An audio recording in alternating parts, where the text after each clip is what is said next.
On the Wenshiu continent in Tingxiang Nation Yun City, within the Tang family estate, in a pavilion in the rear courtyard, an elderly man in a long robe stood before a stone table, brush in hand, his strokes on the paper flowing like dragons and serpents.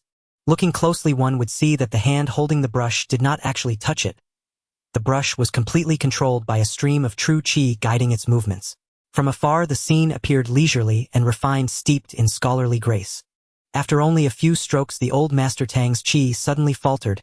The brush shuddered, the tip skewed, and an ugly slanting stroke marred the character. The butler brewing tea at the side twitched at the corner of his mouth, knowing full well that the master's mood must have soured. As expected, the old man who had intended to use this cultivated pastime to calm his fury suddenly slammed the brush heavily onto the table with a crack and roared, "Someone go see if that little bastard has woken up. If he's awake, tell him to get over here at once." The true way to use the heaven and earth creation cauldron is to refine the cauldron spirit and take one's own body as the cauldron. I cultivated wrongly from the very beginning, and even with all my efforts I could not take another step on the path of alchemy. In a daze, Tang Yen muttered a few words, then suddenly snapped his eyes open with a jolt. Didn't the heaven and earth creation cauldron explode, and didn't I die when my body burst apart? How do I still have consciousness? Startled, fully awake Tang Yen discovered that he was lying on a soft couch, surrounded by extravagantly luxurious furnishings.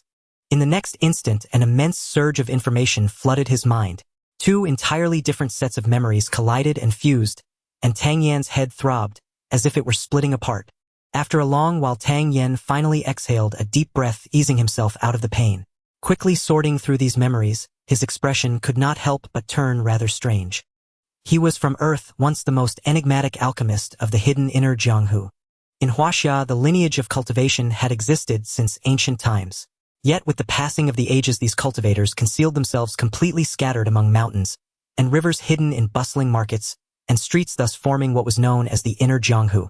The explosion of the heaven and earth creation cauldron had actually allowed him to seize a body and be reborn, crossing over into the body of a youth who shared his name, Tang Yen, whose identity here was that of the eldest young master of the Tang family. Learning that he now possessed such a lofty identity, Tang Yen felt a measure of comfort in his heart. At least he was a young master of a great clan. This rebirth was not entirely in vain. But his face soon fell. In this world, martial strength reigned supreme. Cultivation realms were divided into 5 ranks: Heaven, Earth, Profound, Yellow, and Origin. Each rank further split into 9 grades. The former host's strength, however, was only at Origin rank 2nd grade. He had started cultivating at the age of 6.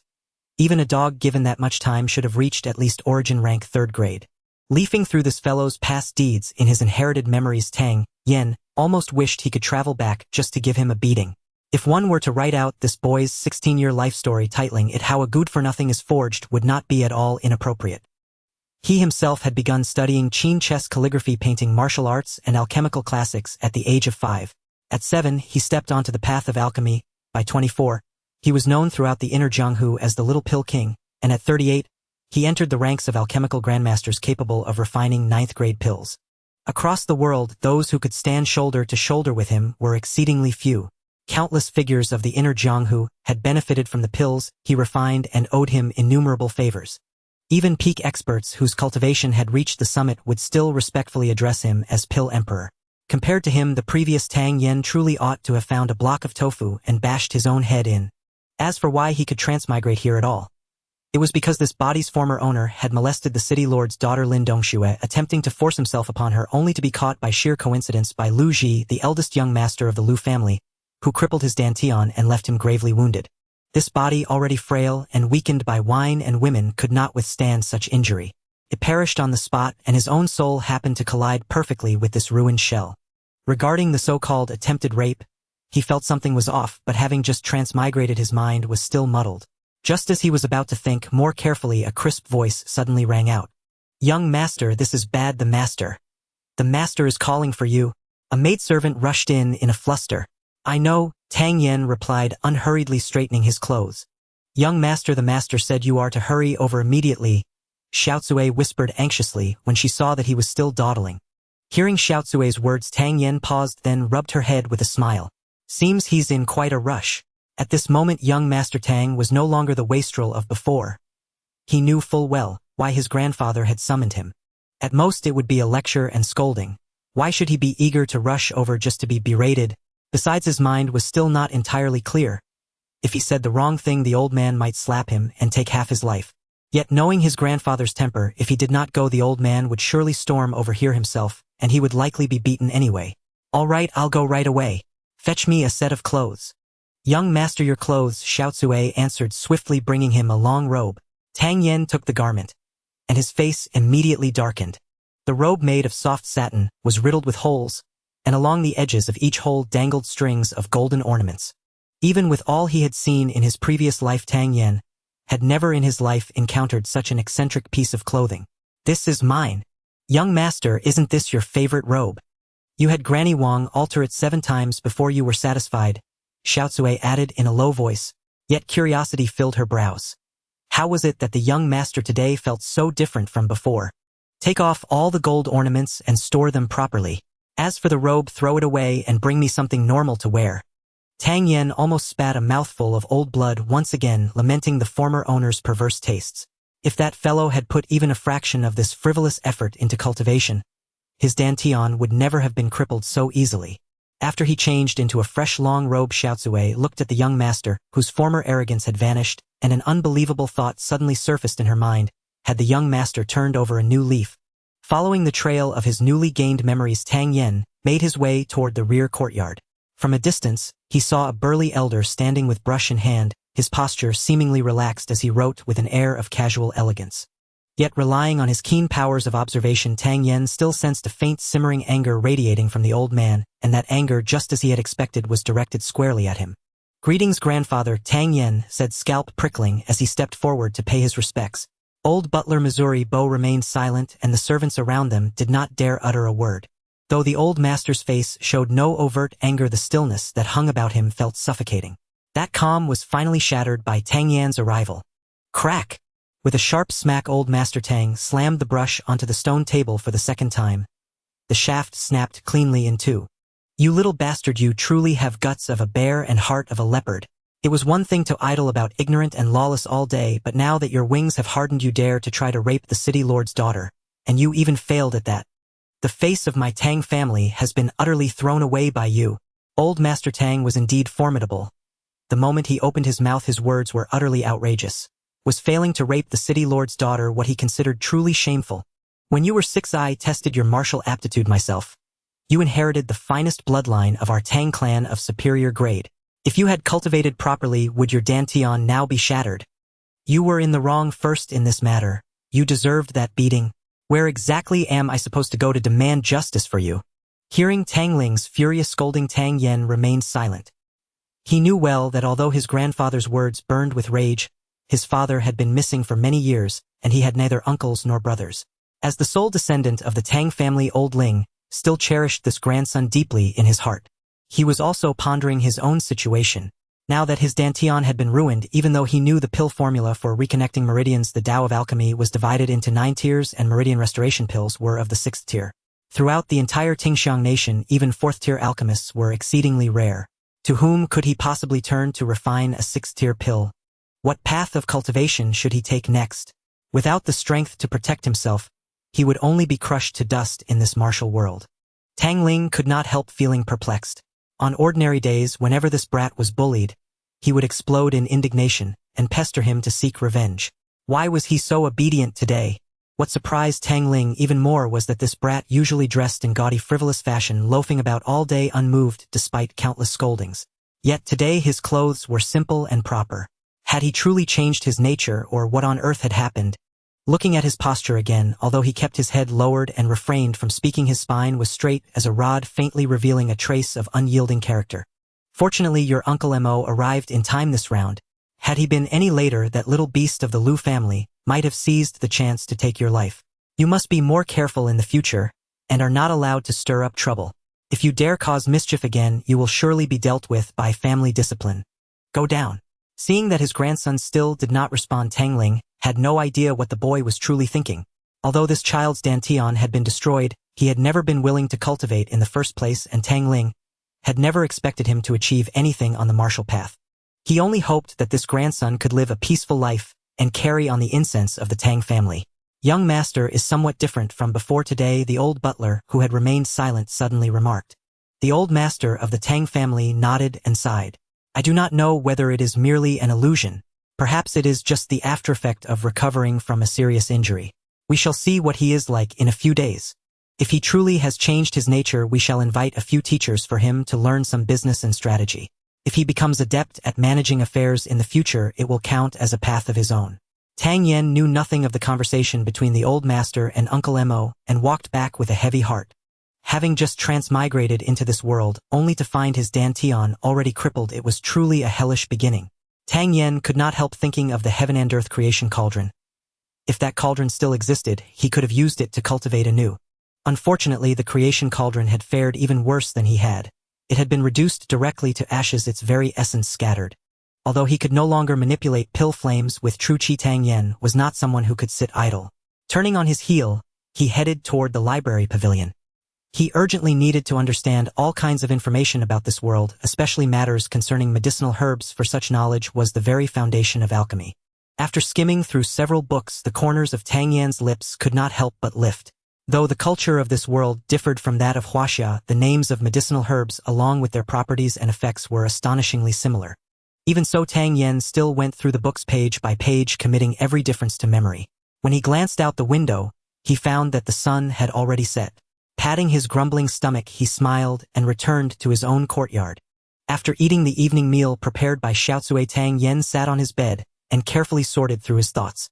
His life truly was tenacious. Forcing a breakthrough had caused the heaven and earth creation cauldron to explode, yet he had still managed to transmigrate with his soul to another world and live again. Yet the situation in which his current body found itself was equally exasperating.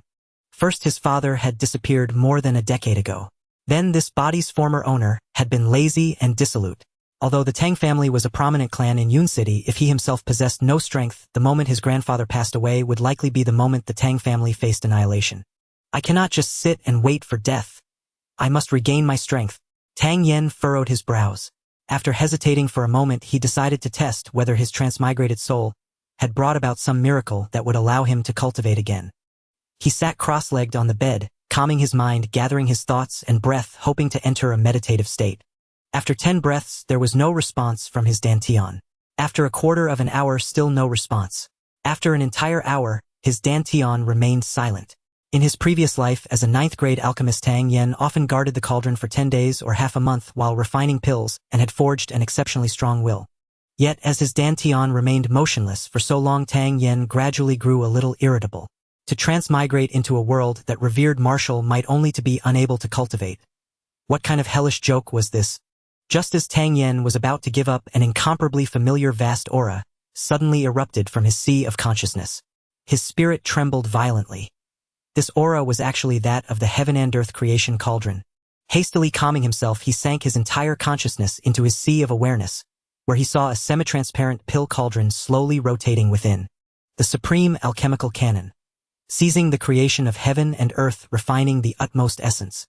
Those who cultivate this art must disperse the power of their dantian break first, and then rebuild to temper the supreme alchemical canon.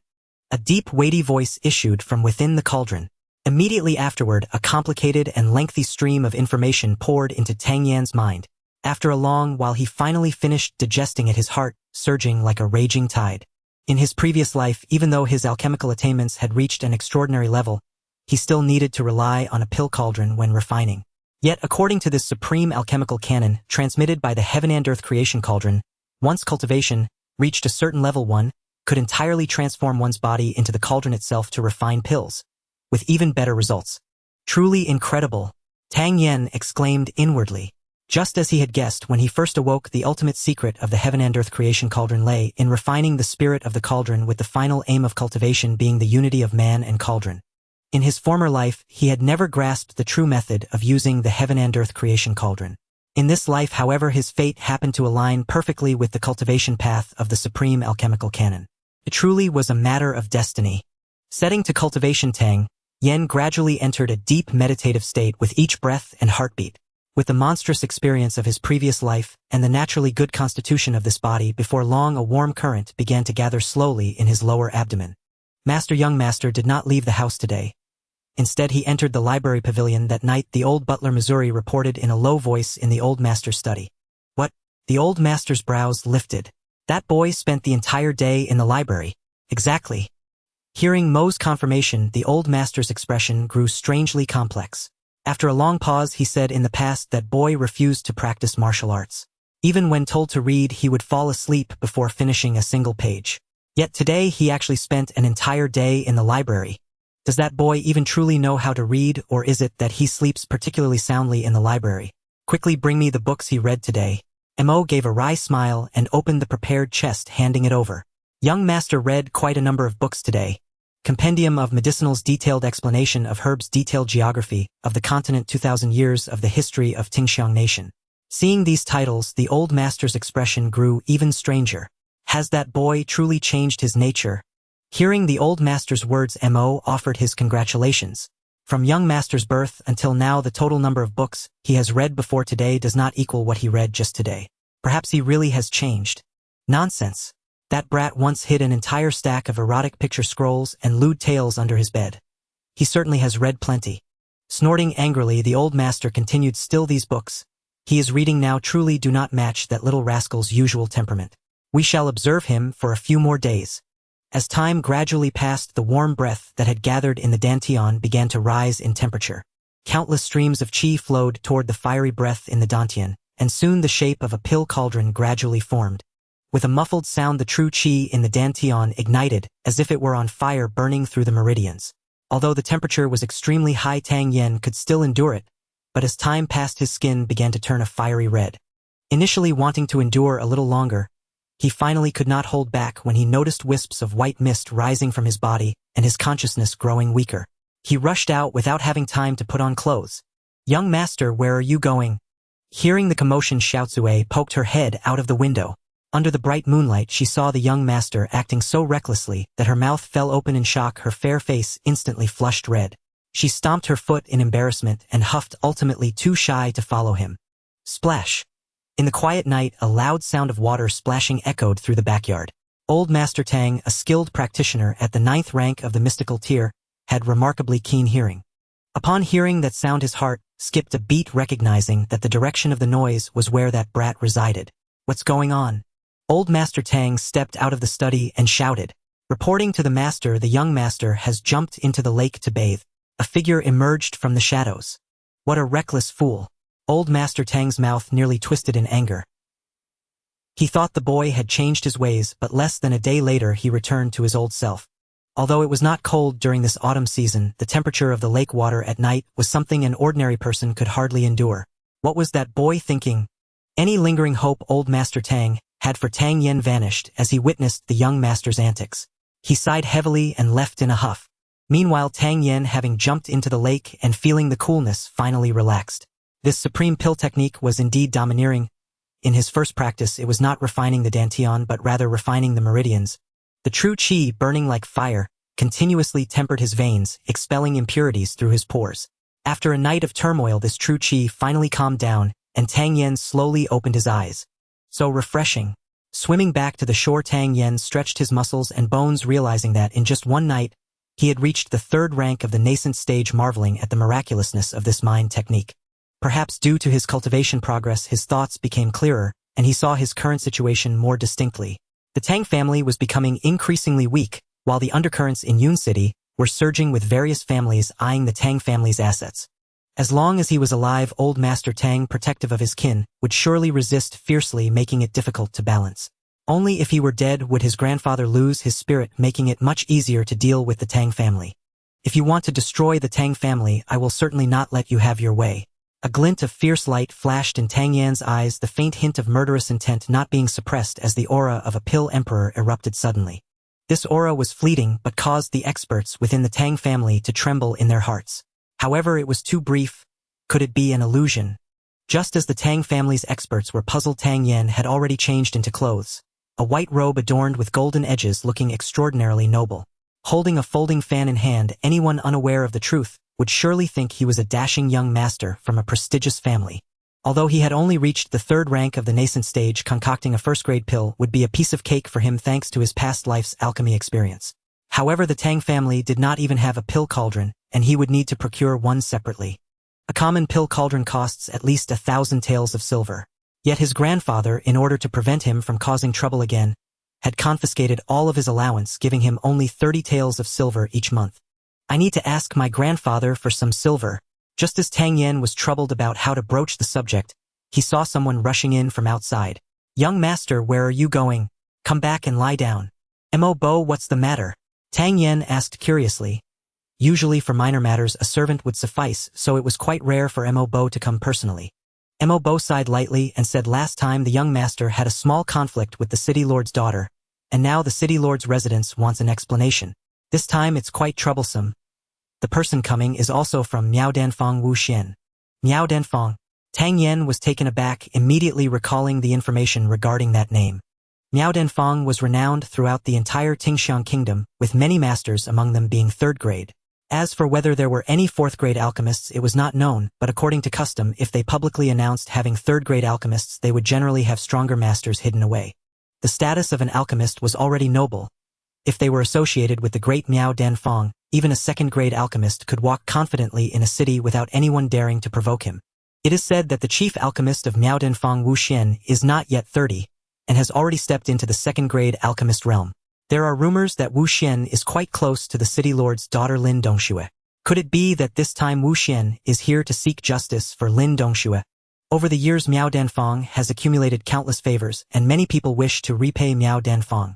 If today's matter is not handled well and Miao Danfang becomes dissatisfied with the Tang family, those who are begging for pills will surely unite and strike against the Tang family.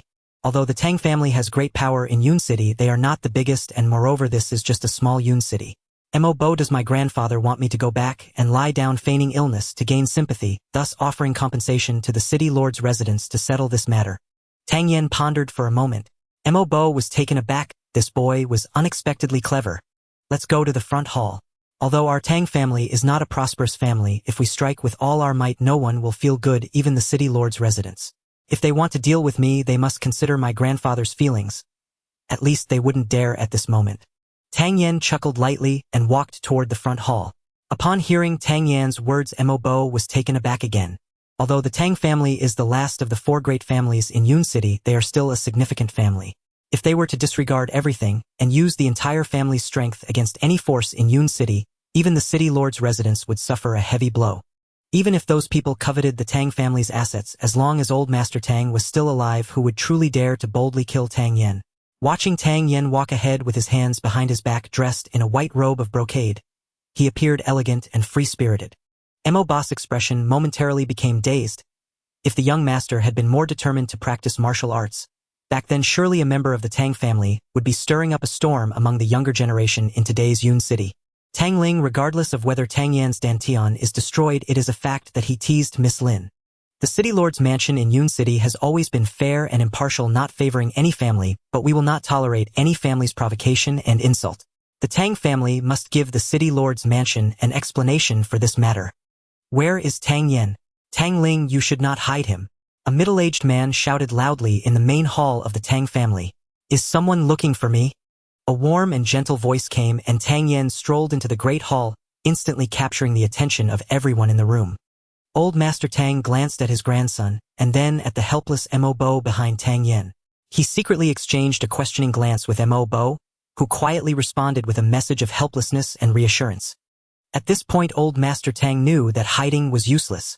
He couldn't help but sigh, constantly pondering how to protect his grandson this time. There were 7 people present, 5 men and 2 women. Among them were 2 guards dressed as city lord's mansion protectors, 2 guards from Miao Danfang, and the remaining middle-aged man was the guest elder of the city lord's mansion, Qin Changdao. Tang Yen carefully observed Lin Dongxue, who had graceful brows and delicate eyes, cherry-like red lips, and a tall figure with hair flowing like ink.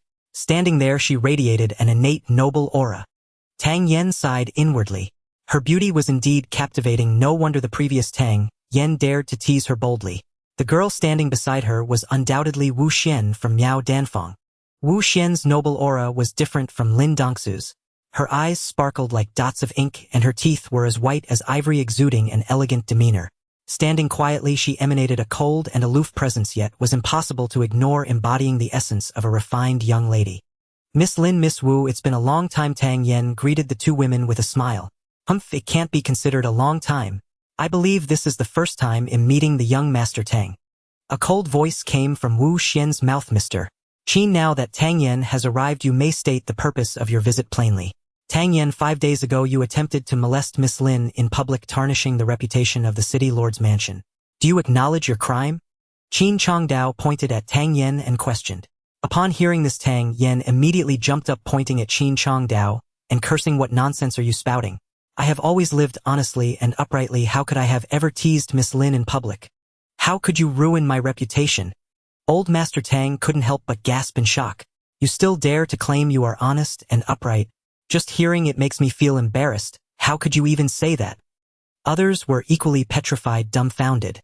The #1 playboy of Yun City indeed spoke remarkably. "Do you dare to insult me?" As a guest elder of the city lord's mansion, Qin Chongdao held a noble status and had not heard someone insult him for many years, leaving him momentarily stunned.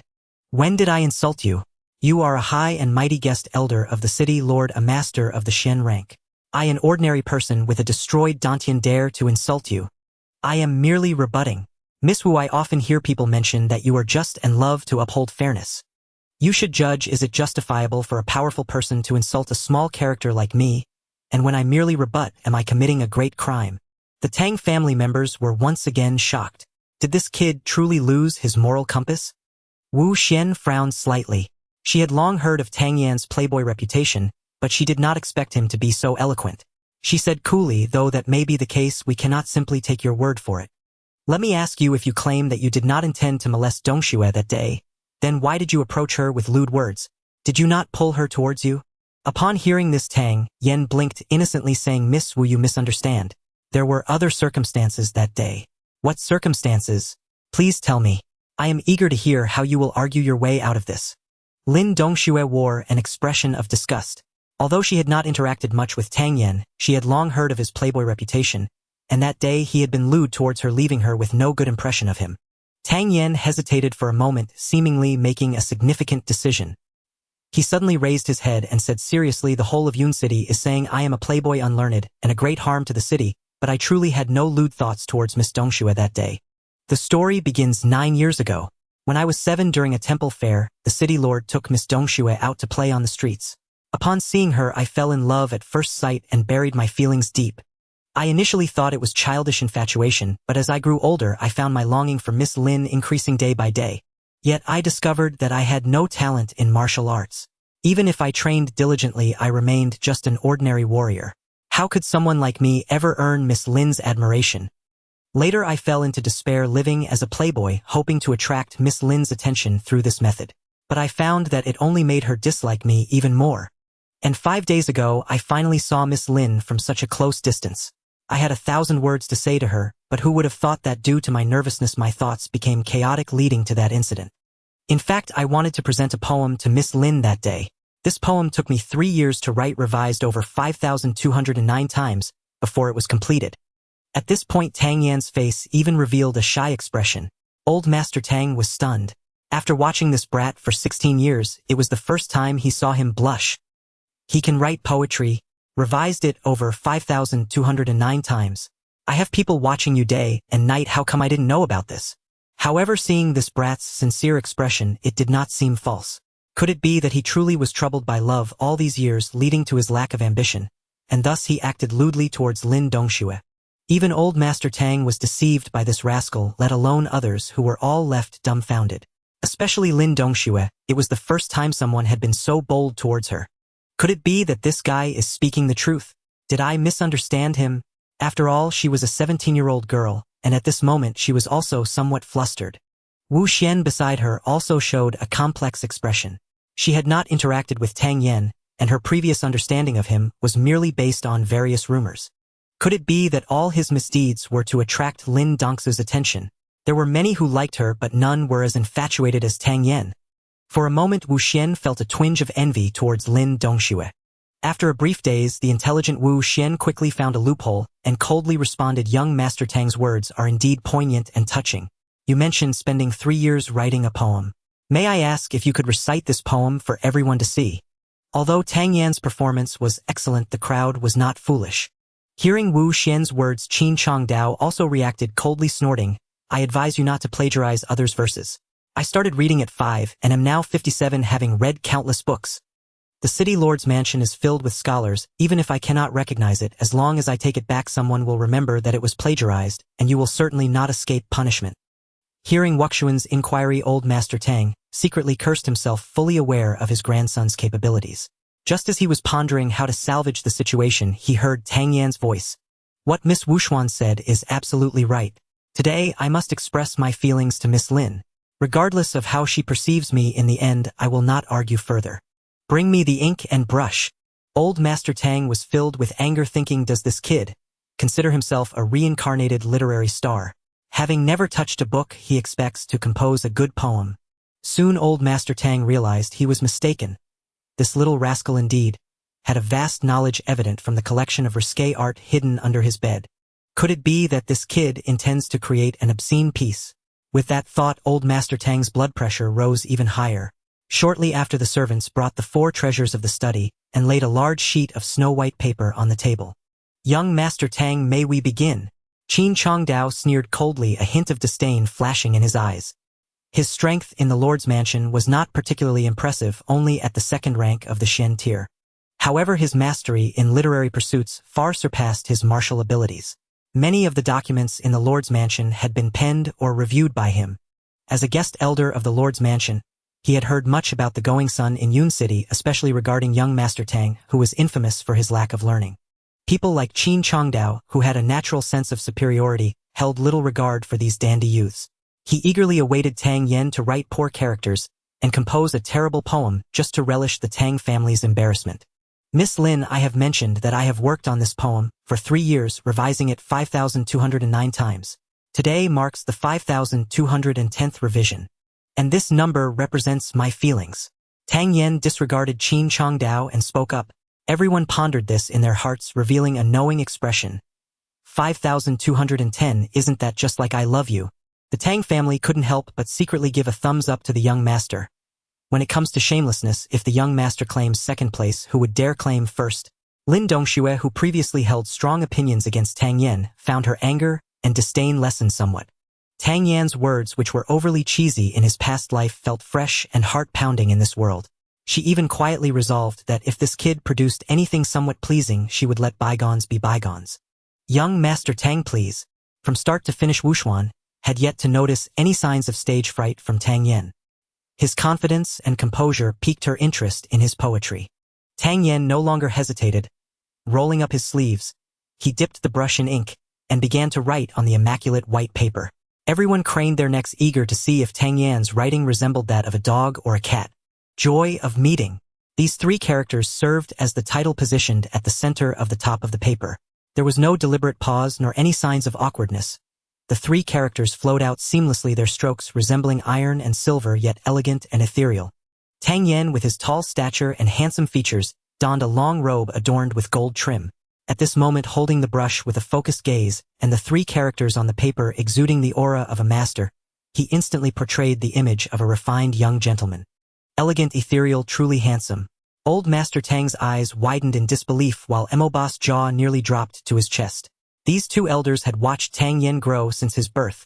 When did this kid master such beautiful writing? At the same time, Qin Chongdao nearly dropped his eyes out. How could such fine writing come from this dandy? Lin Dongxue and Wuxuan exchanged glances, both surprised by the astonishment reflected in each other's eyes. Beautiful writing. Wuxuan offered her praise without reservation, and even Qin Chongdao nodded in agreement. In silent solitude atop the western tower, the moon, like a hook, the desolate parasol tree, locks the serene autumn. The first half of the poem flowed out like a gentle stream without a hint of hesitation, as if he had practiced it countless times, resulting in such smooth and natural writing. The delicate nature of a woman's heart resonated deeply, as such melancholic verses were penned, causing Lin Dongxue's heart to tremble. Qin Chongdao furrowed his brow, his eyes filled with astonishment, admiration, and disbelief. Meanwhile, old Master Tang and Mo had long lost track of their surroundings, wondering if they were dreaming. Old Master Tang pinched Mo hard. Once he saw Mo's grimacing face, he realized he was not dreaming. Mo, with a sorrowful face, felt incredibly wronged, thinking, at my age, why am I pinching someone like a child? And with such force. Uncut and yet entangled, such as the sorrow of parting, distinct flavors linger in the heart. Once this stanza was written by Tang Yen, Lin Dongxue's heart raced like a startled deer. The 2 women looked at Tang Yen their initial disdain and curiosity transforming into feelings of emotion and relief. As the verse concluded, the hall fell into silence.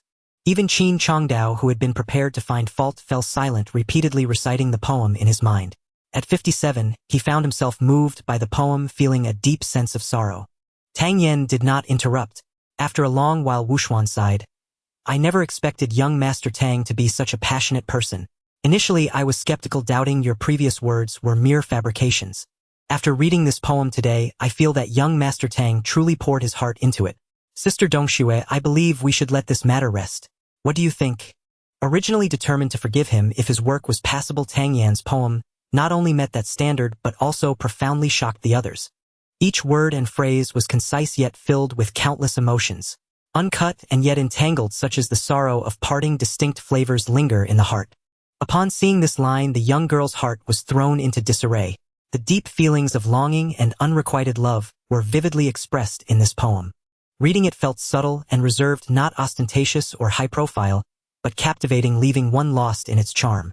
Being the daughter of the city, Lord Lin Dongxue quickly regained her composure.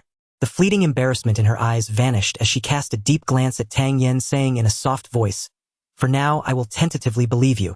The Lord's mansion will no longer pursue this matter. Oh, however, if there is a next time, regardless of the reason, the Lord's mansion will not go easy on you. Leave." After saying this, Lin Dongxue turned to leave but suddenly commanded, "Qin Kaching, this matter cannot end inexplicably. Bring back that evidence from the table." After speaking, she did not linger, turning her back as she hurriedly walked out. Qin Chongdao, captivated by Tang Yan's poem, wasted no time rolling up the paper and following suit.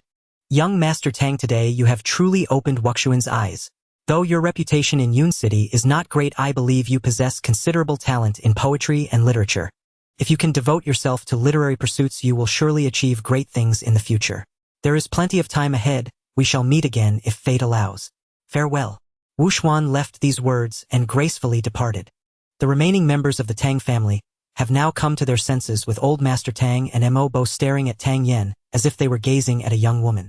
Feeling the questioning gazes of the two elders, Tang Yen inwardly cursed, realizing he had overdone the pretense. "Young man, did you truly compose this poem?" "Hee. Of course I did." Tang Yen chuckled. "Oh, so you puff up the moment someone calls you plump? Tell the truth, no evasions." Tang Yen felt a pang of grievance. What had become of this world where even speaking truth was no longer permitted?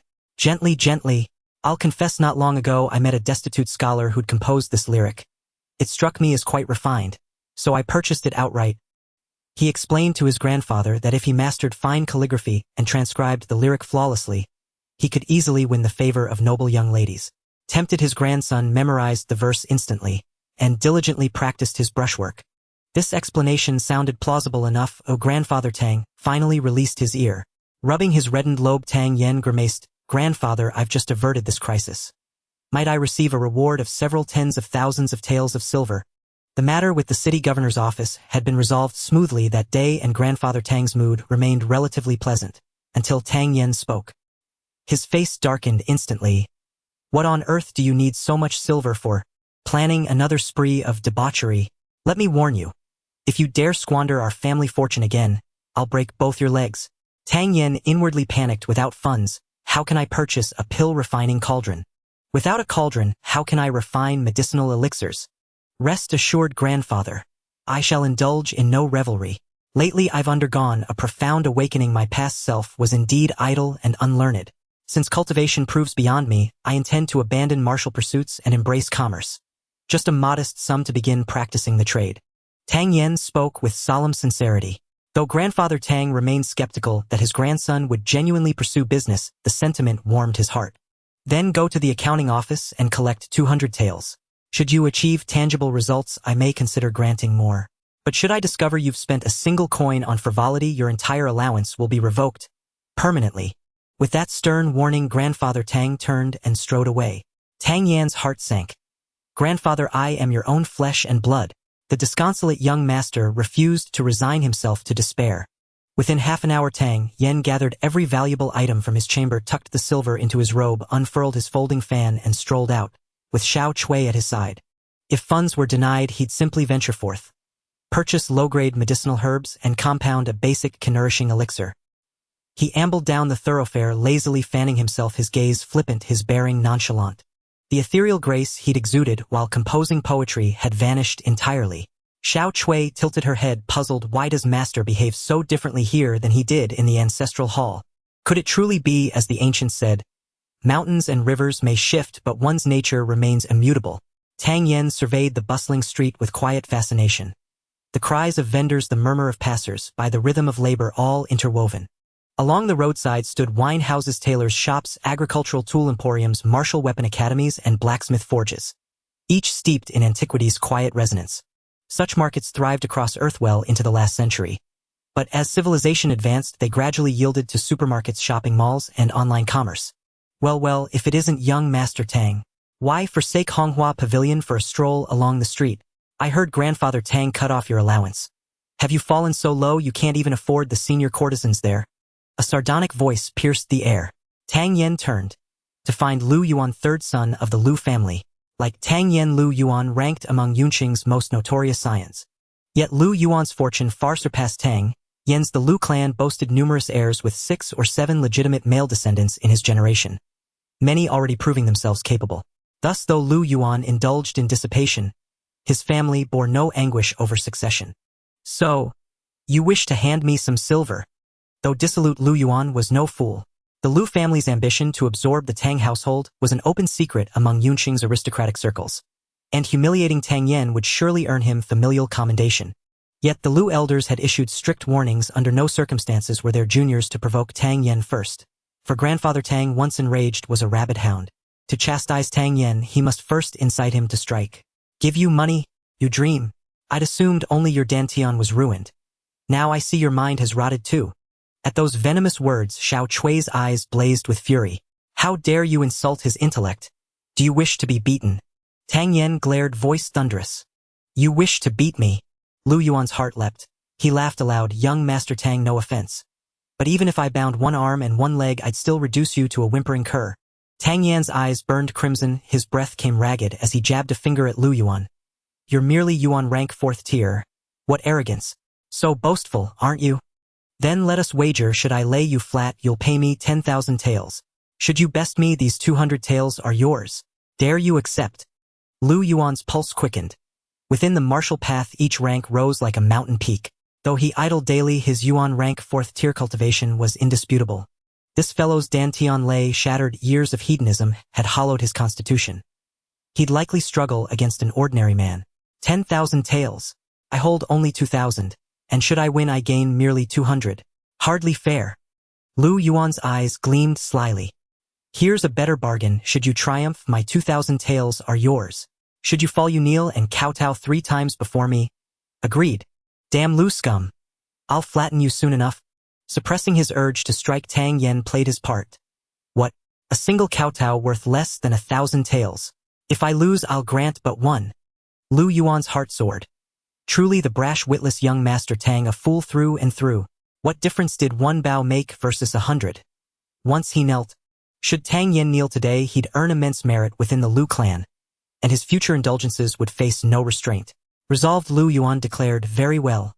I shall grant young Master Tang this courtesy. Master, let us return home. Xiao Chui tugged his sleeve, voice trembling with tears. Step aside. Watch me render him unrecognizable, even to his own parents. Tang Yen flicked his sleeve free. Master Lu Yuan deliberately provokes you to lure you into disgrace and shame our Tang family. Do not fall for his ruse. Xiao Chui's distress confirmed what Lu Yuan suspected. Tang Yan's shattered dantian was now irrefutable fact. Yet, if this simpleton allowed himself to be persuaded away, Lu Yuan's scheming would prove futile. Will you fight or not? Give me your answer.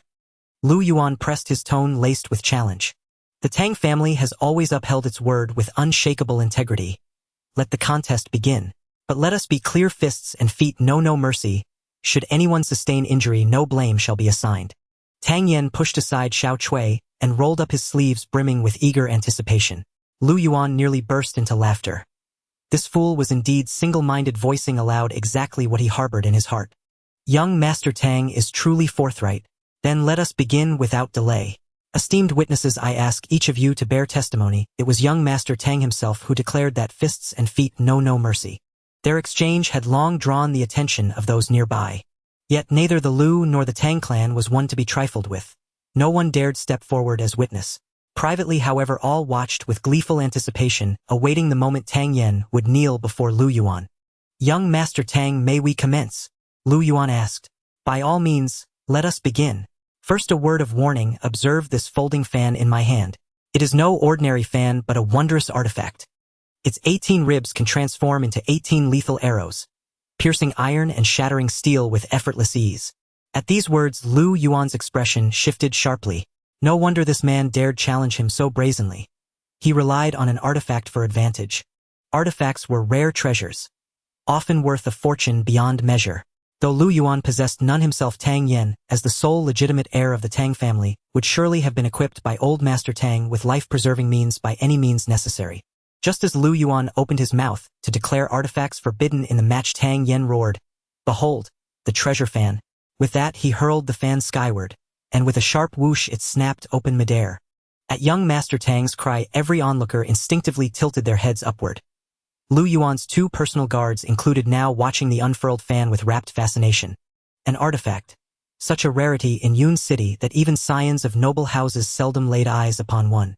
Lu Yuan's heart clenched violently, his gaze locked onto the fan, suspended above, panic surging as he realized, too late, that he had come unarmed. A faint knowing smile curled at the corners of Tang Yan's lips. In one fluid motion he lunged forward and drove a devastating kick straight into Lu Yuan's lower abdomen. The blow struck with blinding speed, ruthless precision, and unyielding force, landing squarely where Lu Yuan's dantian had gathered chi to brace against the imagined power of the treasure fan. Instead, a crushing impact erupted from his abdomen, hurling him backward through the air before he crashed heavily onto the ground. All spectators stood frozen in disbelief. What in the world just happened? Where was the promised artifact? How could Lu Yuan have been felled so abruptly? In his past life, Tang Yen had been a 9th-rank alchemist, enduring countless trials and coercions. His indomitable spirit and battle-hardened instincts left no room for hesitation, no opening for his enemies to catch their breath.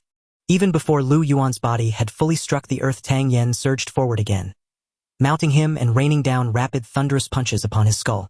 Dazed and disoriented from the kick and fall, Lu Yuan could only endure the barrage like hailstones striking his head. Within moments, both eyes swelled into grotesque panda-like bruises. He tried to gather a thread of true chi, but searing agony flared in his abdomen.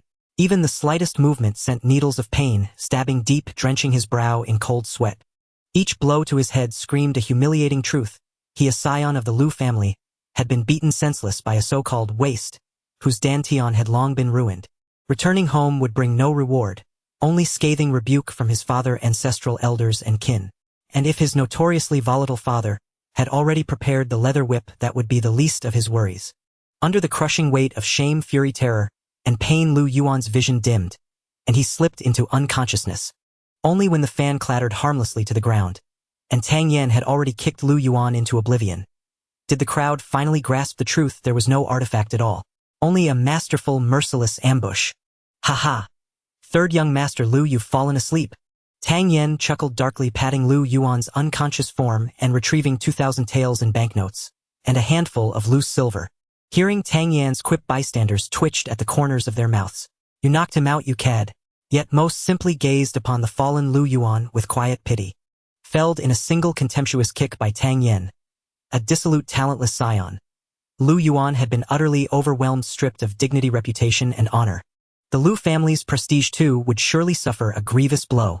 "Wow, master, you've won." Only Xiao Cui, ever loyal and unwavering, believed her master's victory had been dazzling, decisive, and wholly legitimate. "Indeed, I am quite formidable, ha ha ha." Tang Yen retrieved the fan from the ground, flicked it open with elegant nonchalance, and strode away with a swaggering, wide-legged gait. Lu Yuan's 2 guards finally snapped out of their stupor, hastily lifting their unconscious master and sprinting toward the Lu residence. The crowd dispersed gradually, but this clash would soon become the talk of Yun City over tea and idle chatter. Meanwhile, Tang Yen strolled down the street with Xiao Cui in tow, musing idly over how best to spend his newly won 2,000 taels. Perhaps purchasing a shoddy alchemical cauldron or something else entirely. After roughly a quarter of an hour, Tang Yan's peripheral glance caught sight of a bustling herb market just ahead. A spark of inspiration flashed across his mind. He withdrew a 1,000 tael banknote and handed it to Xiao Cui, Take this to Baichao Hall ahead. Buy 3,000 herbs, 1 tail of green sandalwood incense, half a tail of dried peony flowers, and 2 tails of rice tree core. He continued listing over a dozen more ingredients before pausing. Fortunate indeed that Xiao Chui possessed such a sharp memory, committing each item carefully to heart before hastening toward the shop. As Xiao Chui entered the store, Tang Yen slipped into a neighboring apothecary. Shopkeeper. 2 tails of crystal sand, 3 mace of pearl powder, 9 mace of tianqian grass, and half a tail of butterfly blossom. He called out the moment he crossed the threshold. At Tang Yan's order, the shopkeeper's face lit up instantly. Though each quantity was modest, the cumulative total of 20-odd ingredients promised a tidy sum. Once weighed and tallied with a swift clattering abacus, Tang Yen found himself left with barely 300 taels. After instructing the shopkeeper to package the herbs, he returned to the original spot, where Xiao Chui emerged from the pharmacy some time later. I kept master waiting too long. Xiao Chui murmured, eyes downcast with quiet remorse. It's nothing, let's go. Tang Yen smiled gently.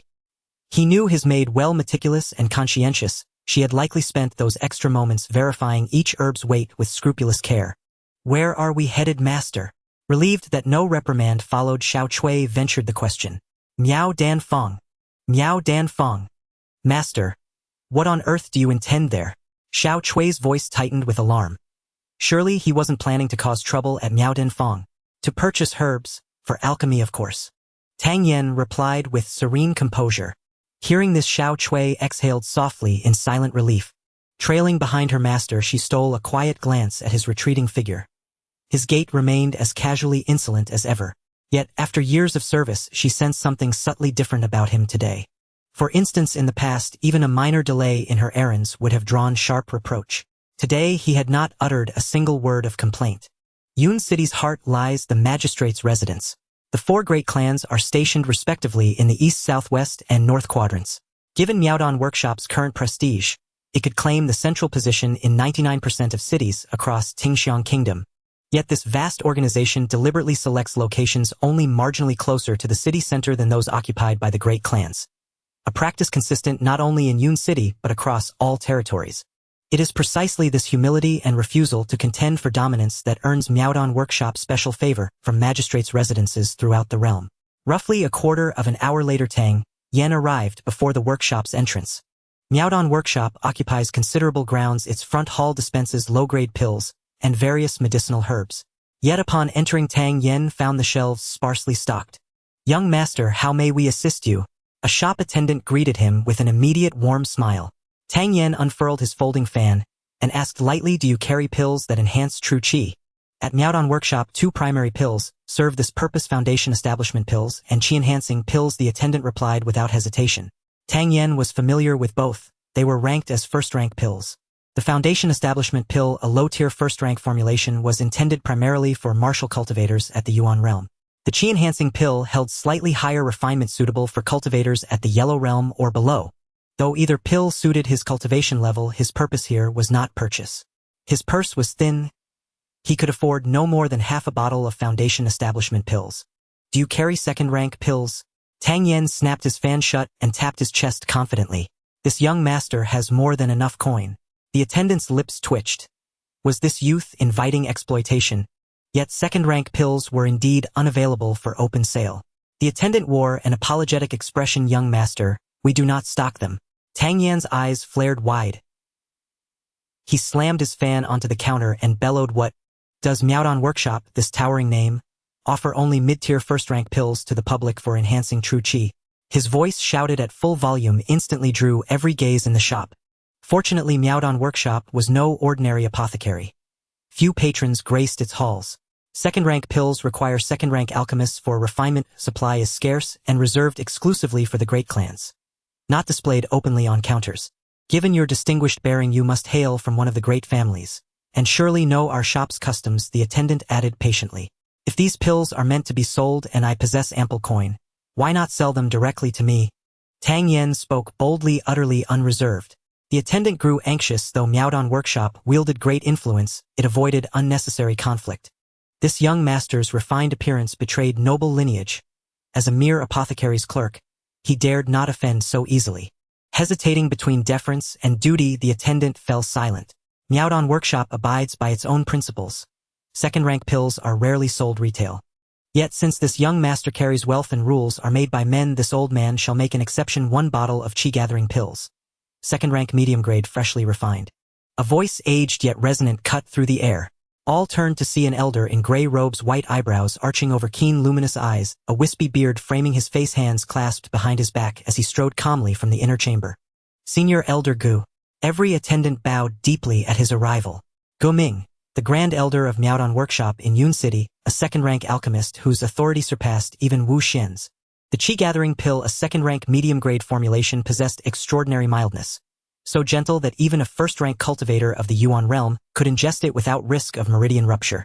Thus it remained the preferred choice among great clans for nurturing gifted youths. Yet its refinement demanded meticulous precision. Even a skilled 2nd-rank alchemist faced high failure rates.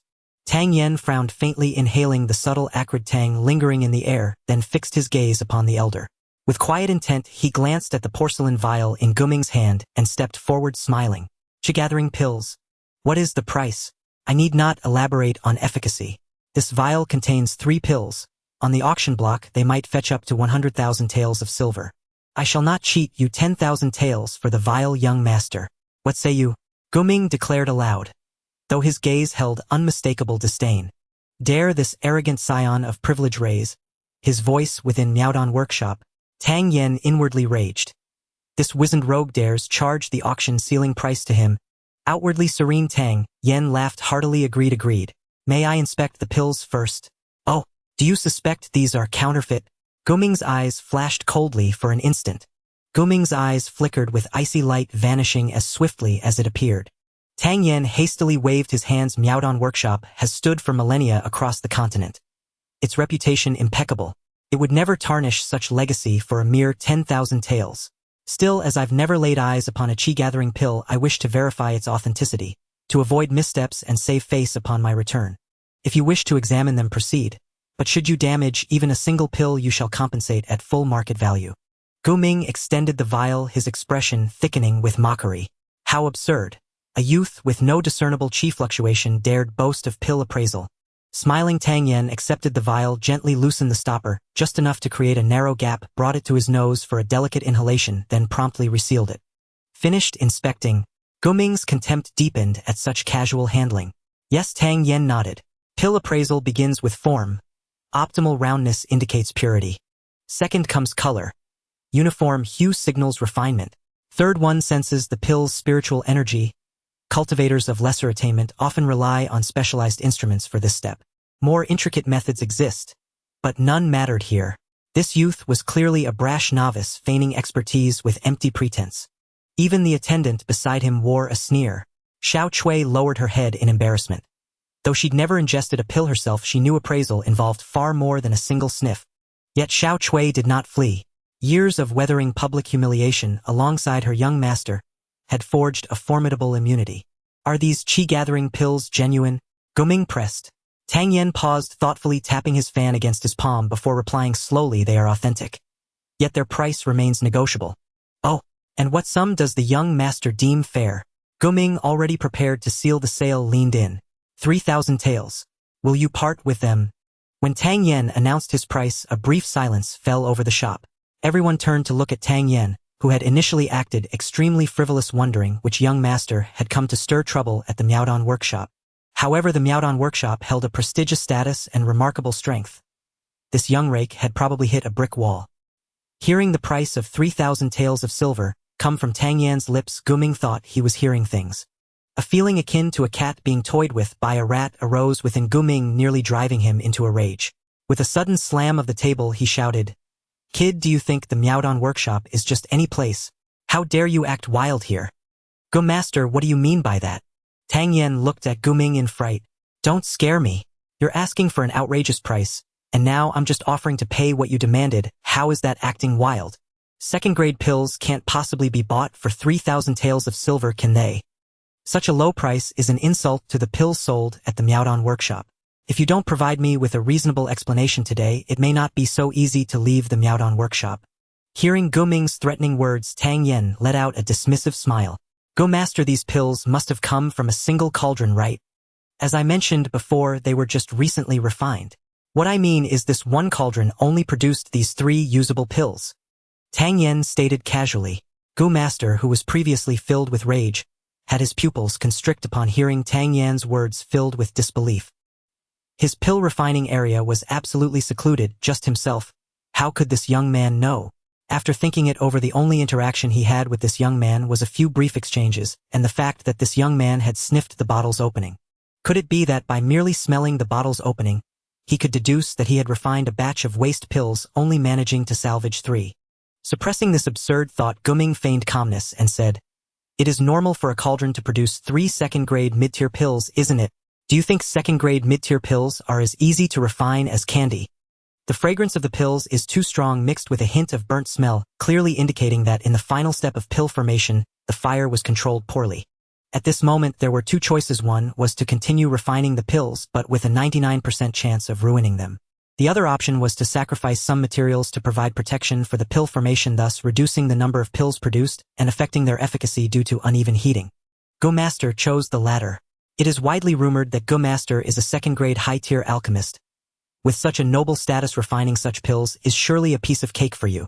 If I were to buy these pills for 100,000 taels of silver, I would assume that Gu Master, being kind-hearted, would feel uneasy, potentially becoming an inner demon for your future pill cultivation. It would be better for this kid to simply offer a low price. Tang Yen reasoned and spoke eloquently. Those around them were all in a daze, unsure of what was real. Did this kid really figure all this out just by relying on his sense of smell? Meanwhile, Guming's heart was already stirred up in turmoil. The reason was simple: this young man's guesses were all spot on. Looking at Tang Yan's confident demeanor, Guming felt a flicker of thought and probed. As a second-grade high-tier alchemist, how could I have made a mistake in controlling the fire while refining mid-tier pills? Normally, Gu Master would refine mid-tier pills with ease. The reasons for failure could only be 2. First, Gu Master might not be in good health and unable to concentrate on completing this batch of pills. And second, there is an issue with the cauldron. And since Gu Master appears to be in good condition, I suspect it must be the cauldron that has a problem. Did you recently replace your pill furnace, Gu Master? After saying this, Tang Yen fell silent. At this moment, Guming's eyes had already gone blank. A casual question he blurted out had actually been guessed correctly by this young man. He was certain that, while he was refining pills, no one could have been spying on him. Moreover, the change of his furnace had only occurred the night before, and even the shop assistants were unaware. This young man's mind was so meticulous.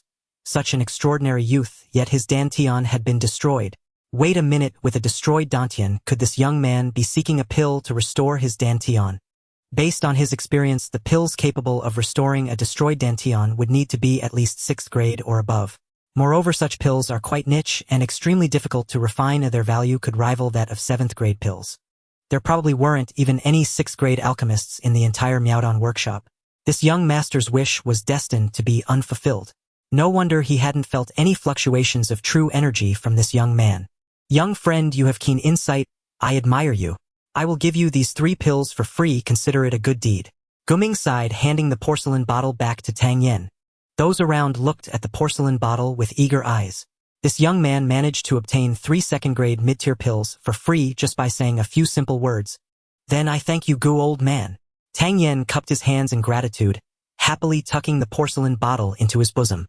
Young friend, since you've come, I suspect you are looking for pills to restore your dantian, but I'm afraid it will be quite difficult to find that. Guming said with a bitter smile.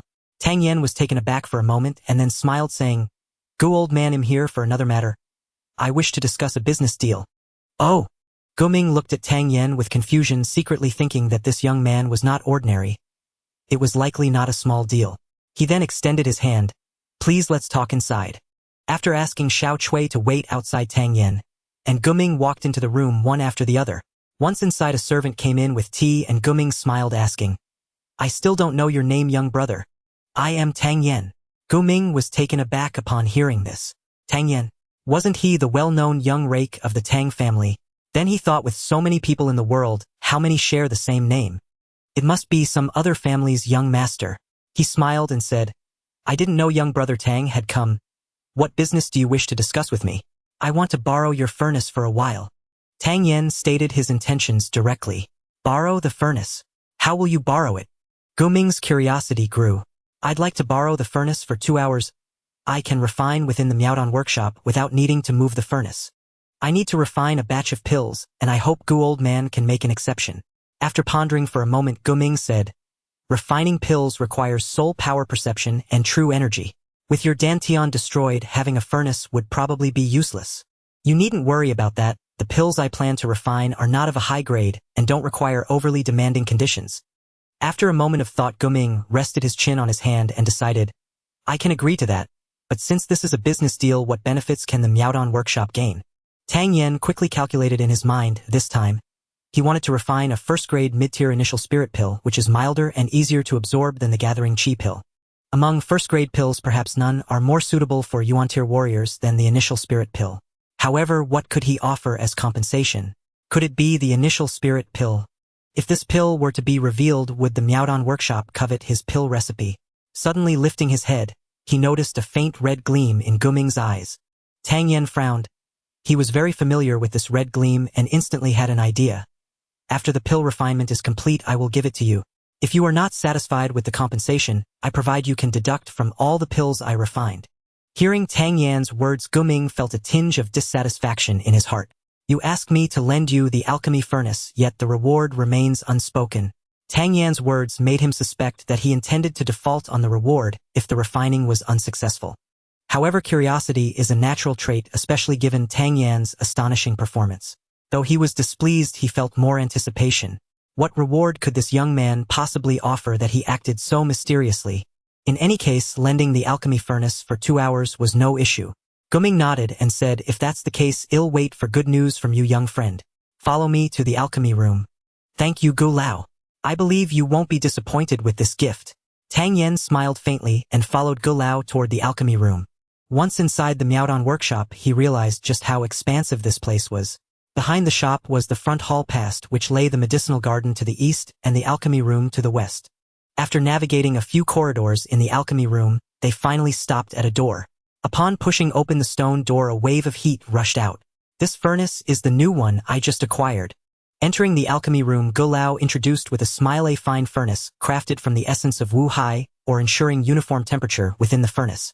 The outer wall is made of black bronze, both aesthetically pleasing and effective in retaining heat. The porcelain wood core embedded in the center further enhances insulation and heat resistance. This design is so clever that it seems one couldn't buy it even with money. "What a wonderful furnace," Tang Yen praised. Guming found it difficult to describe his feelings. This young man, though clearly very young, possessed unparalleled talent and insight in the path of alchemy. Such a pity, though, that his dantian was destroyed. Young brother has a keen eye. This alchemy furnace was specially crafted by a master craftsman. It didn't cost me money, but it did require a lot of favors from the Miaodong workshop. "Haha, then I won't disturb you any longer, young brother. After 2 hours, just come directly to the front hall to find me." Gu Lao said no more, cast a glance at the medicine bag Tang Yen carried and closed the stone door. Huff! Once Guming was gone, Tang Yen hurriedly approached the alchemy furnace, feeling the roaring flames within. A long-lost sense of familiarity ignited in his heart. He opened his backpack, selected more than 10 types of medicinal materials, and stood again before the alchemy furnace.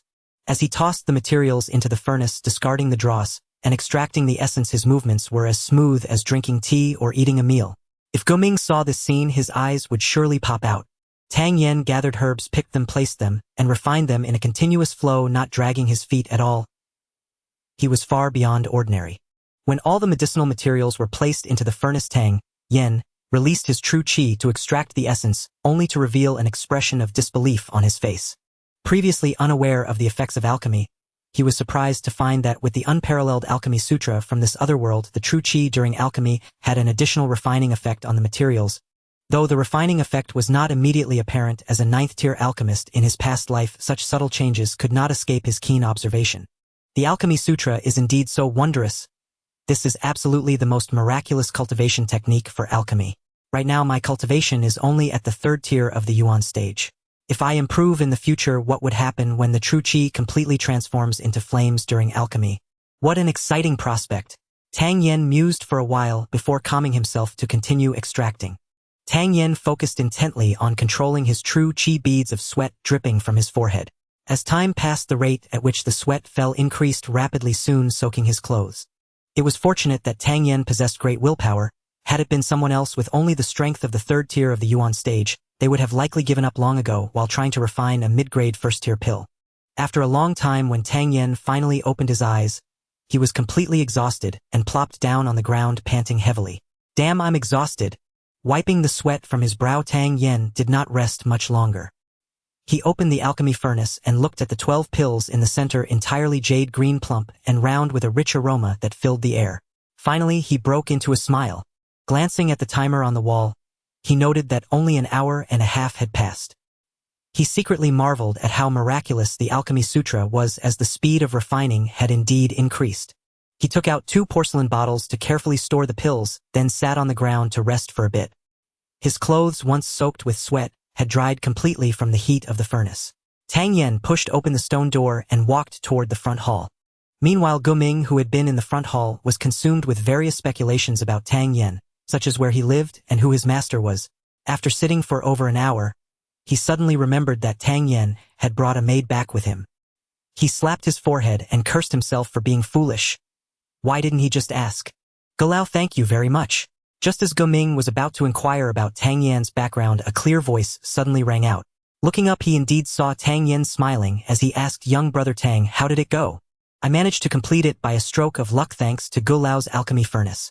Tang Yen expressed his gratitude, and then said with a smile, "Now that I've finished my task, it's time to fulfill my promise." "Gulao, do you have paper and pen?" "Yes, but why? Does young brother want to write an IOU?" Guming chuckled as he retrieved the paper and pen, teasing lightly. "If Gulao doesn't mind, I certainly won't." Tang Yen chuckled in return, took the brush, and began to write on the paper. As that vigorous and powerful calligraphy fell onto the page, Guming's eyes immediately lit up. As an alchemist, having good handwriting is not uncommon, but Tang Yan's characters were robust and dynamic, displaying a graceful spirit. Thousand-layer ice, crystal, coral, grass, moonlight, juice, red crab claw, foam, fire, bull bone powder, 7 wonders, dream lotus. After smoothly writing down 51 types of medicinal materials and the refining process, he finally set the brush down. Blowing on the ink to dry it, he pushed the completed alchemical formula forward, and Gulao readily accepted it. Once he clearly saw the contents of the formula, Guming's hand trembled violently. As an alchemist, he was very familiar with the effects of various medicinal materials. The coral, grass, red crab claw, foam, and fire bull bone powder listed in this formula seemed to be nourishing pills for the meridians. Moreover, judging by the difficulty of refining, it appeared to be a high-grade second-tier formula, though its authenticity remained to be verified. However, with Gulao's keen eye, there was a 90% probability that this formula was genuine. "Is this the alchemical formula? What kind of pill is it?" Gulao asked, puzzled. "From observing Gulao, I noticed the red glimmer in your eyes. It seems you rushed through your path in the alchemical way during your youth, resulting in some errors in your cultivation methods. Your strength is unstable, and you forcibly broke through, causing many fire toxins to settle within your meridians. This formula is called Ice and Snow Cleansing Flame Pill, which can effectively suppress the fire toxins in Gulao's body. After taking it 7 times, it can be completely eliminated. This pill is a low-grade 3rd-tier pill. Although Gulao cannot refine it, I believe there must be someone at the Miaodong workshop who can. If it's inconvenient for Gulao, once my master returns, I will certainly ask him to help you refine a batch. Though the reward is simple, it contains my sincere intentions. I bid farewell now." Tang Yen smiled, clasped his fists toward Guming, and turned to leave. Hearing Tang Yan's words, Guming fell into a daze. Having fire toxins in his body was indeed, as Tang Yen had said, a result of improper cultivation in his youth. Now every 3 months it would inevitably recur. Every recurrence felt as if his entire meridian system was being scorched by fire. That sensation could only be described as worse than death. The pills to relieve the fire toxins. After searching through all materials, he realized that the lowest grade was at least 6th tier. Initially thinking he would be tormented by fire toxins throughout his life, he never expected that today, by mere coincidence, he would stumble upon a formula to detoxify. As long as he conveyed this news to the headquarters, they would certainly not ignore him. The removal of his fire toxins was just around the corner. This is truly wonderful. Guming, unaware of how many years it had been since he felt such excitement, suddenly clapped his hands, nearly shedding tears. Brother Tang, Brother Tang." Calling out twice, he suddenly remembered that Tang Yen had already left. He quickly tucked away the formula and rushed outside. Xiao Chui, seeing Tang Yen come out safely, finally felt relieved. Just as the two were about to leave, they heard a loud bang as the shop door was suddenly pushed open, and Guming rushed out excitedly. The shop assistants and surrounding customers looked at Guming in astonishment. Gulao, usually graceful and composed, was unexpectedly so out of sorts today. "Brother Tang, wait. Guming called loudly. "What? Brother Tang?" Everyone in the shop simultaneously froze, jaws dropping to the ground. Goming, the Grand Elder of the Miaodong workshop in Yun City, whose presence commanded respect even from the city lord, was actually addressing a young lad as brother. Who on earth was this young man? Master Gu, may I ask what brings you here? Seeing Guming catching up, Tang Yen inquired curiously. Perhaps this gift is just a thin piece of paper in Brother Tang's eyes, but for me it is a life-saving treasure, and I shall repay this great kindness. Such talent in my virtuous younger brother, yet he does not possess a proper alchemy furnace. I specially present one to you. I hope you won't dislike it, Guming stated seriously. Tang Yen looked deeply at Guming. The alchemy furnace gifted by him must be of high quality. Accepting it rashly would mean owing a personal favor. Wanting to refuse yet knowing he truly lacked a furnace, Tang Yen pondered for a moment before cupping his hands in gratitude. Master Gu, your kindness is overwhelming. I shall graciously accept it. Should any troubles arise in the future, I will surely lend my utmost support. Guming, relieved that Tang Yen accepted this favor, instructed someone to arrange a carriage to carry the alchemy furnace. Looking at the carriage, he saw the very alchemy furnace he had used today. After having it covered, Tang Yen, not wanting to be overly polite, bid farewell and turned to leave with Xiao Cui. Young master, is this furnace something the master had you buy? Xiao Cui blinked, her big eyes filled with confusion. Just now Master Gu said this furnace is a gift for me. How could it be something I bought? Tang Yen corrected Xiao Cui. A gift for you? Xiao Sui's eyes widened again. As a maid of the Tang family, her experiences were far beyond that of an ordinary person. The Miaodong workshop was always strong and lofty. She had heard of others constantly sending gifts to curry favor with it. Yet how could her young master come home with an alchemy furnace without spending a single coin? Indeed, otherwise with your young master's meager funds, let alone a decent furnace, even a subpar one would be out of reach. As the master and servant chatted, they soon arrived at the gates of the Tang family. Leading the horse toward the courtyard, they had not taken many steps before seeing the furious old master of the Tang family approaching. Good afternoon, Grandpa, Tang Yen greeted with a smile. What a bunch of nonsense! The old master scolded angrily. Tang Yen was bewildered. Why was his grandfather scolding him for no reason? I told you to go out and not cause trouble, and yet you just stepped out the door and got into a fight with that brat from the Lu family. Your Dantian is destroyed, and that kid is already at the 4th rank of the elemental stage. What if he injures you? How many lives do you have to endure such turmoil? Hearing the old master's reprimands, Tang Yen couldn't help but smile, inwardly realizing that the old man was concerned about him, albeit in a rather unusual manner. Grandpa, this isn't my fault. That brat Lu Yuan insisted on challenging me, and we had already agreed that fists have no eyes and anyone getting hurt or killed can't blame anyone else. I didn't kill him with a single punch. I was already being lenient. Tang Yen waved his fist, seemingly regretting that he had held back. The old master was taken aback by Tang Yan's words. Did this kid actually want to kill Lu Yuan? Fortunately, you didn't lay hands on him today. If you had killed Lu Yuan, the relationship between the Tang and Lu families would have openly ruptured. The Lu family would do anything to protect their reputation, and even if they didn't kill you, they would cripple your legs. However, he refrained from saying this out loud to remind Tang Yen. After all, his grandson beating Lu Yuan like a dog also brought honor to the Tang family, did it not? Thinking about how the servants reported in detail about Tang Yan's despicable tactics in fighting Lu Yuan, the old master couldn't help but feel amused and frustrated. All the members of the Tang family were supposed to be upright, yet why had it become so insidious in Tang Yan's generation? Alright, next time you go out, be more careful. After all, your Dantian is destroyed. When you encounter a real expert, you will only be on the receiving end. If you cause trouble again, I will deal with you. After venting his anger, the old master glared and left with his hands behind his back. Tang Yen breathed a sigh of relief. The old man was too preoccupied with his anger to ask about the alchemy furnace, which saved him from having to explain. Hastily calling over a few people, he had the alchemy furnace moved to the backyard. After sending everyone away, Tang Yen took out 2 porcelain vials from his bosom. Looking at the emerald green initial spirit pills, he swallowed them immediately without hesitation. Initial spirit pills are a timeless elixir of ancient China cherished by countless cultivators for centuries, and are the best pills for early-stage cultivation. They melted in his mouth, leaving a fragrant taste, and a stream of heat surged directly to his Dantian. Just as Tang Yen was about to refine and absorb it, the heaven and earth creation furnace, which had been quiet in his Dantian, suddenly opened its lid, absorbing all the medicinal energy, and then thudded shut. No matter how hard he tried, the furnace remained still in his Dantian, as if nothing had happened, and the medicinal power he desired did not manifest at all. What the hell, did you just eat my pills? Tang Yen cursed in his heart. After struggling for a long time, the furnace still showed no response and Tang Yen felt utterly hopeless. It wasn't that he was entirely heartbroken over the pill, but this cursed furnace had actually swallowed his medicine. Did that mean he could no longer use pills for cultivation? Thinking of this, Tang Yen shivered. If it were really the case, he would rather give up the heaven and earth creation furnace. Not believing in evil, Tang Yen picked up another initial spirit pill and swallowed it without hesitation. The initial spirit pill still melted in his mouth and another wave of heat surged toward his dantian. The lid of the heaven and earth creation furnace opened again, once more swallowing the pill whole. The third pill, still swallowed. The fourth pill, still swallowed. What the hell are you doing eating my pills? Tang Yen could no longer hold back. He let out a slew of curses at the furnace. In a fit of rage, he took another bottle, pulled out the cork, and poured all 6 pills into his mouth.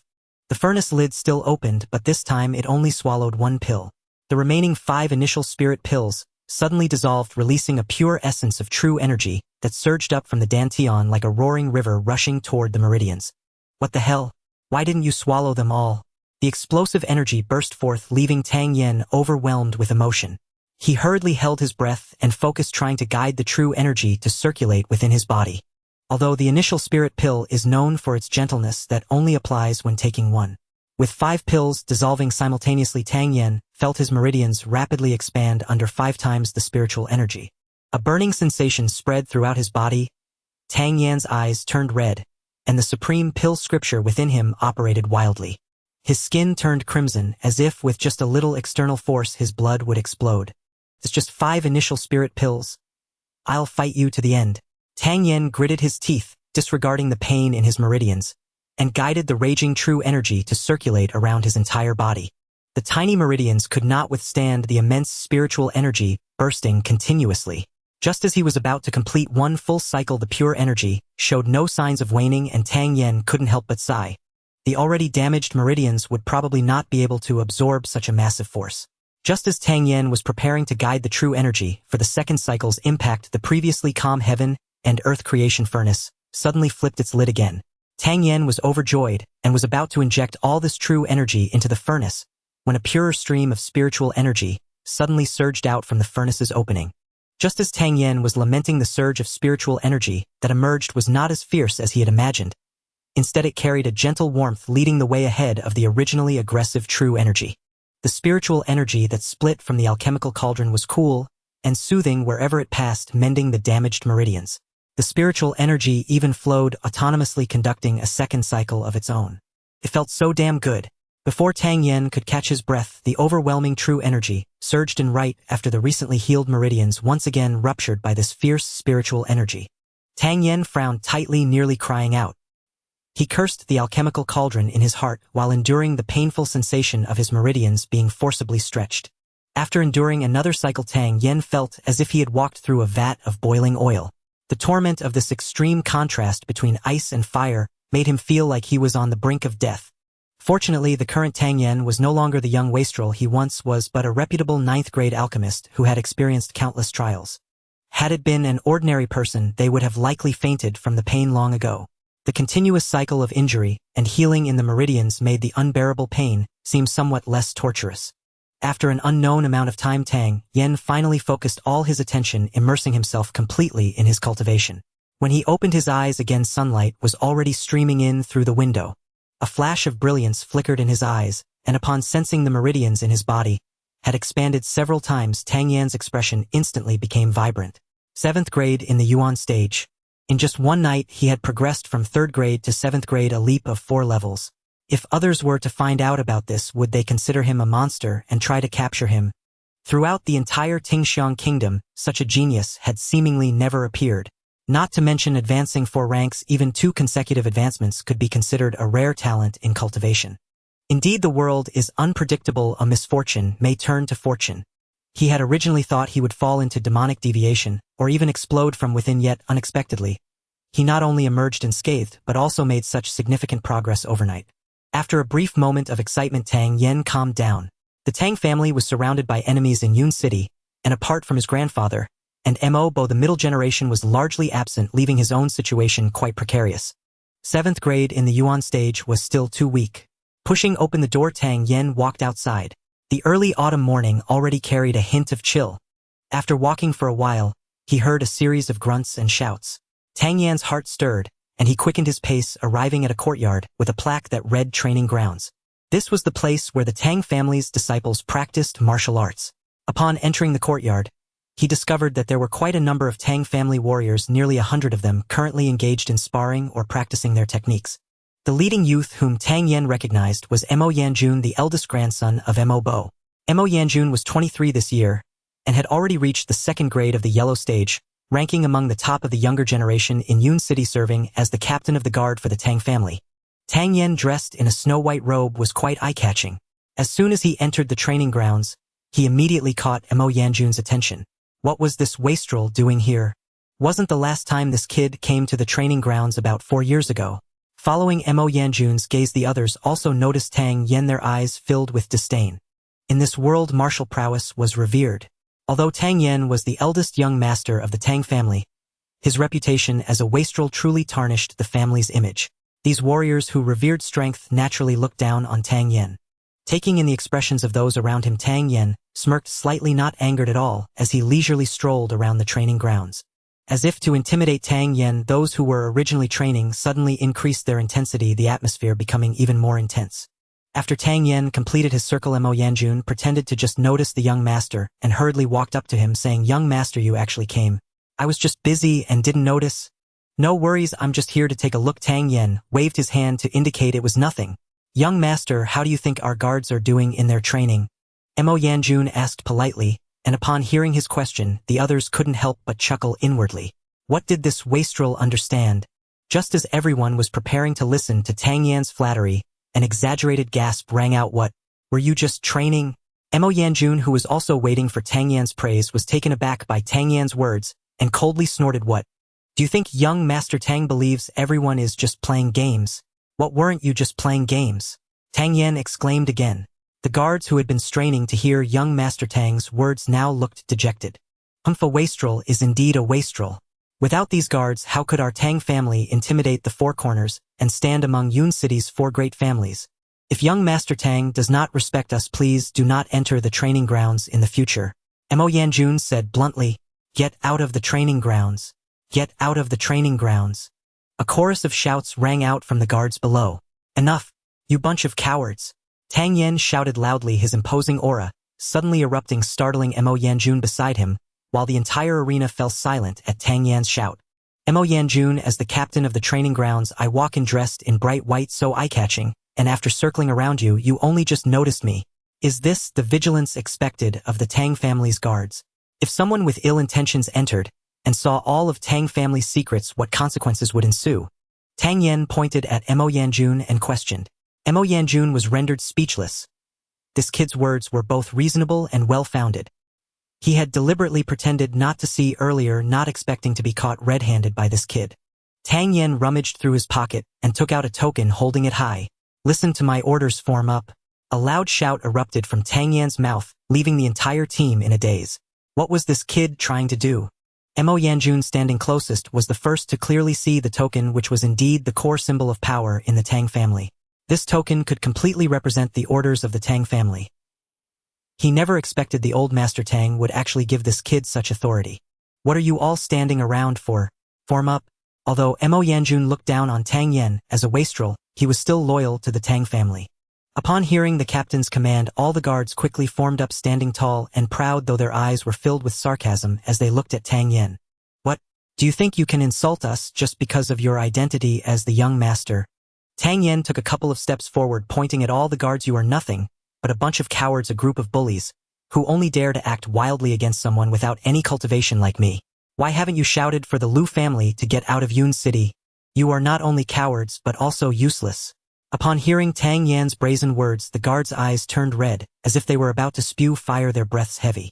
"If we didn't guard the Tang family day and night, how could you, a wastrel, sleep soundly every day? If one day the 4 great families of Yun City go to war, everyone present will only be headed for death." Tang Yan's words became sharper with each passing moment, and finally someone couldn't help but step forward. "Young Master Tang, on what basis do you say we are useless?" A burly man with a dark face stepped forward, locking eyes with Tang Yan, his expression one of defiance. "What is your name?" Tang Yan asked. "My name is Chong Tai. The burly man replied in a deep voice. What is your current strength? 9th rank of the Yuan stage. When did you join the Tang family? 3 years ago. What was your strength 3 years ago? Tang Yan asked again. Still the 9th rank of the Yuan stage.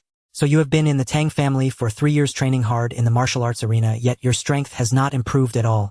Tang Yan's words were like daggers pressing for answers. Well, Chang Tai thought carefully and realized that it was indeed the case. He hadn't noticed it before, but being pointed out directly by Tang Yan made him feel quite embarrassed. Trying to save face, he argued, cultivating martial arts is difficult. It is normal not to advance. How do you train yourself every day? Tang Yan asked again. I train at the hour of the rabbit, carrying a weight of 300 pounds, running 5 laps around the field. Then I practice sword techniques for 2 hours and spar with others for 1 hour. Speaking of his training, Chang Tai proudly puffed out his chest. His training volume was no less than that of other guards. For 3 years you have trained like this every day. Exactly. Before, when you sparred with others, did you hold back and not use your full strength? Tang Yan continued questioning. We are all brothers, keeping it light. What if someone gets hurt? Nonsense. Tang Yan suddenly jumped up. If you hold back against him now, who will show mercy on the battlefield? If you don't give your all to help him improve, are you truly helping him or harming him? You are in the Tang family, receiving regular supplies of elixirs and generous salaries, yet your strength stagnates. So I say you are useless. All of you are utterly useless. Not only useless but also foolish. Of course you must feel dissatisfied. What qualifications does this young master have to criticize you? Let me tell you what qualifications I have. I am the eldest young master of the Tang family. Even if I do nothing, my grandfather will support and protect me. But what about you? Most of you come from ordinary families needing to support your families. If you do not work hard, you can only receive the most basic salary each month, and your wives and children will have to live ordinary lives. You lack the resources to cultivate your offspring. If your children turn out like me, Tang Yan, then they will become completely useless. Hearing this, the guards of the Tang family felt a wave of sorrow. Though Tang Yan's words were harsh, they were undeniable truths. Although they were guards of the Tang family, earning more than ordinary people, they could only ensure their families lived slightly better than average. They clearly lacked the ability to provide their children with the same resources as the family heirs. Seeing their reactions, Tang Yan was secretly glad they were not numb to reality. He shouted with a fierce voice. I believe many of you are in the same situation as Chang Tai, with your training methods remaining fixed and unchanged. 3 years ago you carried 300 pounds. Now you still carry 300 pounds. Even if you were given another 100 years, you would still stagnate at the Yuan stage and never step into the Huang stage. I am so certain because you have become too complacent, losing the courage to strive for martial mastery. Chang Tai, let me ask you, when you first began weight training, how much did you carry? Chang Tai was filled with regret, thinking about how he impulsively attracted this trouble. Like everyone else, why couldn't he just endure the scolding quietly? He could have held on and waited for it to pass. Why did he have to come up and embarrass himself? 10 pounds. Chang Tai's tone had lost the initial defiance. You went from being an ordinary person cultivating to the 9th rank of the Yuan stage, carrying a weight from 10 pounds to 300 pounds. Why don't you continue to increase the difficulty to 350 pounds daily now? If you get used to 350 pounds and then increase your daily training to 400 pounds, if you continue to increase like this, do you think in these 3 years your strength would not reach the Huang stage? Tang Yan challenged. Upon hearing this question, not only the other guards but even Mo Yanjun began to reflect. It should work. Chang Tai said shamefully. You still know how to reflect and feel ashamed, which means there is still hope for you. The situation in Yun City is currently turbulent. Once a fuse is lit, major families may engage in conflict. If you want to survive in future battles, you must train hard to make yourself strong enough to crush everyone, ensuring your own safety. So that your families won't worry about you. So that you won't be called useless by me, this young master. Tang Yan's gaze swept over a wooden stake. How heavy is this wooden stake? This time Tang Yan asked Mo Yanjun. 120 pounds. How far do you think I can carry it? Mo Yanjun frowned in thought and said, not more than 100 meters. The crowd silently scoffed, thinking 100 meters was an overestimate.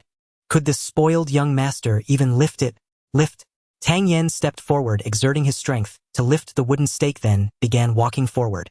1 meter, 2 meters, 3 meters. Everyone wondered whether Tang Yan would collapse before reaching 10 meters or 20 meters. 10 meters, 20 meters, 50 meters, 80 meters. Tang Yan did not use any spiritual energy, relying entirely on his physical strength.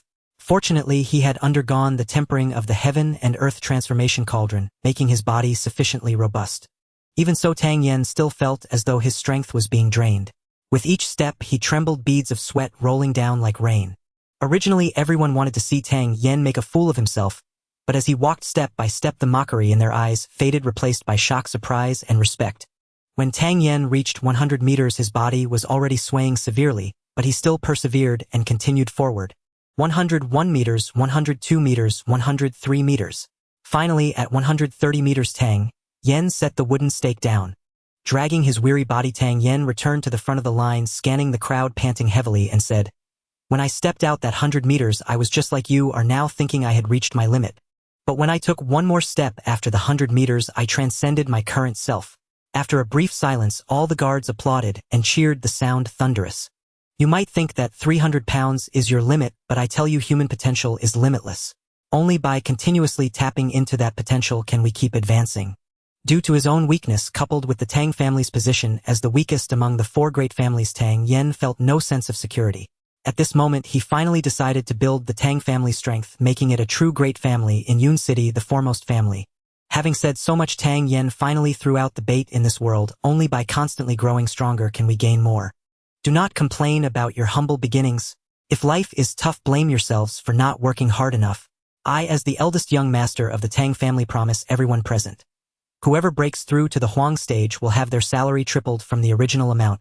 From the Huang stage onward, for each rank you break through, your monthly salary will increase by 100 taels of silver. Each month, we will provide a first-grade elixir based on the situation. If someone reaches the 5th rank of the Huang stage, their child will be able to enter the Tang family for early cultivation. As soon as these words were spoken, the atmosphere exploded, and everyone felt a surge of excitement. Currently, their monthly salary was only a few dozen taels of silver. If they reached the Huang stage, their salary would instantly triple. If they worked hard enough, wouldn't their families live better lives and their children have brighter futures? Young master is wise. At that moment, everyone shouted from the bottom of their hearts. No one wakes up early without benefits. Tang Yen, having lived 2 lives, understood this well. Seeing everyone's passion completely stirred up, he shouted loudly, "Let me say it again, the Tang family does not support useless people. My plan has certain requirements. That is, the training in the future will be very tough. Extremely tough. Please prepare yourselves for a hellish training regimen. If anyone wants to quit, stay where you are. If you want to become strong and are willing to accept training, then step forward. I will count to..." Boom! Before Tang Yen could finish his 3 words, a loud sound echoed as all the warriors stepped forward in unison, shaking the entire martial arts arena. Seeing the fervor in everyone's eyes, Tang Yen knew he had achieved his goal and asked again, "I will ask you one last time, are you ready for the hellish training?" "Ready." 120 voices answered in unison, their voices soaring into the sky. "There are national laws and military regulations. From now on, everyone will assemble every morning at the hour of the rabbit. Those who are late will withdraw. From now on, you will be entirely under my command. Those who do not follow orders will withdraw. If after half a year your strength has not reached the Huang stage, you will withdraw." Tang Yan's expression was stern, and after a few words, this group of guards felt as if they were in the army. "Now, everyone listen to my orders. Carry the 350-pound wooden stake, form a line, and run 10 laps around the martial arts arena. If even one person fails to complete it, everyone will forfeit lunch. If you do not start running within 10 breaths, everyone will forfeit lunch. Start." With Tang Yan's command, everyone nervously moved quickly, finding their wooden stakes and lining up to run around the martial arts arena. On a distant pavilion, 2 old men looked in shock at the martial arts arena.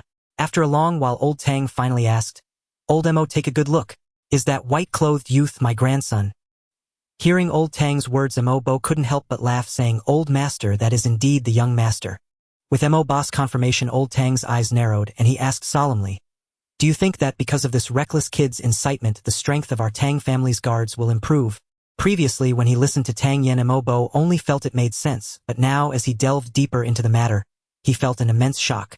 In half a year, Mo Bo spoke slowly, the Tang family's position as the least among the 4 great families in Yun City will likely rise. He first angered everyone and successfully focused all attention on himself. Then, by setting an example and winning people over with virtue, he would propose benefits to ignite everyone's passion. Finally, he would establish rules and successfully take control of this group of guards. Old Master Tang paced back and forth, analyzing Tang Yan's actions piece by piece, and at this point he was also frightened by his own monstrous grandson. With such military training, how could the soldiers not grow strong? If it had been like this earlier, how could the Tang family have been under constant threat from other families? Of course, what shocked Tang Ling the most was still the transformation of his grandson. How did this usually incapable brat suddenly mature? Tang Yen was unaware that every move he made was being closely observed by his grandfather and Mo Bo. At this moment he was in the training ground engaging in strenuous exercise. With 100-pound sandbag pressed on him, he was diligently doing push-ups. This time Tang Yen called upon his true qi.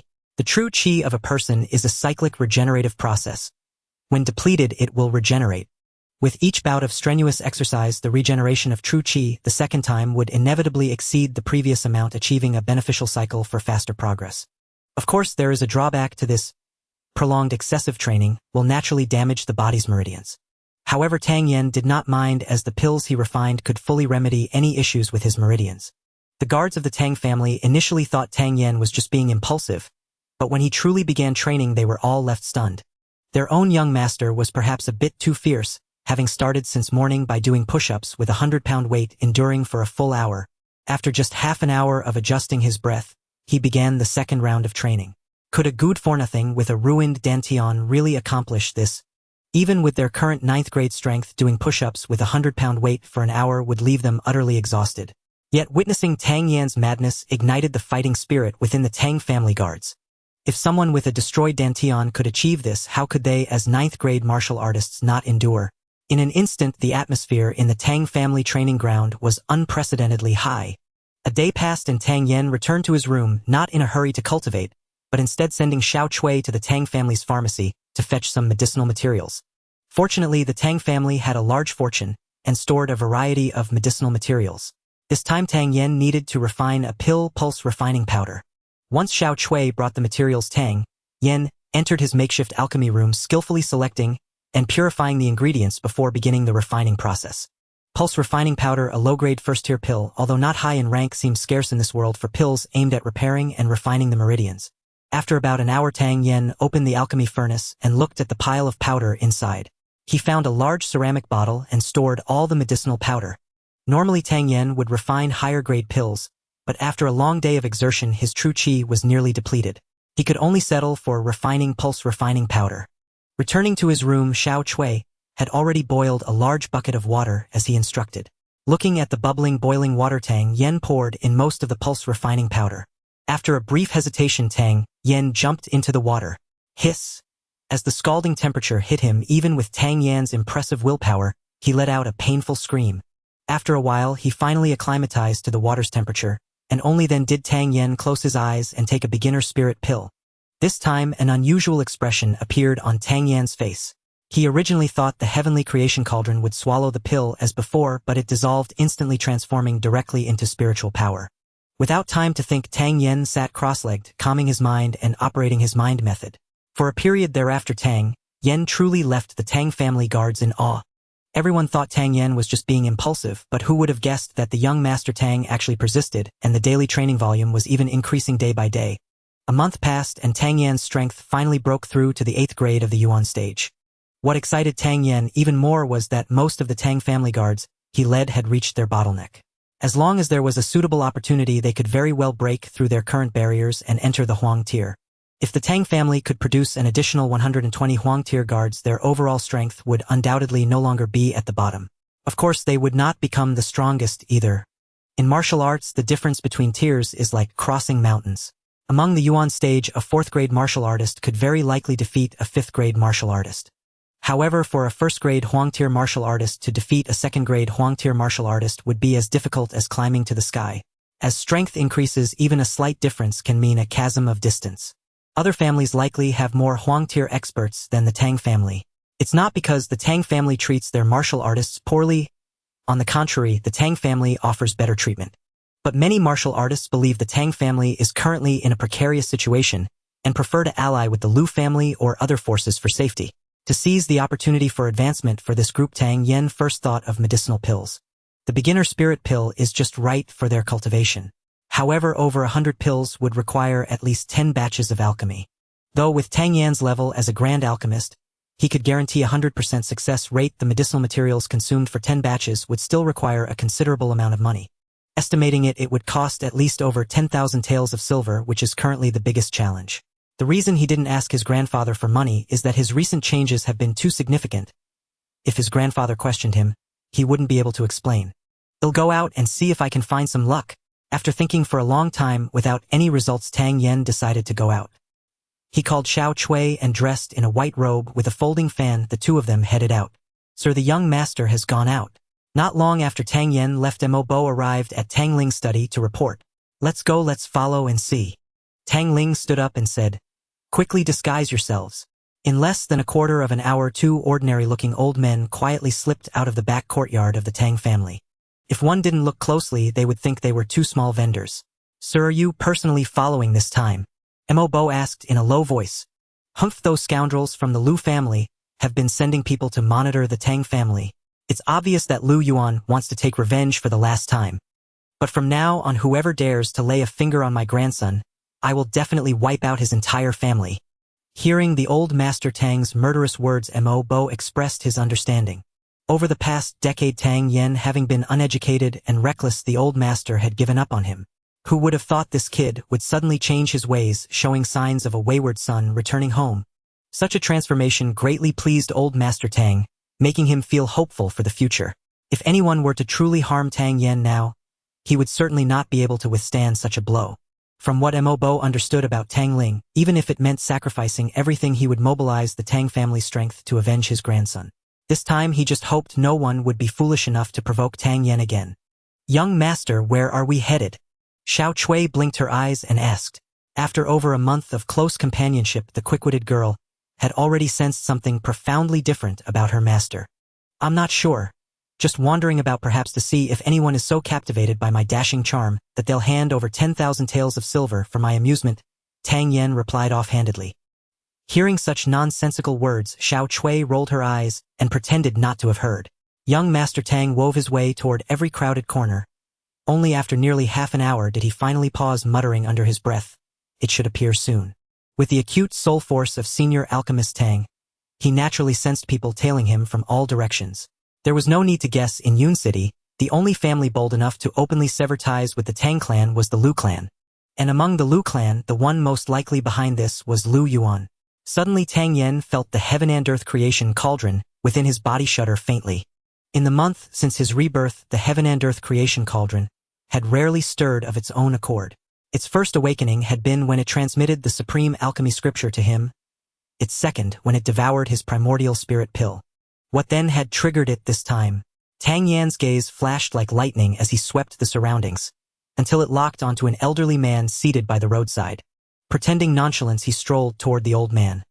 Whereupon the heaven and earth creation cauldron surged violently within his dantian, trembling incessantly, as if drawn by something it desperately craved. Tang Yen now studied the elder closely. Roughly 60 years old, an ordinary mortal, with a modest herbalist's stall laid out before him displaying various medicinal herbs. Most were common herbs, the relatively precious ones being mountain ginseng, aged about 30 years. Flat mushroom grass, common herb. Bone-strengthening grass, common herb. Redfruit, common herb. In the short walk across the stall, Tang Yen identified each herb in turn, yet found nothing extraordinary among them. Frowning, he approached. The old man, who had waited in vain for customers all day, instantly brightened upon seeing a young master dressed in opulent silks. "Young sir, what herbs might you require?" "My prices are fair, and these herbs were freshly dug just days ago. Potency guaranteed." Elder Tang Yen asked, "Are all your herbs laid out here on the stall?" As he spoke, his eyes drifted toward the old man's bamboo basket. The elder sighed deeply. It was clear the young master hadn't found a single herb worth his notice, and he chuckled ruefully. "Everything I could bring is already on display." Tang Yan's eyes lit up at once. If everything he could bring was already displayed, then what lay hidden beneath the cloth in the basket? He stepped forward, lifted the cover, and indeed another herb rested inside. At the sight of its shape, Tang Yan's pupils contracted sharply. He nearly cried out in shock. The herb was small, uniformly withered, and yellow, roughly the size of a radish. Its roots were tangled and haphazard, its appearance utterly unimpressive. Yet Tang Yen recognized it instantly. Spirit vortex fruit. An exceedingly rare herb demanding extraordinarily precise environmental conditions for growth, its primary function being the tempering and expansion of the dantian. enabling it to hold far greater quantities of true qi. It was akin to a cup whose height remains unchanged, but whose diameter widens, thus holding vastly more water. Never had he imagined encountering such a treasure on this casual outing. Suppressing his elation, he casually asked, "What is this? It looks rather ugly. I unearthed it deep in the mountains. I'm afraid my eyes are too dull to recognize it," the elder admitted truthfully. "I quite fancy this thing. Might make a fine tonic stewed with an old hen." "Elder, how much do you ask for it?" Tang Yen asked with exaggerated nonchalance. The elder waved his hands dismissively. "I've no idea what it is. Its appearance suggests its potency has long since faded. Take it if you wish." "Then many thanks, elder." Xiao Chui. "Settle the account, 100 taels of silver." Tang Yen gestured grandly. Xiao Chui sighed inwardly. Her master's prodigal habits had returned, and withdrew a 100 tael banknote from her purse, handing it to the elder. "No, no. This herb is worth at most 1 tael." The elder protested urgently. "I insist you take it. No more talk." Tang Yen feigned displeasure. Stunned, the elder's eyes brimmed with tears. He dropped to his knees with a thud. "My grandson lies gravely ill. I've been desperate for medicine. Young master's boundless kindness shall be etched into my heart forever. Should ever the chance arise to serve you, I'll give even my last breath. Elder, please rise at once. Others may mistake my master for some tyrant oppressing the common folk." Xiao Chui gasped and hurried to help him up. Tang Yen had no mind to linger. The moment he clasped the spirit vortex fruit, the heaven and earth creation cauldron, within his dantian trembled with frenzied excitement, like a starving infant crying for milk. Suddenly he jolted, hastily thrusting the fruit into Xiao Chui's hands. If the wretched cauldron was this agitated, he recalled instantly how it had devoured his primordial spirit pill. Could it possibly intend to swallow the spirit vortex fruit as well? "Young master, what is this thing? So hideous," Xiao Chui muttered, cradling the spirit vortex fruit with reluctant disdain. Indeed, its appearance was grotesquely unrefined. Tang Yen immediately admonished her solemnly. "Xiao Chui, this is an extraordinary treasure. Handle it with utmost care. A single scratch or bruise would mean an irreparable loss. Hold it close. Once home, I'll reward you with 100 taels of silver." At those words, Xiao Chui's face blossomed into delight, clutching the fruit as though it were a priceless pearl. Though her master had long been a reckless playboy, he had always treated her with uncommon kindness. Yet such lavish generosity was unprecedented. Just as Tang Yen prepared to leave the street, an unwelcome voice cut through the arrow. "Who do we have here?" None other than young Master Tang himself. "A month has passed. We haven't met since. Surely you haven't forgotten me." "How could I? A month ago I thrashed you like a stray dog, and won 2,000 taels from you besides. A noble soul like you, who gets beaten and pays me for the privilege, I'd never forget." Tang Yen smiled sweetly at the newcomer. For figures stood before him: Lu Yuan, 2 guards in martial attire, and a young man clad in azure robes. Tang Yan's eyes narrowed slightly. The youth's cultivation rank had reached yellow rank 1st tier, undoubtedly a direct heir of the Lu clan. Whether inspired by Tang Yan's fan-wielding elegance during their last encounter, Lu Yuan now wore a pristine white robe and carried a folding fan of his own. His proud, upright stride and affected poise lent him a certain scholarly grace, until Tang Yan's mockery struck, sending his breath into ragged gasps and his face flushing crimson. How had Tang Yan's tongue grown so venomous in just a few days? Not a single vulgar word escaped his lips. Yet Lu Yuan felt a crushing, humiliating blow to his dignity. "You damn!" Lu Yuan opened his mouth to roar. "Keep your voice down." Tang Yen pointed sharply at him and snapped. "They say you judge a man's taste by the company he keeps. If you shout so loudly, others may assume we're close friends. And if they think I share your lack of refinement, wouldn't that tarnish the Tang clan's honor?" Lu Yuan's mouth gaped open. Yet no curse emerged. Instead, a hot surge of blood rushed to his head, and a profound, suffocating sense of shame washed over him. "Enough. If there's nothing urgent, return home and focus on your studies. Loitering about the streets like a shiftless idler. Where is the bearing of a scion from a prestigious family? Could it be a matter of upbringing?" Tang Yan's offhand remark landed with crystalline clarity in the ears of those who listened closely. Tang Ling and Mo Bo, for instance. The two exchanged a startled glance. On the surface, he was rebuking Lu Yuan for poor discipline. But beneath that lay a far sharper barb, implying the Lu clan was but a minor, inconsequential house. "Humph! Tang Yen. You were so formidable last time. Dare you face me in another contest? If I lose, I'll hand you 2,000 taels of silver." If I win, you'll kneel and kowtow to me. What say you? Lu Yuan suppressed the urge to strike him outright and declared his purpose. 2,000 taels to move your hand. Do you take my worth so lightly? Step aside. I'm returning home. Though Tang Yen was desperately short of silver, the young man in the azure robe posed a genuine threat. He feared no one, but should conflict erupt, his secret cultivation would be exposed. Heh heh heh. What arrogance. Today you'll fight whether you wish to, or whether you don't. At last the youth in the azure robe spoke. Master, that young man in the azure robe is Lu Quan, the most capable among the junior generation of the Lu clan. Shall we go observe? Mo Bo asked, concern etched into his voice. No need to rush. Let's see how the boy handles this. Elder Tang waved dismissively. And if I refuse to fight? Tang Yen asked, unruffled. Refuse? The youth studied Tang Yen with faint amusement. Then there's another way. Kneel and kowtow 3 times, forehead striking earth. Only then will I let you walk away, Lu Quan. What? Do you intend to restrict my freedom? This is Yun City, not your Lu clan's private domain. To detain me, even the magistrate himself must grant permission. Surely the Lu clan isn't so powerful as to disregard the magistrate's office itself. Do you aspire to usurp its very seat? Tang Yen cried out, theatrically incredulous.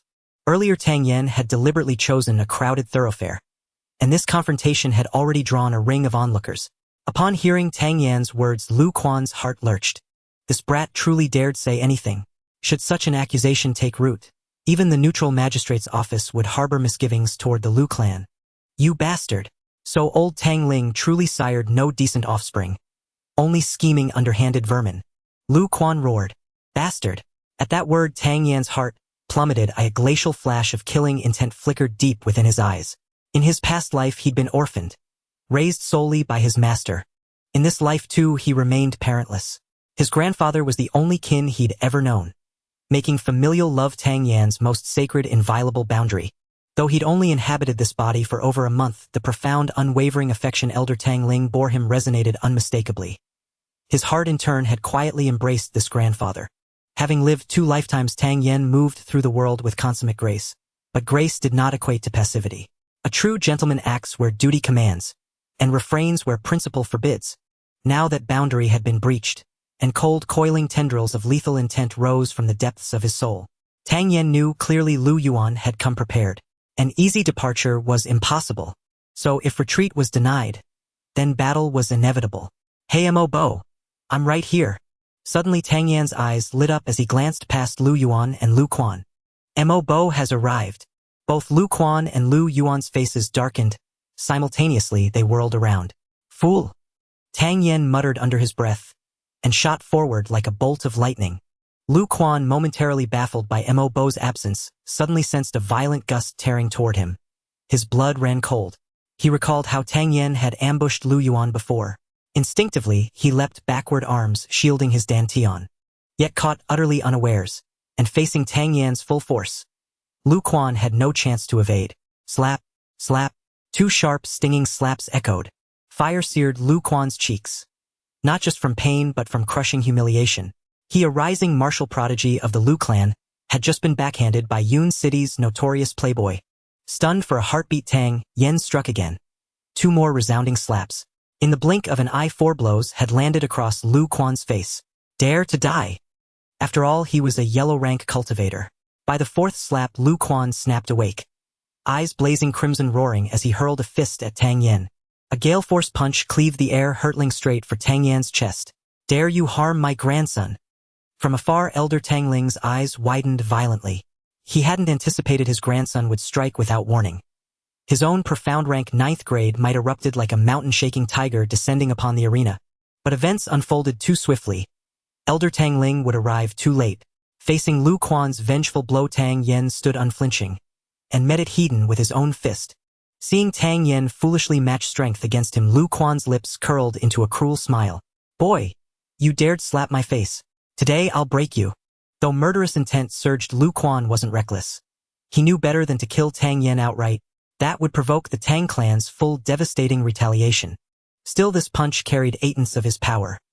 Tang Yan's arm would surely be shattered. Spectators familiar with Lu Quan waited, anticipating Tang Yan's violent flight through the air. As the fist neared his face, Tang Yen twisted his torso with uncanny precision. Just enough to the right. Lu Quan's knuckles grazed past Tang Yan's nose, slicing empty air. What? What just happened? Tang Yen actually evaded it, eyes widened in disbelief. None could accept what their own eyes had witnessed. My turn. Tang Yen flashed Lu Quan a grin. His fist halted mid-motion, then channeled a torrent of true qi, concentrating it into his knuckles before driving it with brutal force toward Lu Quan's dantian. Origin rank 8th grade.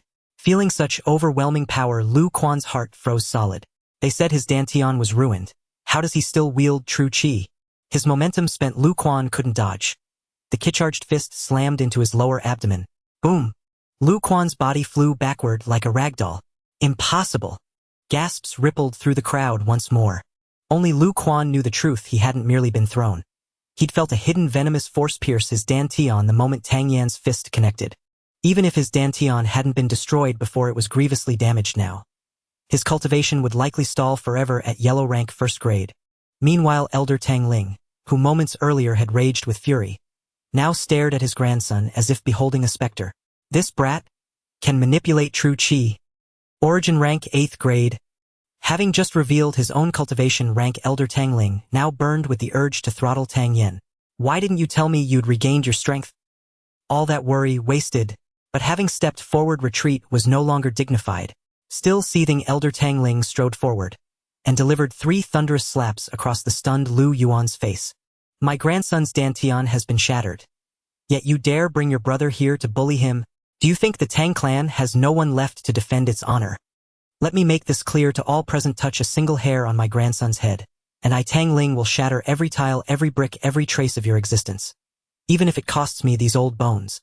With that, Elder Tang Ling, radiating palpable slaughter intent, seized Tang Yen by the collar and marched him toward the Tang residence, pausing only to cast a long, penetrating gaze toward the magistrate's office. Watching the old Master Tang leave, the onlookers couldn't help but twitch their mouths. This shameless person, your grandson, has just beaten Lu Quan to the point of spitting blood, and hasn't even gotten up yet. Yet you dare say others bully your grandson. If this counts as bullying, then what would it be if someone truly beat your grandson? At the same time that Yun City was abuzz with discussions on this matter, old Master Tang had already taken Tang Yen back to the family. Kid, you can cultivate true qi now. In the study, old Master Tang finally couldn't hold back, shaking Tang Yen vigorously by the shoulders. Looking at his excited grandfather, Tang Yen felt a bit overwhelmed. Yes, if I couldn't cultivate, I would probably have been beaten to death today. What's going on? Didn't your dantian get destroyed? Tang Ling hurriedly pressed for answers. This? Tang Yen stammered. Seeing Tang Yen struggling to find the words, old Master Tang suddenly recalled a powerful aura that had appeared over a month ago, a presence so brief that he initially thought it was just an illusion. Could it be that some extraordinary person from outside saved his grandson? A little over a month ago, I met an old man who said we had a profound connection, then made me eat something and I was able to cultivate. He also passed on some techniques to me, but he preferred a quiet life and didn't want to get involved in worldly affairs, so he asked me not to mention it. I advised him to stay in the family and enjoy life with plenty of food and drink, but that cranky old man had his own quirks. Tang Yen finally fabricated an explanation after much hesitation. Thinking his grandfather would continue to press for more details, old Master Tang suddenly gave Tang Yen a light smack on the head. You little rascal, you don't know how to appreciate your blessings. That person is highly esteemed and has his own principles, not wanting to be burdened by worldly affairs. He healed your dantian and passed on techniques to you, and you didn't even call him your master, but just that cranky old man.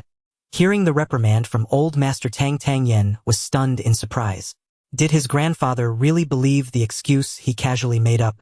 Tang Yen was unaware of what Tang Ling was thinking, but many things finally clicked in Tang Ling's mind. No wonder he sensed the aura of a powerful being that day, no wonder his grandson could cultivate, and no wonder he felt his grandson had changed so much. Many previously puzzling questions were finally resolved under Tang Yan's kind deception. All right, since your master doesn't want you to speak of it outside, keep this secret. Tang Ling waved his hand with a commanding presence, no longer asking further. Today Tang Yen finally experienced the feeling of hitting the mark by accident. This is good, it saves him from having to come up with more excuses. You can go now, but don't go out much lately. Every time you leave you must seek my approval. Old Master Tang waved his hand and Tang Yen turned to leave. Since Yenner can cultivate again, I wonder if the city lord will bring up the matter of teasing his daughter again. Standing in the study looking out the window at Tang Yan's departing figure, Tang Ling couldn't help but clench his fists. As long as I still draw breath, I will always stand in front of you. Just as Tang Yen walked out of his grandfather's study, he suddenly thought of Xiao Cui. His Ling spiral fruit was still with her. He wondered if she had brought it back. As Tang Yen anxiously wanted to find Xiao Cui, he heard her call out, "Young master, I'm over here." Upon seeing Xiao Cui holding the incredibly ugly Ling spiral fruit, Tang Yen finally felt relieved. "Young master here." Xiao Cui handed the Ling spiral fruit to Tang Yen, looking at him eagerly. Tang Yen did not disappoint her, laughing heartily. "Aren't my silver notes all kept by you? You can take 100 taels." "Thank you, young master." Hearing Tang Yen keep his promise, Xiao Cui's face lit up with joy.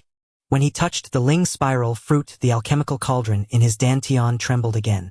Tang Yen anxiously wondered why the cauldron was reacting, hurrying back to his room with the Ling spiral fruit. This rotten fruit seems to be quite favored by the young master. His taste has become increasingly peculiar lately. After arriving in his room, Tang Yen sat cross-legged on the bed, curious. Could it be that the cauldron wanted to eat this fruit? But how do I feed you? Do I have to swallow it for you to eat? Curiosity is a double-edged sword, and it can sometimes lead to trouble. As Tang Yen wrapped a strand of true qi around the Ling spiral fruit, the alchemical cauldron in his dantian suddenly shook violently. An immense pulling force surged, and his hand was left empty. Damn, it really got eaten. Tang Yen couldn't help but curse. Hurriedly, he inspected his dantian, and he was stunned again. It seemed he was able to establish a faint connection with the alchemical cauldron, and he could actually see what was happening inside it. Inside the cauldron, he saw a chaotic mass of energy, and the Ling spiral fruit was surprisingly rooted in the chaotic gases, its previously withered exterior now radiating a renewed luster. Damn, it's alive.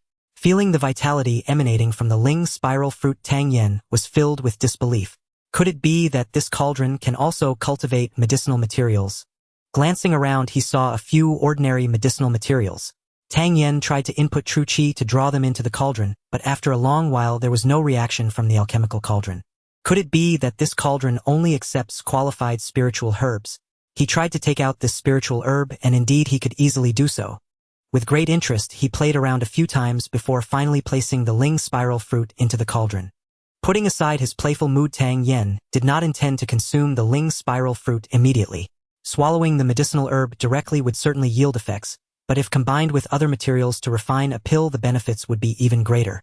Having exposed his strength this time, he feared that the incident of teasing Lin Dongxue would be used by someone with ulterior motives. If rumors were to spread that the young master of the Tang family intended to violate Lin Dongxue, and the city lord's mansion, fearing the strength of the Tang family, hesitated to take action, Tang Yen could act with impunity, escaping any punishment. If that were to happen, the reputation of the city lord's mansion would inevitably suffer. To restore their reputation, they would surely come looking for trouble with him again. And this person with ulterior motives would undoubtedly be the Lu family. Moreover, there are numerous small families in Yun City that depend on the Lu family. Once the Lu family gives the order, these families will undoubtedly spread the rumor, making it echo throughout the city in no time. Carefully analyzing the impact of exposing his strength today, Tang Yen quickly sought countermeasures. Currently, the Tang family is besieged on all sides. If they were to cede some of their power to ease relations with the city lord's mansion, their strength would suffer significant damage. At that time, other major families would likely take advantage of the situation to exploit the Tang family. After being gnawed away by the major families, how much strength would the Tang family have left to survive in Yun City? To prevent such things from happening, they must take action against the city lord's mansion. Tang Yen paced in his room, suddenly recalling a rumor that the city lord's wife had a scar on her face due to illness, and had been seeking treatment without success. She had rarely visited the places she used to frequent, and even when she did, she would cover her face. Although few people knew of such matters, the Tang family, being one of the 4 great families, could certainly verify the truth of the information. And in Tang Yan's memory, there happened to be a pill particularly suitable for scar removal, Wuhan pill. The Wuhan pill, a second-tier low-grade elixir, is a type of pill that cannot assist in cultivation and is extremely complex to refine. Very few alchemists are willing to specialize in its production, which is why people know little about it. In a past life, someone had paid a hefty price to request the refinement of this pill, prompting him to record the recipe. Little did he expect it would come in handy now. City Lord's Mansion. A middle-aged man, tall and strong, stood with his hands clasped behind his back at the window, gazing to the east. That kid from the Tang family actually has an intact dantian. According to the intelligence received, his cultivation level has already reached the 8th rank of the nascent stage. It is indeed somewhat unexpected. It seems that last time Dong Shui was deceived by the Tang family, A graceful woman sat in a chair, her face still veiled even in the absence of outsiders within the city lord's mansion. Although the feud between the city lord's mansion and the Tang family has been settled, the outcome of the handling at that time was not made public. Others still believe our city lord's mansion has let the matter rest. I'm afraid someone is looking to exploit this matter again. Although Tang Yan attempted to infringe upon Dong Shui, that kid didn't even touch the hem of her clothes at the time. Moreover, last time that kid wrote a poem, Dong Shui, representing our city lord's mansion, settled the matter. Even if rumors spread, does our city lord's mansion intend to go back on its word and trouble the Tang family again? The middle-aged man frowned. What if we made the previous resolution public? The city lord's wife suggested. Not advisable. A single poem resolved the dispute between the two families, and revealing it might affect Dong Shui's reputation. Let's wait a bit longer. If the rumors become too severe, we can exert some pressure on the Tang family. The city lord set his eyes deep. And the Lu family has indeed been rather arrogant lately. My lord Tang Yan requests an audience. A maid reported just as the city lord and his wife were discussing. Tang Yan. Lin Xiao exchanged a glance with his wife, both noticing the confusion in each other's eyes. Did he come alone? Indeed. What scheme does this kid have in mind? After a moment's thought, Lin Xiao said in a deep voice, have him wait for me in the main hall. What does this kid want? The city lord's wife asked with curiosity. We'll find out soon enough, Lin Xiao said as he adjusted his attire. When Lin Xiao arrived in the main hall, Tang Yan was leisurely sipping tea, sitting in an exaggerated position with his legs draped over the armrest.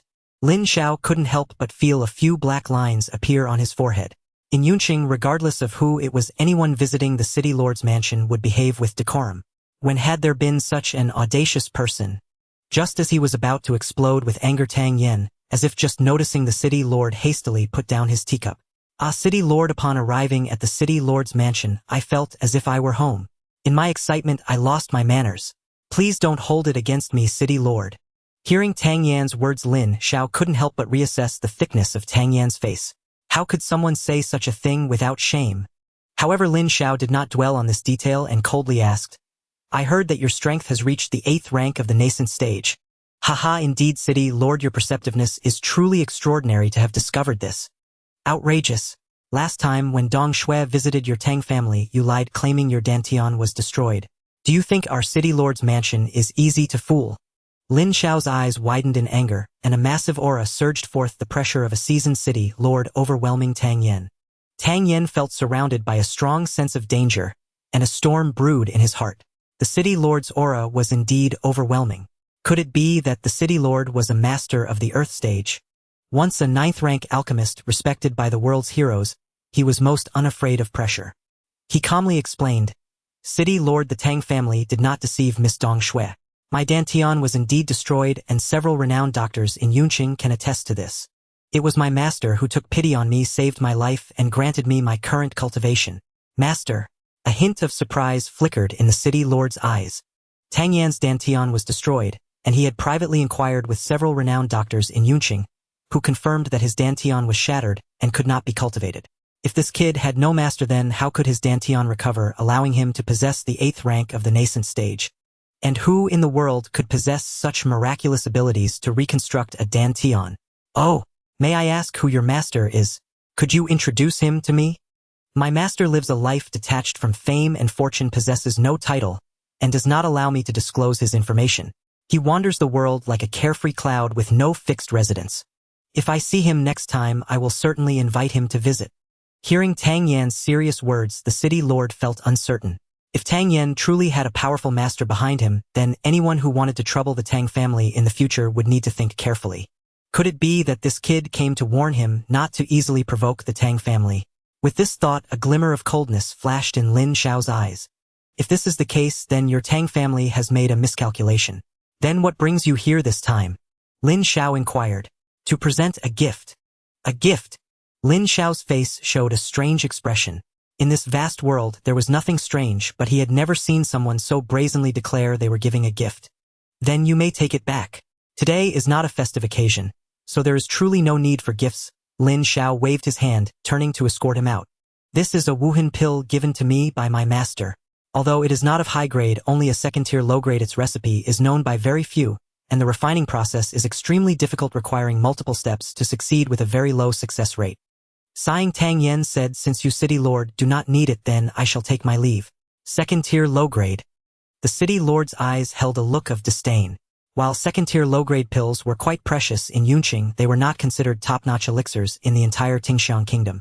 Although he had never heard of the Wuhan pill since it was categorized as a second-tier low-grade elixir, it likely was not a rare item. Now Lin Xiao began to understand Tang Yan's purpose for coming to deliver a pill and sell a favor. If rumors did arise in Yunqing, the city lord's mansion would not trouble the Tang family. Although Lin Xiao had not originally intended to create a big fuss over this matter, to think that a second-tier low-grade elixir could sway the intentions of the city lord's mansion was somewhat underestimating their authority. The city lord, feeling bored, was about to return to find his wife when he suddenly heard Tang Yan mutter, as he was about to leave the main hall. I heard from my master that this Wuhan pill can remove any scar without leaving a trace, and can even enhance beauty. I wonder if it is true.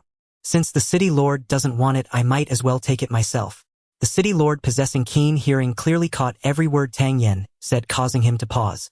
Thinking of the scar on his wife's face which he had sought treatment for in vain, her constant melancholy and forced smiles made his heart ache. The Wuhan pill, its effect is actually to remove scars. It can truly leave no trace. Why didn't you mention this sooner? At this moment Lin Xiao could no longer hold his composure and called out loudly, "Young Master Tang, wait." Hearing the call of the city lord, Tang Yan's lips curled up in a smile, but he quickly masked his expression, pretending to be curious, as he turned his head. "City lord, did you call for me?" "Haha, indeed, come young Master Tang, let's talk a bit more," Lin Xiao said with a beaming smile. "The city lord must be very busy. I won't trouble you further, I will take my leave." Tang Yan clasped his fists and said. Lin Xiao couldn't help but blame himself for being too hasty earlier. He didn't care about his status anymore, and rushed over to grab Tang Yan's arm, saying, "Don't be in a hurry, come in and sit for a while." Tang Yan feigned ignorance and asked, "City lord, what did you call me back for?" "You mentioned bringing gifts. As the saying goes, no merit, no reward. How could I accept such a grand gift from you without reason? I happen to need this Wuhan pill, so name your price." "I have long been infatuated with Miss Dongxue. The last time I met her, I was momentarily confused and caused a misunderstanding between us. Miss Dongxue did not delve into the matter, and I have always been grateful. Hearing that Madame Lin needed this pill, I brought it here at the first opportunity as a way to repay Miss Dongxue with no other intentions." Tang Yan smiled as he took out a porcelain vial from his robe and placed it on the table. Lin Xiao stared at Tang Yan, as this young rake, who had been in Yun City for more than a decade, was acting completely unexpectedly today. There was retreat and advance, courage and strategy. Compared to the outstanding sons of other families, he was by no means inferior. Lin Xiao knew that if he accepted this pill, it would be tantamount to owing the Tang family a favor. If this pill truly had an effect, that favor would be of immense value. Every family in Yun City wanted to have others owe them favors, yet he had always maintained a neutral stance and rarely owed anyone anything. However, for the sake of his wife, he had no choice but to accept this favor. Sighing softly, Lin Xiao smiled and said, "In that case, I will graciously accept it." Tang Yan didn't think much of it. As long as he could ensure that the Tang family would not be targeted by the city lord's office in the near term, that was enough. He clasped his fists and said, "The pill can be taken directly. If Madame Lin has cultivation, she can catalyze it herself. Once fully catalyzed, it will show preliminary effects within 3 hours. I won't impose further, farewell." Lin Xiao did not try to keep him, as he was preoccupied with thoughts of his wife, and took the pill back to his residence. Is the city lord truly serious? A second-tier pill, even if it is of low quality, can sell for 1,000 taels of silver. Does the city lord not wish to show any appreciation? Upon leaving the city lord's office, Tang Yan let out a bitter smile. It seemed he would still have to ask his grandfather for the money to refine the initial spirit pill. Just as he was lamenting, a horse-drawn carriage stopped in front of the city lord's office. "Tang Yan!" A clear voice rang out, and when Tang Yan turned around, he saw 2 graceful figures jumping down from the carriage. "So it is Miss Dongxue and Miss Wuxuan. What are you doing at the city lord's office?" Lin Dongxue asked with a furrowed brow.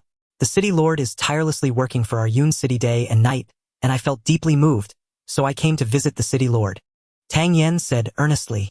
Upon hearing his words, both Lin Dongxue and Wuxuan felt a sense of absurdity. "You came to visit the city lord?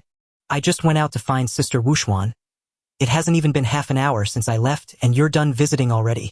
Lin Dongxue asked, eyes wide in disbelief. "The city lord has countless matters to attend to. How could I dare to trouble him too much?" Tang Yan, unwilling to get caught up in this, quickly changed the subject.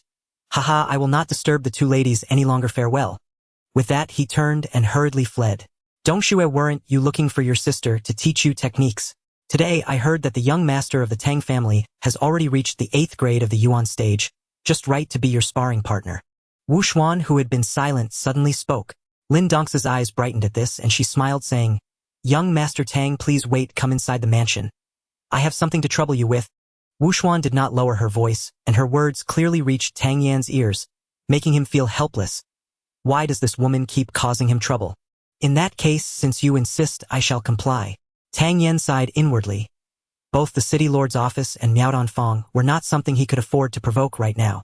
Following the two women back into the city lord's office, Tang Yan clearly felt Wu Xuan's curious gaze often resting on him. Miss Wu Xuan, why are you staring at me? Did I grow flowers on my face? Tang Yan asked with a smile. I'm just curious, how did you deceive everyone into believing that your dantian was destroyed, while still possessing the strength of the 8th grade of the Yuan stage? Wu Xuan casually lifted a lock of hair, pretending to be indifferent. The destruction of my dantian is indeed a fact. I did not deceive you two ladies that day, but I happened to encounter my benefactor, which allowed me to fortuitously restore my dantian and redo my martial path. Tang Yan brought up his master as a pretext. As the daughter of a city lord, Lin Dong's knowledge and cunning far surpassed that of ordinary people. And Wu Xuan, as the chief alchemist of Miao Donfang, held a high position and was also very astute. Upon hearing Tang Yan mention benefactor, her pupils contracted slightly. Does this guy have a powerful figure backing him? Although she was half in doubt about Tang Yan's words, his explanation was quite reasonable. Oh, may I ask who your esteemed master is? Could you introduce him? Wu Xuan asked with a slight smile. He wanders without a fixed abode, only meeting by fate. What a pity. If there is an opportunity, please help to introduce him. A Miao Donfang will certainly treat him with utmost sincerity. Wuxuan's beautiful eyes sparkled, captivating one's heart. When I see my master next time, I will definitely convey your message. The three of them walked for about a quarter of an hour and arrived at an elegant small residence marked as Dongsue Pavilion, presumably Lin Dong's dwelling. Sister Wu Xuan, I've learned most of the Miomon sword technique you taught me last time. If you could guide me a few more times this time, I believe I can master it. Upon entering the courtyard, Lin Dongxue immediately said, All right, practice it once for me to see. I'll point out any deficiencies. Wu Xuan nodded with a smile. Hearing their conversation, Tang Yan felt a sudden chill. Martial arts are usually kept secret, yet Wu Xuan actually passed down the sword technique to Lin Dongxue. The relationship between the city lord's office and Miao Donfang was closer than he had imagined. Shall I step outside for a moment? Tang Yan pretended to want to leave. No need, young Master Tang, just watch. Dongxue, practice it once. Wu Xuan said. All right. Lin Dongxue responded and took out a sword. The sword was slender and thin as a cicada's wing. Even with Tang Yan's discerning eye, he couldn't help but exclaim it was a fine sword. Watch closely. Lin Dongxue shouted, channeling her true energy, and began practicing the sword in the center of the courtyard. This sword technique was called the Miomon sword technique, and its moves were as elegant as its name, displaying agility and grace under Lin Dong's execution. As Lin Dongxue executed her moves layer by layer, Tang Yan also nodded slightly. Although the girl had not completely mastered this set of techniques, she was already remarkably proficient. It was merely a matter of time before she reached a higher level. Moreover, Lin Dongxue had an excellent physique. Paired with this technique, it was a delightful sight. Tang Yan watched with increasing interest, nodding repeatedly, internally praising her grace. Then Tang Yan fell into deep thought. He still hadn't properly practiced a complete set of martial arts. If he truly encountered a strong enemy, he would have little chance of survival. Though he experienced numerous battles in his past life, most of his efforts were devoted to alchemy, and he had not deeply studied techniques. He needed to put more effort into cultivating martial arts in the future. When Lin Dongxue finished this set of sword techniques, she let out a long breath and proudly looked at Wu Xuan, saying, Sister, how did I perform? Wu Xuan did not rush to answer. Her beautiful eyes scanned Tang Yan, and with a smile she said, Having seen young Master Tang nodding repeatedly, he must have discerned some insights. What does young Master Tang think? Upon hearing this, Tang Yan felt a headache coming on. He was merely an observer. Why was he being dragged into this? Although I can't see any issues, I feel it's quite good, absolutely perfect. I wonder, Miss Wu Xian, can you spot any problems? Tang Yan threw the question back to Wu Xian. Wu Xian shot him a glance and then replied crisply, You've indeed been working hard practicing lately. There are no mistakes left, only a lack of refinement. Given time, you will surely master it. To quickly hone a technique to perfection, continuous practice is essential, and finding someone to spar with is a great way to improve. Tang Yen agreed with the first part of Wu Xian's statement but began to feel an ominous premonition. Did he really have to be the sparring partner? Alright, since Miss Wu Xian has begun to impart her teachings, I won't linger any longer to avoid any suspicion of learning from you. Farewell. Just as Tang Yen was about to leave, Lin Dongxue immediately called out to him. What's wrong, young Master Tang? Do you want to sneak away? Didn't you just say you would be my sparring partner? I'm only at the 8th rank of the Yuan stage and Miss Lin's strength is close to the Shen stage. Why would I spar with someone like me? Tang Yen said with a bitter face. Besides, I have no masochistic tendencies. Why should I be your sparring partner? Hearing Tang Yan's words, both Lin Dongxue and Wu Xian were momentarily stunned. Did this guy's brain get squeezed by a door? How many people in Yun City wanted to be Lin Dongxue's sparring partner? This guy actually wants to refuse. However, Tang Yen had a point, leaving the two girls momentarily speechless. After pondering for a moment, Wu Xian suggested, how about this? Young Master Tang can serve as Dongxu's sparring partner for the time being, and we will pay you a certain reward. What do you think? How much will you pay? Tang Yen perked up immediately. Money lover. Seeing Tang Yan's reaction, Lin Dongxue snorted coldly, saying, Alright, I will use strength below the yellow tier to spar with you. If you can last half an hour, I will give you a mid-grade first-tier pill. How about that? A mid-grade first-tier pill. As a master alchemist, Tang Yen naturally had no interest in pills. He shook his head and said, I'm not interested in cultivation, but I have a great interest in money. How about this? If I can last half an hour or force you to use your yellow tier strength, you will pay me 10,000 silver coins. How does that sound? Hearing Tang Yan's words, Lin Dongxue's brows shot up and she mocked. You think you can force me to use my yellow tier strength? I promise you just don't run away when you get beaten later. Let's go. Tang Yen smiled, asking, Miss Wu Xian, may I borrow your sword for a moment? Wu Xian's face turned slightly red at his words as she unsheathed her sword and tossed it over, saying, Here, I want to observe young Master Tang's sword technique as well. Taking Wu Xian's sword, which was slightly wider and heavier than a typical sword, Tang Yen felt a bit surprised. What level of strength did Wu Xian possess for her weapon to be heavier than an ordinary sword? Thank you, Miss Wu Xian. Tang Yen expressed his gratitude, but he kept pondering why he couldn't have this little girl as his sparring partner, since he could be Lin Dongxue's. The more he thought about it, the more feasible it seemed. Tang Yen felt delighted, and after a moment's consideration decided to use Lin Dongxue to hone the Tang family's martial arts, Xingyun's sword. After all, as the sole heir of the Tang family, if he were not proficient in Tang family's martial arts, wouldn't that be embarrassing?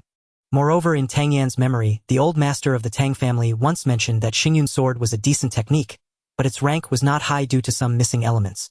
Tang Yen had a good memory, and after a brief recollection, he ran through the moves of Xingyun's sword in his mind. Be careful. Lin Dongxue had long wanted to give Tang Yen a good beating. With a sharp shout, she twirled her slender sword and charged at him. Sensing Lin Dongxue's momentum, which clearly only used the strength of the 8th rank of the Yuan stage, Tang Yen smiled inwardly and raised his sword to meet her. While constantly exploring the flaws of Xingyun's sword in his mind, Tang Yen appeared flustered in the face of Lin Dongxue's fierce attacks. However, there was no trace of fear in Tang Yan's eyes. Instead, there was a hint of excitement. Such intense sparring was immensely beneficial for his sword technique's restoration. The seemingly perilous attacks were actually helping Tang Yen find and fix his flaws. Watching from the sidelines, Wu Xian smiled at Tang Yan's frantic state, preparing to enjoy the show of him getting beaten. But as time passed, the teasing in Wu Xian's eyes gradually faded, replaced by waves of confusion. From the beginning, Tang Yen had been pressured by Lin Dongxue, barely able to defend himself. Now a quarter of an hour had passed. Logically, Tang Yen should show obvious signs of defeat, yet, after so long, why did this guy's condition still seem the same as at the beginning? Meanwhile, Tang Yen felt increasingly excited. This Xingyun sword technique was indeed riddled with flaws. Many parts had been altered, and even several moves were missing. If only he was given some time, he could completely perfect this sword technique. Soon Wu Xian's eyelids flickered, her eyes filled with disbelief. She clearly saw that the Tang Yen, who had been flustered at first, was gradually stabilizing his footing. Wu Xian felt an absurd notion arise in her heart. Was Lin Dongxue really serving as Tang Yan's sparring partner? In the arena, after such a long time without defeating Tang Yen, Lin Dongxue felt incredibly ashamed and increasingly anxious.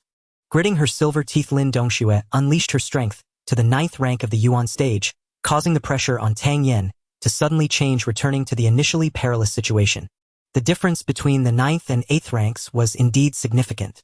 Just as Wu Xian and Lin Dongxue were convinced that Tang Yan would soon lose, the aura of the sword in Tang Yan's hand suddenly transformed. Although he was still at the 8th rank of the Yuan stage, the originally dull and unrefined moves became incredibly smooth and proficient, with the sword's aura even intensifying. A quarter of an hour passed and Tang Yan began to reverse his previous helplessness, continuously attempting counterattacks. The one involved was confused, while the onlooker Wu Xian wore an extremely serious expression. Having spent years in Yun City, she was familiar with various families' techniques. The sword technique Tang Yan was using was precisely the Tang family's signature martial art Xingyun sword. However, both in skill and power, it was far superior to what she had seen before. Could it be that this guy was not merely practicing the sword technique but actually improving it? In an instant, Wu Xian looked at Tang Yan with a rather complex expression. There was admiration along with a hint of wariness. Unbeknownst to them, half an hour had already passed and Tang Yan showed no signs of defeat. Lin Dongxue's eyes were ablaze with fury, gritting her teeth. This guy was truly ruining the mood. Even if he was strong, he should consider my feelings. Even though I used my 9th rank of the Yuan stage and still couldn't defeat you, are you intentionally trying to embarrass me in front of Sister Wu Xian? This time Tang Yan couldn't be fully blamed. Under normal circumstances, he would certainly have left Lin Dongxue some face. But at this moment he was completely immersed in Xingyun's sword. This technique flowed smoothly and naturally. Compared to graceful sword techniques, it was light and ethereal, but Xingyun's sword was even more natural, unpretentious and unobtrusive, like the floating clouds in the blue sky, lacking the slightest hint of ferocity, yet capable of killing unseen. The more Tang Yan fought, the more invested he became, and his moves grew increasingly perfect. After blocking a strike coming his way, Tang Yan shouted loudly, wielding his sword, as if it had transformed into a cloud, inexorably sweeping towards Lin Dongxue. Feeling the overwhelming might of Tang Yan's sword, Lin Dongxue's delicate face was filled with shock, her beautiful eyes wide open. Even though she had boosted her strength to the 9th rank of the Yuan stage, facing Tang Yan's sword technique, she felt as if she had no way to break through.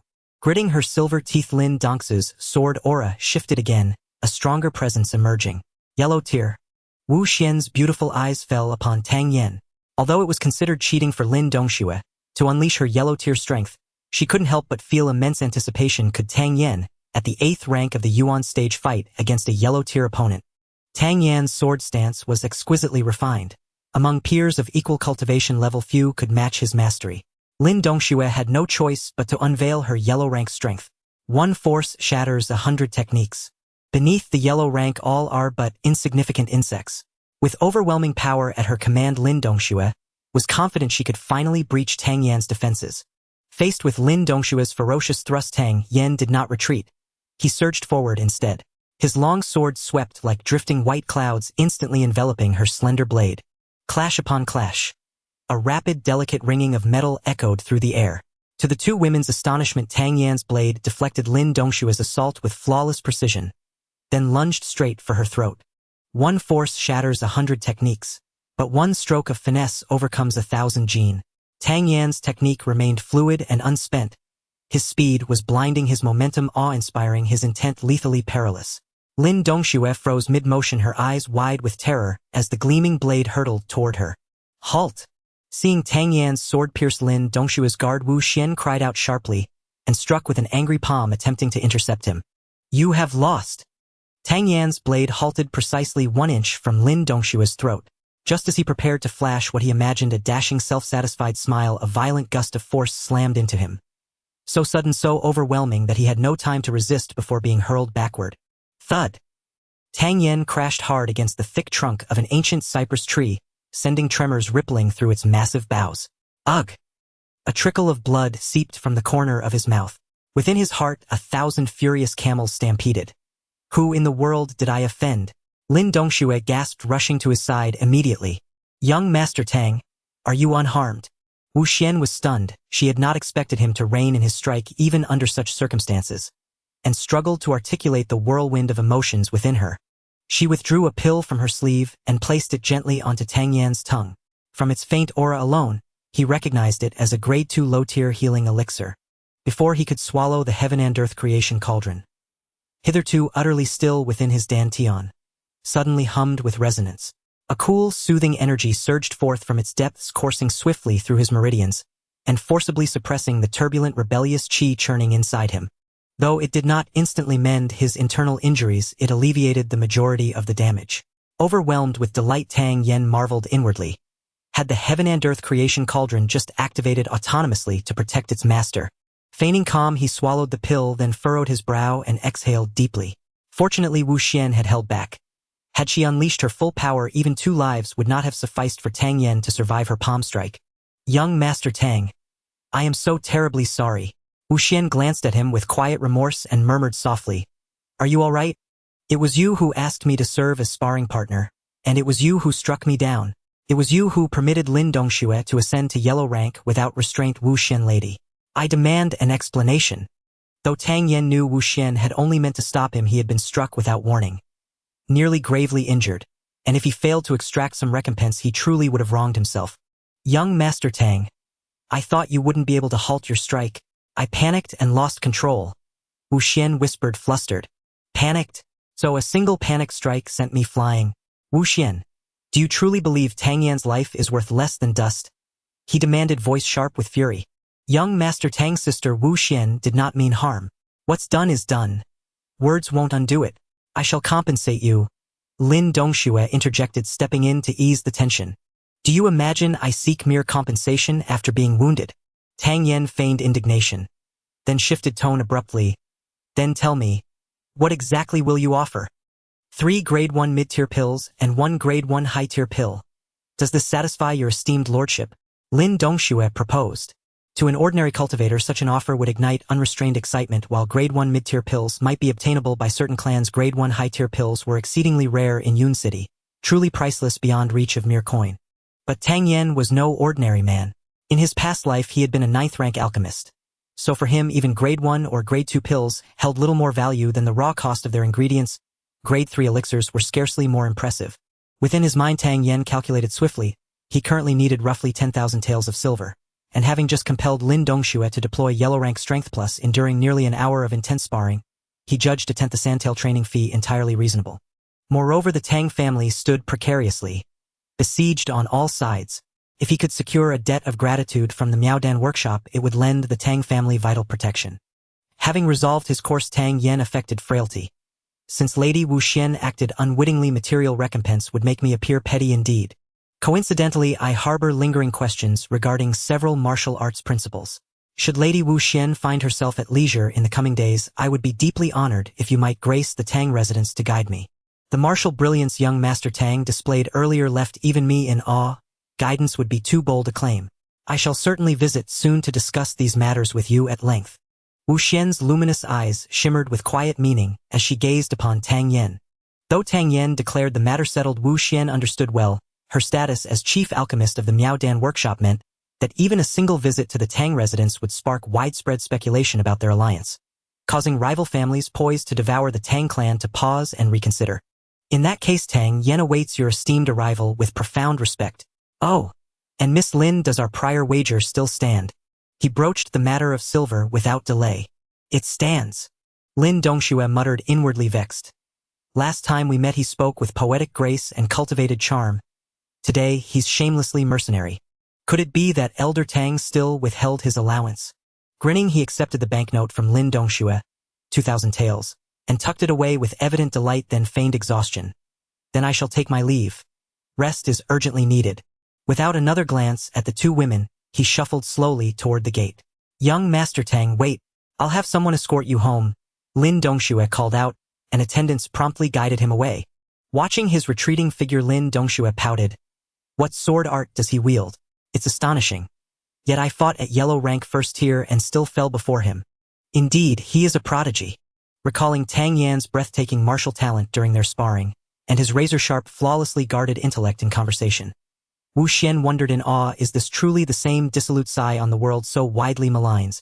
Tang Yen returned home aboard the magistrate's carriage, an arrival that drew keen attention from many watchful eyes. Yet the young master paid it no heed. Haunted by profound insecurity, he burned with urgency to strengthen the Tang family's power. Upon reaching his quarters, he wasted no time retrieving paper and brush. He inscribed a precise list of required medicinal herbs and dispatched Xiao Chui to procure them from the apothecary. However, today, he found that the injuries he had sustained had nearly healed, which piqued Tang Yan's interest in the heaven and earth creation cauldron even more. This mysterious cauldron not only absorbs spiritual energy, but can also grow medicinal herbs.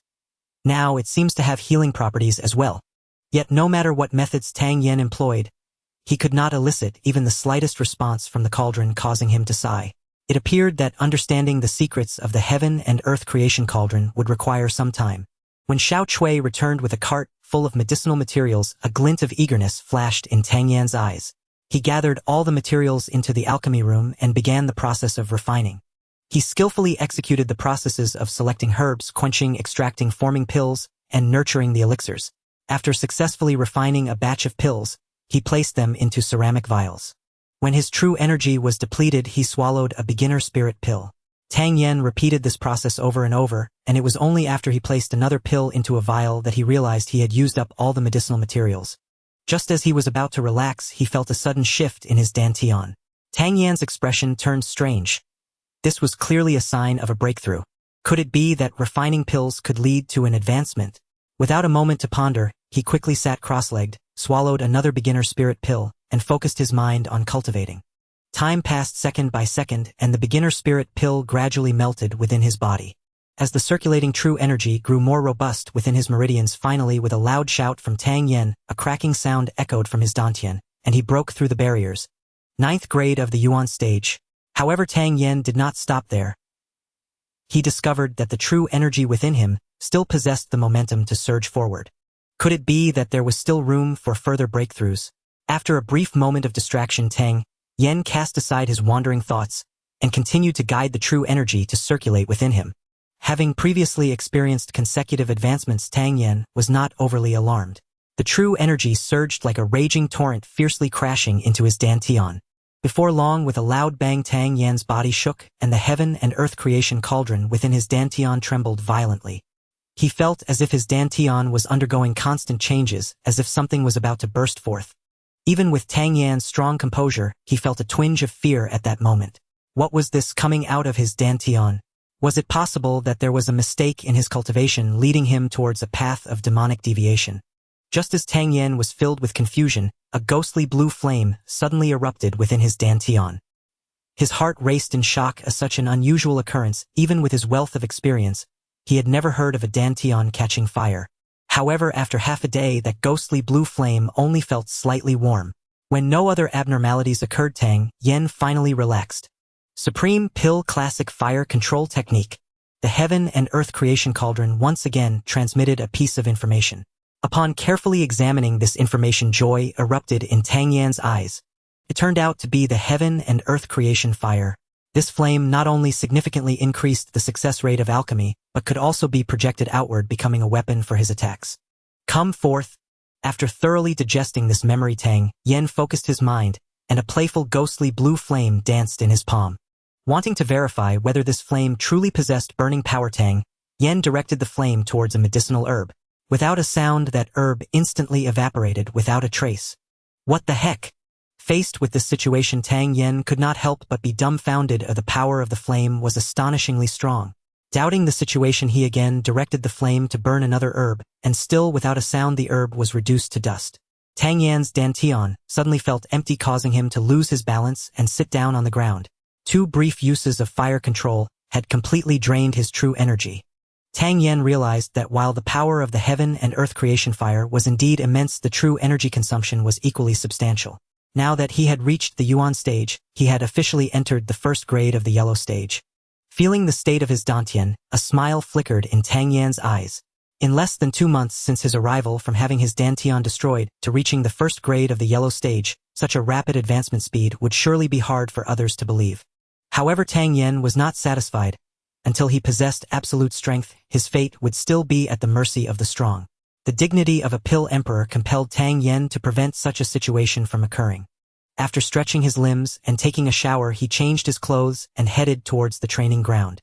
After a month of interaction, the Tang family's guards had dramatically changed their attitude towards this poorly regarded young master. In the past month, Tang Yan had steadily increased his training regimen, and his demands on himself could no longer be described as diligent. They were nothing short of brutal, causing these guards, who considered themselves already quite hardworking, to feel utterly ashamed. Stimulated by Tang Yen, they also trained more seriously, each of them determined not to fall behind this young master, who had been spoiled all his life. When Tang Yen arrived at the training ground, all the guards looked at him and greeted him with smiles. Tang Yen also smiled in response, and out of the corner of his eye, he noticed a burly man who seemed somewhat hesitant, as if he had something to say but was holding back. Tang Yen recognized this man very well.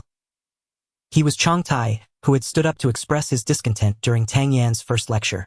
Seeing this straightforward man in such a state, Tang Yen teased, "Old Tai, why are you acting all coy, grinning at me like that? I must tell you I have no interest in anything that resembles a woman. So old Chong has such a preference. No wonder when we were bathing in the river, he looked at us strangely. Indeed, last time when we sparred he took the opportunity to touch me. Turns out he was teasing me. Old Chong, you owe me money." Haha. Tang Yen initiated a joke and the atmosphere instantly became lively. "Hey young master, I advanced last night, now I'm at the first grade of the yellow stage. Do the conditions you mentioned earlier still count?" Chong Tai rubbed his hands together, grinning foolishly. "First grade of the yellow stage." Tang Yen was taken aback, then smiled. "Let me see you throw a few punches." "All right." After responding, Chong Tai demonstrated a set of punches in the training ground. The wind from his punches was fierce and powerful, forming a weak barrier around his fists. The overflow of true energy was indeed a sign of entering the yellow stage. "How much is your monthly salary now?" After Chong Tai finished his set of punches, Tang Yen asked directly. "Everyone's treatment is the same, 50 taels of silver per month." Chong Tai quickly replied. "Starting this month, Chong Tai's monthly salary will be 200 taels of silver." Tang Yen announced loudly. "Thank you, young master. Thank you, young master." Chong Tai exclaimed joyfully upon hearing Tang Yan's words. "Additionally, since you were the first to reach the yellow stage, I'll reward you with an extra 500 taels of silver." Hearing Tang Yan's words, everyone turned envious. "Old Chong, you must treat us tonight. Old Chong, it has to be at the Wanhua Pavilion. We won't leave until we're drunk." Chong Tai did not expect there would be a reward. 500 taels of silver was enough for him to live for a year without eating or drinking. He grinned and repeatedly said, "Thank you, young master." "Don't thank me, thank yourself. You reap what you sow. Whoever works hard will enjoy the returns they deserve. Keep up the hard work." Within the yellow stage, for every grade you advance, your monthly salary will increase by 100 taels. If you reach the Shen stage, we can discuss your treatment further. Tang Yen smiled and patted Chong Tai on the shoulder. Tang Yen smiled and said, "Brother Mo, you are looking for me." After spending a month together, it is clear that the young master excels in every aspect compared to the best disciples of other families. Given time, the foremost among the younger generation of Yun City might indeed be our Tang family's scion. Mo Yanjun sincerely praised, "If you have something to say, Brother Mo, just speak frankly. We are all family here." Tang Yen waved his hand and said, "I'm planning to resign from the position of captain and focus on my cultivation. Everyone's advancement speed is quite fast and they are self-motivated, so there is no need for me to lead them. Besides, everyone respects you and I will report truthfully to the Lord, allowing you to take full control of the guards in the future." After hearing this, Tang Yen pondered deeply.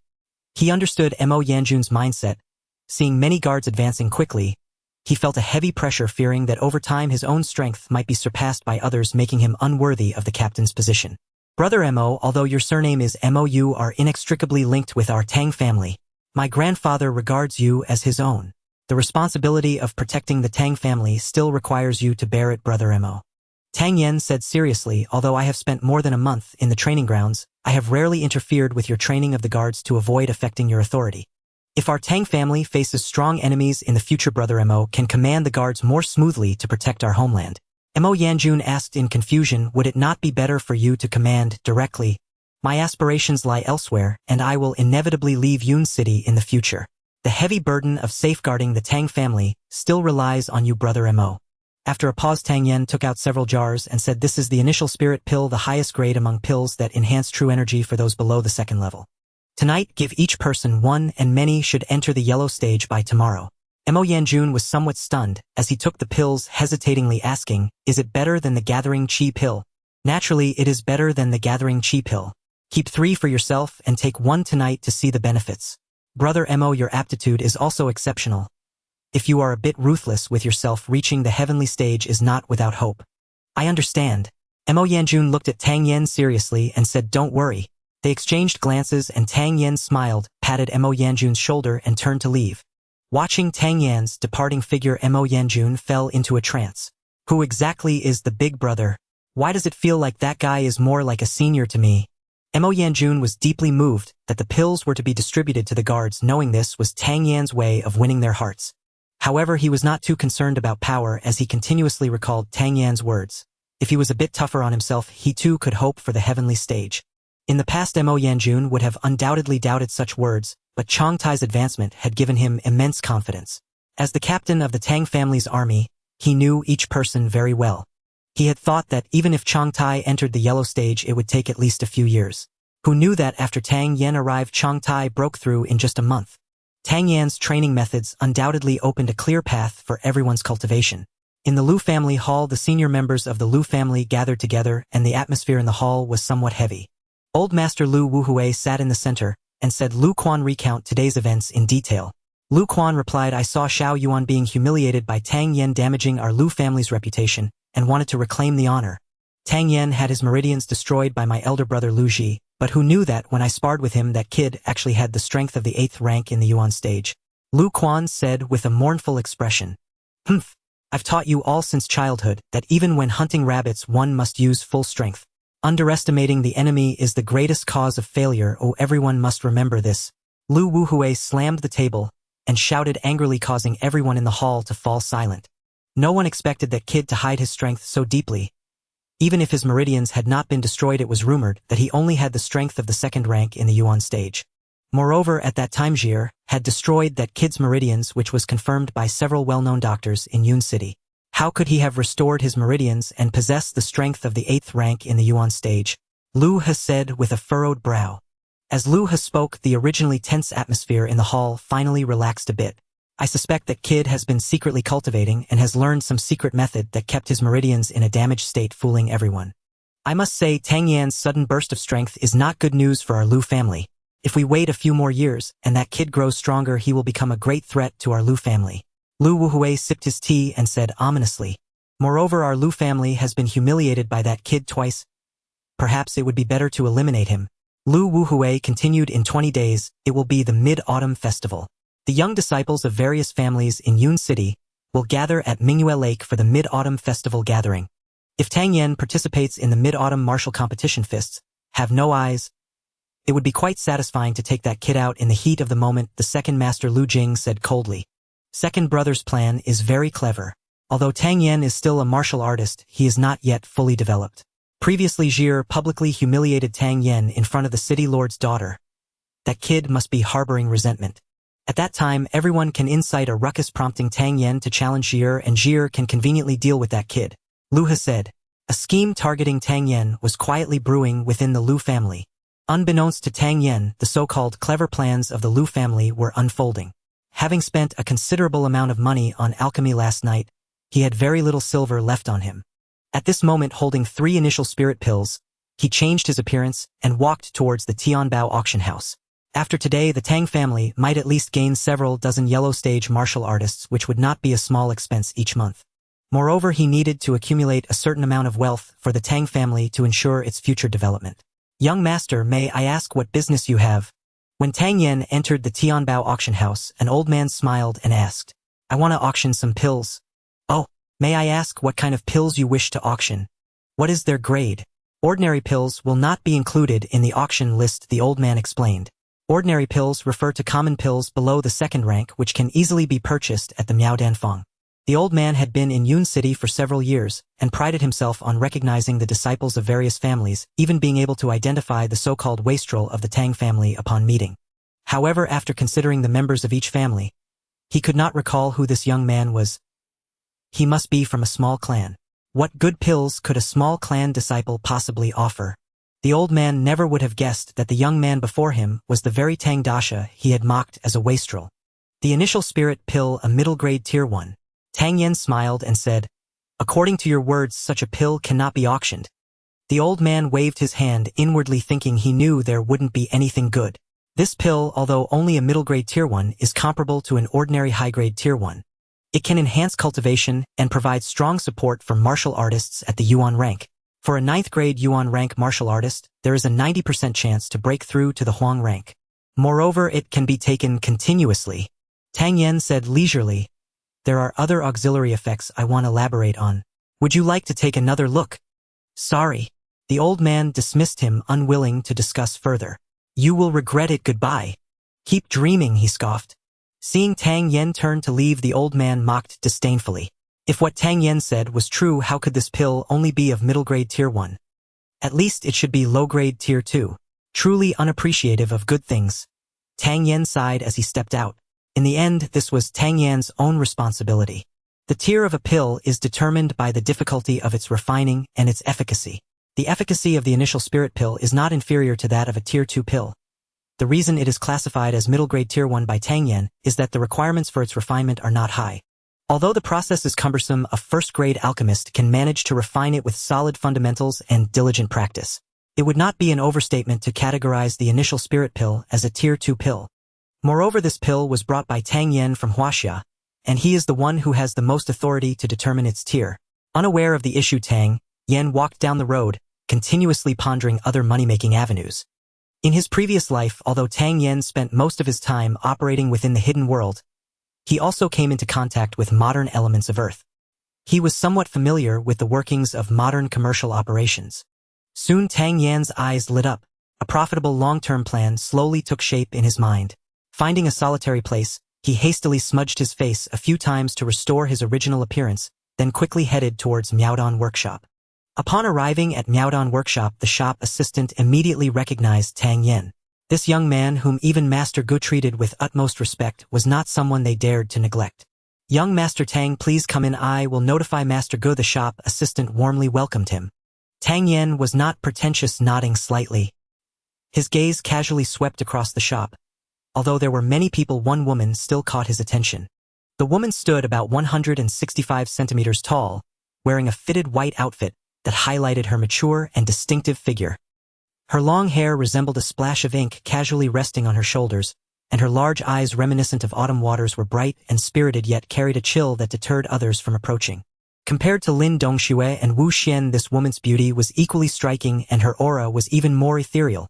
Such a beauty naturally attracted the attention of others, and many gazes within the hall frequently landed on her. Seemingly accustomed to such attention, the woman showed no discomfort. After a brief moment of astonishment, Tang Yen narrowed his eyes, slightly feeling a chill in his heart. If one only judged this woman by her appearance, they would surely be deceived. She stood there quietly, revealing no trace of true energy, making it impossible for Tang Yen to see through her actual strength. However, the cold and forbidding aura emanating from her was palpable. While those present found it difficult to discern her anomaly, Tang Yen, having encountered countless people in his past life, still tagged her as dangerous. Having turned his memory upside down, Tang Yen could not recognize this woman, likely someone from out of town. As he passed by her, Tang Yen suddenly wrinkled his nose and sniffed the air vigorously. Sensing a strange man standing beside her, the woman frowned and turned her head to glare at Tang Yen. "So fragrant," Tang Yen murmured, continuing forward. "It would be nice to take her home as a wife." Seemingly having never encountered such shameless behavior, the woman's coldness deepened. As Tang Yen walked forward, he felt a chill run down his back and fine beads of sweat appeared on his forehead.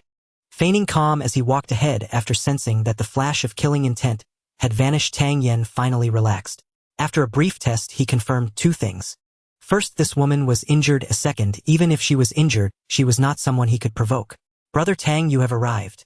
When the shop assistant led Tang Yen to a guest room, Guming hurried over to greet him. Glancing at Guming with the red glow in his eyes now gone, Tang Yen began to understand the efficiency of Miaodong Workshop. It seemed that a tier 3 pill was indeed nothing significant for them. "Haha, congratulations, old Gu." Tang Yen clasped his hands in respect. Guming understood immediately what Tang Yen was referring to and smiled, thanks to the pill formula provided by Brother Tang. "On that day, your brother was indeed blind and failed to recognize that you are the illustrious young master of Yun City. It turns out the talented youth of the younger generation in Yun City is not from the Lu family but from the Tang family. Not worth mentioning, all credit goes to my master's guidance." Tang Yen used his master's name as a pretext. "Let's not be polite. What brings you to Miaodong Workshop this time?" Guming asked with a smile. He secretly thought that these people were indeed astute individuals. Tang Yen spoke frankly. "Then I won't beat around the bush. I am here under my master's orders to discuss a business deal with Miaodong Workshop." Guming, intrigued by the apprentice who could casually offer a Tier 3 pill formula, quickly asked, "What kind of business does your esteemed master wish to discuss with Miaodong Workshop?" "The pulse cleansing powder. It can improve the meridian quality of Yuan rank martial artists to a certain extent." Tang Yen calmly stated the terms of cooperation. "What?" As soon as Tang Yen finished speaking, Guming jumped up in shock. A formula that could improve the quality of meridians was rare in the entire pill refining industry. If he could acquire it and deliver it to the headquarters, it would be a significant achievement for him. Tang Yen, who was sipping tea, was caught off guard by Guming's shout, causing him to shudder. Tea splashed onto his hand, and he said helplessly, "Brother Gu, please sit down and talk, sit down and talk." Guming, realizing his loss of composure, quickly apologized with a smile. Sorry, I was too excited. Does young Master Tang wish to sell the pill formula this time?" "Indeed, that is my intention." Tang Yen nodded. As an alchemist, he anticipated Guming's reaction. He was very confident that he could make a substantial profit this time, because there are very few pills in the world that can improve meridians. Take Yun City as an example. The 4 major families are evenly matched and balance each other out. However, if one family has a particularly gifted descendant, in a few years the other 3 families will certainly be suppressed by that family. Thus, although this pill formula is only effective for Yuan rank martial artists, it will definitely be sought after by numerous families, large and small. Being a part of one of the 4 major families in Yun City, Tang Yen understood deeply that many large families invested countless resources in nurturing their talented descendants. Once the pulse cleansing powder is released, it will surely attract a rush from all the families. "How do you plan to cooperate, Brother Tang?" Guming pondered his words. After a moment of contemplation, Guming replied softly, "As far as I know, the pills that can refine meridians are at least of 3rd rank. My authority does not allow for profit sharing on higher grade pills. I will send a message to the headquarters today and let them discuss it with my brothers." Tang Yen smiled, saying, "Brother, you worry too much. The blood refining pill is merely a 1st rank high quality pill. I believe that with master guest level refining, this pill should not be a hassle. Even other alchemists could manage it." "What? A 1st rank blood refining pill?" Guming exclaimed, standing up excitedly. Fortunately, having learned from a previous lesson, Tang Yen remained composed, leisurely sipping his tea, his eyes filled with laughter as he looked at Guming. "Brother Go, can we sit down and discuss this deal properly this time? We can talk. Guming excitedly settled down. As an alchemist, he was acutely aware of the benefits this pill formula could bring and eagerly asked, "Brother, let's skip the pleasantries. How can I obtain the formula for the blood refining pill for my Miaodong Workshop?" "The usage rights of the formula will be sold to Miaodong Workshop for 1 million taels of silver. The profits from the pills will be shared at a 3070 split, with Miaodong Workshop receiving 70%. Tang Yen calculated. 1 million taels of silver seemed like a lot, but compared to the value of the blood refining pill, it was merely a drop in the bucket, and Miaodong Workshop would certainly not mind. "The profit-sharing ratio seems a bit high." Guming frowned upon hearing this. If it were an ordinary pill formula, even a 10% share would be considered high. Guming understood well how precious a formula for refining meridians was. Miaodong Workshop was not the only alchemical force in the Xiangling Kingdom. Other buyers could be found outside of Cloud City. Moreover, the profit-sharing ratio could certainly be negotiated to 5,050 or 6,040, or even 7,030. Of course, we would take the larger share. The 30-70 split is both a gesture of gratitude for your past generosity and a testament to our trust in Miaodong Workshop's reputation. If it were any other place, such a low profit-sharing ratio would be out of the question," Tang Yen stated seriously. Guming knew that what Tang Yen said was true and nodded, asking, "I wonder what the specific effects of the blood refining pill are."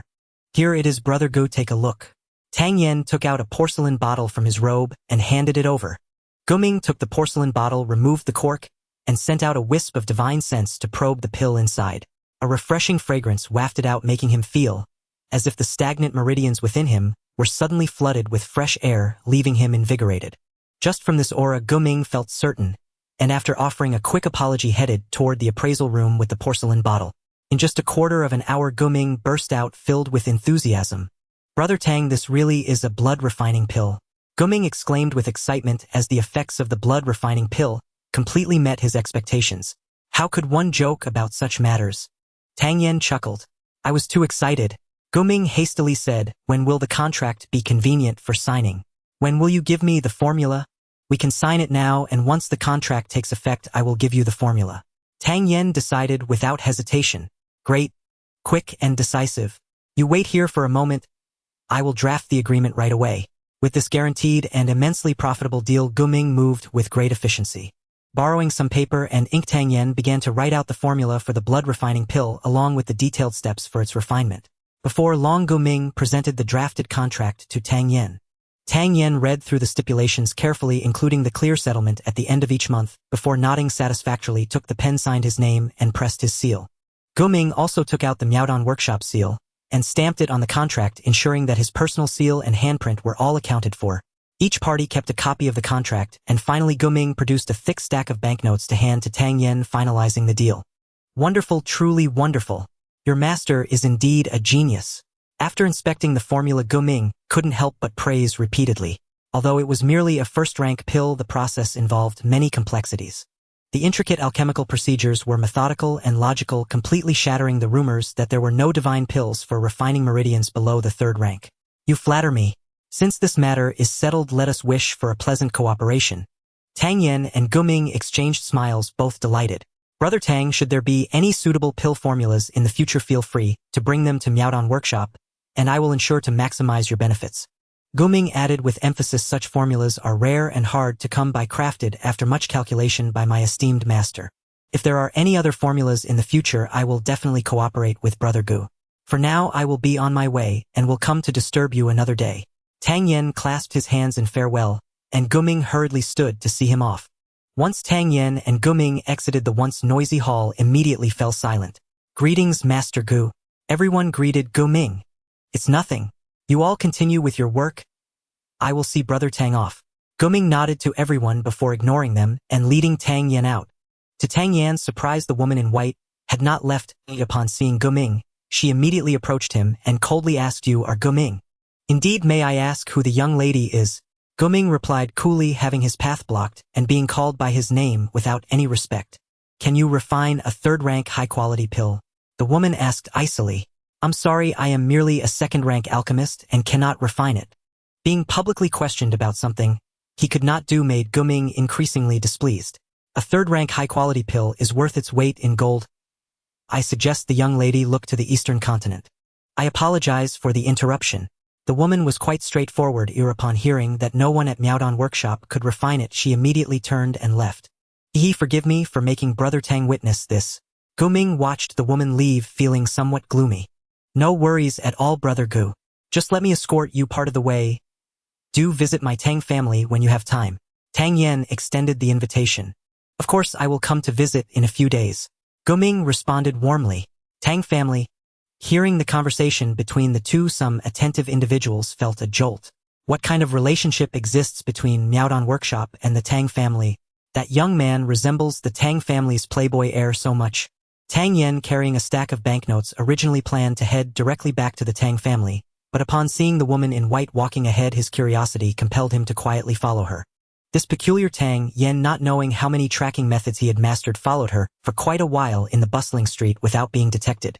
After half an hour, the woman only bought some medicinal materials before heading out of the city. Once outside the city, her speed suddenly increased. He had followed for half an hour, already dozens of li beyond the city walls, when Tang Yen was on the verge of abandoning his pursuit, only to sense abruptly that the figure ahead had come to a halt. "You've been stealthily tailing me through the city for this long. Did you truly think I wouldn't notice?" A woman's icy voice pierced the air. Tang Yan's heart and spirit recoiled in shock. What level of cultivation did she possess? He had concealed himself with utmost care, yet she had still detected him. Shaking his head with a wry, self-deprecating smile, Tang Yen stepped forward. "Hehehe, Miss Z, your martial prowess is truly astonishing. I hid with such precision, yet you still found me." The moment Tang Yen took his first step, a gray blur shrieked toward him, surging into his field of vision. Another person, and equally unfathomable in strength. Tang Yan's astonishment deepened. How strange. This modest city of Yuncheng had suddenly produced not one but two formidable experts. Judging by the aura radiating from both, neither could be less than a grade 3 Earth Realm cultivator. The gray-robed man was emaciated, slender as a bamboo pole. His features were not unattractive, yet his eyes flickered now and then with lewd, depraved light. A clear sign of moral corruption. Someone else. Upon Tang Yan's emergence, the gray-robed, middle-aged man uttered a startled exclamation, sizing him up before bursting into laughter. "No wonder Miss Ziyun dared appear despite the fire demon poison I'd administered. She brought backup. Though your so-called lover is merely a gilded dross, flashy yet utterly feeble. The white-robed woman likewise stared at Tang Yen in genuine surprise. When had he begun following her? How had she failed to notice? Watching their expressions closely, Tang Yen nearly choked on his own bitterness. So neither of them had actually sensed him. Had he simply been summoned by sheer accident? Ha ha ha. I'm just passing through. Please carry on, carry on. Tang Yen hastily waved his hands and turned to leave. Think you can walk away? Heh, heavens no. Everyone knows Miss Ziyun's heart is compassionate. She'd never abandon someone in peril. With you here, she must split her focus to protect you. Now that she's poisoned, her strength is barely my equal. Your presence tips the odds decisively in my favor. The gray-robed man cackled, his vile intentions laid bare without shame. Bai Qing, you overestimate him. A stranger who trailed me all this way is surely cut from the same cloth as you. Kill him if you wish. I have no objection. But today you will not escape. Even if it costs me my life, I will slay you. Ziyun rebuked fiercely. Humph. Then let this elder test your resolve, child. Little brat. Your life is forfeit. With a grotesque laugh, Bai Qing launched himself toward Tang Yen, claws outstretched. Tang Yan's face blanched. This wretch could tread upon empty air. That was the unmistakable hallmark of a celestial realm expert.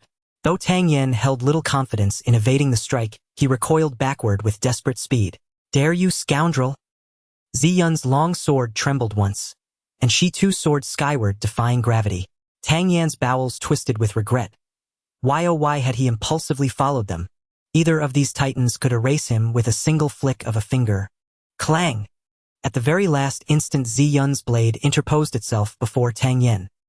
He exhaled deeply, only to find his back drenched in cold sweat. Heh. He's clearly your lover. You're barely clinging to survival yourself, yet still shield him so fiercely. Bai Qing's mind was steeped in malice. His tongue lashed Ziyun relentlessly. To dispel the fire demon poison, you must consummate the union with a man. Submit willingly to me. Once I've slaughtered this pretty boy, we'll ascend the clouds of Wu Mountain together. Shameless. I'd rather die than let you touch me. Compared to Bai Qing, Ziyun's modesty ran deep. As the two clashed, Tang Yen observed cautiously from the periphery. Bai Qing wielded a flexible sword. Under his control, it coiled like a silver serpent, striking with uncanny agility and vicious precision. Ziyun's innate strength likely surpassed Bai Qing's, but his ceaseless verbal assaults and repeated feints toward Tang Yen shattered her concentration, worsening the effects of her existing injuries. Within moments, she teetered on the brink of disaster. Damn it! I never provoked you, yet you seek my death. Rage surged through Tang Yen. A tiger doesn't roar unless provoked. You mistake my silence for weakness. Since you show no shame, let me teach you this truth: never underestimate anyone. Tang Yen darted backward, widening the distance between himself and the duelist, his gaze locked onto Bai Qing's sword trajectory, deconstructing each movement stroke by deliberate stroke. His mouth never ceased, he bellowed, voice raw and mocking. Hey you, Bai Qing, your face looks like a shoe last. Did your father push too hard during childbirth and twist it sideways? You look like a specter masquerading as human. Must be exhausting after all these years. Why glare? I'm not your father. This machine gun barrage of insults sent Bai Qing into apoplectic fury. Brat! I'll carve you limb from limb. Bai Qing forced Ziyun back with a final furious surge, then roared and lunged toward Tang Yen. Tang Yan's eyes never left Bai Qing. The instant he saw the man commit to motion, his pupils contracted sharply, and he spoke, voice crisp and commanding. Miss Z, thrust leftward 3 inches with precisely 7/10 force. That angle was precisely the blind spot Bai Qing could not cover. Tactical command commenced. A cruel razor-thin smile curled Tang Yan's lips. Ziyun heard him, and instinctively glanced left. There it was, a tiny yet unmistakable opening. Her heart leapt, her sword became thunder incarnate, streaking toward the exposed gap. In battles between masters, a deviation of a hairbreadth yields catastrophe. Bai Qing, who had held the upper hand, pressing relentlessly, felt true danger emanating from Ziyun's thrust. He abandoned Tang Yen entirely, whirling to parry, his offense instantly collapsing into desperate defense. 9 inches right, horizontal slash, target his lower third rib, 7/10 force. Tang Yan's voice rang out again. Ziyun instantly registered the designated point. An opening, again, and because she'd conserved energy in the prior strike, this follow-up flowed seamlessly, a perfect continuation. Her blade cleaved the heavens, splitting the air with a deafening shriek. No flourish, no pretense. only pure unadorned momentum driving straight for Bai Qing's waist. Bai Qing nearly spat blood in frustration. He'd assumed the youth would serve as his unwitting advantage, Ziyun's liability. Instead, in mere heartbeats, the tide had reversed. Once I defeat Ziyun, I'll flay you alive inch by inch, raged Bai Qing inwardly. Tang Yen, though unaware of those thoughts, harbored an identical vow, to end him. Bai Qing had no time to dwell. The sword in Ziyun's hands was lethally sharp. He couldn't evade, he could only endure. Each of her 7/10 strikes demanded his full power, and left him increasingly vulnerable. Rotate your body. Full force. Channel the centrifugal momentum. 9 inches right. Horizontal slash. Target the upper second rib. Tang Yan's voice struck like a death knell. Having twice seen Tang Yen pinpoint fatal flaws, Ziyun now trusted his words implicitly. She spun midair like a wheel, swift, flawless, and her sword, riding the whirlwind of her rotation, gathered colossal momentum, surging toward Bai Qing like a tidal wave of steel. Bai Qing felt so frustrated he could spit blood. How much better it would have been to let that brat slip away earlier. The long sword surged forward with overwhelming force, leaving him no time to reconsider or gritting his teeth. He poured every ounce of strength into resisting Ziyun's sword aura once more. The same stance executed at full power could not be repeated effectively within such a short interval. Bai Qing was doomed to fall short of gathering sufficient true qi to withstand Ziyun's strike. This time Ziyun unleashed her full might, augmented by the momentum of her spinning motion. Force compounded force, momentum amplified momentum. Fierce and unrelenting Ziyun stood in stark contrast to Bai Qing's insufficient preparation. The outcome was decided before the clash even began. Clang! Their weapons collided. Bai Qing let out a muffled grunt and staggered backward 3 heavy steps. Ziyun in that instant forgot entirely that she was still afflicted by a rare poison, her mind utterly consumed by shock. Under that youth's command, she had executed precisely 3 moves. The first struck unexpectedly at Bai Qing's opening, reversing her prior defensive disadvantage. The second secured control, firm absolute dominance. The third was deceptively simple yet brutally decisive, sending Bai Qing reeling back in one clean strike. Even at the peak of her own strength, achieving such results in merely 3 moves would have been extraordinarily difficult. Could this youth truly be nothing more than a scion from a minor family in the humble Cloud City? 3 moves to settle fate demanded peerless perception, flawless judgment, and unwavering composure. Foolish girl. What are you gawking at? Charge forward and sever his head. Tang Yen nearly leapt in desperation upon seeing Ziyun frozen in place. At his words, she snapped out of her daze and swiftly raised her long sword. Yet that brief hesitation granted Bai Qing just enough time to brace himself, barely evading the blow. Damn it! With cultivation at the celestial rank, how did you ever survive combat training? Don't you know the art of pressing an advantage? Tang Yen covered his face with a sigh. By then Bai Qing was already wounded, his strength further diminished. With 2 more precise commands from Tang Yen, Bai Qing's body was hurled backward once again by Ziyun's blade. Faced with that prodigious youth, Bai Qing had long abandoned any hope of victory. His sole thought now was escape, but as he regained awareness mid-flight, he realized, to his astonishment, that he was hurtling directly toward where that accursed youth stood.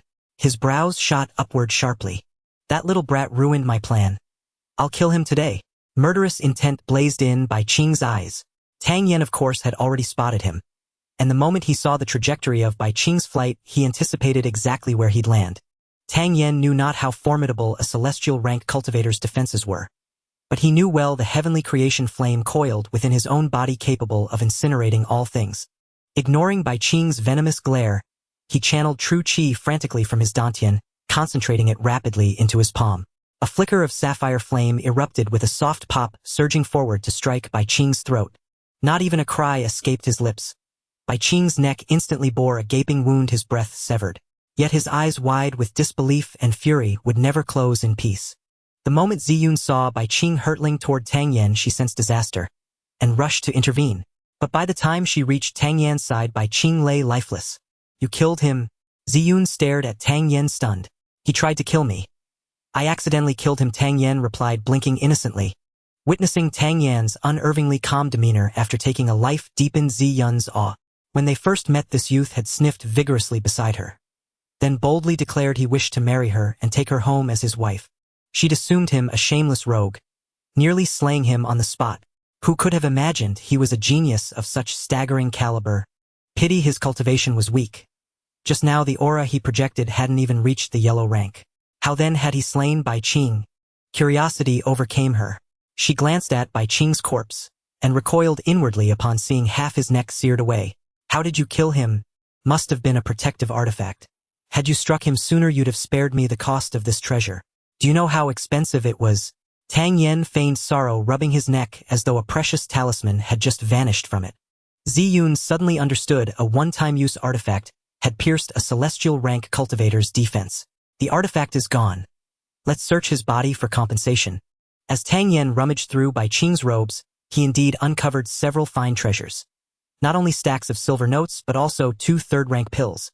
Though Tang Yen held little interest in pills, these were yuan-enhancing pills, designed to boost cultivation strength, and perfectly suited for his grandfather. After claiming Bai Qing's long sword as well, Tang Yen dusted off his hands and rose muttering pathetically, poor. This is all he had. Ziyun watched him bewildered. Moments ago he'd commanded her with charisma and poise. Yet within the span of a single teacup's time he'd transformed entirely. Wait. What had he called her when ordering her to strike? Foolish girl. She, the third young mistress of Zizhu City, cherished by countless souls, had never been addressed so brazenly. Young man. What exactly did you call me just now? Ziyun's eyes widened as she fixed her gaze upon Tang Yen. Me. I called you Miss Z, he replied, blinking innocently. Anything else? 2 characters. Don't you recall? Ziyun prompted. No. I didn't call you anything else. Inwardly, he added, I cursed you. Not addressed you. Who did you just call foolish girl? Just as Ziyun prepared to erupt in anger, a searing heat flared within her dantian, her true qi refusing to gather. Her vision blurred, Tang Yan's figure shimmered, splitting into ghostly afterimages. She had suppressed the fire demon poison for 3 days. Now at last it overwhelmed her. She had never imagined its potency would be so terrifying once containment failed. In that moment, gazing at Tang Yen, she felt utterly powerless. Her final lucid thought guiding her to whisper urgently into his ear, kill me. Then carry my body back to Zizhu City. Do not defile me, or I swear I will never forgive you upon waking. With those final words, Ziyun surrendered completely, launching herself at Tang Yen like an octopus and snaring its prey. Breathing in her subtle fragrance, Tang Yan's heart fluttered. Aware of her rising fever, he sighed inwardly and brought his palm down, knocking her unconscious. Feeling Ziyun's body grow scorching hot, Tang Yen knew immediate treatment was vital. If left unchecked, the poison would cripple her future cultivation, or even cause her body to explode. What a nuisance! Suppressing his own stirring impulses, he swept her into his arms and sprinted toward the city. When Ziyun awoke, she found herself lying on a bed. Surveying the room, she noted its modest size yet refined layout and exquisite furnishings. Certainly no ordinary dwelling. She attempted to draw a breath of true qi, only to find her dantian hollow and barren. Glancing down, she saw she still wore clothes, but not her own. Her heart lurched with sudden alarm. Do not be startled nor attempt to circulate your true energy. The fire evil poison has already been neutralized. Of course not in the manner you imagined. Your garments have also been changed by my personal maid. In a few days I shall refine some pills to aid your recovery of strength. A gentle voice drifted over as Ziyun lifted her gaze and saw the youth she had encountered earlier. How did you dispel the poison? Ziyun, distrustful of Tang Yen, asked coldly. Why should I tell you? You need only remember that you were not violated. Should you doubt me, test it yourself. Tang Yen shrugged, then continued. I know what you're thinking. That if I refuse to explain you'll kill me. Yet your dantian remains incapable of channeling true energy. You cannot best me in combat. And certainly do not threaten me with death. I am unmoved by such tactics. Hearing his brazen words, Ziyun bristled with fury. Yet upon inward reflection she truly sensed no violation, and her suspended anxiety eased ever so slightly. She shot Tang Yen a sharp glare and said, I trust you dared not, but should I ever learn you wronged me I will never forgive you. At her remark, Tang Yen frowned. Firstly, I saved your life. If you refuse to trust me, feel free to take your own. Secondly, do not threaten me. Should I grow displeased, I shall cast you out of my household. You are exquisitely beautiful and utterly defenseless. Were you then seized by some ruffian or scoundrel, do not blame me. Ziyun's cheeks puffed with indignation at Tang Yan's words, but wisely fell silent, silently cursing him 10,000 times within her heart. Seeing her fall quiet, Tang Yen spoke. Remain within the Tang residence for now. Once your strength returns you may depart, or stay, as you wish. I must now train. With that he left the chamber. Gazing at his retreating figure, Ziyun sat alone in silence. Could it truly be possible in this world to find a man as incorruptible as Lu Xiaowei, who remained unmoved even when a beauty sat beside him? Lately, Elder Tang's face had worn an unusual abundance of smiles. His son had vanished years ago, his grandson had long shown no promise. Leaving the Tang sect without a worthy heir had become Elder Tang's deepest sorrow. Later, when Tang Yan's dantian was shattered, Elder Tang abandoned all hope. His sole desire became shielding his grandson from harm for the rest of his life. Yet now Tang Yan had somehow struck extraordinary fortune, finding a mysterious master who not only restored his dantian but elevated his cultivation to the 8th rank of the Yuan realm. Suddenly, Elder Tang's days brimmed with renewed purpose. He felt decades younger, and even the neglected bonsai he hadn't tended in years were now brought out daily for careful pruning. Master! Master! As Elder Tang arranged an orchid in his study, old Mo burst in breathless and urgent. Elder Tang knew his old friend well. Only matters of dire urgency would prompt such uncharacteristic haste. Brother Mo, calm yourself. What has occurred? Has that boy Tang Yan caused trouble again? No, not trouble at all. Old Mo's aged face glowed with unrestrained excitement. The young master hasn't caused trouble. He's achieved glory. Glory? What glory? Relieved it wasn't mischief, Elder Tang pressed eagerly. Do you recall how, after the eldest master reprimanded the guards at the martial training ground, he began rigorously overseeing their training? Old Mo asked with theatrical suspense. No more riddles. What's become of those guards? Elder Tang urged. All 120 guards. Today, every single one ascended to the 1st rank of the Huang realm. Old Mo proclaimed triumphantly. Oh, is that all? Advancement is commonplace. Grant the achievers better stipends and commend them generously. Elder Tang waved dismissively, then froze his entire body rigid. Seizing Old Mo by the arm, he bellowed. What did you just say? 120 guards. All now Huang realm 1st rank. Is this true? Ahem. Master, please calm yourself. Speak slowly, let us breathe. I heard it from young Mo Yanjun himself. Rushed here in excitement before verifying its truth. Shaken vigorously by Tang Ling, Old Mo feared his ancient bones might scatter. Enough talk. Let's go see for ourselves. Elder Tang seized his old comrade's hand and hurried toward the door. Young Mo Yanjun was upright and steadfast, never frivolous about grave matters. Elder Tang trusted he would never jest about something so serious. Already 7/10 of his disbelief had dissolved. Still 120 guards attaining the Huang realm simultaneously. Such a spectacle had never crossed Elder Tang's wildest imaginings. The two elders hastened to the martial training ground. Even before entering, they sensed the dense coalesced aura within. Tang Ling and Old Mo exchanged astonished glances. Their own cultivations having long surpassed the Xian realm, they perceived external energies with exceptional clarity. Many of those presences inside unmistakably resonated with the Huang realm. Suppressing his awe, Tang Ling drew a deep breath and pushed open the gate. Greetings, Master. Greetings, Elder Mo. Upon the elder's entrance, the entire guard contingent saluted in unison.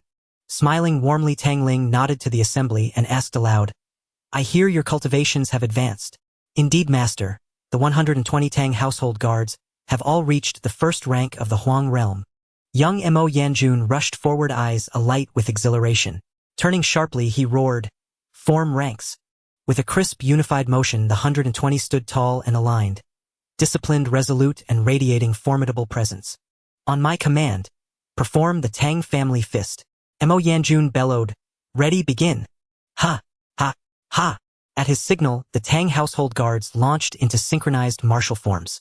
120 Huang realm cultivators gathering qi and practicing together. The resulting gale force aura filled the space, an awe-inspiring spectacle. Elder Tang stood utterly dumbfounded, scanning each guard one by one. Huang realm. This one too. And this. Huang realm. Huang realm. All of them. Every last one. Huang realm. After meticulously inspecting all 120 guards, Elder Tang's eyes glazed over as though adrift in a waking dream. Old Mo fared no better. Hearing the report was one thing, but witnessing 120 Huang realm cultivators standing before him evoked a shock beyond description. Excellent. Truly excellent. Elder Tang praised repeatedly. A man who had weathered countless storms, he forcibly suppressed his surging elation and awe. Drawing Mo Yanjun aside, he whispered urgently, Yanjun, how did these guards attain such strength? Having carved the Tang family's name among Yun City's 4 great clans, Elder Tang was no fool. For over 100 cultivators to ascend to the Huang realm overnight defied all natural law. This could only mean they had encountered some extraordinary opportunity. Yanjun, speak quickly. What transpired? Old Mo pressed eagerly beside him. Thanks to the young master, he gave me over 100 pills yesterday to distribute to the guards, claiming these pills are the finest spiritual medicine within the second tier. Initially I didn't believe it, but by the end of the night everyone had indeed made breakthroughs, and I too broke through my previous shackles, advancing to the 4th grade of the yellow tier. Mo Yanjun's tone was quite excited. Over 100 pills that allowed everyone to enter the yellow tier. Old Master Tang was taken aback. For such efficacy these pills must be at least mid-grade of the second tier. The market price for one would be at least 40 to 50,000 taels of silver, so over 100 would amount to several million taels. With so much money, even if the Tang family wanted to produce it, they would have to endure some pain. Tang Yen, whose pocket money was already cut down, definitely could not afford such an expense. In an instant Old Master Tang linked this to Tang Yan's mysterious master. According to the young master's previous calculations, the monthly salary for these 120 people amounts to 24,000 taels of silver. Mo Yanjun expressed his concerns. Old Master Tang naturally remembered the reward plans that Tang Yen had mentioned to encourage the guards. At that time I thought these people would take years to advance, and I wasn't worried at all, and now I realize how wrong I was. While the Tang family can still afford an additional 20,000 taels of silver each month, once these individuals become 2nd, 3rd, or even 4th grade in the yellow tier, wouldn't the daily expenses of the Tang family reach a terrifying level? However, Old Master Tang wouldn't mind having more experts in the Tang family. He would rather each guard be a heavenly tier expert. He waved his hand and said, "These are no issues. With these guards, the Tang family can remain invincible and create more wealth." The reward plans set by Xiao Yan should be executed as normal.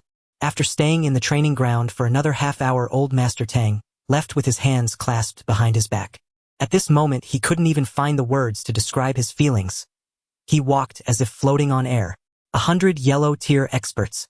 How much combat power had the Tang family gained overnight?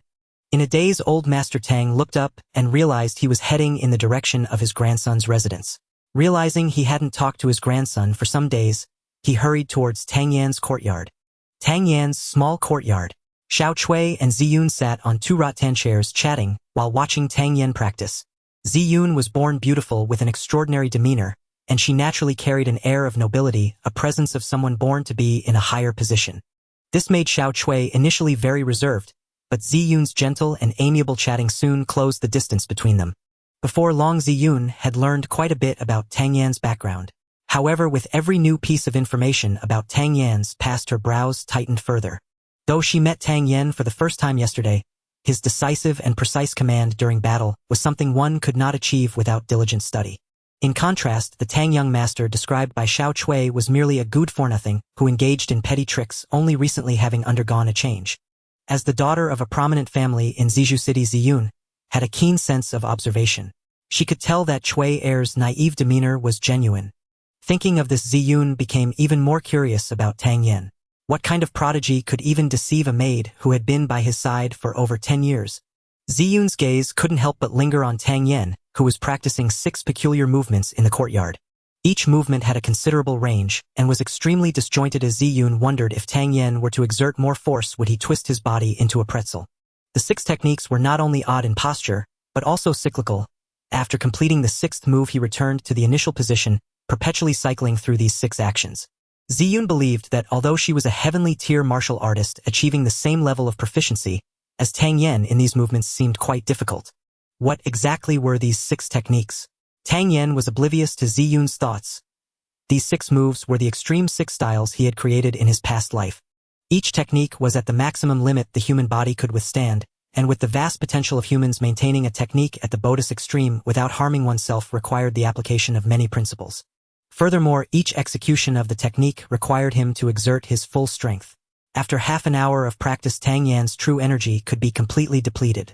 While this technique was excellent, very few could persist through it, even fewer could master it, or more crucially, such a valuable technique Tang Yan would not easily share. So tired. After exhausting his true energy 3 times, Tang Yan finally stopped practicing, his clothes soaked with sweat. "You all step aside, this young master is going to take a bath and change clothes." Tang Yan pointed at the 2 women at the door. "Can't you change inside?" Ziyun shot Tang Yan a glare. "The cold water is right here. I can just wash and change here." Besides, this is my home. You should just listen to me. Tang Yen said lazily. You can sit here. Why don't you change for me to see? Hearing Tang Yen speak to her with such authority, Ziyun was also enraged. As a heavenly tier expert, when had she ever been ordered around by a yellow tier kid? Moreover, she truly did not believe Tang Yen would have the audacity to change clothes in front of her. However, it was clear she underestimated Tang Yan's boldness. With a swift motion, he was left in only his shorts. Ah! Ziyun let out a delicate cry, momentarily frozen in place. Hee, I told you to step aside, now you have to run away obediently. Tang Yen grinned mischievously, lifting a wooden bucket to wash off his sweat, when the door was suddenly kicked open. Yener. Ugh! He had only intended to scare Ziyun, but unexpectedly his grandfather burst in. Tang Yen quickly poured the bucket of water over himself and hastily ran to the room holding his clothes. Hearing Tang Yan's flustered demeanor, Chuyer couldn't help but chuckle, but soon felt it inappropriate and hurriedly approached, bowing. I greet the elder. No need for such formality, this young lady is. Grandpa Tang curiously assessed Ziyun. Having seen countless people in his lifetime, he could naturally perceive that Ziyun possessed a quality not typical of ordinary women. Ziyun smiled lightly, and without any visible motion, a jade tablet appeared in her hand. The jade tablet was as pure as fat, translucent, and smooth, with the words Zizhu engraved in the center and the character Yun inscribed in the bottom right corner. Grandpa Tang's pupils constricted, his surprise unabashed as he quickly asked, Is the young lady Ziyun from Zizhu City? I did not expect that Grandpa Tang would know of me. I am truly honored. Ziyun performed a graceful bow. Seeing her acknowledgement, Grandpa Tang couldn't help but gasp in shock. Besides the Huang family, there were three major powers in Tingxiang Country: Zizhu City, Luosha Sect, and Juxian Palace. The three major powers dominated Tingxiang, with Zizhu City being the strongest among them. Zizhu City produced many talents, and several individuals were renowned throughout Tingxiang, such as the current Ziyun. It was rumored that at merely 30 years of age, she had already entered the ranks of the heavenly stage, gifted with intelligence and stunning beauty. Suppressing his astonishment, Grandpa Tang politely stated, The young lady's name is well known. How could I not have heard of her? However, why did the young lady not inform us of her arrival at the Tang family? Otherwise, outsiders might think our Tang family neglected a noble guest. Ziyun's thoughts shifted, and she cleverly replied, I happened to come to Yun City for matters, and intended to keep a low profile to avoid disturbing everyone. I didn't expect to run into young Master Tang. Thinking about how Tang Yen had only worn a single garment in front of Ziyun, Grandpa Tang began to sweat. That boy has a rebellious personality. If he offended the young lady, I hope she will forgive him. It's not bad for a young man to be a little flamboyant. Grandpa Tang inquired curiously, May I ask how Miss Z is associated with Yener? Ziyun didn't clarify the reason but smiled. I encountered him by chance and discovered that he is a talent worth cultivating. I feared he would be overlooked in this small Yun city, so I intended to bring him to Zizhu City for proper training. After hearing this, Grandpa Tang's heart raced. Zizhu City was the top power in Tingxiang Country, and its resources were as vast as the sea. If he could enter and receive focused training, stepping into the heavenly stage would not be impossible. However, the Tang family only had Tang Yen as their sole heir, and Grandpa Tang was truly reluctant to let him go. For a moment he hesitated and sighed. The young lady may not know, but Tang Yen already has a master, and we cannot rashly join other powers. Perhaps we should wait and ask Yener's opinion later. Ziyun understood somewhat at this moment, realizing why Tang Yen had displayed such prodigious talents. Oh, it turned out he had a great mentor behind him. I don't know much either, except that his master is a carefree person and rarely appears in the secular world. Grandpa Tang shook his head and sighed. That senior has helped our Tang family with many significant matters, and I have never had the opportunity to express my gratitude properly. I see. Ziyun nodded. Since that's the case, I won't press the issue. However, Tang Yen truly is a talent worth nurturing, with unique insights into martial arts. If I were to leave like this, I would indeed feel it was a loss. For the next few days, I will stay here to guide him. May I ask what Grandpa Tang thinks? Hearing this, Tang Ling was overjoyed. He had no objections. You are always welcome to stay here. He smiled and said, Miss Z can stay for as long as she wishes. Consider this place your home. Chuyer, please take Miss Z to prepare a room of the highest quality. There's no need for such fuss. I think this small courtyard is quite nice, and there are still empty rooms. I will just stay here. Ziyun shook her head, rejecting Tang Ling's good intentions. Tang Ling had no objections to where Ziyun stayed, but felt it had been a while, so he frowned and said, That little rascal, why hasn't he come out yet? Chuyer, go call him out. Before long, Tang Yen walked out with his head hung low. He thought it would be awkward for the silly girl to interact with his grandfather, but unexpectedly, he saw a radiant smile on his grandfather's face. Yener Miss Ziyun is a renowned heavenly stage expert from Tingxiang country. Seeing your potential, she wishes to guide you. You must show her the utmost respect and be eager to learn. Do you understand? Grandpa Tang glared. What? A renowned heavenly stage expert. How come I haven't heard of her? The confused Tang Yen looked at Ziyun. Renowned? Is she more famous than the top courtesan at the Mingyue River? Have you heard of Zizhu City? Grandpa Tang asked. I think I've heard of it. Miss Ziyun is the third miss of Zizhu City. To receive her guidance is your fortune. If you offend her, you won't need anyone else to intervene. I will personally deal with you. Grandpa Tang warned. Seeing that his grandfather was not joking, Tang Yen felt a surge of despair. What was this all about? He had merely gone to change clothes. What on earth had happened in such a short time? Stealing another glance at Ziyun, he noticed her playfully winking at him, a glimmer of cunning victory in her eyes. Tang Yen understood that this silly girl must have given his grandfather some kind of charm.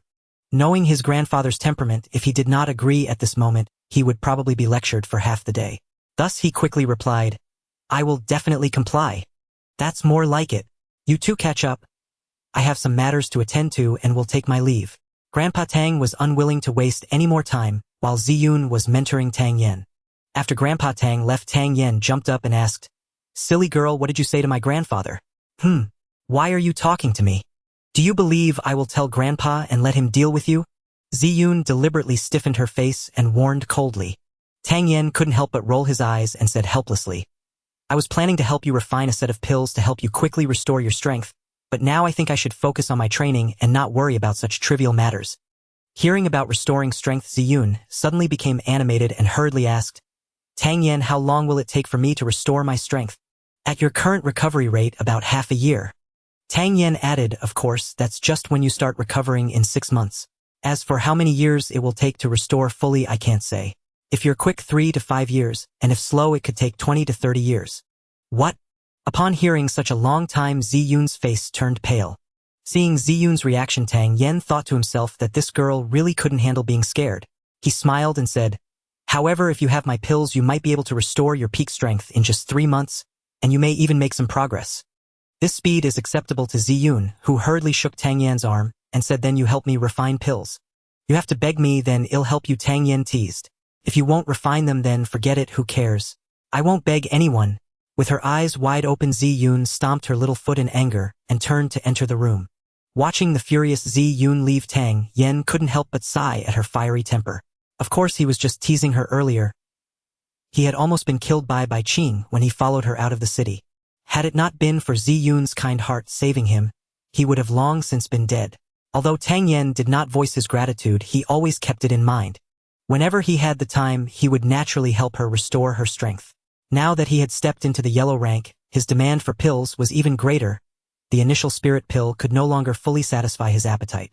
Entering the room, Tang Yen took out paper and pen listing the required medicinal materials in detail and asking Xiao Cui to go buy them. Upon counting, he realized there were as many as 76 types. Calculating the days July was about to end, in just over 10 days it would be the Mid-Autumn Festival. He couldn't help but wonder how his brothers from his previous life were doing now. Mid-Autumn Festival. A flash of inspiration struck Tang Yen. If he remembered correctly, every year during the Mid-Autumn Festival, a grand event was held at Mingyue Lake. The Tang family in Yun City had always been suppressed and ostracized by the other 3 major families, and this time the Mid-Autumn Festival would surely not be missed by them. Among the direct descendants of the Tang family, he was the only one in the younger generation. If he did not participate, the entire city would spread rumors that the young master of the Tang family was useless, and that the Tang family had no successors, which would be dire for their future. In that case, the forces willing to ally with the Tang family would dwindle further. However, if he participated, whether in the literary or martial competition, he would inevitably be targeted by others, and it might even be perilous. In previous years, the Tang family had endured humiliation, but this year a cold smile appeared on Tang Yan's lips. However, he was not blindly arrogant. He was well aware of the significant gap between himself and the descendants of other families. For instance, Lu Ji from the Lu family had been reported to be at the 8th grade of the yellow rank. However, his true strength likely reached the 9th grade. Similarly, the top youth of the Wu and Qin families, Wu Feiming and Qin Zhoushan, had both entered the 7th grade of the yellow rank. His own mere 1st grade strength was still far too weak. If he wanted to bring fame to the Tang family in the grand competition, he needed to prepare adequately. Inside the city lord's mansion in Yun City, Lin Xiao sat across from his wife drinking wine. Looking at his wife who had just removed her veil and was smiling brightly, Lin Xiao was momentarily dazed.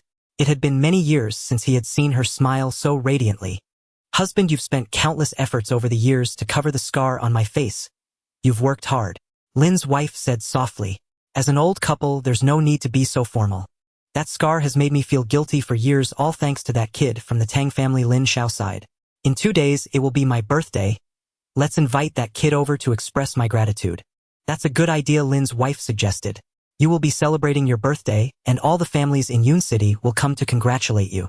As for why Tang Yen gifted the no-scar pill, it is merely to have us owe him a favor. At that time we can thank Tang Yen in person, which will also deter the other 3 major families from daring to strike hard against the Tang family. To some extent it fulfills Tang Yan's intention, and we can consider it repaying his favor." Lin Xiao's eyes were particularly deep as he accurately analyzed Tang Yan's intention behind the gift of the pills. "This is very good. Our city lord's mansion rarely owes favors. Repaying it early can resolve this cause and effect. As long as the family conflict does not go too far, we should not excessively involve ourselves." Lin's wife nodded in agreement. "That kid Tang Yen gives me a very unusual feeling. Every time I think back to our last conversation, I feel he is advancing step by step, making it hard not to subconsciously agree with his approach. Among the younger generation in Yun City, I thought there would be no more matters concerning the Tang family, but starting this year, the Tang family should rise to prominence." Lin Xiao took a sip of tea and glanced deeply in the direction of the Tang family. Inside the pill refining room, Tang Yen skillfully tossed various medicinal materials into the alchemy furnace. This time the pill Tang Yen was refining was the high spirit pill, which amplified the spiritual energy threefold based on the initial spirit pill. In terms of refining difficulty, it reached the level of a low-grade 2nd-tier pill. After a night of refining, Tang Yen finally produced a considerable amount of high spirit pills, enough for recent use. After a brief rest, Tang Yen began to refine the pills that would help Ziyun restore her strength. Once he had prepared all the pills, he yawned and exited the pill refining room. Upon pushing open the door, Tang Yen was momentarily stunned. The morning sunlight was bright and invigorating, and Ziyun stood in the courtyard in a white dress, appearing elegant and pure in the morning light. Such a beautiful scene gently stirred Tang Yan's frozen heart. Regaining his composure, Tang Yen smiled and said, "Silly girl, why are you up so early?" Turning her head and glaring coldly at Tang Yen, Ziyun said slowly, "If you dare call me silly girl again, do you believe I will restore my strength and turn you into a pig's head? Then I'll give you a chance to turn me into a pig's head. This is a recovery pill. Take one every 3 days. The exact recovery speed depends on you, from as short as 40 days to as long as 3 months." Tang Yen smiled as he handed over 2 porcelain bottles. "This one is the initial spirit pill with mild medicinal properties, very suitable for your current state." Ziyun was taken aback, as she initially thought Tang Yen had forgotten about the pills, or that he didn't know how to refine them. She was prepared to stay at the Tang family for a while, and had planned to write to her family to pick her up, but unexpectedly, in just one night, he had prepared the pills. Taking the porcelain bottle, she uncorked the recovery pill, and a surge of pure vitality emerged, filling Ziyun's eyes with astonishment. "You can refine 2nd-tier pills. Don't idolize me.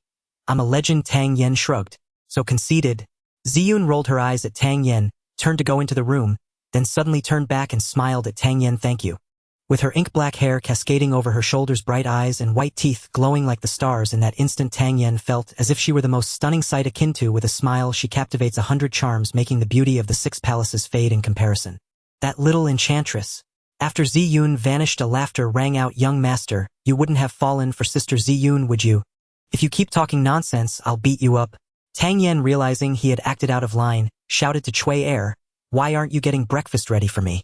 "Yes, young master." Cui Er, who understood her young master's temperament well, knew he was not angry and skipped off to prepare breakfast. 2 days passed in a hurry, and with the aid of the high spirit pill, Tang Yan's strength had also risen to the 2nd grade of the yellow rank. Such an astonishing speed surprised Ziyun, who had been observing Tang Yen. She remembered that just 2 days ago, he showed no signs of a breakthrough. Moreover, Ziyun's recovery was also quite good. Her dantian could now produce true energy, which gave her more confidence in restoring her strength. One day, just as Tang Yen was about to continue his cultivation, the old man Tang came to Tang Yan's small courtyard. "Kid, what's going on?" As soon as he saw Tang Yen, the old man Tang immediately asked, Hearing his grandfather's inexplicable question, Tang Yen was momentarily taken aback and said with a mournful expression, "What do you mean? I've been listening to you these past 2 days and haven't disrespected Miss Ziyun at all. It's not about that. Today is the birthday of the city lord's wife and someone came early this morning to deliver an invitation," said the old man Tang. "Isn't that quite normal? All the prominent families in Yun City should have received it right." Tang Yen replied dismissively, "Nonsense. I'm asking you why the city lord specifically mentioned your name in the invitation and insisted that you attend."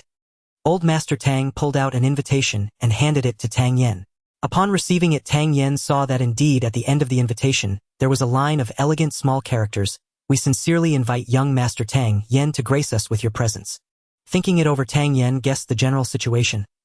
It must be that the Wuhan pill he delivered to the city lord's wife that day had taken effect. However, he didn't want to make too much of it and chuckled. "How would I know the city lord's intentions? Besides, if the city lord wanted to target me, would they bother with such subtleties? It must be something good." Old Master Tang pondered for a moment and nodded with a smile. "That's true. Let's get ready and head over at noon to see what's going on." After returning to his room, Tang Yen contemplated for a long time before returning to his alchemy room to busy himself. By noon, Tang Yen tucked a few items into his robe, changed into his gold-trimmed white cloak, held a folding fan in hand, and rode in a carriage with old Master Tang toward the city lord's mansion. It was the city lord's wife's birthday and families of all sizes in Yun City were bustling about. A long line of carriages was parked in front of the city lord's mansion, creating a scene of lively festivities. Upon disembarking from the carriage, Tang Yen unfolded his fan and followed old Master Tang into the hall, but his demeanor was carefree and unruly, reverting to his former flamboyant self.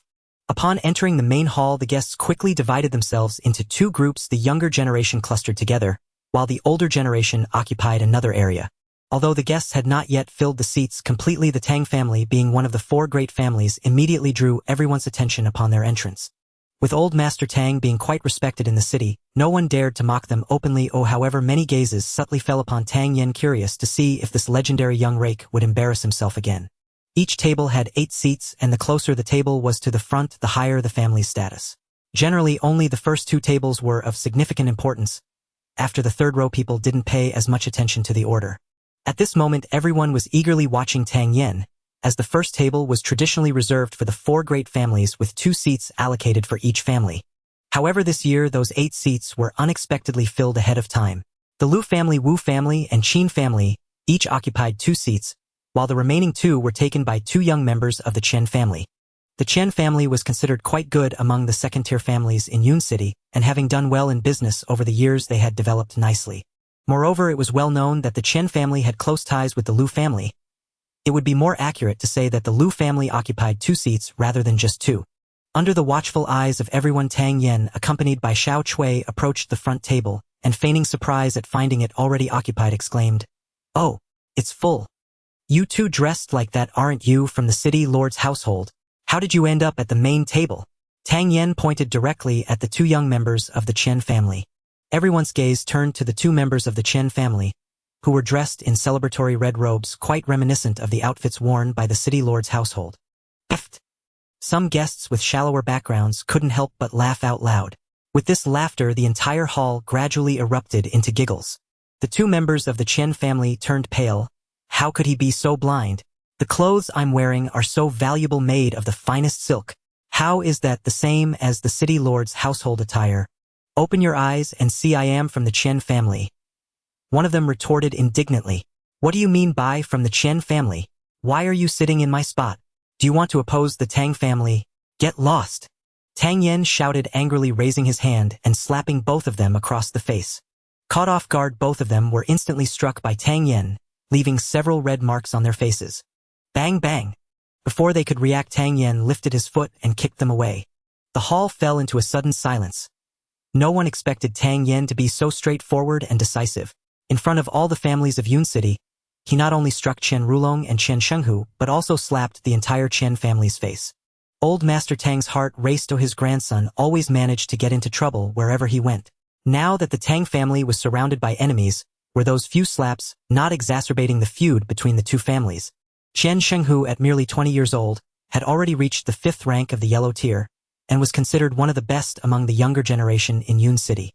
He had always enjoyed a splendid reputation and had never been publicly humiliated before.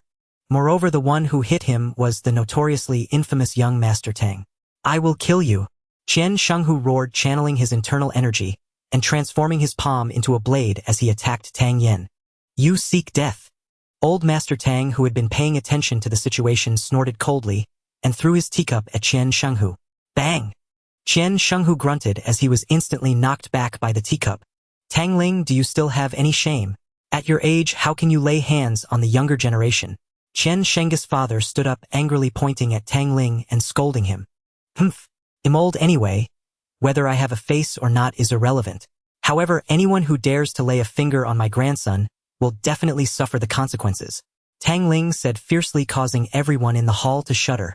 At this moment, Tang Ling resembled a rabid dog protecting its pup, willing to bite anyone who approached. "Tang Ling, Yun City does not belong to your Tang family. As long as you are in Yun City, you must abide by its rules. It is unacceptable for the older generation to interfere in the younger generation's disputes. You are truly crossing the line." Old Master Lu Wu Hua mocked. "What Lu brother says is absolutely right. Old Tang, how can you lose your composure and resort to violence against the younger generation?" Old Master Wu Wei chimed in. "Indeed, Tang brother, you have gone too far. This does not befit the status of the four great families. If you persist in your ignorance, you will bring shame upon yourself," Old Master Qin Feiyue added meaningfully. Everyone from the various families in the hall felt a sense of tension rise. This grand gathering had only just begun, and the four great families were already at each other's throats. However, this time it was 3 against 1. The Tang family was already at the bottom among the four great families in Yun City, and now they were clearly at a disadvantage. It is well known that Tang Yan's cultivation is weak. How could he withstand a full-force attack from a young man of the Chen family? Old Tang is simply overly protective of his grandson, and the teacup had hidden skill and did not truly injure anyone. "Let this matter rest here," an elderly voice interjected. Everyone turned to look in the direction of the voice, and when they saw it was Elder Guming from the Mystic Pill Workshop, they were all filled with suspicion. The Mystic Pill Workshop, like the City Lord's mansion, had always maintained neutrality, disdainful of forming alliances with families. However, Guming's words clearly favored the Tang family. The other 3 major families looked grim. If the Tang family truly had a significant connection with the Mystic Pill Workshop, the previously weakest Tang family could indeed become a tough nut to crack. Old Master Tang did not expect someone to speak up for the Tang family at this moment, and secretly nodded to Guming to express his gratitude. "I think we should let this matter go." Lu Wuhui knew that if he pursued the matter further, it would be disrespectful to the Mystic Pill Workshop, a colossal entity that the Lu family could not contend with. Everyone sighed, since the Tang family had the Mystic Pill Workshop backing them, and Old Master Lu had said this, the good show they anticipated was thus disrupted. The City Lord had yet to appear, partly because the guests had not all arrived and partly because he wanted to see how Tang Yen would resolve the awkwardness of not having a seat. Lin Xiao had speculated how Tang Yen would address the situation, but all the methods he could think of might not reclaim the position belonging to the Tang family. Little did he know that Tang Yen would play by different rules, daring to take action against the Chen family within the City Lord's mansion, and he never expected Old Master Tang to disregard face and attack the younger members of the Chen family. What surprised the City Lord the most was that the Mystic Pill Workshop actually stood up for the Tang family. What secrets lay behind this? It seemed that Tang Yen had made a foolish move, but when these unexpected events were linked together, what should have escalated into a huge conflict was thus quelled, and the Tang family emerged victorious. Just when it seemed this matter was coming to a close, Lin Xiao was about to leave the main hall when suddenly an extremely discordant voice rang out. "What nonsense about the 4 major families. When one's dog is beaten, they don't even dare to bark. If something really happened one day, I guess I could only admit my bad luck after so many years of loyalty." Tang Yan's seemingly bland statement made the atmosphere, which was supposed to be calm, subtly tense again. Only the Chen family had their dog beaten in the hall, and over the years the Chen family had indeed been a vassal of the Lu family. Wasn't this just calling the Chen family the Lu family's dog? The Chen family suffered humiliation, yet the Lu family ultimately said to let it go. Originally, everyone found the Lu family's actions unremarkable. After all, with the Mystic Pill Workshop being such a powerful force, if they said let it go, who would dare to argue further? However, with Tang Yen openly pointing this out, the situation changed. The Chen family's members undoubtedly felt even more uncomfortable, and the previously close relationship between the Chen and Lu families would surely be affected by this. Other families dependent on the Lu family would also think carefully about whether the Lu family was a reliable support. This simple remark from the young rake had such a clear impact, successfully sowing discord between the Liu family and its subordinate families. Old Master Liu's face darkened. How could this brat from the Tang family be so vicious? However, pursuing the responsibility of the Tang family now would truly be opposing the Mystic Pill Workshop, and this silent grievance had to be swallowed for the time being. Wonderful! The city lord clapped his hands, silently praising. Tang Yen boldly sat down in his seat, and Lu Ji looked at him with a playful expression, saying leisurely, I wondered who it was. Turns out it's young Master Tang. I apologize for hitting you last time. Last time Miss Lin was present I was too dignified to hold it against you. In just a few days haven't I already dealt with Lu Yuan and Lu Quan? In a few more days I'll go to the Lu family and deal with your entire family. Tang Yen replied with a smile. Lu Ji's gaze towards Tang Yen gradually turned cold, and he said ominously, Then I really look forward to that day. Young Master Tang won't make me wait until my next life, will you? You are the first person I've seen seeking to be beaten like this. Tang Yan's words were sharp, leaving no room for politeness, instantly infuriating Lu Ji. Just as Lu Ji was about to lose his temper, a hearty laugh echoed. Ha ha ha, today I am honored by everyone's presence gathering here, and making my city lord's mansion shine. Not at all. Upon seeing City Lord Lin Xiao and his wife emerge, everyone immediately responded with laughter. The previously tense atmosphere vanished.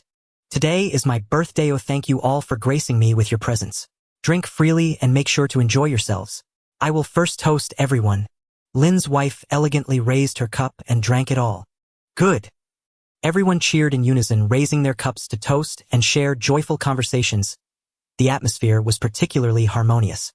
Once everyone was seated, he stood up, cupping his hands towards Lin Xiao and his wife, saying, Today is Madame Lin's birthday. My Lu family presents 2 deep sea night pearls as a congratulatory gift. These night pearls are treasured by my Lu family. If placed in a room at night, they shine like daylight. Additionally, the aura they emit can soothe the mind and nourish the soul, greatly benefiting one's health.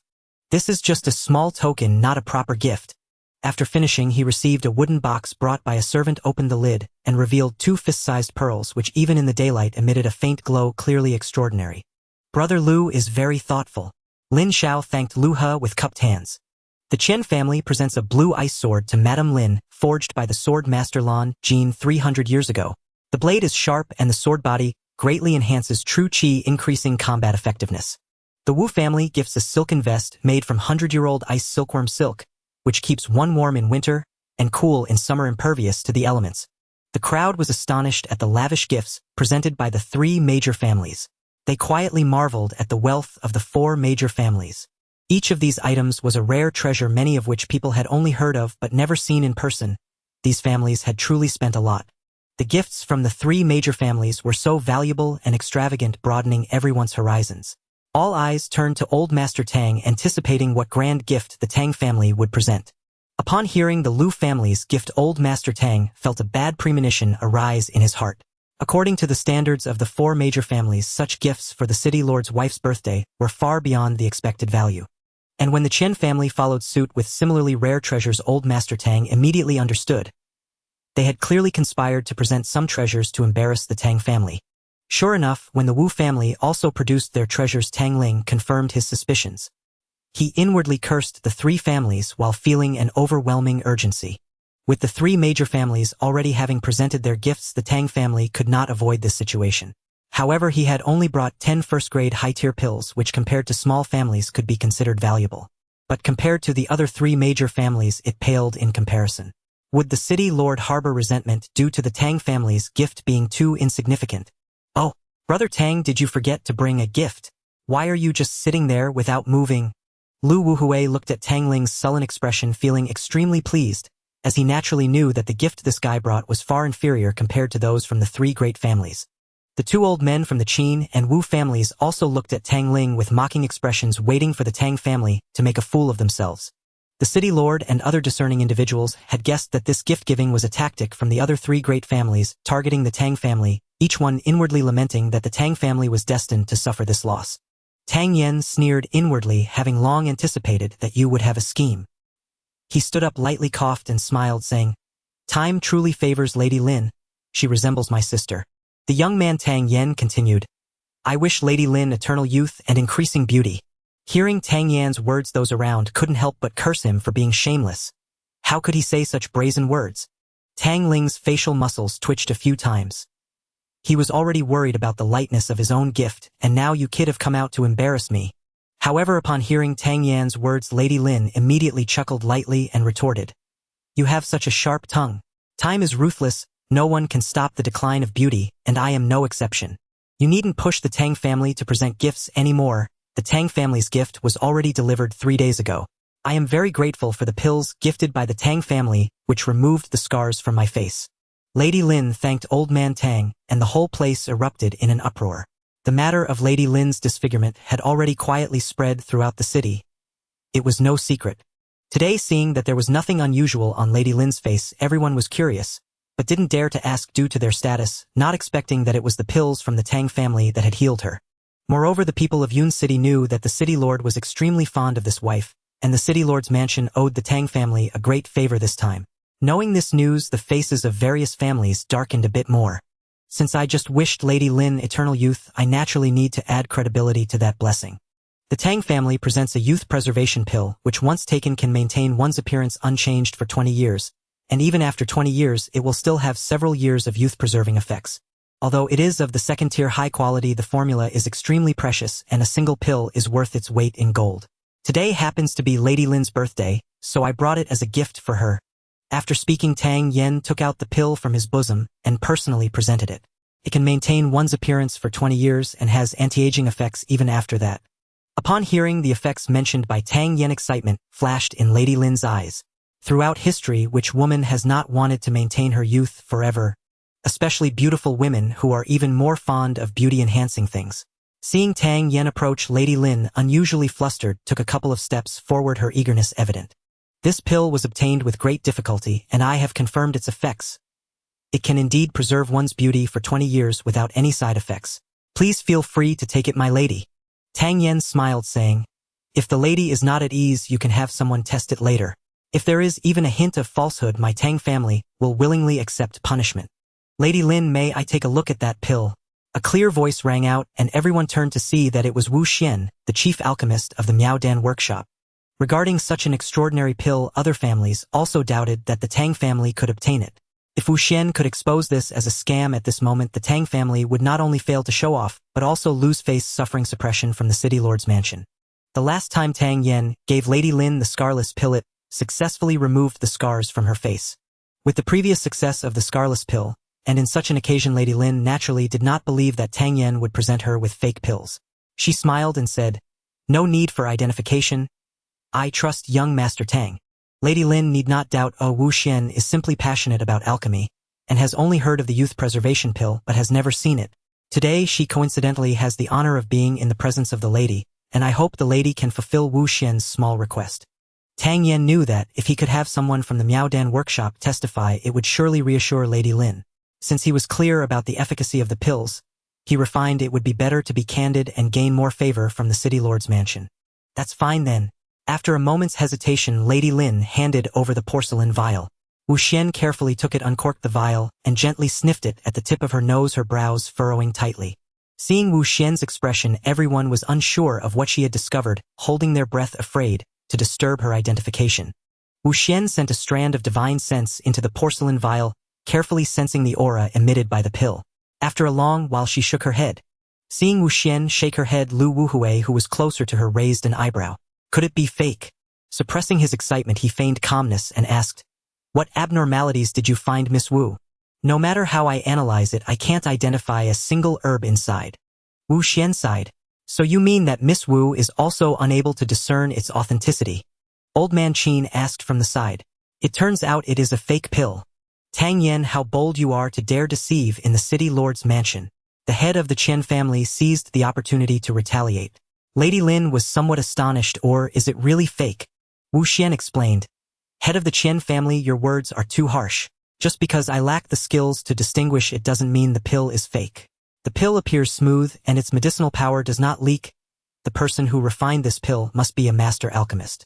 The fragrance of the pill exudes an aura that indeed has a strong auxiliary effect on one's vitality. I am quite confident that this pill has no problems. Although I have been refining pills for many years, I still cannot analyze the herbs, and the reason is that the alchemist has truly fused all the herbs together, resulting in a single fragrance, thus making it impossible to identify the herbs. After a pause, Wu Xian added, "The alchemist's technique has already reached perfection, even to the pinnacle.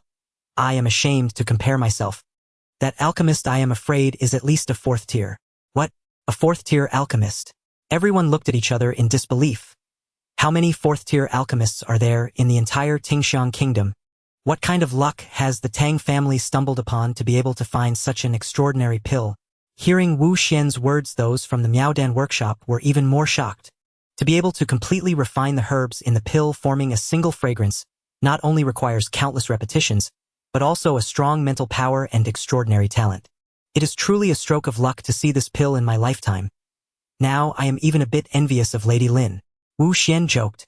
Upon hearing Wu Xian's words, Lady Lin completely set her mind at ease, carefully placing the porcelain vial into her bosom, and smiled at Tang Yen, saying, "The Tang family is very thoughtful. I will certainly visit to express my gratitude another day." The Tang family respectfully awaits Madame Lin's esteemed arrival. Tang Ling had never imagined his grandson could be so extraordinary, capable of producing a pill of such unparalleled potency. A profound sense of ease and satisfaction swelled within him. "Young Master Tang, may I ask where this pill was obtained? And might there be an opportunity to acquire more?" Wu Xian asked with a gentle smile, her gaze fixed upon Tang Yen. At that moment, every man and woman in the grand hall turned their eyes toward him. Especially the women who leaned forward, eagerly, ears pricked, faces alight with longing. "Only one such pill exists, and it came to me purely by chance. Regrettably, a second cannot be found." Tang Yen concealed a quiet smirk. In truth, he himself had refined it, and a single cauldron had yielded 6 perfect pills. Yet rarity breeds value. Were he to admit more existed, this gift's prestige would diminish without reason. Hearing his reply, every woman's expression fell into unmistakable disappointment.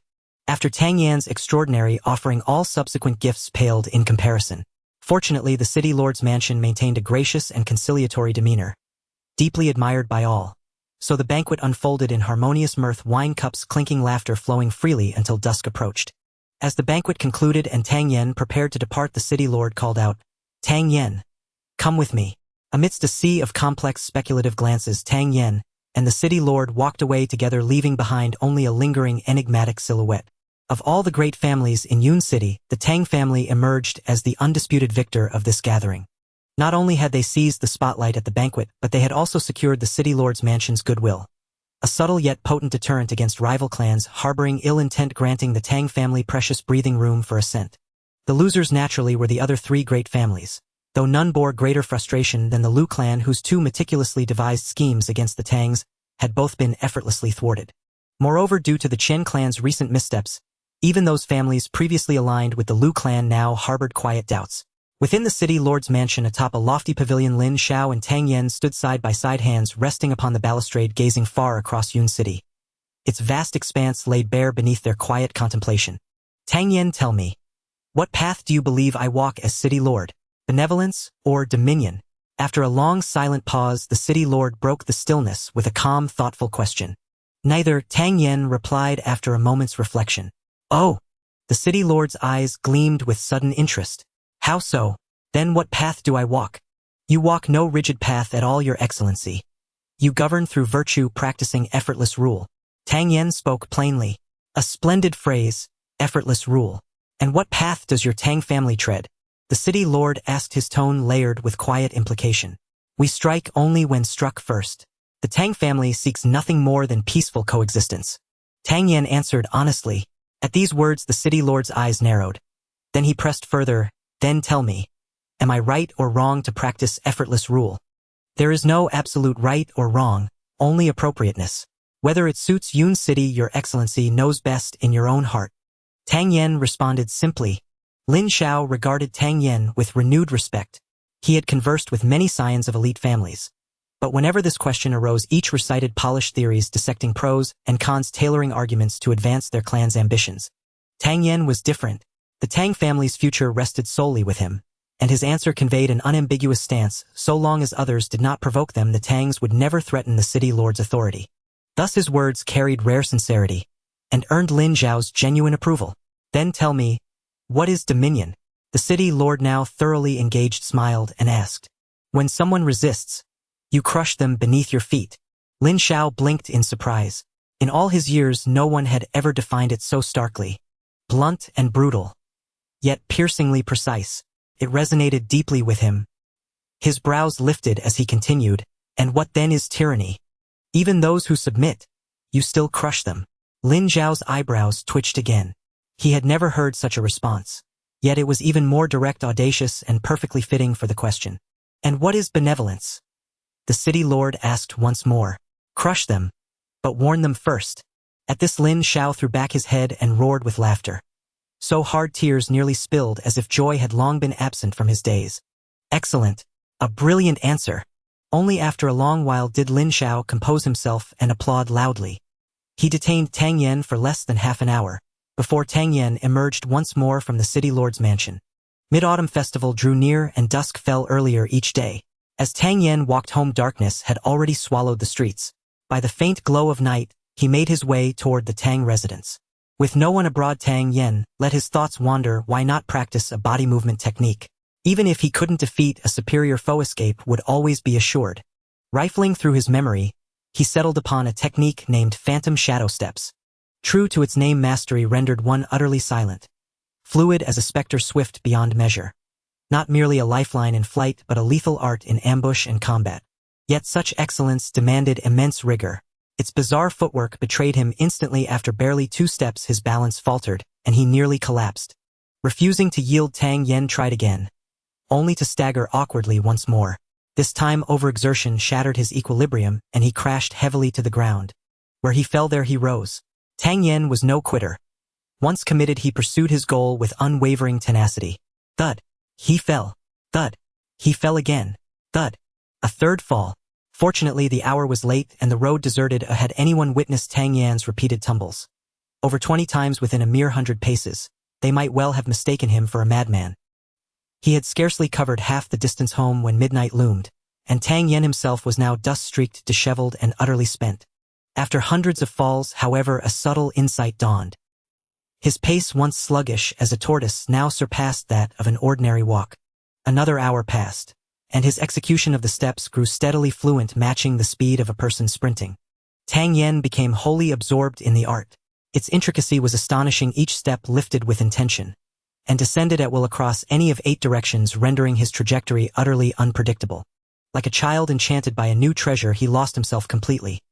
So much so that without realizing he veered from his course and fled not toward the Tang residence but outward, beyond the city walls. Under the veil of night, he practiced each movement with meticulous precision, then wove the perfected fragments into seamless flowing sequences. Fortunate indeed that he carried high-grade spirit pills sustaining his qi without interruption, allowing his speed to escalate steadily under relentless, uninterrupted training. Suddenly Tang Yen froze, every hair on his body bristling upright, as a chilling primal sense of peril surged from deep within his core. A roar echoed through the air as Tang Yen felt a powerful gust of wind from his left. He swiftly activated the shadow step and leaped backward at an angle just in time to see a shadow pounce where he had just stood. At this moment, Tang Yen finally got a clear look at the creature, which turned out to be a beast. This massive creature was 3 meters long, entirely black, and skillfully concealed itself within the night. Upon closer inspection, Tang Yen was startled at this leopard resembled a shadow leopard. This was a spiritual beast. Spiritual beasts are classified into 9 ranks based on their bloodlines. It is said that a 7th-rank spiritual beast can speak human language, cultivate supreme demonic arts, and possesses astonishing combat power. Moreover, spiritual beasts above the 2nd rank possess a beast core, which contains a large amount of spiritual energy, making them valuable materials for alchemy. If it were a 2nd-rank spiritual beast, it would be manageable, but the shadow leopard is a 3rd-rank spiritual beast equivalent to a Shen-rank warrior. The disparity in strength was so vast that Tang Yen immediately decided to flee.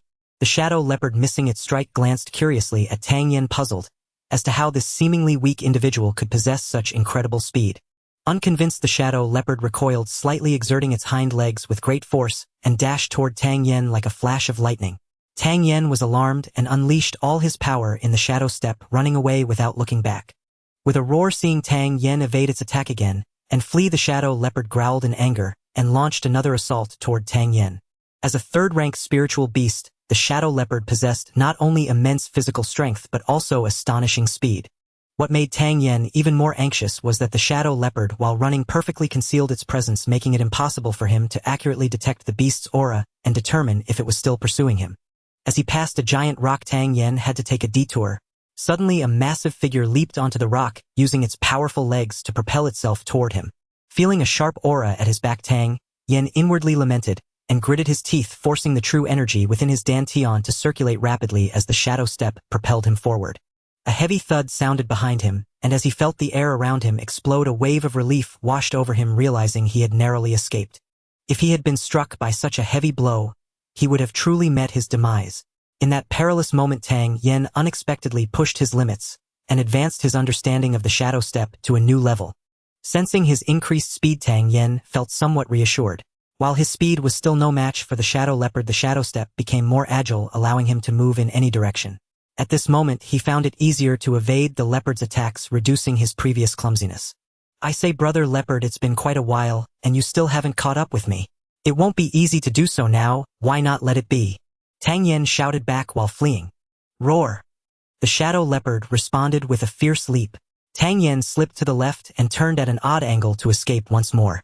Although the shadow leopard was incredibly fast, its large size meant that by the time it twisted around, the distance between it and Tang Yen had widened significantly. After running for more than 10 kilometers, the benefits of fleeing became evident. Tang Yan's understanding of the shadow step deepened. Initially unsteady on his feet, he could now dash a considerable distance in a single breath.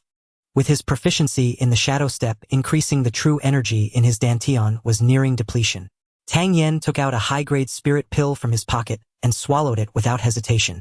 As the pill entered the previously depleted dantian, instantly revitalized his true energy. Tang Yan's spirit lifted as he resumed his focus on evasion. After circling around repeatedly, 2 hours passed in their contest.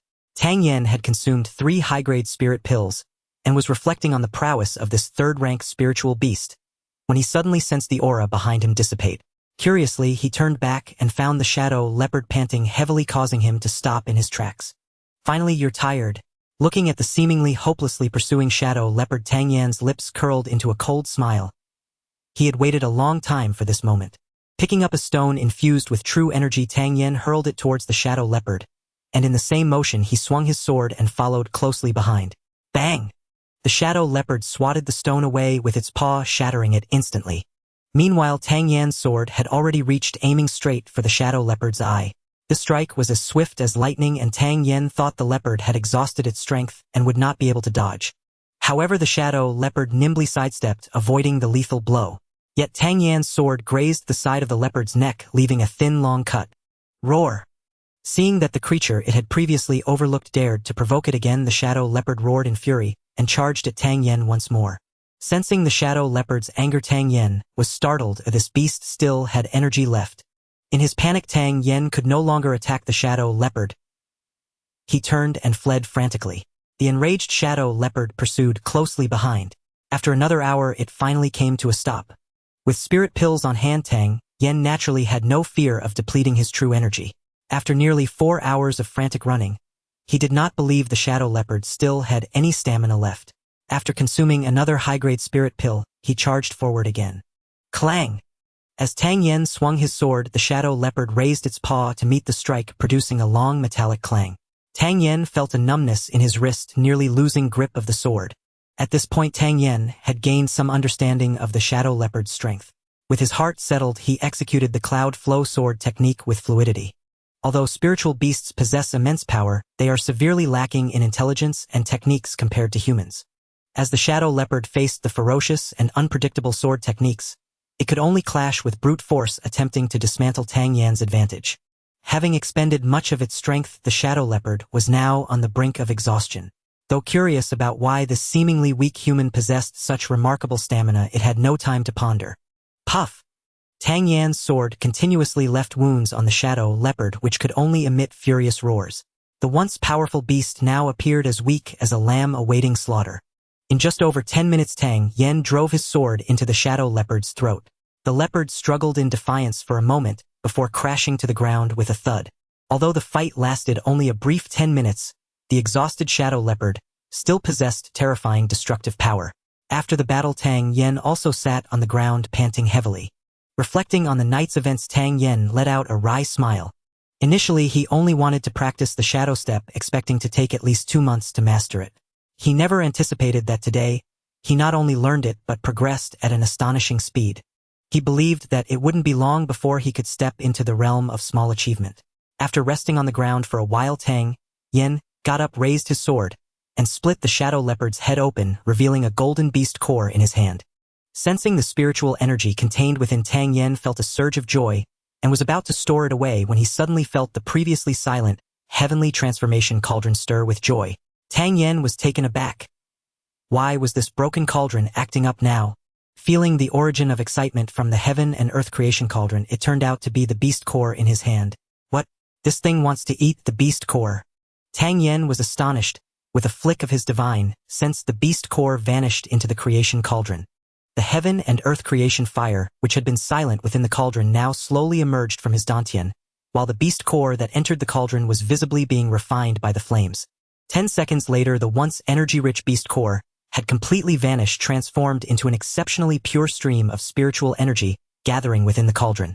Damn it, after a hard night of work, the final result was swallowed by you. Countless alpacas raced through Tang Yan's mind.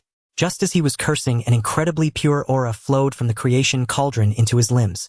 An indescribably refreshing sensation surged through him, and as his dantian trembled, Tang Yan was startled. Was he about to break through again? He hurriedly leaped onto a tall tree, sitting cross-legged on a branch, calming his breath. After 4 hours of relentless running, Tang Yan had absorbed 6 high-grade spirit pills.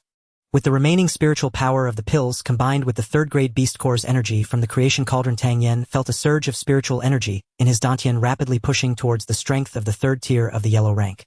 Bang!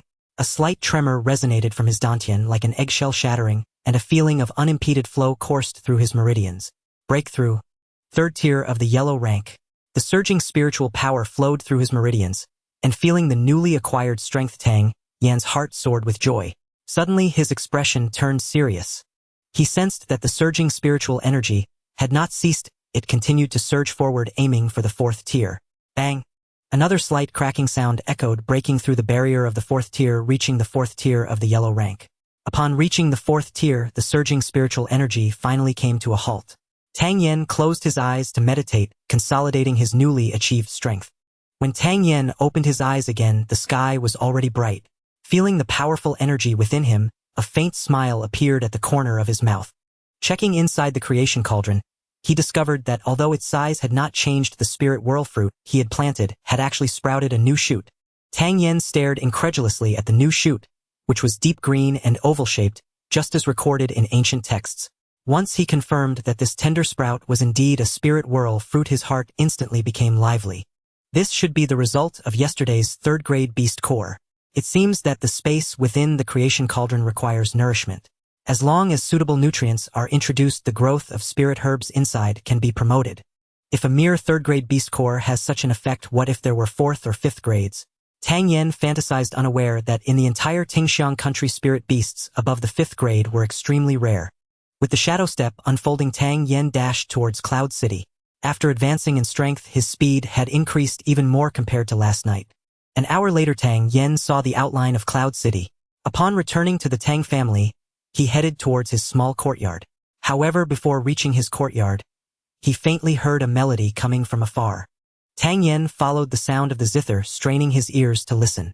The zither played a myriad of notes, delicate and mournful, seemingly expressing a reluctance towards fate, anger at confinement, and confusion about life. Finally, Tang Yan saw the slender figure of Ziyun by the lake. The morning breeze caressed her hair, causing it to sway, and the exquisite side profile showed faint traces of tears. Tang Yan paused and sighed, as this noble-born woman also harbored her own burdens. Ziyun was playing the zither with her eyes closed when the melodious tune suddenly faltered, turning into an unpleasant discord. She abruptly opened her eyes, only to see Tang Yan's large hand pressed down on the zither strings. "What are you doing?" The music was interrupted, the mood shattered, and Ziyun glared at Tang Yan in anger. "Why so melancholy this early in the morning? It's unlucky." Ziyun's brows furrowed in anger. "Rude oaf. An oaf wouldn't recognize such an unlucky tune," Tang Yan replied lazily. This left Ziyun speechless, and with a clang her delicate sword was unsheathed. She huffed. "The head of the Tang family asked me to guide your martial arts, and I can't let down his good intentions. Now let me see if you've made any progress. Draw your sword." With that, her aura changed, unleashing the power of the 9th rank of the Yuan stage. Tang Yan was momentarily taken aback. It had only been a few days yet Ziyun had recovered to the 9th rank of the Yuan stage. No wonder she was recognized as a genius in Tingxiang. Ziyun would never have imagined that, in just one night Tang Yen had already stepped into the 4th tier of the yellow rank. Initially she thought that with her exquisite sword skills and her experience in the heavenly rank martial arts, the 9th rank of the Yuan stage would be enough to suppress Tang Yen, who was only at the 1st tier of the yellow rank. However, Ziyun clearly miscalculated this time. Although Cloud City was small, Tang Yen was a reincarnated 9th rank alchemist with extensive experience, and in terms of both techniques and realms he was not weaker than her, and in fact he was much stronger. Thus Tang Yen faced her using only the strength of the 8th rank of the Yuan stage. Ziyun, sensing Tang Yan's imposing aura, felt her anger ignite. You dare to look down on me using only 8th rank strength. Your attack power is low and highly insulting. Feeling insulted, Ziyun was not polite either. Her sword light surged, vowing to thoroughly punish Tang Yen this time. After the two engaged in battle, Tang Yen could not help but marvel. No wonder they called it Purple Bamboo City. The daughters raised here were several times stronger than Lin Dongxue. Using the 8th rank of the Yuan stage to contend, he found it quite challenging. At this moment Ziyun's heart was stirred by turbulent waves. With her realm and combat experience, she was confident that she could remain undefeated even against a 2nd-tier yellow rank warrior. But what the hell was going on now? This isn't Cloud City, is it? How could such a small city produce a freak like Tang Yen? How could she, with the 9th rank of the Yuan stage, not suppress his 8th rank strength? Ziyun grew increasingly alarmed and frustrated. She was ready to deal with Tang Yen, yet found herself being firmly suppressed by his 8th rank strength. I'm done. Ziyun huffed angrily, sheathing her sword and heading towards her small courtyard. As she walked, she calculated in her mind that once her strength recovered a bit more, she would give Tang Yen a thorough beating.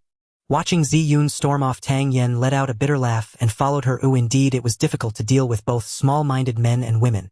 The Mid-Autumn Festival competition was approaching. Although Tang Yen disliked showing his face, this competition concerned the reputation of the Tang family, and he had no choice but to step forward. To secure more resources for his family, Tang Yen trained exceptionally hard. As for Ziyun, she seemed to have been stimulated by Tang Yen last time and had been in seclusion lately. Tang Yen, training tirelessly, rapidly ascended to the 6th tier of the yellow rank in just 9 days, aided by various elixirs. Such a rate of advancement could only be described as monstrous, yet Tang Yen felt it was still too slow. Thinking of tomorrow's Mid-Autumn Festival competition, a sharp glint flashed in Tang Yan's eyes. Although my strength is only at the 6th tier with the Heaven and Earth Creation Fire and Shadow Step, I still have the power to fight within the yellow rank. Just as Tang Yen was lost in thought, a sound of the door being pushed open reached his ears. He turned to look, only to see Ziyun stepping out of the room with a smile. She was still dressed in white, pristine and untainted, resembling a celestial being untouched by the mundane world. What brings such joy? After a momentary daze, Tang Yen asked in confusion. Upon seeing Tang Yen, the smile on Ziyun's face instantly vanished. Drawing her long sword from its sheath, she said sharply, "Little thief, face my blade." Tang Yen was taken aback. What was this commotion so early in the morning? He retreated a few steps, narrowly avoiding the fine sword, and gasped, "Silly girl, what are you doing? I have regained some of my strength and want to spar with you. Less chatter, I won't hold back." Ziyun replied, her aura suddenly surging, unleashing an overwhelming presence. Feeling the fluctuations from Ziyun, Tang Yen exclaimed, "Xian rank. You have a bit of insight, but don't worry. You are only at the yellow rank 1st tier, and I will use my 3rd tier strength to fight you." As soon as she finished speaking, her fine sword was already in front of Tang Yen. Realizing that this girl, who had previously been subdued by him in their sparring, was now eager to reclaim her pride, he felt a twinge of frustration. Having nothing else to do, he might as well let Ziyun feed him some techniques. In the courtyard, they exchanged blows, with Tang Yen sparring at the yellow rank 1st tier against Ziyun, constantly honing his skills in the Cloud Sword and Shadow Step. Ziyun, coming from a prestigious family, possessed exceptional martial skills, making her an ideal sparring partner for Tang Yen. After a quarter of an hour, she found that even using her yellow rank 3rd tier strength, she could only fight Tang Yen to a standstill, leaving her increasingly frustrated. Bang! Ziyun's aura shifted, unleashing her yellow rank 4th tier strength. Sensing Ziyun's change, Tang Yen exclaimed dramatically, "No way, Miss Z. You, a distinguished 3rd miss of the esteemed Ziju City, are actually using your 4th tier strength against someone at the yellow rank 1st tier. That's cheating." Originally feeling humiliated for not defeating Tang Yen, with her yellow rank 3rd tier strength, Ziyun was now even more furious after his remarks. "What is it to you? I can do as I please." Indeed, with sheer force breaking through numerous defenses faced with the fierce onslaught of Zi Yun's sword, Tang Yen finally lost his earlier composure, occasionally finding himself in peril. Under the vast discrepancy in strength, Tang Yen was forced to retreat, yet Zi Yun was merely able to suppress him. There was no hope of victory for her in the short term. Faced with this anomaly, Zi Yun secretly marveled at Tang Yan's precise perception. Every strike he wielded was incredibly skilled, as if he were a master of his craft. How could such a talent emerge from a tiny place like Yun City? I refuse to believe. I cannot deal with you.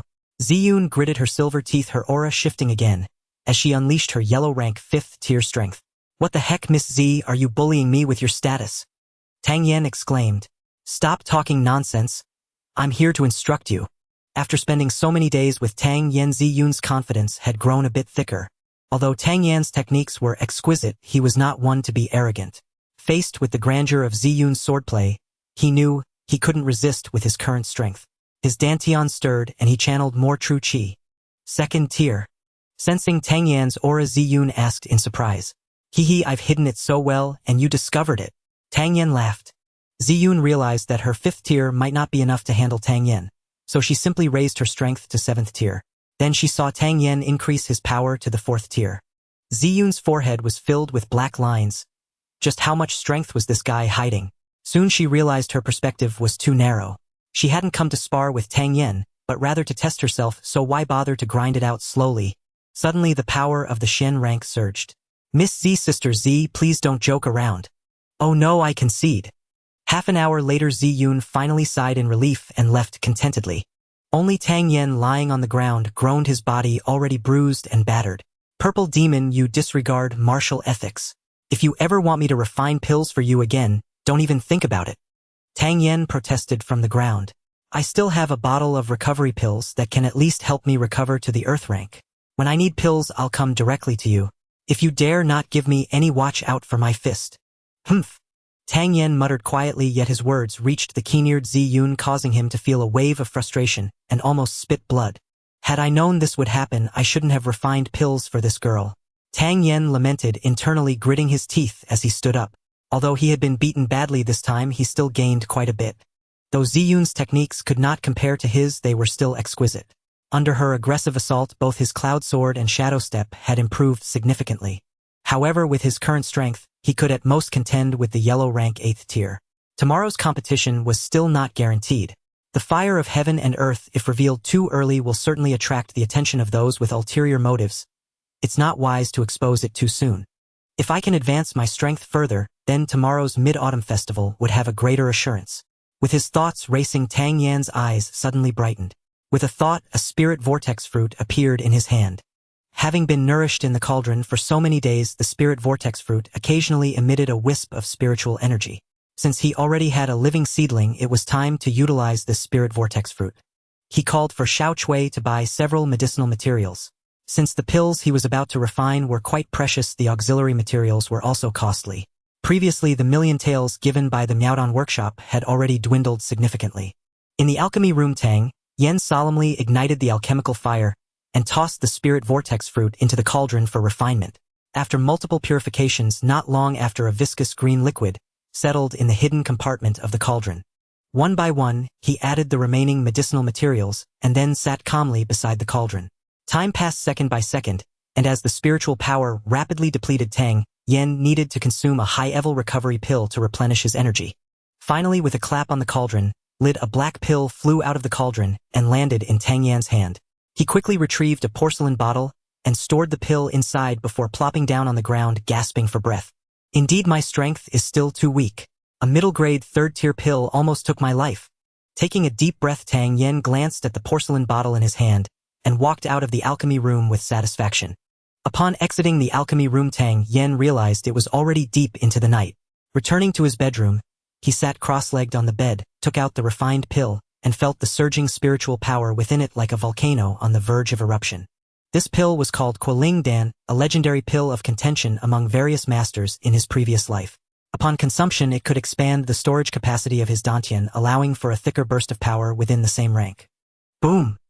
As soon as the pill was swallowed, a massive force erupted within his body.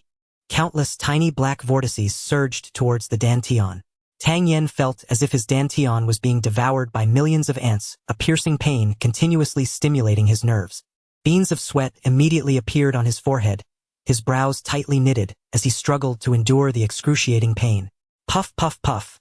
The internal dantian emitted a series of explosive sounds under the destruction of numerous tiny vortices. The increasingly sharp pain nearly caused Tang Yen to faint. Biting his tongue, Tang Yen maintained his focus, knowing that the Kuoling Dan was reconstructing his dantian. If he couldn't endure it, his dantian would be completely ruined. But if he persevered, he could break through and achieve a vortex dantian. Puff, puff, puff. The dantian continued to explode and countless vortices began to merge into pairs, forming a larger vortex. Then they merged again into an even larger vortex. Each fusion of the vortices caused more damage, and Tang Yan's body trembled continuously, the severe pain tormenting his nerves, nearly pushing him to the brink of giving up. Time passed second by second, and after an unknown duration, the last two vortices began to merge, their influence gradually spreading to every corner of the dantian, with the pain reaching its peak. Merge for me! Tang Yen roared in his heart. Boom! Tang Yan's body quivered violently as the two vortices in his dantian suddenly merged into one, whirling explosively. In that moment, Tang Yen felt as if his dantian was conveying a message of hunger to him. It seemed to urgently need a replenishment of spiritual energy. At the same time, in the center of the dantian vortex, an ancient cauldron suddenly shone brightly with streams of spiritual energy flowing from it, rapidly replenishing the energy within the dantian. When Tang Yen opened his eyes again, he felt an abundant flow of true energy within his dantian. He hurriedly looked inward and discovered that his dantian had transformed into a vortex shape, continuously spinning.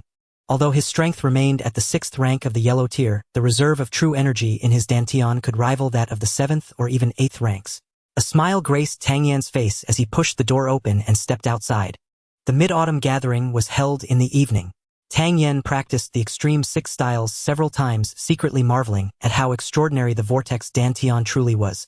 Originally, he could only perform the technique 20 times at once, and now he could manage 5 more with the same strength. After a round of training, Tang Yen was called by Old Master Tang to the main hall. At this moment, the senior members of the Tang family were gathered in the main hall. Tang Yen glanced around and noticed Zi Yun seated in the main seat, casting a triumphant glance his way, as if to provoke him. Greetings, Grandpa. In front of everyone, Tang Yen wouldn't lose his manners and hurriedly stepped forward to bow. No need to be formal, have a seat. Old Master Tang waved his hand, and after Tang Yen was seated said, Today is the Mid-Autumn gathering. The younger generation of our Tang family is not numerous, only Yenner and Yen Jun are here. There will surely be unscrupulous individuals coming to challenge our younger generation. What do you all think we should do? The younger generation of the Tang family is currently weaker than other families, so participating in the competition will surely bring us disgrace. Our Tang family still ranks 4th in comprehensive strength in Yun City. We might as well not participate in this gathering. Who would truly dare to do anything to our Tang family? A middle-aged man spoke solemnly. Brother Li Hua has a point, but if we don't participate for 3 consecutive years, our Tang family's position in Yun City will undoubtedly decline sharply. When that happens, the affiliated families will lose confidence in us, and the Tang family may suffer a severe blow. Tang Xingping, who managed the fabric shop in the west of the city, frowned. At this moment, most of the gazes in the hall were filled with disdain as they looked at Tang Yen. If it weren't for your lack of strength, would the Tang family have to lose face every year? Mo Bo, sensing the atmosphere in the hall, couldn't help but speak up. The eldest young master has extraordinary talent. After his dantian was destroyed, he now possesses the strength of the 8th rank of the Yuan tier. Though this strength may not be high, his growth rate is rapid. This time let Yen Jun take the lead instead of him in the martial competition. Mainly to deal with the disciples outside the 4 major families. If any of the 4 major families challenge us, Yen Jun need not pay them any mind. Upon hearing Mo Ba's suggestion, everyone nodded in agreement, considering it the most prudent course of action. If Zi Yun, who had been silent, suddenly couldn't hold back her laughter, immediately attracting the attention of everyone in the hall. Miss Zi, what are you laughing at? Old Master Tang asked curiously. Tang Yan's strength has already reached the 6th rank of the yellow tier, and he is also a contender for the position of the top talent among the younger generation. What are you all frowning about? What Zi Yun said was earth-shattering. The hall suddenly fell silent. Crack! Old Master Tang, who was originally holding a teacup, tightened his grip and unexpectedly crushed it, hot tea flowing down his fingers without him noticing. Miss Zi, are you serious? After a long pause, Tang Ling finally managed to squeeze out a sentence. The gazes of the other people in the hall converged on Ziyun. Although they didn't know her identity, Tang Ling had told them that this woman was a distinguished guest of the Tang family, and they must not be negligent. If Old Master Tang respected her so much, her status was undoubtedly extraordinary. They found it even harder to accept Ziyun's words than Old Master Tang did. That dandy Tang Yen, who usually did not study or train, could reach the 8th rank of the Yuan tier. Now suddenly he was at the 6th rank of the yellow tier. To find out whether it is true, Old Master Tang, why not ask your grandson? Ziyun unabashedly exposed Tang Yan's strength. Yener, quickly tell the truth. What is your current strength? Old Master Tang's face grew stern as he asked seriously.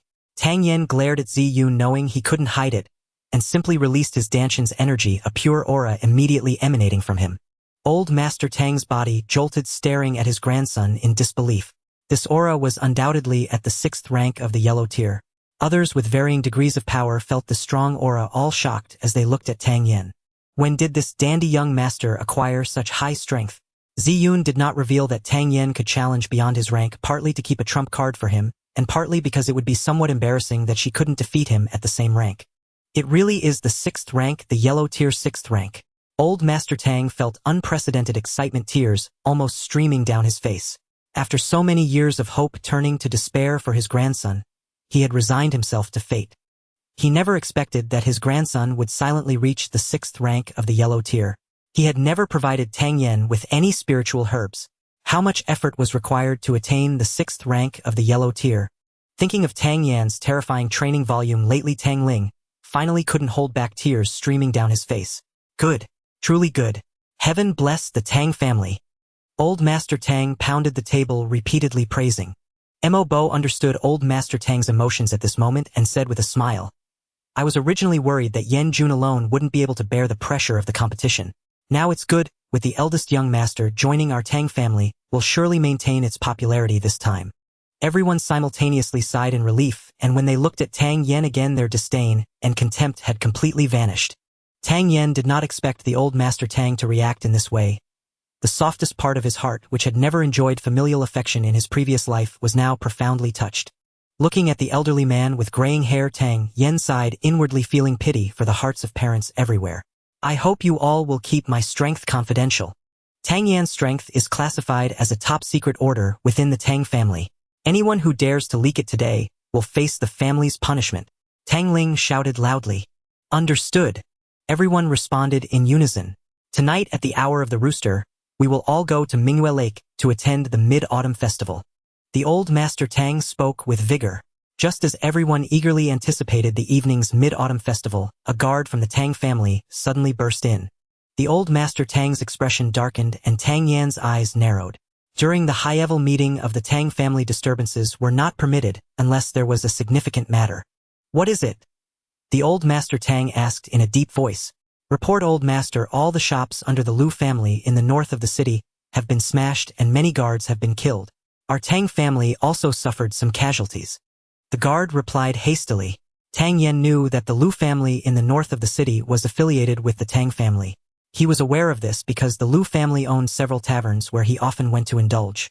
Who did this? Has it been investigated? It was the people from the Sihai gang, but according to in-depth investigations, the Lu family was attacked with the support of other families. The Lu family was the prime suspect, with the Wu family and the Qin family also suspected of significant involvement. The scout replied honestly. Tang Yen had heard of the Sihai gang, the largest underground force in Yunqing, which generally did not provoke the major families and primarily operated gambling houses and brothels. Over the years they had accumulated considerable wealth, but this underground force should not dare to offend the Tang family's might. Tang Yen concluded that this incident must have involved other families. Lu family Sihai gang, Old Master Tang muttered twice, turning to Tang Yen, who was also deep in thought, curious about his grandson's thoughts. He opened his mouth and asked, Yener, what do you think?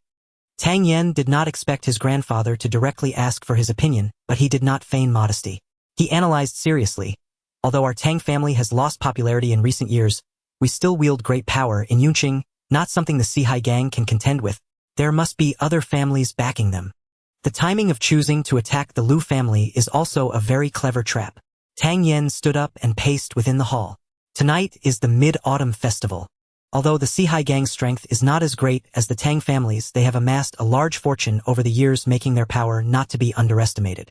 They will likely prepare some experts to infiltrate the Sihai gang. This way, if the Tang family seeks justice for the Lu family, they will surely face retaliation. If the Tang family does not act, this matter will be widely publicized at the Mid-Autumn Festival, chilling the hearts of the families allied with the Tang family. According to tradition, our Tang family would not dare to attend the Mid-Autumn Festival. They will also widely spread the word that the Tang family has no successors, a rocky future with no prospects. Two-pronged approach, it will easily sway public sentiment, and they will take the opportunity to recruit these families, leaving our Tang family in a state of significant decline. Hearing Tang Yan's reasoned analysis, everyone broke out in a cold sweat. This move from the opponent was indeed vicious and malicious. If they succeeded, it would at least weaken the Tang family's strength by a quarter.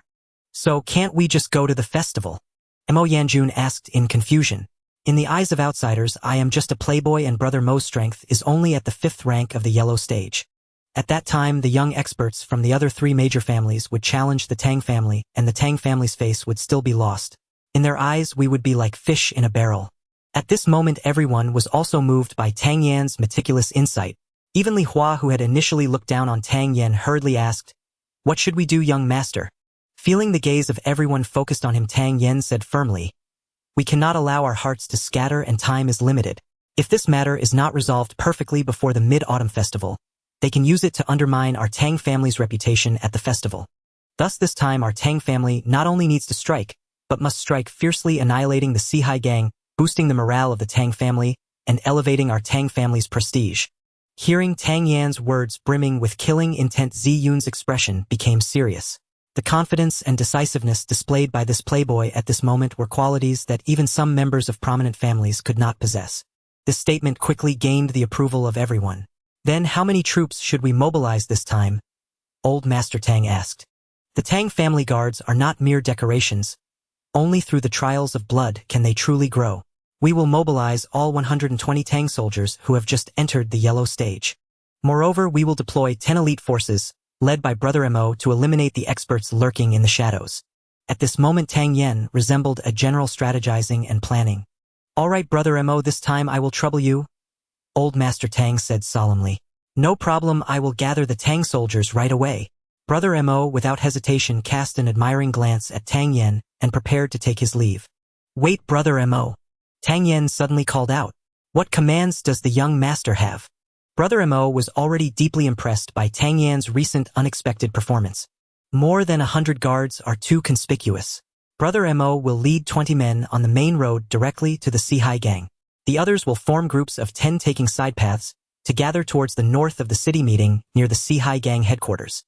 Upon meeting, do not waste time talking, directly engage in battle. Remember, it was the Sihai gang that provoked the Tang family first, and we stand on the right side of reason," Tang Yan instructed earnestly. Brother Mo's eyes brightened at these words. This would greatly reduce the Sihai gang's alertness. By the time they realized that the Tang family had over 100 men, it would be too late to prepare. Before eliminating the Sihai gang, instruct the guards that they will receive 100 taels of silver for each person slain with no upper limit, Tang Yan said. "So much?" Brother Mo looked surprised at Old Master Tang. How many people were in the Sihai gang? If they went by Tang Yan's method, the Tang family would likely have to spend quite a bit. Old Master Tang initially intended to say it was inappropriate, but he was directly interrupted by Tang Yan. "Brother Mo, just go ahead. Although the Sihai gang operates in filthy businesses, they have made a considerable amount of money. At that time, we will gather the wealth, and our Tang family will actually profit greatly." Hearing this, everyone's eyes lit up. This strategy was indeed brilliant. Brother Mo, do as Yenner suggested. Old Master Tang waved his hand to give the order. "Yes." Brother Mo responded, turning to head outside. Old Master Tang looked at Tang Yen, his eyes filled with astonishment. His grandson's recent performance had truly been remarkable. For instance, the suggestion he just made to Brother Mo, spurred by financial incentives, could definitely enhance the combat effectiveness of the guards. He felt increasingly unable to see through his grandson. North of the city lay the headquarters of the Sihai gang. Inside a conference hall, Chen Dao, the gang's chieftain, sat across from a middle-aged man engaged in a game of chess. That man was none other than Lu Jing, the second master of the Lu clan. The Tang clan has not attended the Mid-Autumn Assembly for 2 years. If they absent themselves again this year, their prestige in Yun City will surely plummet. Today's sudden assault on the Lu family by our Sihai gang inevitably provokes the Tang clan. Should they wish to salvage even a shred of public favor, they will almost certainly strike back, and this confrontation may well prove fierce. Chan Dao, who had navigated Yun City's treacherous undercurrents for decades and faced countless adversaries, possessed a mind honed to razor-sharp precision. He saw through the Lu clan's machinations with absolute clarity. Their intent was to lure the Sihai gang into open conflict with the Tang clan. Rest assured, Master Chen, the Tang clan is the weakest among Yun City's 4 great families. Should they truly engage us in open battle, they would suffer catastrophic losses.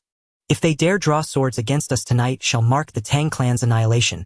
Their delegation arrives now not to wage war but merely to posture and demand redress.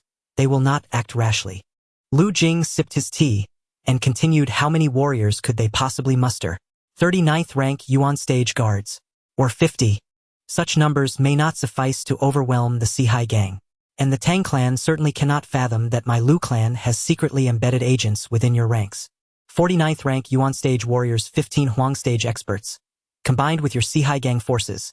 Surely this coalition need fear no Tang clan. Should they resort to force, we shall ensure they never return. Second Master Lu speaks with profound wisdom, said Chen Dao with a smile. Yet our Sihai gang shoulders immense risk in this venture. Once the Tang clan falls per our agreement, 20% of their holdings shall belong to us. Naturally, Lu Jing replied with a nod. The two exchanged glances and burst into hearty laughter, as if the Tang clan were already theirs to claim. Report, Master. Tang clan forces are charging toward our compound. A scout burst into the hall. So soon? Chen Dao and Lu Jing both raised an eyebrow. How many men have they brought? And who leads them? Chen Dao demanded. Elder Mo of the Tang clan at the head of 20 elite guards, the scout replied. They'll reach headquarters in half a quarter hour. Hearing this, Chen Dao exhaled inwardly, relieved. Yet he misjudged utterly. Those 20 were merely the vanguard. Behind them surged wave after wave, 70 or 80 strong, moving with silent lethal coordination undetected by Sihai gang scouts. Young Chen Dao, come out. Elder Mo arrived at the Sihai gang's stronghold, stared at the imposing gate, and unleashed a thunderous shout channeling his chi. Elder Mo, my sincerest apologies for the delayed welcome, Chen Dao called out, swinging open the courtyard gate, as over 100 men filed out behind him. He glanced askance at Elder Mo's retinue and feigned astonishment. Elder Mo, what meaning lies behind bringing so many men? Elder Mo fixed him with a frost-laced glare. Chief Chun, let us dispense with pretense. You well know the Lu family stands in sworn alliance with the Tang clan, yet you struck them anyway. Where then do you place the Tang clan? Our alliances bind us irrevocably, shared glory, shared disgrace. To defy us so brazenly without offering redress, the Tang clan will not stand idly by. Chen Dao's eyes turned glacial. He threw back his head and laughed. A cold, mirthless sound. Elder Mo, age has dulled your wits. Know this, the Tang clan of today is no longer the Tang clan of yore. What harm in offending them? I advise you to retreat swiftly, lest this visit become your last and stain our Sihai gang's threshold with your blood. As Chen Dao sneered, his gaze flickered, then froze. From afar, multiple formations surged forward, converging with terrifying speed. 70, perhaps 80 men. His heart lurched. A chilling realization struck him. He had calculated every variable, except that the Tang clan would divide its forces, slipping past all surveillance. It seems Chief Chun remains unrepentant. Kill. Remembering Tang Yan's orders, Elder Mo cut off further discourse, roared, and charged before Chen Dao could react. Kill. The Tang clan's reinforcements had arrived. Over 100 Huang stage experts, eyes blazing with ferocity, as they descended upon the Sihai gang. Before departing, Elder Mo had promised 100 taels of silver for each enemy slain. To these warriors, the Sihai gang were no longer men, they were walking coin. Every fighter strained with savage intensity, each dreaming of wiping out the entire gang single-handedly. 100 taels per head. How vast a fortune awaited. Sihai gang, assemble and fight. Chen Dao seethed inwardly. He had expected 40 foes, yet now found himself outnumbered. As cries of agony erupted from his ranks, his eyes bled fury. He longed in that moment to tear the scout limb from limb. What utter incompetence is this intelligence? First the count was grossly wrong, and now these black-clad Tang guards storm forth, radiating overwhelming Huang stage aura. How many Huang stage masters does the Tang clan command now? Before he could dwell further, Elder Mo lunged. spear whistling through air aimed straight at Chen Dao's heart. Tang Yen had recently bestowed potent spirit medicines upon Elder Mo and Elder Tang. Though once merely 8th rank Shen stage, Elder Mo now stood at the very cusp of 9th rank, his cultivation teetering on breakthrough. Chen Dao, however, remained only 7th rank Shen stage. Outmatched, outpaced, outclassed. Second Master Lu, aid me. Overwhelmed by Elder Mo's relentless assault, Chen Dao finally cried out, turning desperately toward Lu Jing. Elder Mo's eyes hardened instantly. Second Master Lu. So, the Lu clan was indeed pulling the strings. Lu Jing himself had reached 5th rank Shen stage. Were the two to combine forces against him, victory would slip from Elder Mo's grasp. Speed was paramount. He must end this before unity could form. With a surge of spiritual energy, Elder Mo intensified his assault. Every strike sharper, swifter, deadlier than the last. Meanwhile, over 100 Huang stage warriors of the Tang clan pressed forward with crushing superiority. The Sihai gang and Lu clan guards began falling like wheat before the scythe. Within a quarter, more than half lay broken upon the ground. Even unknown, the Sihai gang had been outmatched. Now facing 2, or even 3. Against 1, their resistance crumbled like sandcastles before a tidal wave. And the lower tier enforcers, those below 9th rank Yuan stage, who rushed forth afterward, they stood no chance against the Tang clan's elite. They fell as swiftly and effortlessly as scythe leaks. Lu Jing, who had remained inside the Sihai gang compound, was seized by profound shock. All of the Tang family's guards were ranked at the yellow rank. How had the Tang family suddenly amassed such a formidable host of experts? Upon hearing Chen Dao's desperate cry for help, Lu Jing hesitated inwardly. Should he rush out to reinforce him? Yet he swiftly abandoned the notion. Elder Mo's cultivation realm had already reached the 8th tier of the profound rank. Even if Lu Jing joined forces with Chen Dao, they might gain a fleeting advantage. But once the Tang family's guards encircled them en masse, overwhelming numbers would inevitably crush them. His chances of survival were vanishingly slim. Fleeing immediately was the only prudent course.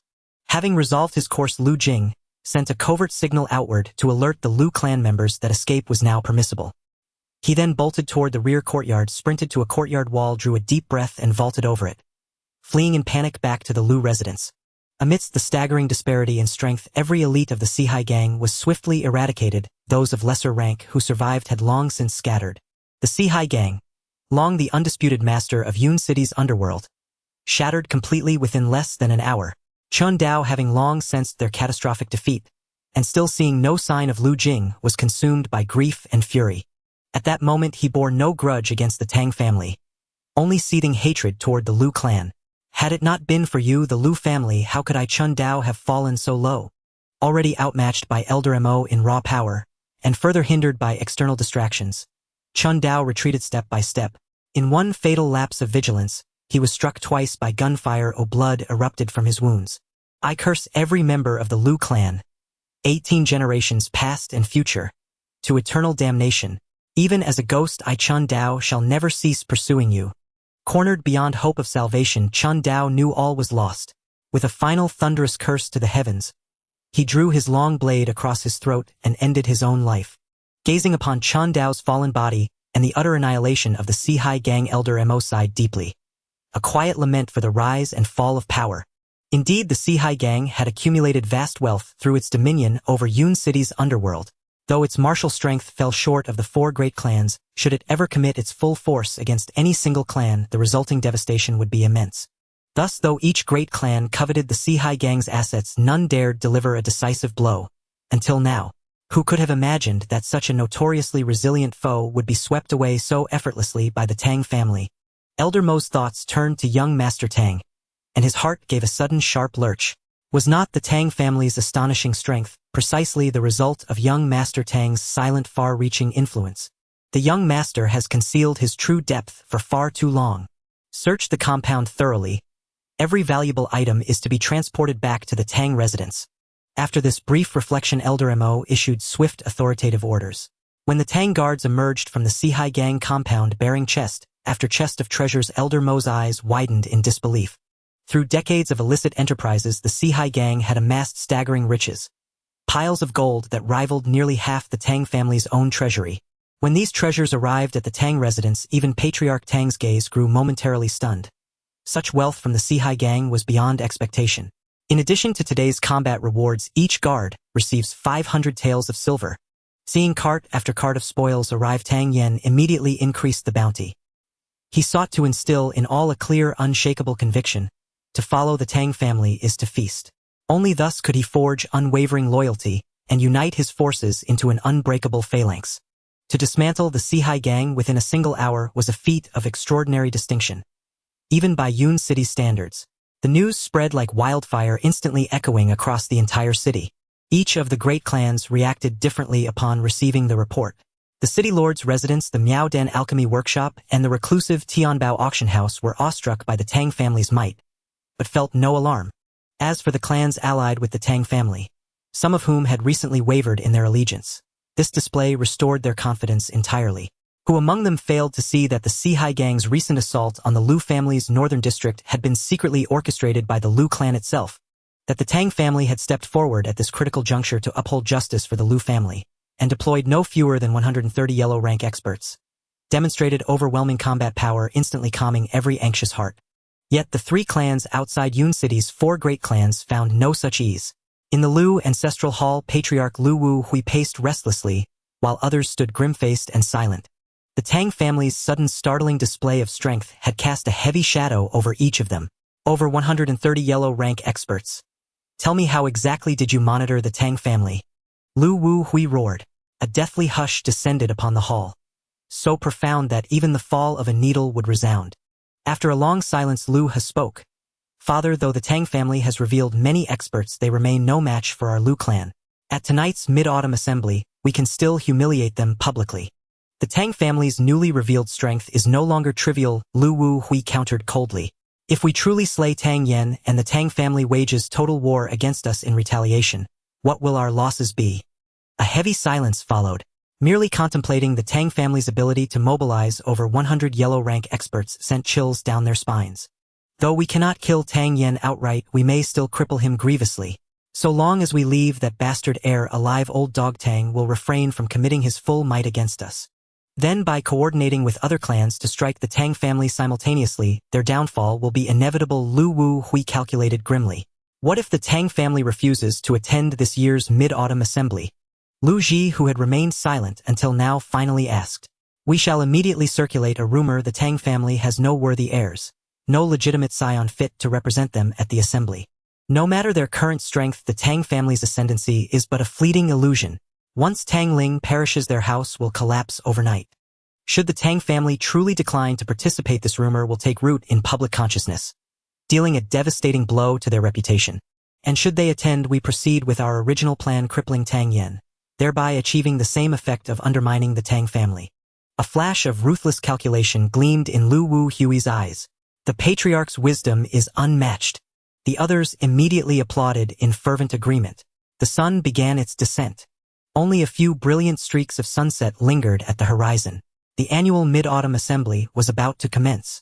Along Moonlight Lake, lanterns blazed in dazzling profusion, bathing the entire waterscape in golden radiance. Men, women, and children from across the city flocked toward the lakeshore. Many young men had groomed themselves meticulously, hair slicked back to a mirror-like sheen, in hopes of charming a beautiful maiden at this grand gathering. Countless young scions of noble families flexed their muscles in anticipation, eager to seize glory upon this prestigious stage. Vendors lined the lakeside streets with stalls brimming with wares. The entire Moonlight Lake echoed with thunderous drumbeats and vibrant celebration. Yet most spectators craned their necks, awaiting the long-anticipated clash among the four great clans. Within a single day, two starkly contrasting rumors had surged across Yun City. The first possibility is that the Tang family's strength is not the weakest among the four great families. Instead, they have been biding their time and concealing much of their power. The second possibility is that there are no successors in the Tang family. Regardless of the strength they possess, once old Master Tang passes away, the Tang family will inevitably fall apart, which is why they dared not participate in this mid-autumn festival gathering.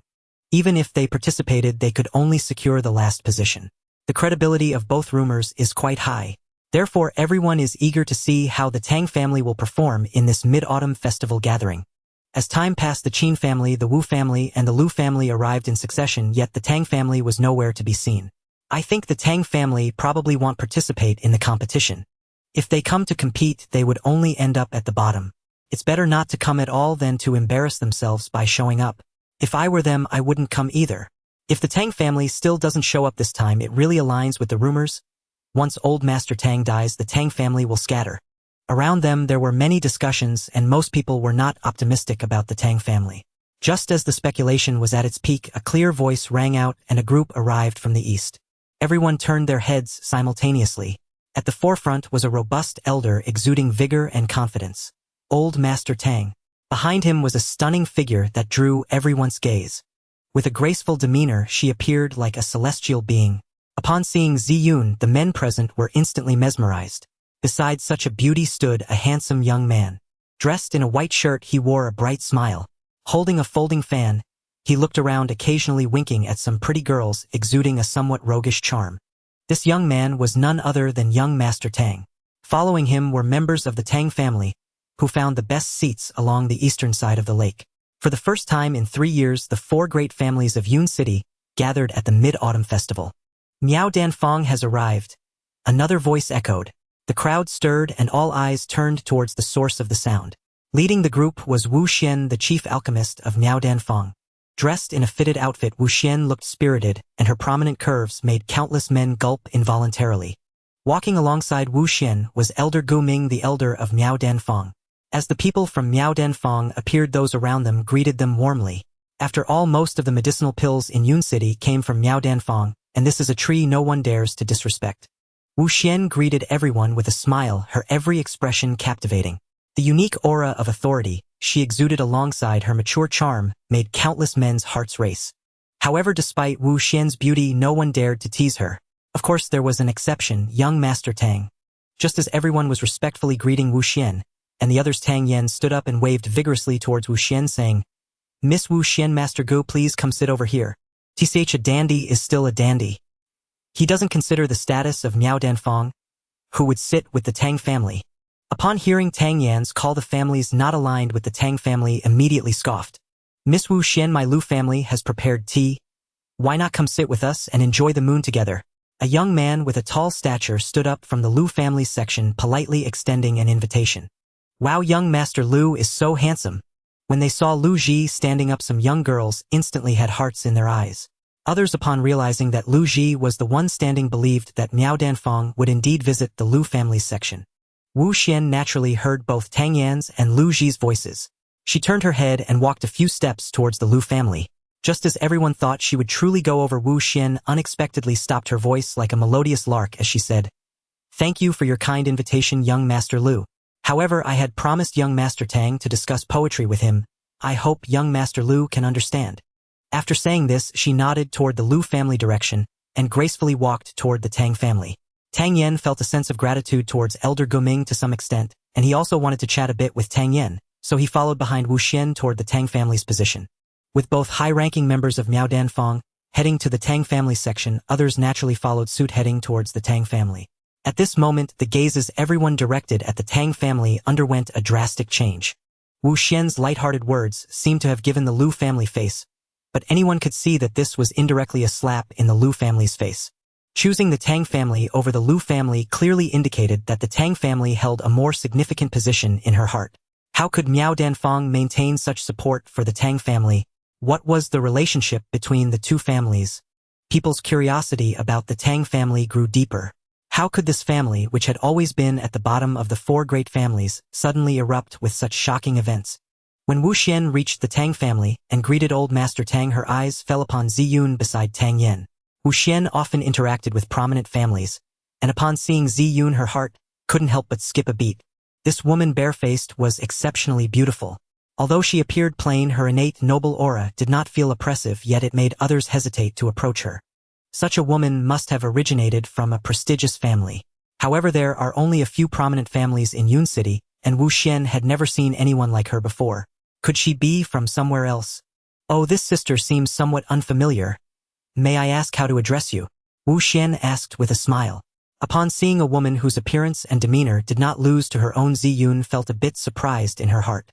With a smile on her face, she replied generously, "You can call me Ziyun. Miss Wu Xian is truly beautiful." Just as she was about to exchange pleasantries, Wu Xian's heart tightened suddenly as she thought of something and hurriedly asked, "Are you from the first purple of Tingxiang?" Not only is the sister naturally beautiful, but her wisdom is also extraordinary. Ziyun was somewhat surprised by Wu Xian's insight, but she still acknowledged it graciously. Wu Xian looked at Tang Yan in shock. How could Ziyun be sitting so close to young Master Tang? Why did Ziyun appear in the Tang family of Yun City? This all must involve Tang Yan in some way. Seeing two stunning beauties sitting beside Tang Yan, the men present couldn't help but feel jealous. Some young men from other families silently resolved to teach Tang Yan a lesson during the martial arts competition, ensuring he would embarrass himself in front of the beauties. Just after Miao Danfang arrived, people from Tianbao auction house also showed up. With this, the top forces of Yun City had finally gathered. The city lord has arrived. Upon hearing that someone from the city lord's manor was present, a glimmer of anticipation flashed in the eyes of the crowd. According to custom, once the city lord's manor personnel arrived, the Mid-Autumn Festival gathering was about to commence. After City Lord Lin Shao appeared, he greeted everyone with a smile, and then said some customary blessings before directly getting to the main point. In this beautiful season, I want to disturb everyone's enjoyment. Now let Zhou from the City Lord's manor explain the rules of the Mid-Autumn Festival gathering. Under everyone's gaze, a thin old man stepped onto the high platform. Everyone recognized Zhou, who was quite famous as a literary figure in Yun City. His literary style was elegant and many of his poems were well known in Yun City.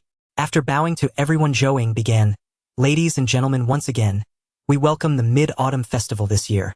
In this beautiful season with the bright moon hanging in the sky, everyone gathered together, and it is only right that we drink until we are intoxicated. The Mid-Autumn Festival gathering as usual consists of two events, the literary competition and the martial arts contest. Anyone from Yun City under the age of 35 can participate. The literary competition will be judged by City Lord Lin Elder Guming from Miao Danfang Qin Chongdao from the City Lord's Manor and Zhou. The literary competition will be divided into 3 rounds. All participating talents, please come up to the literary platform." As soon as Zhou Ying's voice fell, the talents surged toward the high platform with great ambition. In their youth, who among the young does not desire to showcase their talents and gain attention? Who does not wish to present their best side before their goddesses to win their favor? Thus, some individuals aware of their lack of talent in cultivation invest considerable effort into studying literature, hoping to stand out in this arena. Literary talent is also highly valued by various families. Achieving good results in this field can bring greater prestige to the family. In summary, in this world where martial prowess prevails, there are still many who recite poetry and prose. The most renowned talents in Yun City include figures from the prominent families, such as Wu Jin from the Wu family Qin, and from the Qin family, and Lu Ji and Lu Halian from the Lu family.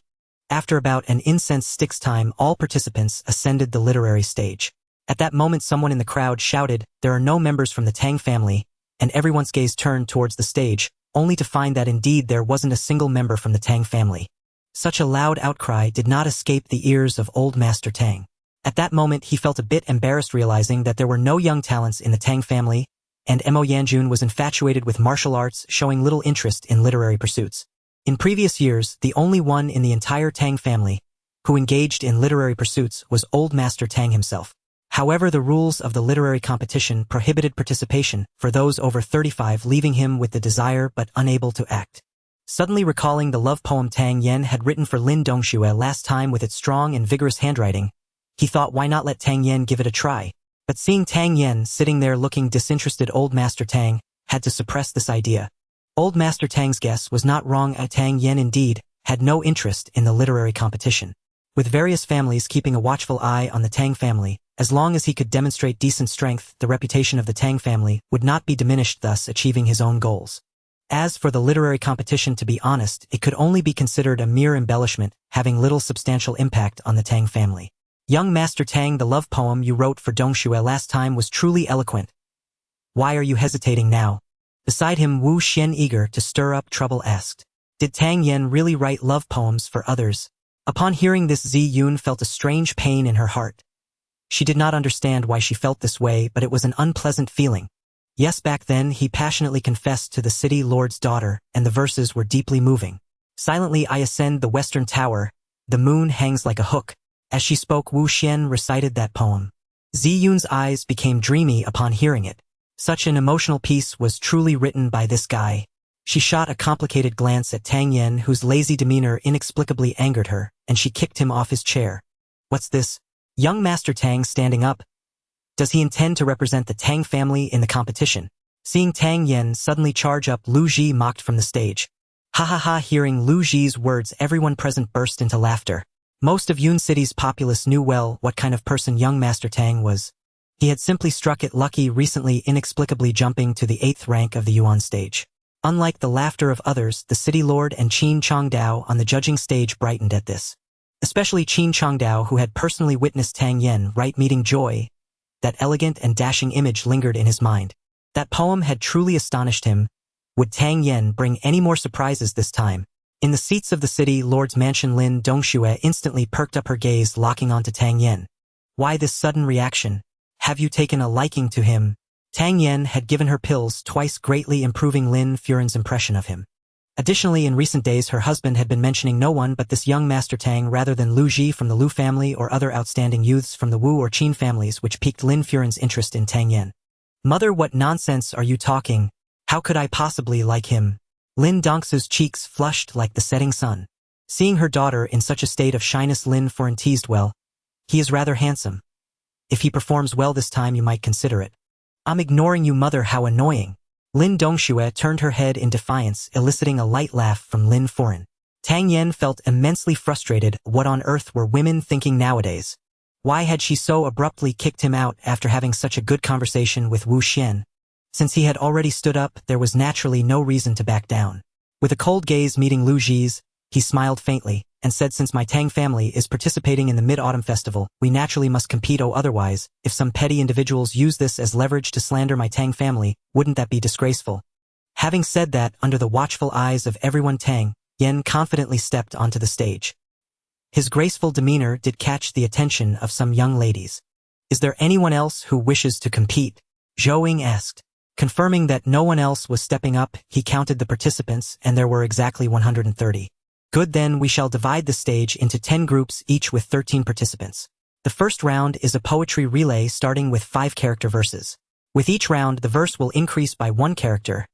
Those who fail to respond will be automatically eliminated, and the last 2 in each group will advance to the next round. Zhou Ying announced the rules. Tang Yen did not care much about it and directly found a table to sit down. As others saw Tang Yen sitting there, they flocked towards him. As the most notorious wastrel in Yun City, Tang Yan's ignorance was not a secret. Sitting at the same table as him meant one less competitor. Those who failed to secure a seat could only sigh and seek out other tables. The table had 13 wine cups, each filled with fine wine. Tang Yen lifted his cup and took a sip while casually scanning the people at the table. Soon his gaze landed on one person, Lu Halian from the Lu family. The enmity between the Tang and Lu families was no secret in Yun City, especially due to the recent events involving the Sihai gang further intensifying their conflict. Upon noticing Tang Yan's gaze, Lu Halian sneered disdainfully. Now even cats and dogs dare to strut about. It's truly ridiculous. Everyone at the table understood who Lu Halian was targeting, their eyes simultaneously falling on Tang Yen. Screw you, Tang Yen muttered to himself, causing everyone present to almost burst out laughing. Such crude words had never been uttered in previous Mid-Autumn festivals, yet Tang Yen had casually let them slip. Lu Halian's hand shook as he struggled to suppress the urge to slap Tang Yen, taking several deep breaths to calm himself. Though he was renowned for his literary talent in Yun City, he had yet to step into the Huang stage of martial arts. Begin. Tang Yan's table had spoken in low voices, so they were not overheard by outsiders. As Zhou Ying announced the start, all tables immediately began to compete.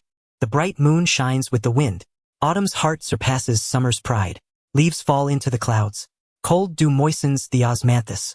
Tang Yen casually responded with a line. Hearing that Tang Yen had actually responded with a verse rich in meaning, everyone was taken aback. Could it be that this illiterate fellow was possessed? The wine enters the sorrowful heart, yet no tears flow. The blood ignites endless battles. The iron steeds gallop and roar.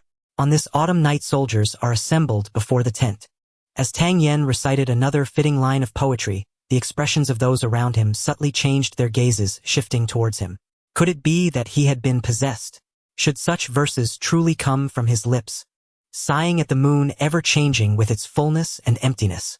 When a 9-character verse sprang from Lu Halian's lips, the people around him found themselves in a quandary. Previously only 7 participants remained, and now 3 had withdrawn. Observing the tides of the vast sea, a sense of melancholy arises. Tang Yen continued with another line. The audience looked over at his table, wondering how he still remained on stage after all this time. Could it be that he was cheating? The evening boat sails on the river, watching the starry river beneath the bright moon. As Lu Halian spoke a 14-character long sentence, only 3 remained at Tang Yan's table. The man in the middle hesitated for a long time, but couldn't come up with a response only to hear Tang Yan laugh. The red sun climbs the green mountain, a fine steed carries youth along the way of fragrant blossoms. Alas!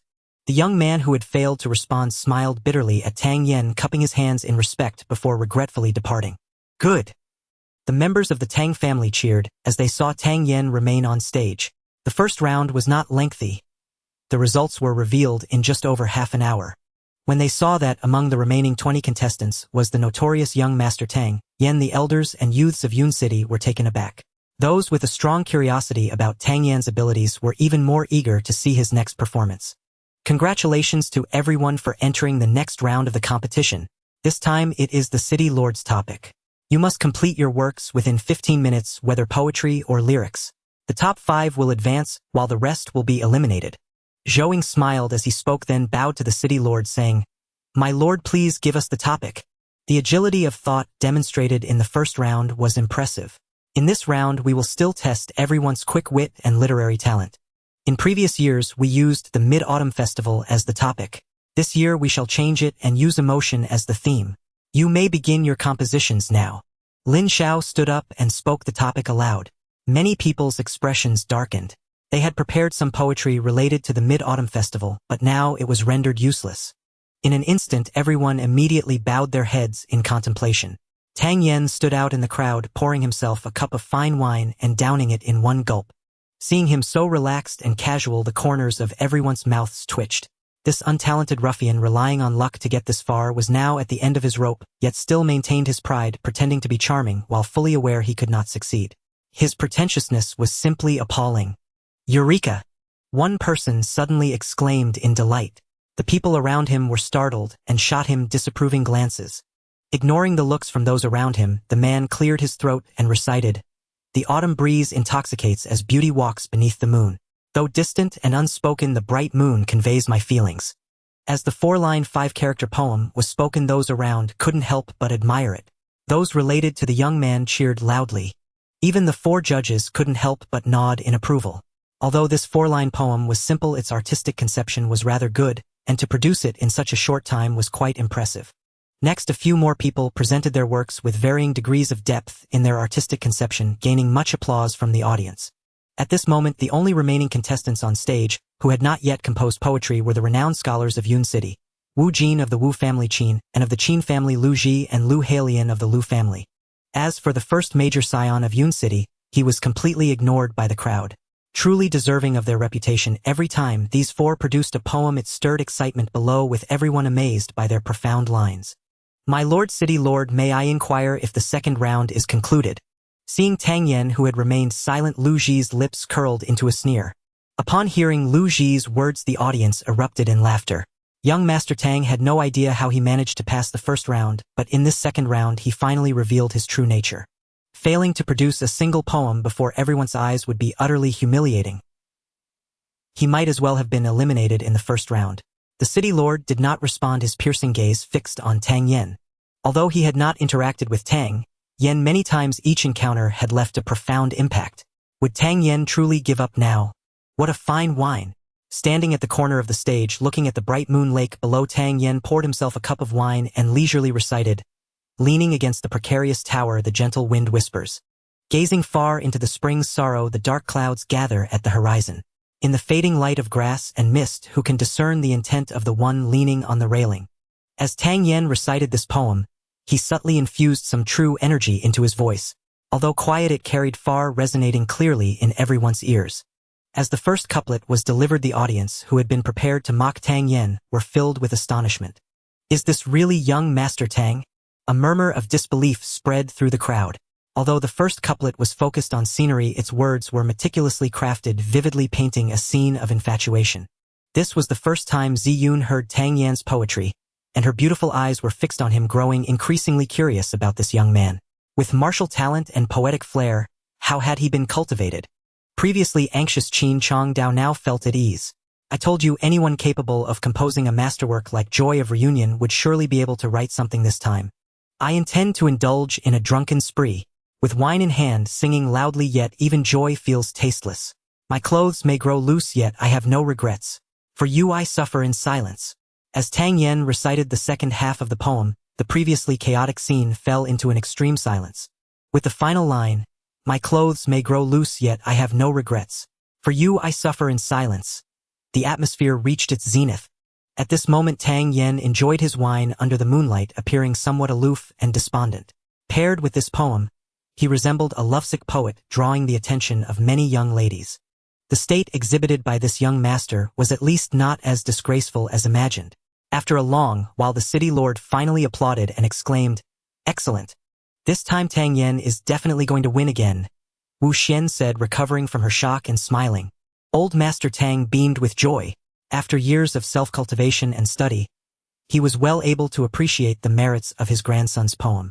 I hereby announce that in this round of the competition, Tang Yen of the Tang family comes in first, Lu Halian of the Lu family second, Wu Jin of the Wu family third, Lu Ji of the Lu family fourth, and Qin and of the Qin family fifth. As Zhou Ying stood up and loudly announced the results, there were no objections from the crowd regarding such rankings. The difficulty of the third round is even greater. Everyone be prepared. Zhou Ying announced the rules for the third round. The first person to produce a work will have their peers complete theirs within a short span of tea brewing time. There is a word count requirement for the works, no less than 100 words, themed around the young men of Yun City, with specific directions left to one's imagination. Begin. Upon hearing Zhou Ying's announcement, the onlookers instantly perked up. This rule was intriguing. Should the first contestant solve the challenge swiftly, the pressure on those following would surge dramatically. Moreover, the crowd eagerly anticipated how these five would extol the sons of Yun City. The other four contestants wore solemn, grave expressions. The task was no trivial matter. Their verses had to satisfy not only the judges, but also the discerning citizens of Yun City. Tang Yen meanwhile remained utterly unruffled, leisurely sipping wine. A stark contrast to the four deeply immersed in contemplation. Now the onlookers' gazes upon him held none of their earlier disdain. Indeed, his effortless composure lent him an undeniable charisma. "I've got it," Tang Yen suddenly cried out after draining a cup, startling the other four into abrupt stillness. Lu Halian, who had just begun to glimpse inspiration, lost it entirely at Tang Yan's shout. Frowning in irritation, he snapped, "If you've solved it, simply speak it aloud. I fear that once I speak, your courage to vie for first place will vanish entirely," Tang Yen retorted, delivering a deft blow. "Humph! In so short a time, what profound verse could you possibly compose?" Lu Halian scoffed dismissively. "Your Lu family may falter, but the Tang family thrives," Tang Yen replied with languid sarcasm, raising his wine cup. At that, elder Lu's eyes turned glacial. "Our Lu family falters. Your Tang family thrives. In what regard precisely? Since Master Tang has composed his verse, why not recite it for all to hear, and let us truly witness whether the Tang family indeed excels." Lu Ji offered a faint, inscrutable smile, effortlessly deflecting the challenge onto Tang Yen. Since the Lu family is so eager to know, Tang Yen rose, emptied his cup in one draught, refilled it from the ewer, and threw back his head in a resonant, sweeping laugh. "Then listen well. To slay one man is crime. To slay 10,000 is heroism. To slay 9 million. Such is the sovereign among heroes. A man's path demands ferocity. Benevolence and action cannot coexist. A man must kill, and kill without mercy. Immortality across millennia lies solely within slaughter." As Tang Yen spoke, a chilling aura of slaughter surged from him. His white robes billowed, and for that fleeting moment he embodied a legendary warlord incarnate. "Girded with a sword that cleaves iron, wrath alone compels me to kill. I carve flesh to serve as wine, and ghosts tremble at my laughter. To slay my foe 1,000 li away, I'd gladly spend 10 stellar cycles." At these words, the patriarchs of Yun City's great clans sat upright, their postures subtly stiffening. The unvarnished bloodlust coursing through Tang Yan's verses sent shivers down spines. Recalling this morning's news, that the Tang family had eradicated the Sihai gang within a single hour, many silently wondered had the rift between the Tang and Lu families finally erupted into open hostility. "Even in dreams I slay. My smile gleams beneath the moon's pale light. Daughter, ask me not why does a man's fury run so deep. Since ancient times virtue has been the weapon of tyrants. Righteousness itself has never borne a single truth. Behold, the lion and tiger gain renown by hunting prey, yet who pities the gentle deer?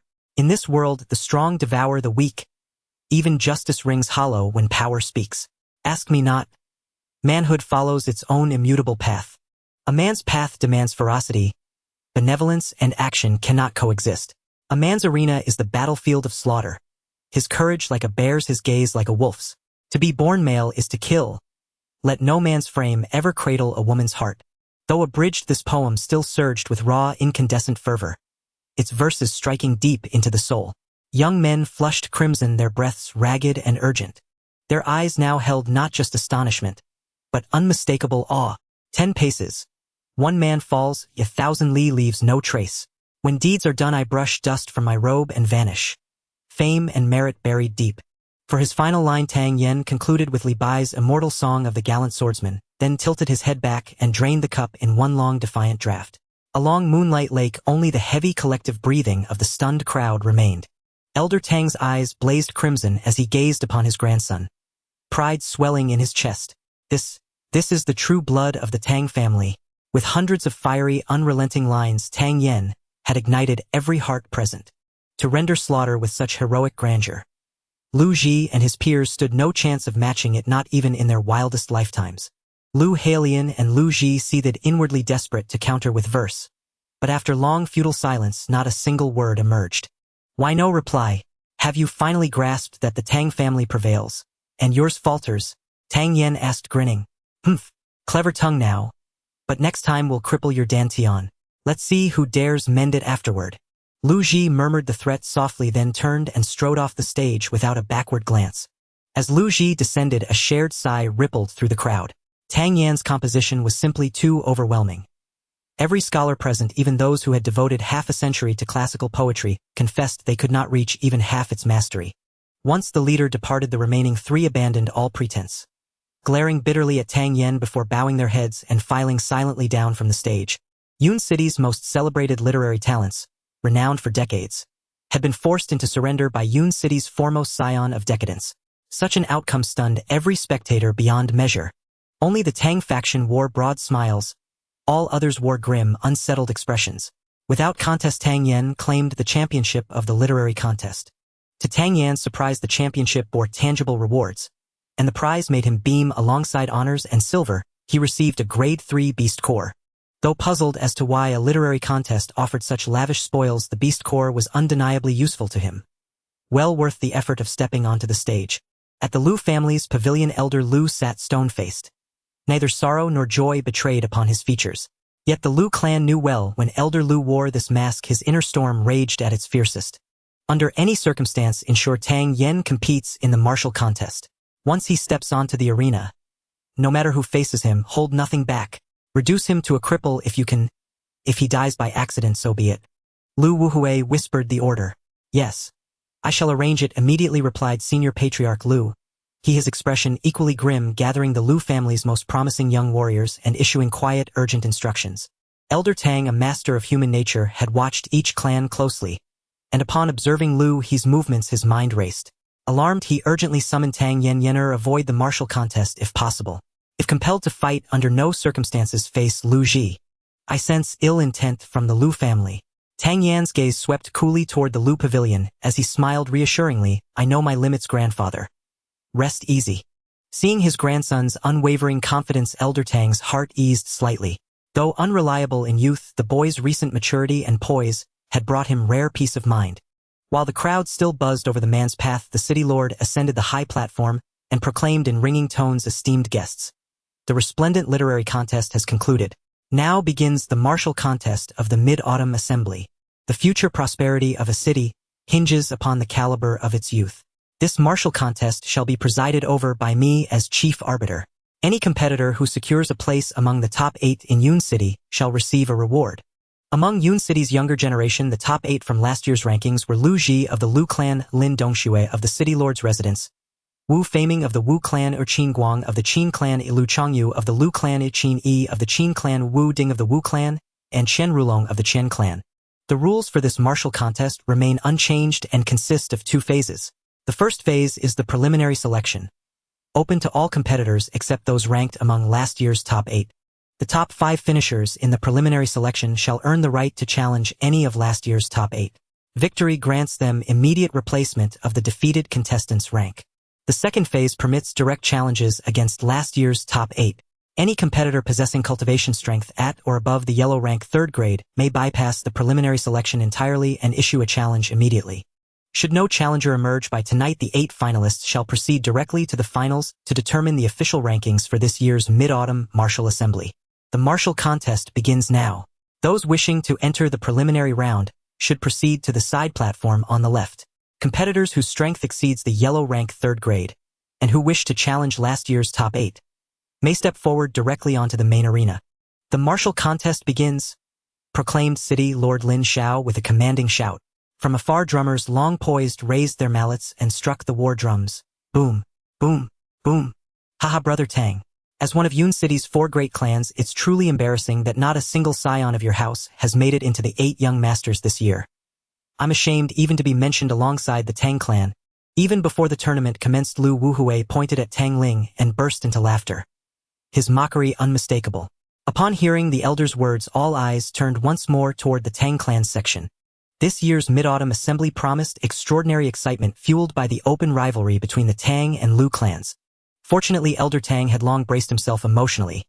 He remained unruffled and retorted with a smile. Last year, when my grandson Yen competed in the literary contest, your Lu clan mocked us relentlessly. Yet it was the Tang clan that ultimately claimed victory. Your old dog's habit of barking wildly, without discerning the situation, is long overdue for restraint. Even Elder Lu, renowned for his composure, nearly leapt to his feet in outrage.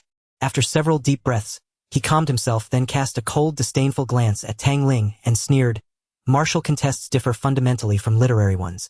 If my memory serves, your grandson possesses only Yuan rank 8th grade strength.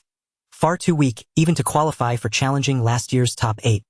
What a tragic fate for so vast a clan. Truly airless, pitiful indeed.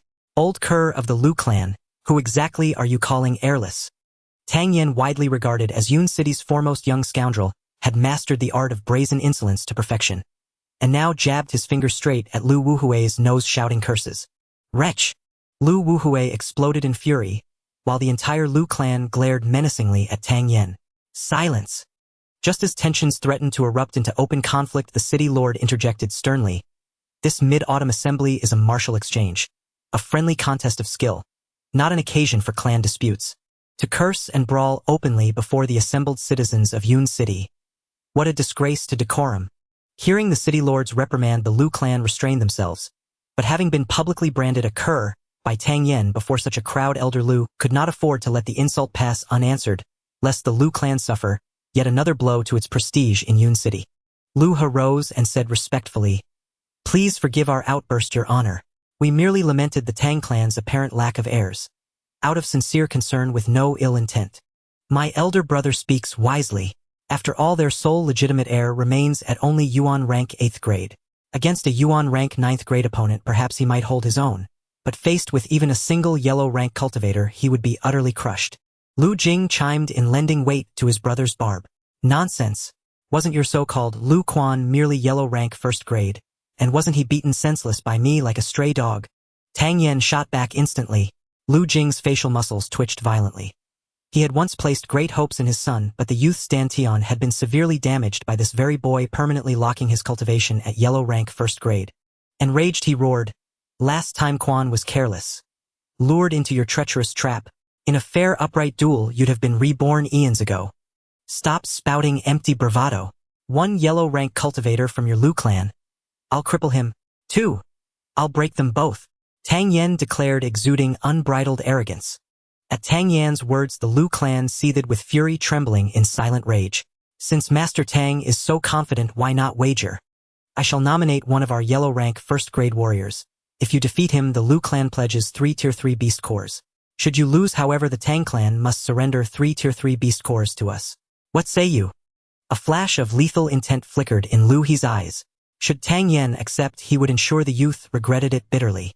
3 tier 3 beast cores commanded immense value, and young Master Tang was undeniably tempted. Yet agreeing too readily might arouse suspicion, prompting the Lu clan to withdraw the offer.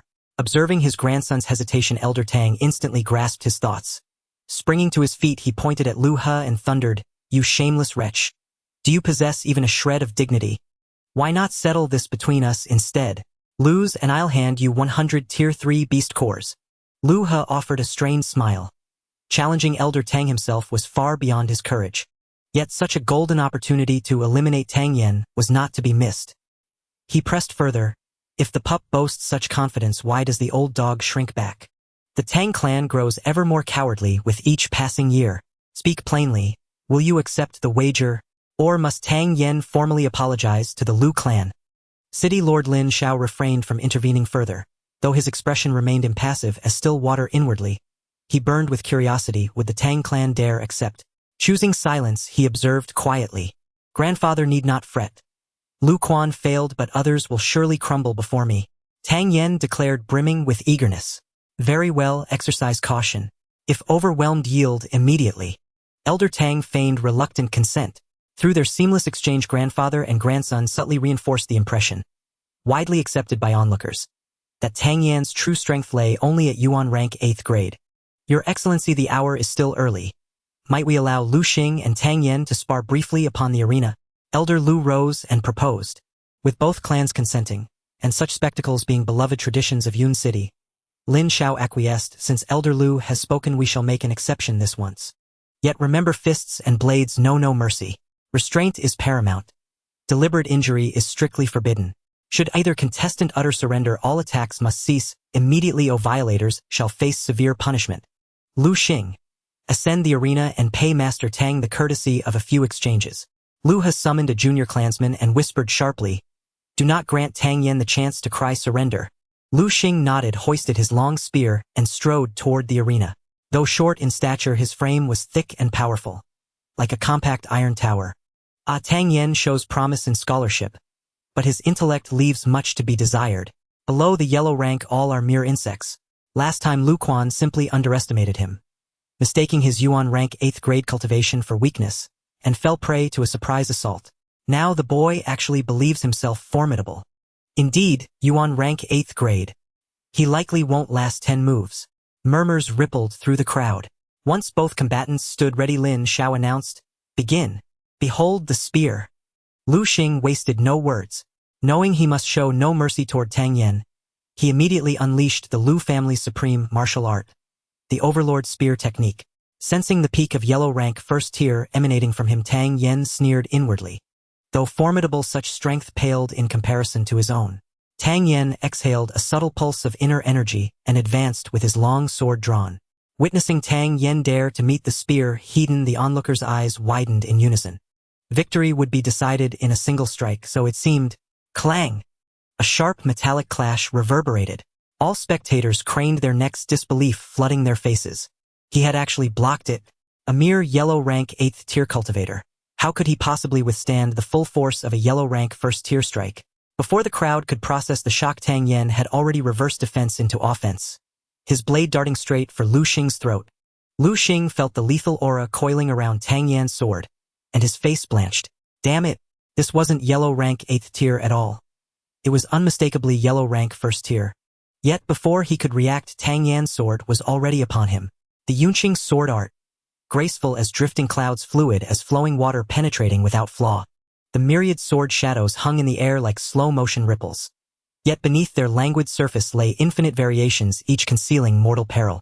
Elder Tang couldn't help rubbing his eyes. His astonishment ran deeper than anyone else's. It wasn't the inner energy that stunned him, but the sword art itself. Wasn't that the Tang family's secret technique, the Yunqing sword art? How then did this young man wield it with even greater potency? Under Tang Yan's relentless assault, Elder Tang finally discerned the truth. Yes, it was indeed the Yunqing sword art. But several forms had been subtly refined.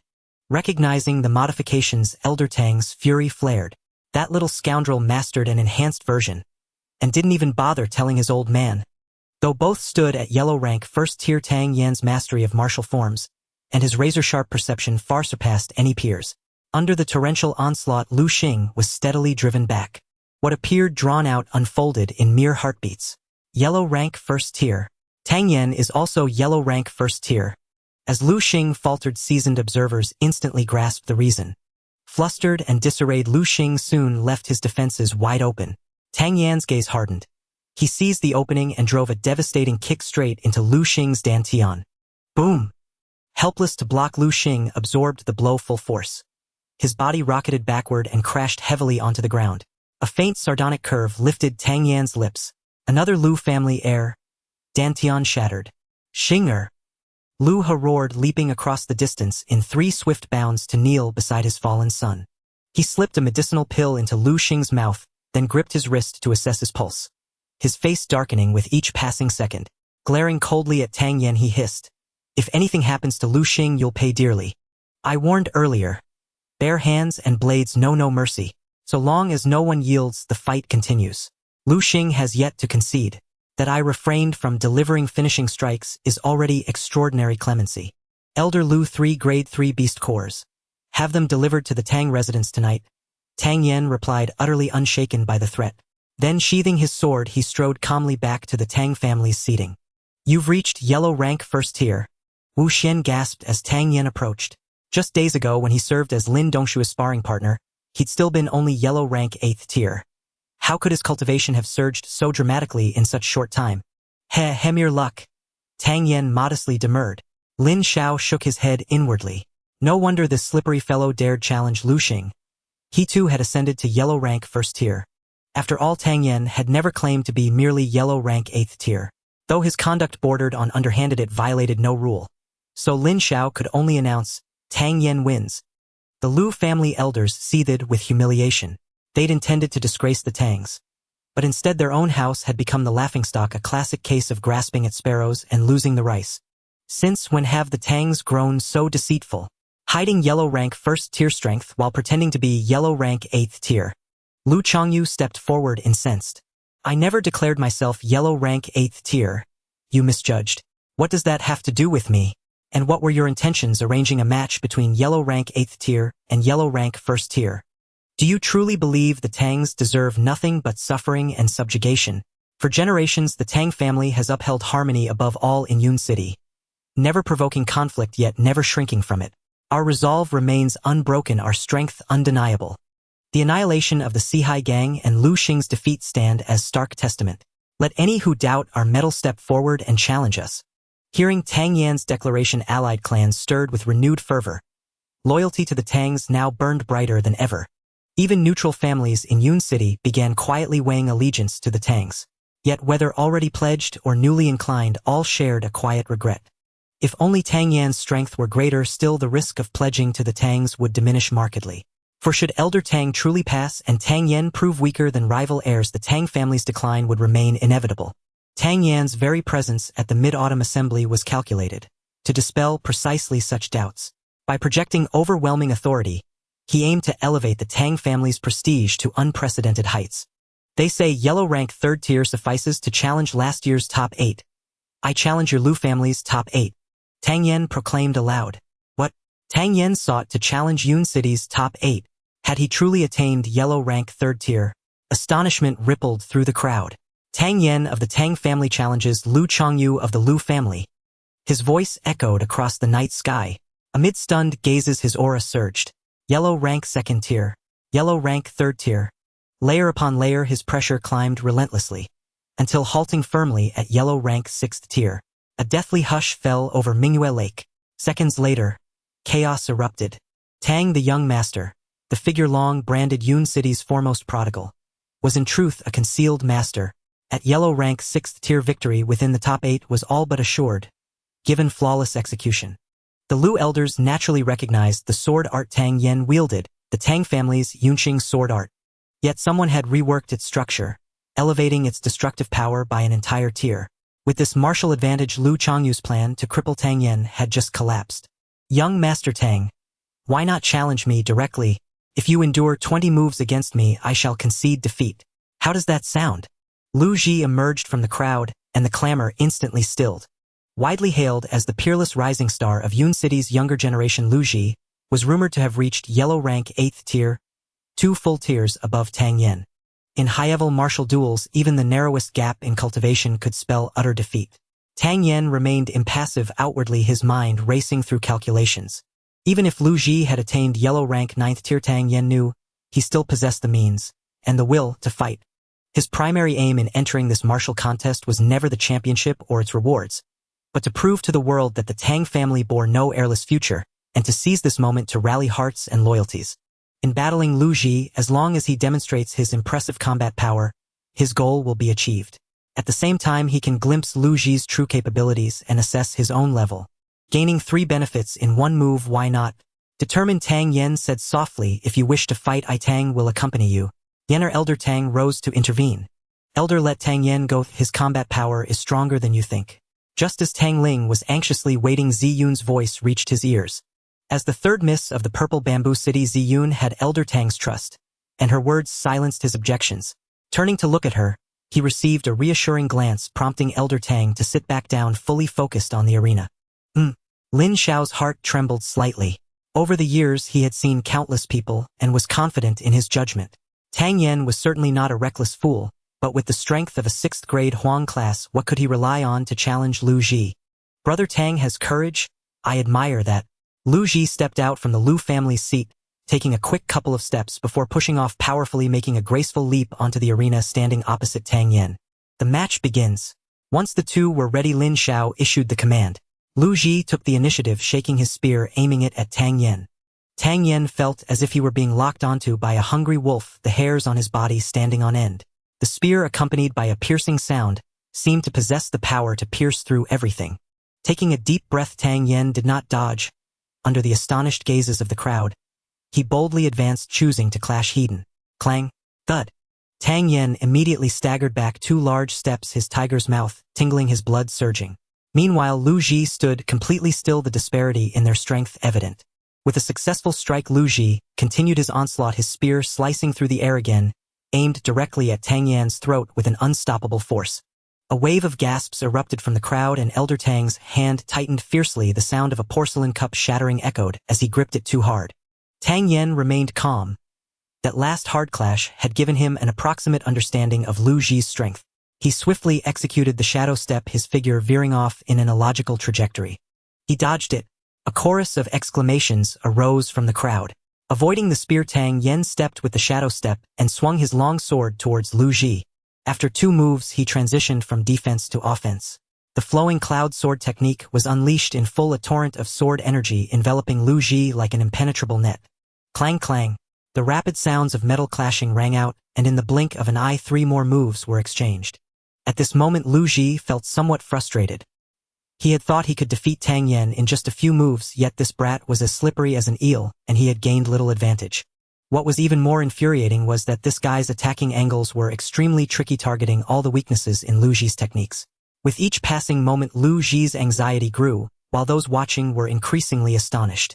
Especially the Chen family brothers Chen Rulong and Chen Sheng, who recalled their last encounter at the city lord's mansion, where they had foolishly considered battling Tang Yen, felt a wave of dread.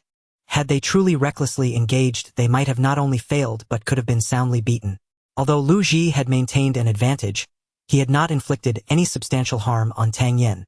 In less than 15 minutes, 19 moves had been exhausted in fierce exchanges. Young Master Lu were about to reach 20 moves. Tang Yen chuckled as a friendly reminder. These words indeed had an effect. Lu Ji's heart tightened, regretting his earlier promise.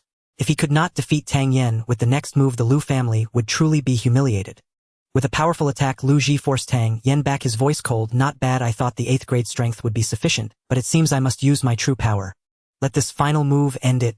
As his voice fell, Tang Yen felt Lu Ji's momentum surge dramatically. 9th grade Huang class. Tang Yan's heart trembled slightly.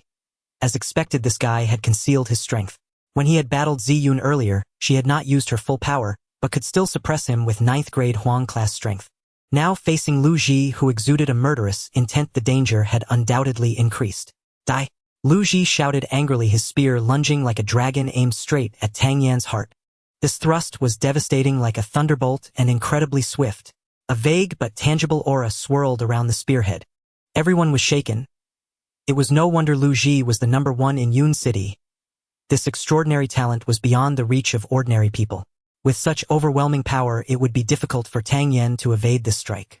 Around them, many sighed in unison. It seemed that the reversal of the weaker winning against the stronger would not occur. A dangerously oppressive aura approached, and Tang Yen dared not be careless.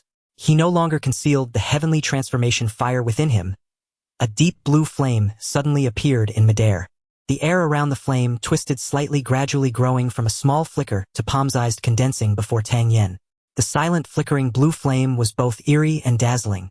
However, the crowd could not perceive the terrifying power contained within the flame. They could only curiously watch how Tang Yen would respond. Go! Tang Yen shouted in fury, channeling all his strength to push the flame forward. Bang! The moment the flame collided with the spear tip, a dull sound erupted. The originally solid arena crumbled under the violent gust, turning the underlying stone slabs to dust, and the scene was filled with smoke and dust. As the dust gradually settled, a figure could be seen standing on the arena.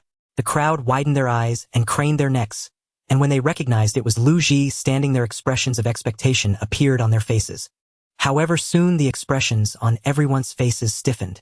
As the dust dispersed further, another upright figure emerged. "It's Tang Yen," someone in the crowd exclaimed. "How is this possible?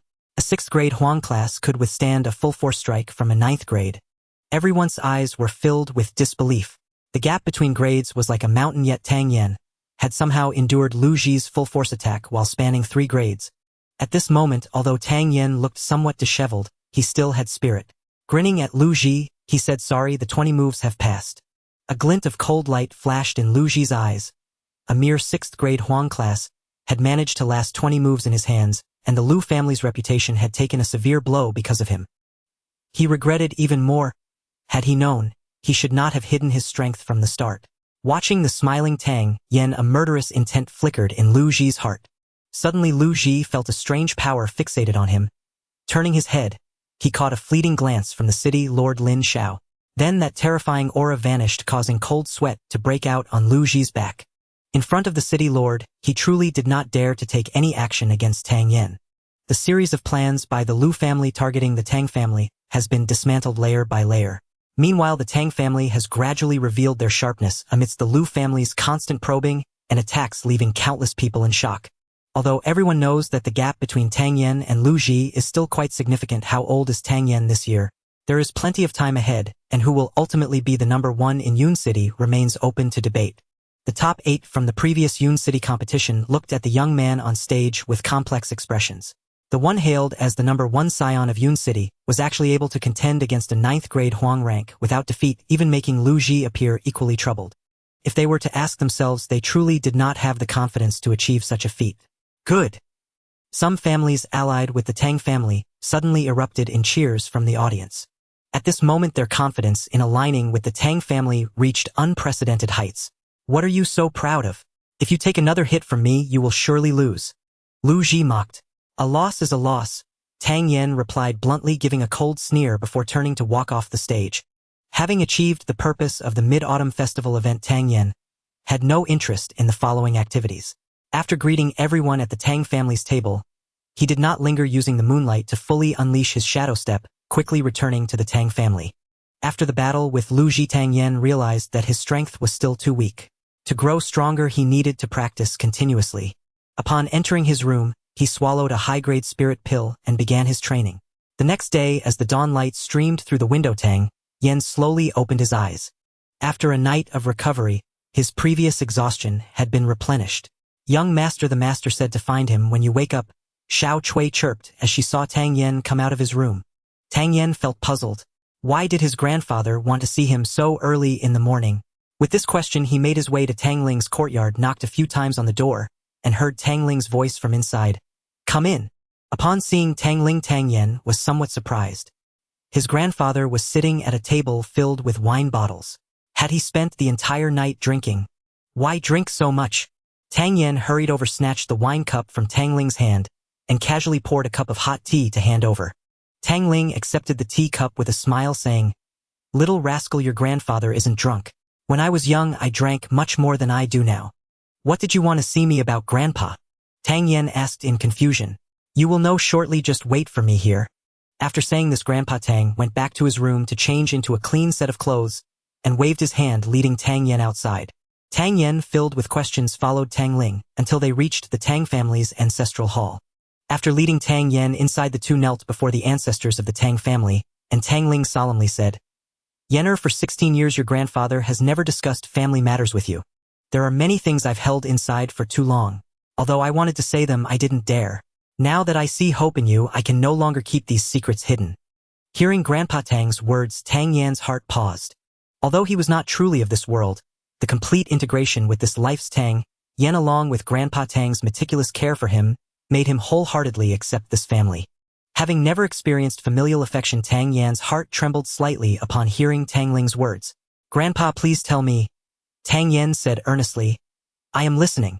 16 years ago your mother met your father by chance, and they became acquainted at first sight leading to your birth. Her background is mysterious, and she initially escaped from a marriage. Your mother's family and the family with whom she had an engagement forcibly broke into the Tang family, tearing your parents apart. Our Tang family was shattered in that incident. If your mother hadn't threatened to die, our family would have been exterminated long ago." With a sigh, a hint of helplessness flashed in Tang Ling's eyes. "After your mother was taken away, your father left the Tang family and has been searching for her ever since, but there has been no news to this day." "No one knows where my mother came from?" Tang Yen asked. "I don't know, but the people from your mother's family are extremely powerful, even surpassing the heavenly rank." "Surpassing the heavenly rank?" Tang Yen couldn't help but exclaim. "Indeed, in the path of martial arts there is no end. The fragrance of the country is just a small corner of this continent. Once you truly grow up, you will understand that reaching the heavenly rank is merely the beginning of the martial arts journey.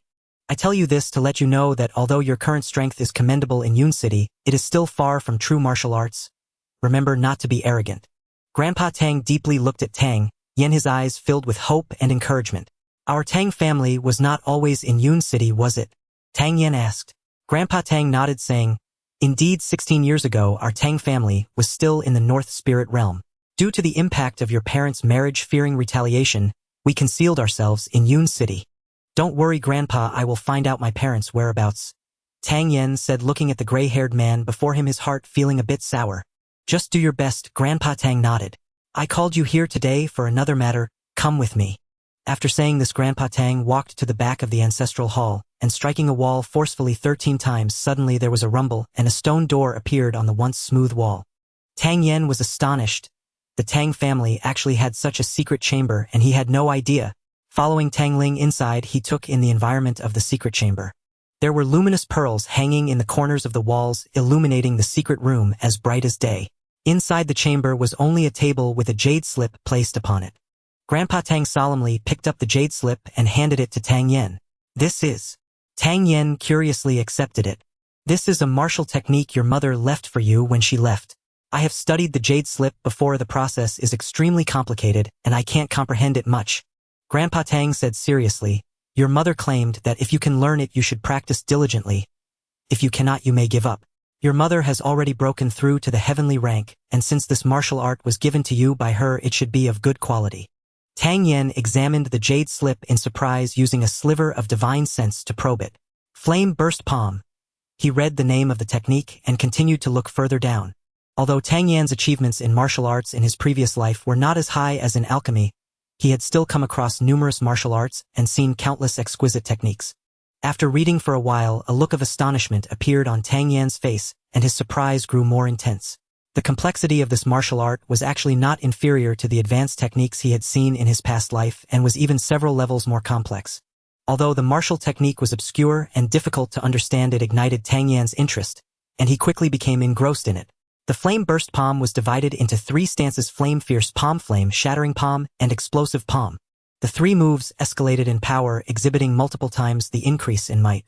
When Tang Yen had digested the contents of the flame burst palm from the jade slip, an expression of awe appeared in his eyes. "Did you understand it?" Tang Ling's voice came with anticipation. Tang Yen felt a bit awkward upon hearing his grandfather's voice. "I was too engrossed just now and forgot you were here. I understood some of it, so I should be able to cultivate." Tang Ling frowned and hurriedly asked, "What rank is this technique? Can you identify it?" In his heart, Tang Yen continually assessed the power of this palm technique, and after a long while he shook his head and said, "It's hard to determine, but it would at least be Earth rank." Earth rank? Old Tang was taken aback. There probably wasn't any Earth rank technique in the entire Yun City, yet this jade slip contained such a precious treasure. "You take this back and cultivate it well. Remember, do not spread this technique," Old Tang instructed. "Grandpa, you can rest assured." Upon hearing his grandson's promise, Old Tang nodded, and took Tang Yen out of the secret chamber, allowing him to return. Back at his residence, Tang Yen eagerly began to digest the content of the Yenbao palm. Currently his strength was only at the 6th rank of the yellow tier. Recalling the complex steps of the Yenbao Palm, Tang Yen speculated that he could barely cultivate the first move. Moreover, the moves were extremely intricate. Although he felt he could discern some patterns, truly researching it thoroughly would require considerable effort. Tang Yen was not in a hurry. He patiently analyzed each step of the first move. As time passed by, he sat there contemplating, but to outsiders it seemed as though he was just sitting there dazed for several hours. This left Ziyun and Xiao Chui somewhat puzzled. Xiao Chui, has your young master been struck dumb by Lu Ji? Ziyun's eyes showed some concern. The reason her strength could recover so quickly was entirely due to the returning chi pills refined by Tang Yen. If this guy were to be really dumb, she wouldn't know how long it would take to fully recover. He shouldn't have gone mad, right? Xiao Chui also felt a bit worried. However, the two girls wisely chose not to disturb him and merely watched Tang Yen sit there in a daze out of curiosity. Just like that, while the two girls waited in boredom, Tang Yen suddenly laughed heartily. Ha ha ha, I understand now. It turns out it's the true chi's outward projection that causes spatial vibrations. This sudden outburst startled the two girls. Are you crazy? Ziyun scolded in dissatisfaction. He not at all. With a sudden clarity in his mind, Tang Yen felt great joy disregarding Ziyun's scolding. He took a deep breath and instead of going through the door, leaped over the wall and hurriedly dashed towards the small hill in the backyard. There's no saving him now. Ziyun stomped her little foot in frustration, but a glimmer of understanding flashed in her beautiful eyes. No wonder Tang Yan's strength could grow at such an astonishing rate. No wonder he could challenge opponents of higher ranks. This attitude towards martial arts alone is a level of dedication that others find hard to match. In the backyard of the Tang family at the small hill, a slender figure stood before a tree, repeatedly performing the same action. Puff! Puff! Puff! The sound of air escaping continued to emerge, yet it produced no actual power. Time and again, drenched in sweat, he faced failure, but Tang Yen did not give up. After each failure, he would analyze the reasons for it and refine his next movement. Break for me. After countless failures, Tang Yen felt the true chi within him surging outward, as if it were about to be completely drained. At that moment, the air around him appeared somewhat distorted. A massive chi vortex began to gather at his palm. Go! Tang Yen took a forceful step forward and struck towards the tree in front of him. Crack! The tree trunk, as thick as a bowl, instantly shattered. Boom! The tree, whose trunk had been destroyed, was blown down by the wind in midair and finally fell to the ground. What the hell? Tang Yen looked in disbelief at the scene before him. Although he had long known that the Yenbao Palm possessed considerable power, he was only at the 6th rank of the yellow tier. The explosive force unleashed was rather excessive. If he had learned this technique earlier, he wouldn't have been so embarrassed yesterday, right? Just as Tang Yen pondered this, a wave of intense fatigue suddenly washed over him. He was startled, realizing he had been so caught up in excitement that he forgot this palm strike had exhausted all the true chi in his dantian. The only reason he could still stand was due to the exhilaration from his success. His severely overdrawn body made Tang Yan's mind go blank.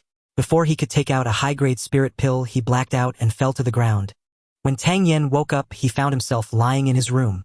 Young master, you're awake. Upon seeing Tang Yen open his eyes, Xiao Chui exclaimed in delight. Feeling his still somewhat weak body, Tang Yen asked with a smile, what happened? Who brought me back? The guards found you fainted while patrolling and brought you back. The master has already sent someone to check. Young master just overexerted himself, leading to exhaustion. After resting, you'll be fine. Xiao Chui replied truthfully. All right, I understand. You should go rest now. The bright moonlight pouring in from the window silently indicated that it was getting late. Tang Yen glanced at Xiao Chui. This girl had served him since childhood without complaint over the years. With a thought, he said, by the way, from now on your monthly salary will double. Go directly to the accounts office tomorrow. After saying this, he took a piece of paper and pen from the bedside, quickly wrote a few lines and handed it to Xiao Chui. Thank you, young master. Xiao Chui said, her eyes reddening as she accepted the note and stepped back. The true chi consumed by this Yenbao Palm is simply too great. Unless one's strength reaches the Shen tier, it's best not to use it lightly. Tang Yen sighed inwardly, taking out a high-grade spirit pill to recover his strength. 3 days flew by in a hurry, and Tang Yen spent every day in intense training.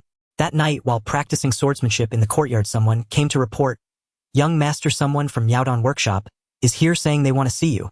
Looking for me. Tang Yan's heart stirred as he followed the person to the front hall. In the hall, upon seeing Guming, Tang Yen laughed and greeted him. Brother Gu, your visit brings great honor to my Tang family. Haha, Tang Xiaoxiong, still as impressive as ever. Ming responded with a smile. Hearing their conversation, old Tang felt somewhat depressed. He had just spent half a day calling Go Master a brother and engaging in pleasantries, and now his grandson came and directly called him Brother Go. How should this generation be calculated? Go Master Yenner is also here. May I ask what you're looking for him for? Tang Ling finally couldn't contain his curiosity and hurriedly asked. To settle accounts for the Tang family. Go Ming said with a smile.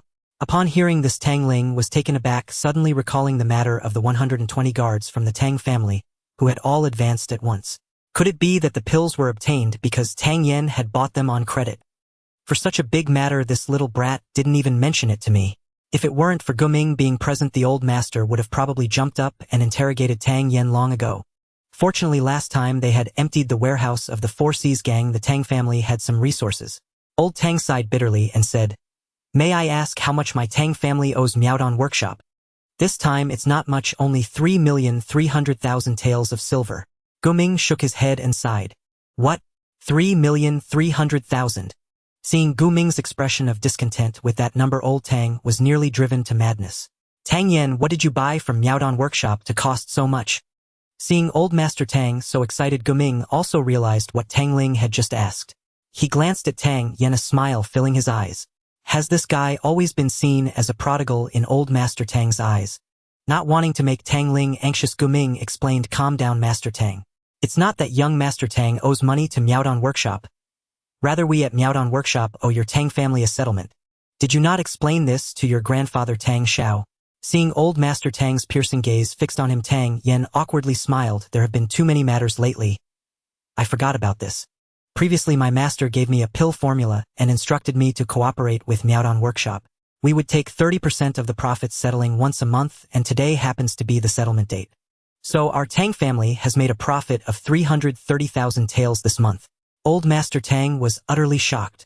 Over 300,000 taels. Such a massive number was equivalent to half a year's profit for the Tang family. Indeed, all this money has been exchanged into silver notes by Miaodong Workshop, each worth 50,000 taels. Please take a look. Go Ming waved his hand, and immediately someone from Miaodong Workshop brought over a wooden box. Old Master Tang opened the wooden box to find 3 large stacks of silver notes neatly arranged inside. Seeing the clear patterns and the seal of the Xiangxiang Trading Company, old Master Tang knew these notes couldn't be fake. Moreover, Miaodong Workshop wouldn't use counterfeit money to ruin their reputation. After assessing the thickness, he felt satisfied and closed the lid.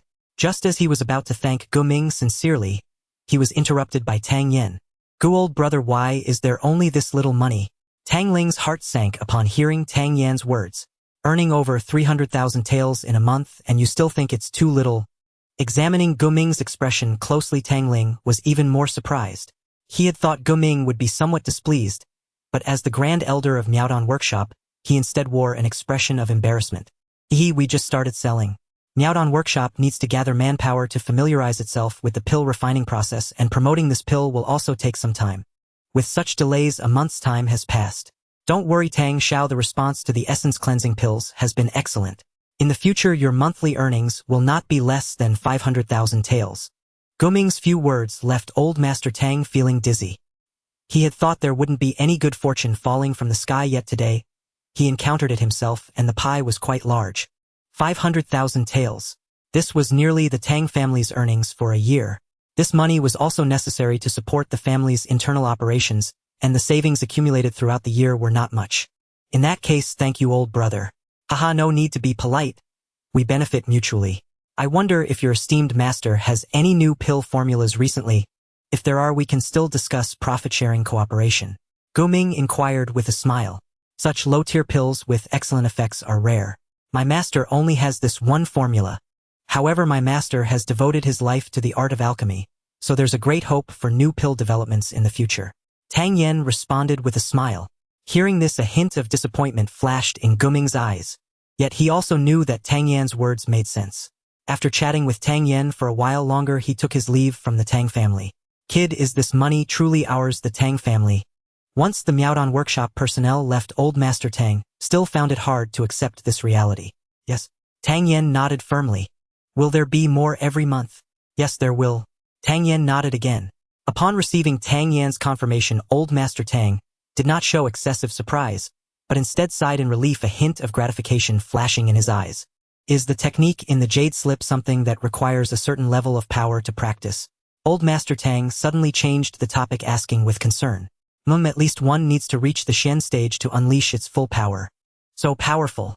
Old Master Tang's eyes were filled with surprise, and he then said, you should practice diligently. If you have any needs, just let me know. After a moment's hesitation, Old Master Tang pushed the wooden box forward, saying, this money is yours. Take it and use it. Tonight there's an auction at Tianbao. You can go and see if there's anything suitable for you. An auction? Tang Yan's eyes lit up. He was currently in need of a technique. Not being modest, he readily accepted the wooden box. Night gradually fell. Tang Yan took Ziyun and headed to the auction house together. How much has your strength recovered now? Tang Yan asked Ziyun. Ziyun's lips curled into a slight arc as she replied cheerfully, in another couple of days I should reach the Earth stage. So fast? A hint of surprise flashed in Tang Yan's eyes. This recovery speed was much quicker than he had anticipated. After a moment of contemplation, Ziyun continued, having been away from the family for so long, I will probably have to leave Yun City after a while. Returning is fine. You've been eating and drinking for free at our place for so many days without giving any money. Originally Ziyun felt a bit sad, but upon hearing Tang Yan's words, her almond-shaped eyes widened in surprise. You looking for a beating? Unexpectedly caught off guard, Tang Yan felt a delicate foot suddenly kick his rear. The kick was swift and fierce. With such a significant disparity in strength between the two, Tang Yan had no way to evade. He stumbled forward with a loud thud. Silly girl, you're so violent. Who would dare to marry you in the future? Can you be a bit gentler? Tang Yan felt like crying without tears. He couldn't fight back and could only humbly reason. You dare to scold me? Ziyun's brows furrowed, her body surged forward like a whirlwind, and she lifted her delicate foot, hitting Tang Yan again. This time Tang Yan had learned his lesson. He walked silently with his head down. Seeing Tang Yan like a sulking little wife, Ziyun quietly chuckled behind him. This rather stunning scene, however, went unnoticed by Tang Yan. The two had not walked long before they arrived at the Tianbao auction house. Watching the crowd gathering, Tang Yan felt a bit of anticipation. This time I am well prepared.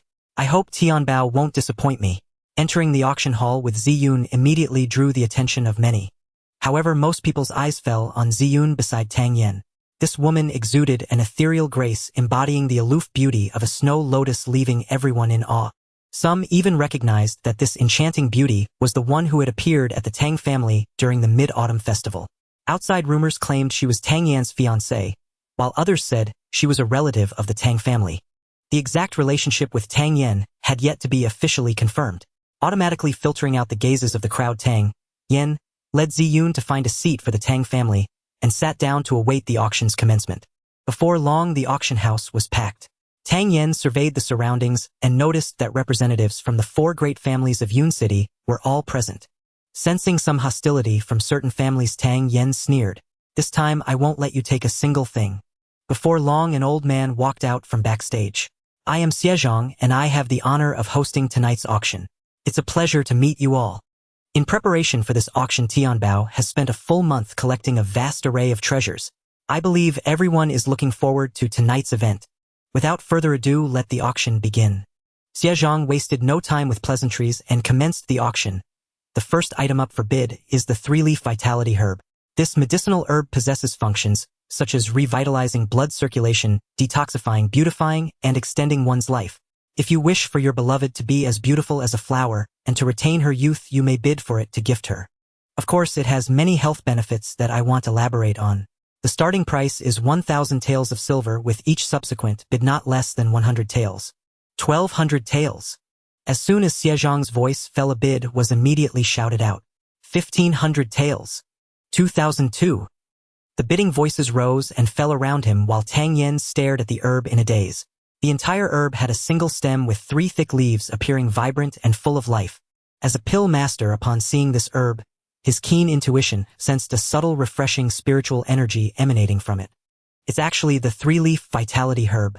The starting price is only 1,000 taels. Tang Yan wanted to shout in excitement, astonished that the people in this world didn't even know the true efficacy of the 3-leaf vitality herb. The primary function of this herb is not merely for beauty, but to enhance one's mental power. A person possesses essence qi and spirit within them, with qi, obtainable through cultivation. Yet essence and spirit are exceedingly difficult to cultivate. As an alchemist, one requires immense mental strength. The greatest efficacy of the three-leaf vitality herb lies precisely in refining the spirit. Therefore, it is also known in the alchemist community as the spirit-refining herb, often worth its weight in gold. 8,000 taels, is there no one to raise the bid? 8,000 taels going once. Xiezhang called out from the stage. The first item was generally considered rather mediocre, so achieving a sale of 8,000 taels was already quite impressive. Xiezhang had no major objections to this price, thinking no one would bid again, just as he was about to drop the hammer when Tang Yen finally snapped back from his shock. 50,000 taels. Tang Yen blurted out. Xiezhang was stunned. Ziyun was also taken aback. Everyone in the hall was astonished. Is this guy out of his mind? He didn't bid earlier and chose to raise the price at the last moment. With 8,000 taels already having no further bids, who would still want to compete with a 100,000 tael bid? Now he suddenly flipped it 6 times. The crowd looked at Tang Yen with mixed expressions, realizing that this recent sensation from Yun City, the young master of the Tang family, was actually a top-tier fool. Young Master Tang, this is the Tianbao auction house. A quoted price is like water spilled.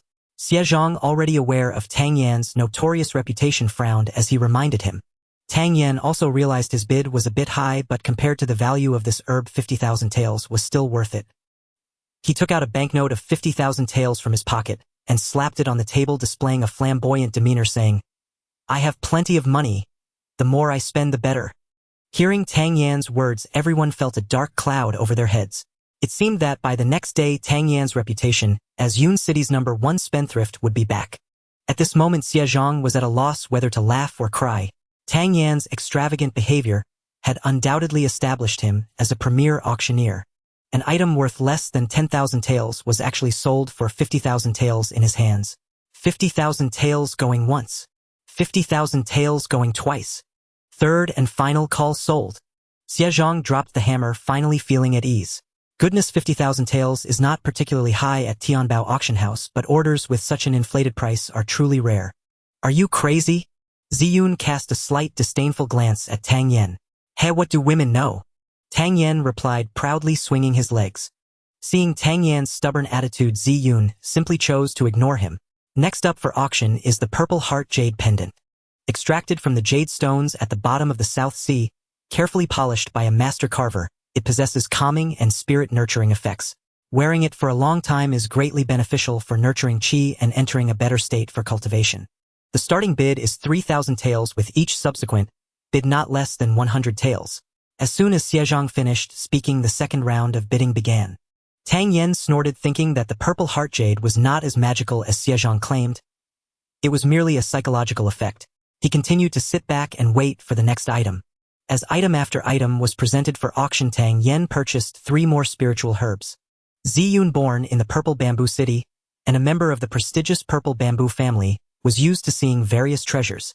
None of these items caught her eye, so she did not place any bids. As time passed, the auction gradually approached its conclusion. The next item is the finale treasure of tonight's auction. I believe everyone will be very interested in it. At this point, Xiezhang paused. Master Xie, what is it? Someone below eagerly asked. Seeing that everyone's curiosity had been piqued, Xiezhang continued. This item is a set of martial techniques named Chenshan Fist. Upon appraisal, this set of martial techniques is a fragmented skill. Hearing this, some people felt slightly disappointed. While martial techniques are something every martial artist dreams of, if it is incomplete, not only will its power be greatly diminished, but it may also be impossible to cultivate. Observing the crowd's enthusiasm wane, Xiezhang smiled and explained. Although it is fragmented, fortunately, this set of martial techniques contains the introductory section, which can be fully practiced. Upon hearing this, those who were initially disheartened once again showed signs of anticipation in their eyes. Tang Yen was eager. He came here precisely to see if there were reliable martial techniques. Master Xie, what is the grade of this technique? The final finale martial technique should at least be of the yellow grade, right? Seeing the crowd's vigorous discussion, Xiezhang stopped keeping them in suspense and proclaimed, the Chenshan Fist is extremely suited for combat with immense power. However, due to the incompleteness of the technique, it only contains the moves of the first 2 punches. Even so, it can still reach the mid-grade level of the yellow grade. Mid-grade of the yellow grade. Upon hearing Xiezhang's words, the audience's breathing became somewhat heavy. In all of Yun City, even among the 4 prominent families, there are very few yellow-grade martial techniques, and some smaller families scarcely possess high-grade techniques. This auction will undoubtedly be a fierce battle. The Qianshan fist starts at a base price of 100,000 taels of silver, with each subsequent bid not less than 1,000 taels. The bidding begins. Xie Zhang shouted loudly, 200,000 taels. At the start, the price doubled immediately. 280,000 taels. 300,000 taels. Bidding cries echoed fiercely from every corner of the auction hall. Xie Zhang was thoroughly pleased with the crowd's fervor, smiling warmly at the assembled guests. 800,000 taels. When this staggering figure rang out, the bidding war finally began to subside. 801,000 taels. The Chen family gritted their teeth, naming a sum that seemed their absolute limit. 1 million taels. An elderly man from the Wu family declared loudly, 1 million taels. At this bid, many sighed in resignation. Truly exceptional treasures would inevitably fall into the hands of the strongest. The Qin family, 1,050,000 taels. Seated at the Qin family's pavilion sat Qin He, the clan's foremost prodigy. Though the Lu family had also sent representatives, and though their overall strength surpassed both the Wu and Qin families, they had already exhausted much of their funds, having purchased numerous items earlier with reckless extravagance. Moreover, Tianbao Auction House enforced strict rules: payment and delivery must be completed on the spot. By now, the Lu family was powerless to compete further. 1,006,000 taels. Though the other 3 great families had long conspired against the Tang family, that did not mean they were harmonious among themselves. At the sight of an exceptional martial technique, even the Wu family could no longer resist entering the fray. 1,008,000 taels. Qin He responded without hesitation, his expression resolute and unyielding. After a hushed consultation, the Wu delegation fell silent. No further bids emerged. 1,008,000 taels. First call. Xie Zhang appeared satisfied with this figure and prepared to conclude the auction. 1,008,000 taels. Second. His words were abruptly cut short by a languid voice. 1,008,100 taels. Following the source of that voice, Xie Zhang's expression grew increasingly animated. Tang Yan, the so-called wastrel, had once again entered the fray. Hearing Tang Yan's bid, Qin He's gaze sharpened like lightning, icy and piercing as it locked onto Tang Yan. 1,100,000 taels. 1,100,100 taels. Tang Yan continued his counterbid without pause. Having been undercut twice by precisely 100 taels each time, Qin He's face darkened with barely contained fury. A ripple of exhilaration ran through the crowd. Spectacle at last had returned. Tianbao Auction House's regulations are surely familiar to you, Master Tang. Payment and transfer must occur simultaneously. Should you fail to produce the full sum, you will have deliberately mocked Tianbao itself. With a frost-laced warning, Qin He added, 1,100,200 taels. A faint mocking smile flickered across Tang Yan's lips. Bid only if you have the coin. Otherwise spare us your empty clamor. Since when does Tianbao require reminders from the Qin family? 1,100,300 taels. Tang Yan showed no courtesy toward the Qin clan. Though the Qin family ranked equally among the 4 great clans, they had coveted the Tang family's enterprises for years, and over the past 2 years had repeatedly sabotaged them. Qin He's face contorted with suppressed rage as he ground out, 1,150,000 taels. Xie Zhang, who had earlier dismissed Tang Yan as a reckless spendthrift, now found him utterly endearing. Thanks to this young man's interference, tens of thousands more taels had just been added to the final hammer price. 1,150,100 taels. Tang Yan countered instantly. Master Xie, I demand your house verify whether the Tang family has brought sufficient funds. This auction's integrity must not be corrupted by a single worm. Qin He rose, his tone edged with ire. Were it not for his cultivated composure, he might well have leapt up and raged outright. Upon hearing this, Xie Zhang hesitated. Though Tang Yan's earlier bids had been impressively bold, over 1 million taels represented no trivial sum, even for the Tang family. Would the clan truly entrust such a vast sum to him? Before Xie Zhang could speak, Tang Yan erupted. What? Are you instructing Tianbao Auction House how to conduct its affairs? Even if I were bluffing and failed to pay, the technique would still belong to you. So why all this shouting? Xie Zhang privately agreed. What after all was the Qin family, but a minor power daring to command Tianbao to inspect the Tang family's finances? Adopting an expression of impartial professionalism, he replied, Should young Master Tang ultimately fail to produce the sum, Tianbao auction house will certainly demand accountability, and the technique shall remain with the Qin family. 1,200,000 taels. Add another 1,000. Tang Yen drawled lazily. 1,300,000 taels. Again, add 1,000. Spare yourself the effort, Qin he. Not even the Lu family dares contend with the Tangs. What then is the Qin family but dust? Gazing upon Tang Yan's teasing grin, Qin, he felt a surge of suffocating fury rise in his chest. With a thunderous slam of his fist upon the table, he roared, 2 million taels. I dare you to match it. 2 million taels. As Qin he announced the figure, a wave of stunned murmurs swept the hall. That sum equaled half a year's total revenue for an entire great clan. That such a colossal bid should appear at this auction electrified every spectator. Yet Tang Yen made no haste to respond. The silence that followed deepened throughout the auction hall. Alchemy demanded extraordinary perception and insight, for the slightest misstep during pill refinement would ruin the entire batch. Possessing the soul of a 9th-tier alchemist, Tang Yan's perception was exceptionally refined. This was no trifling sum. He intended to discern whether Qin he could truly afford it. If Qin he could produce the funds, he would continue bidding. If not, he would withdraw. His own silence, as expected, placed immense psychological pressure upon Qin he. A fleeting trace of anxiety flashed across Qin he's eyes, unseen by most yet unmistakable to Tang Yen. Tang Yen smiled faintly. Since the Qin family proves so formidable, the technique shall rightfully belong to you. Please settle the payment. Stunned, Qin he froze. Had this man truly abandoned the contest without raising his bid? In that moment, Qin he nearly choked on his own frustration. The crowd stood equally dumbfounded. Had he truly withdrawn on a whim? I'd only brought 3,000 taels with me today. Your bid nearly terrified me to death. Many thanks, Master Qin. Tang Yen offered with exaggerated courtesy. A collective gasp rippled through the hall. Some nearly spat out their tea. This young Master Tang was deceptively cunning, having cost the Qin family a fortune through sheer audacity. Would the Qin family truly possess such a sum? Master Qin, please proceed with payment. Xiaozhang said, a subtle smile playing upon his lips. Moments passed. Qin he remained motionless in his seat. Earlier whispers in the hall now burst into unrestrained laughter. Clearly the Qin family lacked the funds. Qin he had been thoroughly outmaneuvered by Tang Yen. Ugh! Unable to contain himself any longer, Qin he felt blood surge toward his throat. Gritting his teeth until they cracked, he swallowed the metallic tide and rasped, Master Xia, my clan cannot presently furnish the sum. But neither does the Tang family possess the funds. Their deliberate inflation of the price constitutes malicious sabotage of auction protocol. This bid is therefore invalid. An auction belongs to the highest bidder. First we shall ascertain whether the final bidder can honor his commitment. If he cannot, he shall answer to us. Xia Zhang's tone turned sharp. Indeed, I did not bring sufficient silver.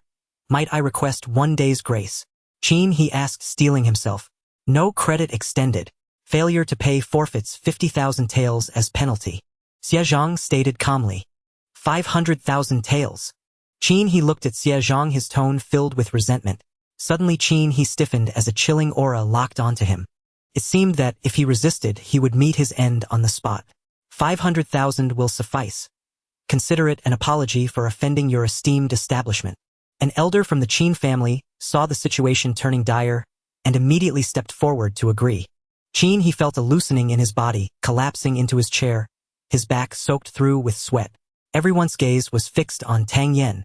The matter concerning Qin he had been resolved, yet it seemed that this young Master Tang was left with only a few thousand taels. Originally intending to leave immediately, Qin he decided to stay and watch Tang Yan's embarrassment, as he couldn't be the only one to lose face. Young Master Tang, Xia Zhang looked at Tang Yen with a complicated expression. To be honest, he was very curious about this young man. Although he was reckless during his first auction, his recent performance was not as foolish as rumored. Moreover, thanks to this fellow, Tianbao had earned over 1 million taels. The Tang family has always held your esteemed establishment in high regard. How could we disregard your rules? If no one bids, Tang Yen smiled as he took out a stack of banknotes from his pocket and handed them to Ziyun, saying, count them carefully. Seeing Tang Yan's arrogant demeanor, Ziyun felt a surge of anger and nearly slapped him to the ground.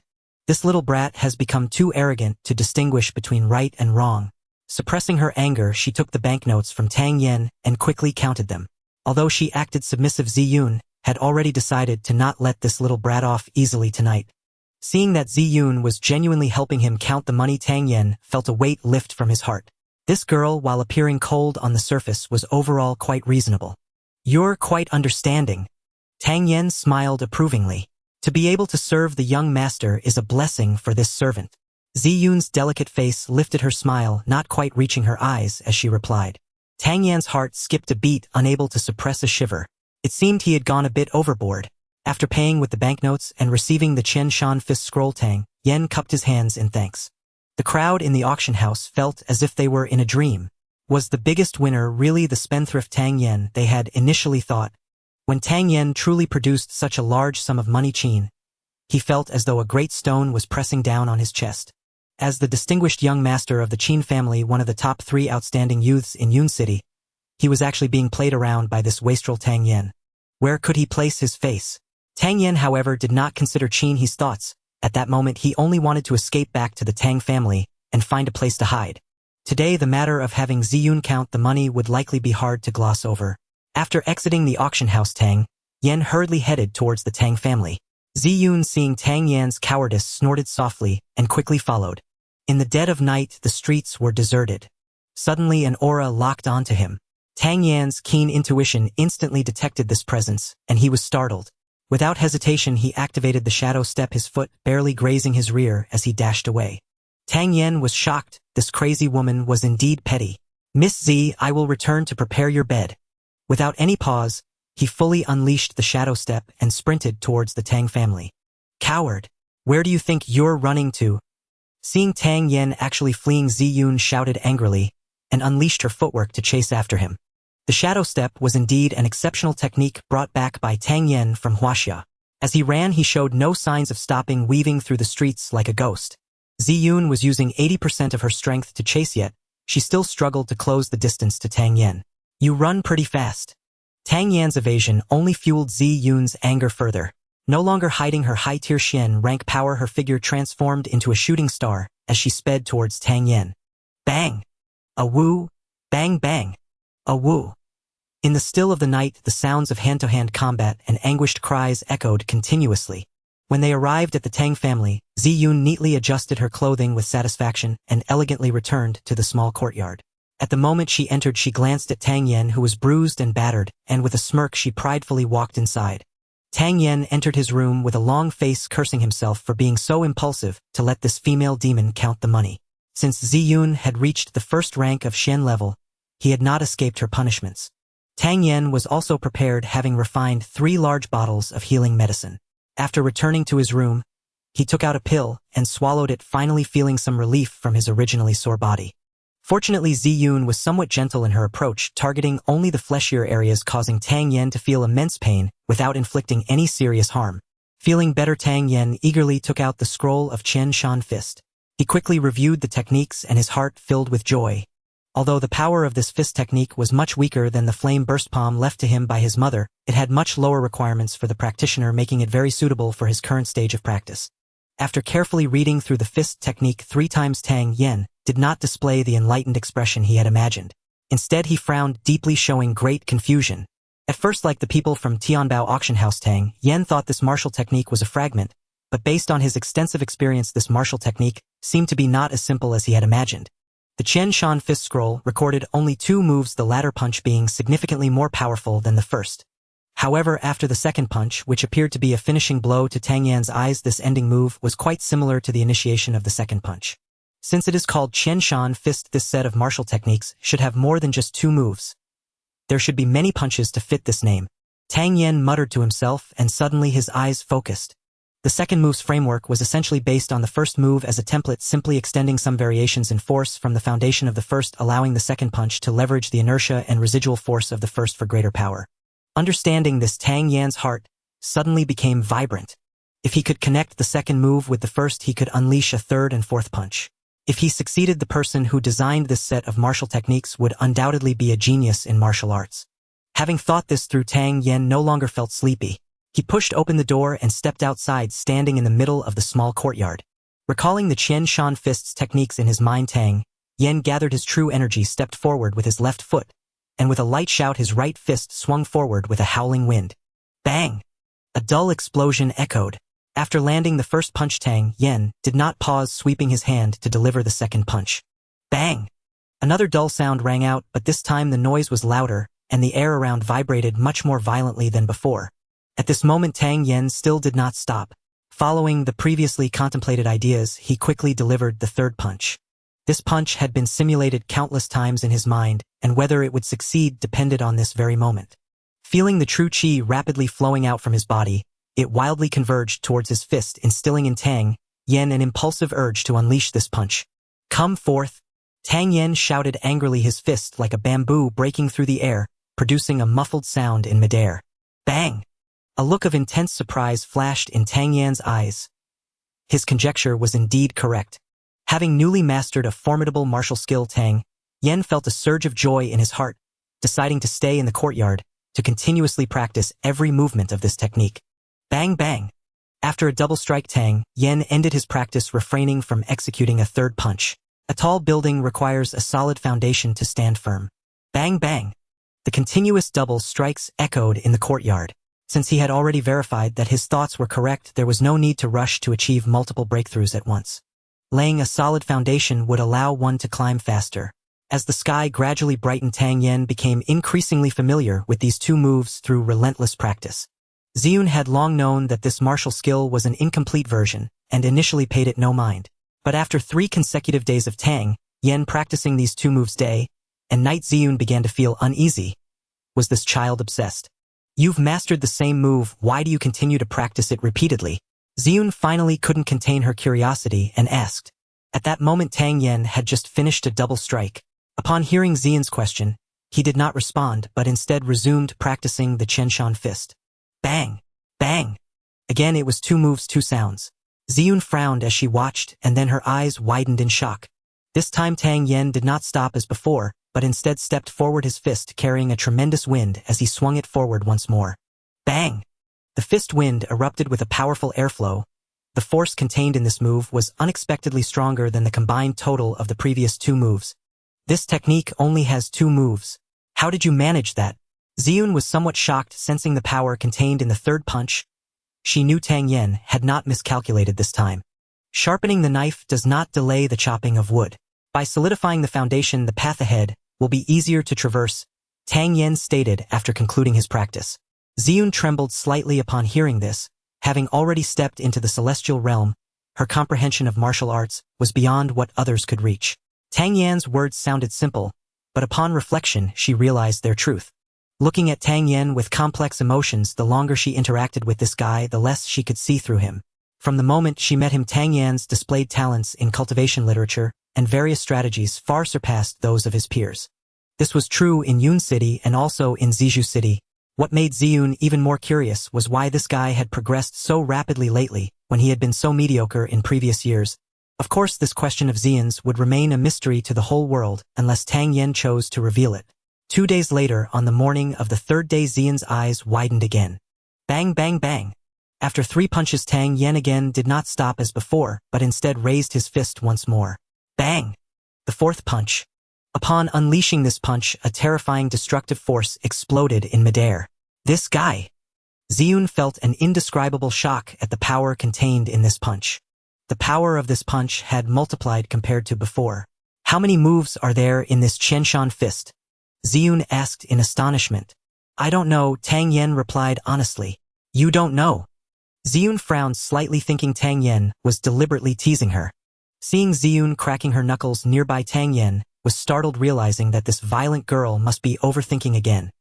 He hurriedly explained, this set of fist techniques can be executed continuously as long as the conditions are sufficient. But everyone has their limits, who knows how many moves can actually be performed. Ziyun, being exceptionally intelligent, pondered over Tang Yan's words before exclaiming in surprise, this martial skill is not incomplete. That's right, it's very complete. You just need to comprehend it thoroughly, Tang Yan explained with a smile. Even though Ziyun was the 3rd young lady of Zizhu City, a glimmer of excitement flashed in her eyes at that moment. Such an astonishing martial skill was likely not merely of the mid-grade yellow tier. It had probably already reached the mysterious tier. Remember to keep the secret of this technique safe.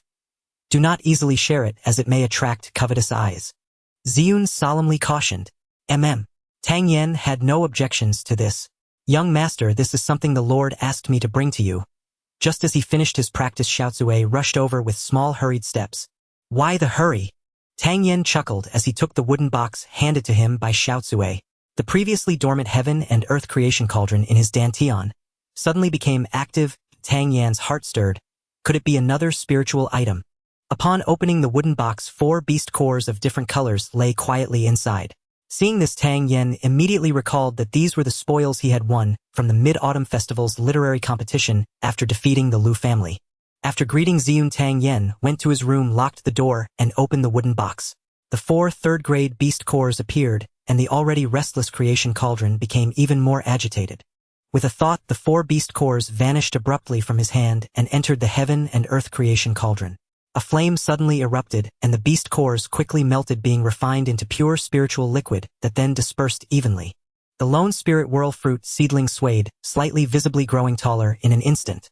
Just when he thought it was all over, a stream of pure spiritual energy unexpectedly flowed from the cauldron, merging into Tang Yan's whirlpool dantian.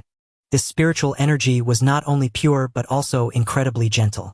Upon entering the dantian, it surprisingly did not cause any discomfort and was rapidly absorbed. Tang Yen did not delay. He quickly focused and began to cultivate. Before long, he entered a meditative state. When Tang Yen opened his eyes again, feeling the changes within his body, he was momentarily dumbfounded.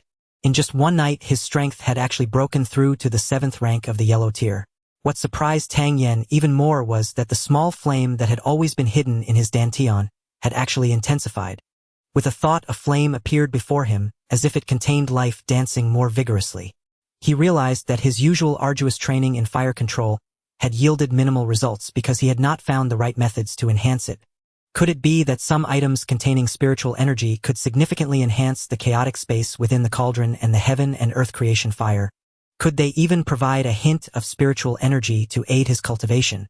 If that were the case, once he possessed a sufficient amount of rare materials, he could advance in cultivation at an incredible pace. However, thinking of the value of third-grade beast cores, Tang Yen dispelled that thought. They were too precious. For now, he could not afford to feed them liberally. Having just broken through in strength, Tang Yen did not rush to cultivate, but instead pondered the current situation of the Tang family. Under the incentive of bonuses and the allure of medicinal pills, many of the 120 guards of the Tang family had already broken through to the yellow rank 2nd grade. Once this news is released, it will create a strong deterrent effect externally. Nevertheless, Tang Yen still felt it was not enough. The true deterrent power of a family rests on its top-tier strength.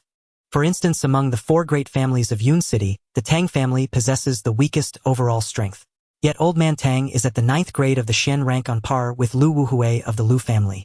With such strength, even if the other 3 families are stronger than the Tang family, they would not dare to act recklessly against them. Top-tier strength dictates the fate of a family. However, despite having Tang Ling stationed, the Tang family still cannot be complacent. Should the other 3 families form an alliance to jointly attack the Tang family, the outcome would still be annihilation. The reason the 3 families have not acted is due to mutual suspicion and the difficulty in negotiating the division of spoils. However, with the Tang family currently in the limelight, if they are allowed to develop further, it will be difficult to consume them later. It is likely that the 3 families do not wish to miss the opportunity to divide the Tang family. Barring any unforeseen circumstances, the day they form an alliance will not be far off. The Tang family must urgently enhance their strength, and ensuring that over 100 martial artists have ample cultivation resources is undeniably costly. Therefore, even if cooperation with Miaodong Workshop brings profit, it cannot all be used to purchase third-grade beast cores. The speed of cultivation is still somewhat slow. If I were at the Shen rank now, I could refine pills effective for grandfather and Uncle Mo. Tang Yen sighed lightly. If this were to reach Zi Yun's ears, she would surely explode. In Zizhu City, she had never seen anyone advance as quickly as Tang Yen. How could he still complain about his slow progress? To become a true expert, one must undergo countless trials by blood. In such a comfortable environment, rapid improvement is evidently impossible. Turning his gaze to the window, Tang Yan's heart stirred, as he suddenly recalled the ghost leopard he encountered outside the city last time. Yun City is located in a small and remote area of the Listening Fragrance Kingdom. Walking north for several dozen miles leads to Zhangyun Mountain.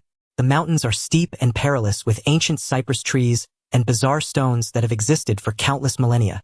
I have heard many people say that due to the sparse population, spiritual beasts can survive within These spiritual beasts are numerous, and since I am within their hunting range, they would undoubtedly attack me with full force.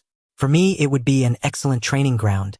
After making up his mind, Tang Yen stood up and headed directly to his grandfather's study, knowing that his grandfather would generally be here in the morning. Seeing Tang Yen enter, Old Man Tang was slightly surprised, as he recalled this grandson rarely came to him without a summons. Come Yenner, sit down. I happen to want to discuss something with you, but I didn't expect you to come first, Old Man Tang said with a smile. What is it, grandfather? In 2 months there will be the Eastern Region Grand Competition, and our Yun City has 3 spots available. If we can perform well, there we may have the chance to enter the Qinglong Academy. Entering the Qinglong Academy would mean access to broader cultivation resources, greatly aiding your training. Do you want to participate? Tang Ling asked. Tang Yen had heard of the Eastern Region Grand Competition. The Eastern Region is divided into 5 cities: Yun City, Yu City, Song City, Qing City, and Fang City. Yun City has the lowest overall strength among them, thus having the fewest spots in the competition, and its past performance has not been impressive. Every time there is an Eastern Region Grand Competition, people from Qinglong Academy come to observe, and those with potential will receive qualification for selection into the Qinglong Academy. The Qinglong Academy is the largest martial arts academy in the Listening Fragrance Kingdom, producing many talents, and is a sacred place for the younger generation's cultivation. Naturally, we must go. How could our Tang family miss the Eastern Region Grand Competition? Tang Yen smiled lightly. Seeing the confident expression on his grandson's face, Tang Ling felt greatly relieved, but reminded him, Yun City has only 3 spots. The city lord's daughter Lin Dongxue will surely have 1 spot, and Lu Ji from the Lu family will have 1 as well. The remaining spot will have to be selected from within Yun City, so don't forget to cultivate in the meantime. Ahu, I came to find grandfather precisely because of this. Tang Yen nodded. About cultivation? Old Man Tang asked curiously. Although my strength has been increasing daily, the speed is still too slow. I plan to go to Tsangyun Mountain for some training and return in 2 months. After deliberating, Tang Yen said, This? Hearing Tang Yan's words, Old Man Tang hesitated for a moment. He knew that what Tang Yen said was true. It was difficult to cultivate at the Tang family with the same speed as in the outside world. However, Tsangyun Mountain is filled with countless spiritual beasts. Who knows whether Tang Yen might encounter high-level spiritual beasts, resulting in danger. The Tang family has only 1 descendant, and if something were to happen, he would never forgive himself in this lifetime. Grandfather, don't worry. I know what I'm doing. I also mentioned this to my master before. He said he plans to go to Tsangyun Mountain to search for medicinal herbs soon. He will help scout the path I take, and if there are truly high-level spiritual beasts, he will handle those troubles for me. Tang Yen understood his grandfather's concern and directly used the fictitious master as a shield. Indeed, upon hearing Tang Yan's words, Old Man Tang felt a bit more at ease and nodded, saying, Since you have discussed it with your master, then you may go. However, the outside world is not like home. It is full of unpredictable dangers, and many matters cannot be inferred by common sense. You must be extra cautious. Just because your master is around does not mean you can let your guard down outside. Grandfather, rest assured. I have my own judgment. When will you set off? Old Man Tang asked. Tonight. Tonight. Old Man Tang was somewhat surprised. Why not tomorrow morning? One must not delay in cultivation. Tang Yen replied, The earlier I cultivate, the more strength I may gain. I am only at the yellow rank 7th grade now, and if I do not quickly raise my strength, even if I truly obtain a spot in the Eastern Region Grand Competition, I will not be able to place well there. Moreover, leaving at night can help avoid some surveillance, Tang Yen implied. You have advanced again. Tang Ling was taken aback. By luck. Tang Yen said vaguely. Good, not bad. Tang Ling felt greatly reassured. His grandson's talent was indeed pleasing. After thinking for a moment, Tang Ling nodded and said, Later inform Miss Ziyun and set off. If there is anything you need to prepare, just go to the warehouse to take it. Old Man Tang reminded Tang Yen of several matters. Although these were common words, Tang Yen still listened patiently. This heartfelt affection made Tang Yen feel deeply touched. Returning to his small courtyard, he went directly into the alchemy room. He could not take the alchemy furnace with him, making it very troublesome to refine medicine later. He worked until night, packing various medicinal pills into numerous bottles and jars. These included blood-stopping pills, detoxification pills, high-spirit pills, meridian-clearing pills, and even a few poisons for self-defense. When Tang Yen walked out of the room, a graceful and lovely figure stood at the door. Using the faint moonlight, Tang Yen recognized that this person was indeed Ziyun. Brothers, the updates for the new book are quite rapid, so you can rest assured to follow along without needing to nurture it. Are you leaving? Ziyun suddenly asked. Tang Yen was caught off guard by Ziyun standing there and replied, Yes, I will be training at Songyun Mountain for 2 months, so I won't be able to refine the recovery pills for you during this time. Here are 30 recovery pills. They should be enough for you to restore your previous strength. Taking a small jar handed to her by Tang Yen, Ziyun softly said, Thank you for your care during this time, young Master Tang. Tang Yen, having lived 2 lives and being well-versed in human emotions, could sense something from Ziyun's demeanor. He smiled and asked, Miss Z, are you also leaving? Yes, I received a letter from my family asking me to return. They are already waiting for me outside the city. Ziyun said, I won't have the chance to wait for you, young Master Tang. If you need anything in the future, you can find me in Zizhu City. Here, take this. With that, Ziyun took out a token from her sleeve and handed it to Tang Yen. Tang Yen did not hesitate and took the token, examining it carefully. The token was carved from high-quality warming jade, which has great benefits for the body when worn for a long time. The words Zizhu were inscribed on it in ancient script. This is the Zizhu token. In the future, when you enter Zizhu City, show this token, and no one will dare to stop you. Ziyun hesitated for a moment before saying, Try to enter the Qinglong Academy. If nothing unexpected happens, I will also enter the Qinglong Academy in a few months. Good, then we shall meet at the Qinglong Academy. Tang Yen replied firmly. I've heard of the great competition of the Eastern region. Even if you excel there, it only grants you the qualification to be selected for the Qinglong Academy. To truly enter the Qinglong Academy, you must pass their assessment. To succeed, you will need stronger strength. Remember to cultivate diligently. There are always others stronger than you, so do not be arrogant or complacent. Ziyun reminded him again. I said I would get in. I won't let you down. Tang Yen chuckled lightly, his tone still resolute. Looking at Tang Yan's confident expression, Ziyun felt a bit dazed. This young man, when she first met him, seemed to be barely at the yellow rank, and now, in less than 2 months, he had already reached the 6th tier of the yellow rank. Such an astonishing rate of advancement made entering the Qinglong Academy not impossible.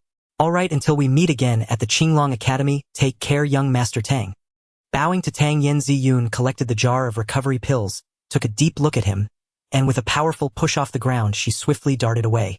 Watching Ziyun's departing figure, Tang Yen felt an unexpected wave of sadness. Not only was Ziyun beautiful, but she was also exceptionally outstanding in temperament and knowledge. To spend time with such a woman and say that he felt no stirrings of emotion would be a lie. Miss Z, see you at the Qinglong Academy. Tang Yen took a deep breath and strode toward the gate of the Tang family. His grandfather had long been waiting outside, accompanied by Mo Bo, Mo Yanjun, and other core members of the Tang family. After saying goodbye one by one, Tang Yen took out a few jars of pills from his pocket, distributed them to the 3 individuals, and clearly explained the usage of each type of pill before leaving without looking back. Watching Tang Yan's departing figure, Mo Bo sighed deeply. The young master truly has the strength to stand on his own now. Haha, let's go, old Mo, let's have a drink.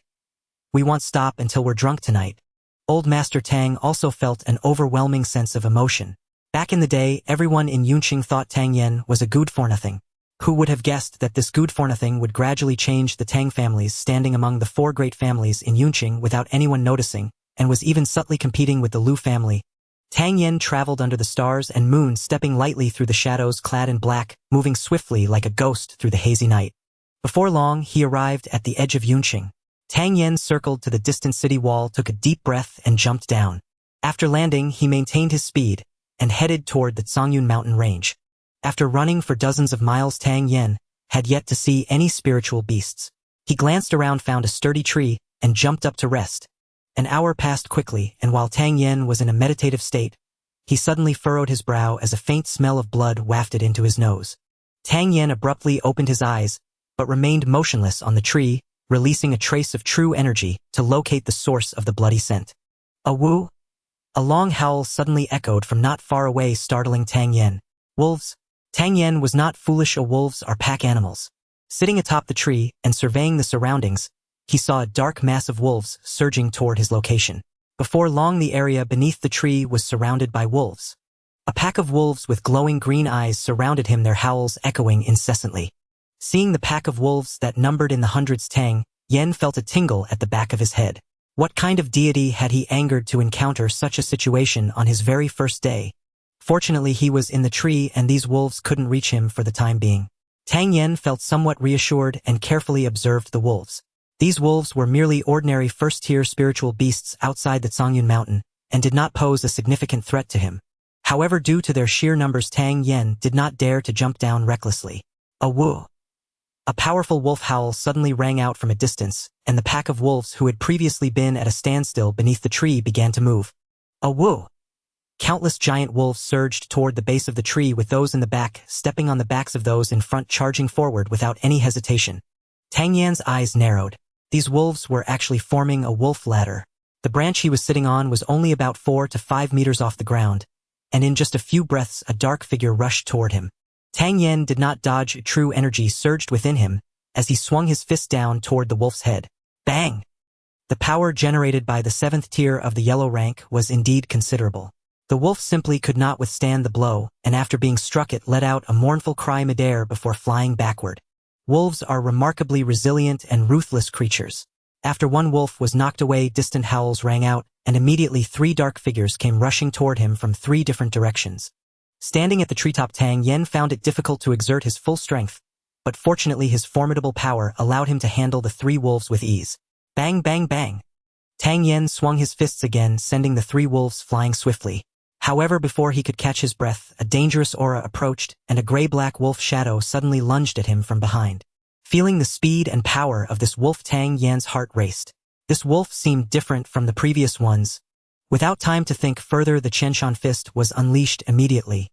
With a bang, Tang Yen stumbled on the tree, nearly falling down. However, that wolf did not get blown away like the others. Instead, it landed somewhat awkwardly on the ground, but quickly got back up, its eyes glowing with a fierce green light, staring menacingly at him. After a quick scan of the wolf pack, Tang Yen surprisingly discovered several larger wolves. This unsettling realization immediately tightened his nerves. These 2nd-tier wolves were not the Wolf King. Could it be that the elusive Wolf King was a 3rd-tier spiritual beast? Moreover, the ability to command the pack and swiftly organize a wolf ladder indicated that the Wolf King's intelligence was rather terrifying. A woo! 5 wolf shadows rapidly charged towards him. A glance from the corner of his eye revealed that many more wolves were following behind, and as time passed he was set to face an unending wave of attacks. With many ants biting an elephant, Tang Yen did not believe that his strength was so extraordinary as to be able to slay the entire wolf pack heathen. He realized that he might not be able to stay on this tree for much longer. As expected, after 5 first-tier giant wolves attacked, 3 more 2nd-tier giant wolves immediately pounced at him. The sheer number of wolves overwhelmed him. Their relentless assault left no time for Tang Yen to rest. Facing the attacks of 3 2nd-tier wolves, he felt the pressure on him intensify. Under the pressure of numbers, even the most exquisite techniques seemed like drops in the bucket. After 3 consecutive punches, Tang Yen barely evaded this wave of attacks. A woo! Another 5 shadows lunged at him.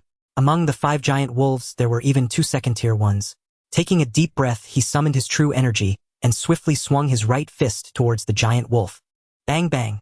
At this moment, Tang Yan's combat was entirely driven by his instinct for fighting. In this high-intensity battle, Tang Yen finally revealed a slight flaw, and a giant wolf struck out with its paw, leaving a bloody gash on his back.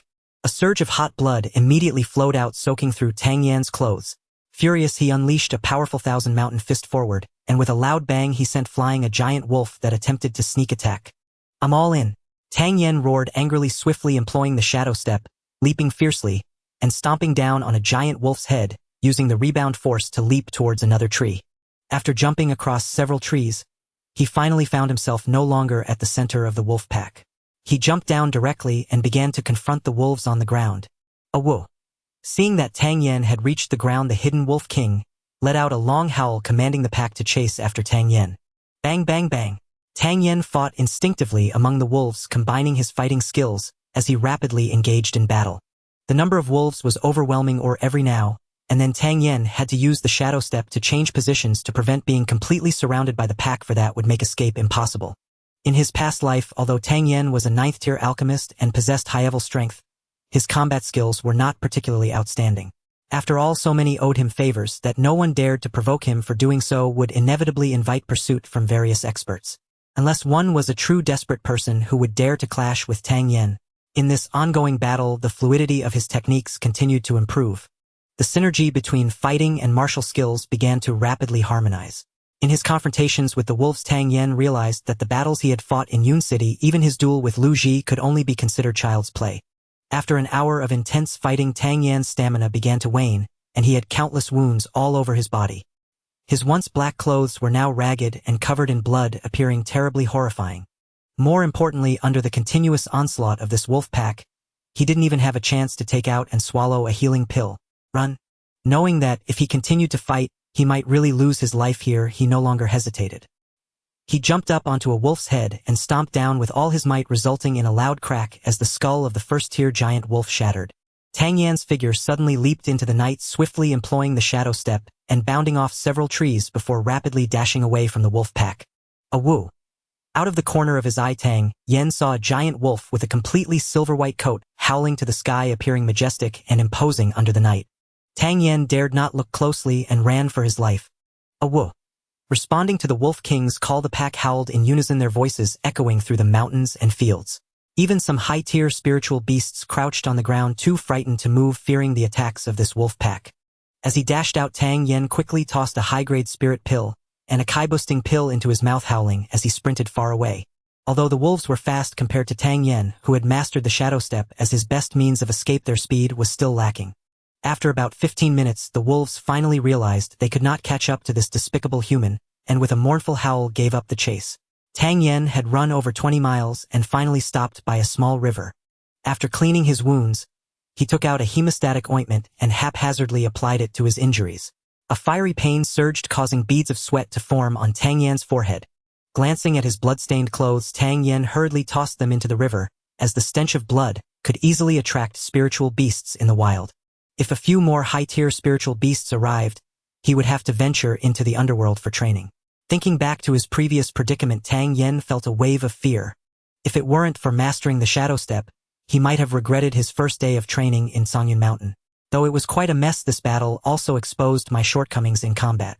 Moreover, although I only fought for an hour this time, my improvement in the interchange between techniques and martial skills was shockingly evident, equivalent to several days of previous practice.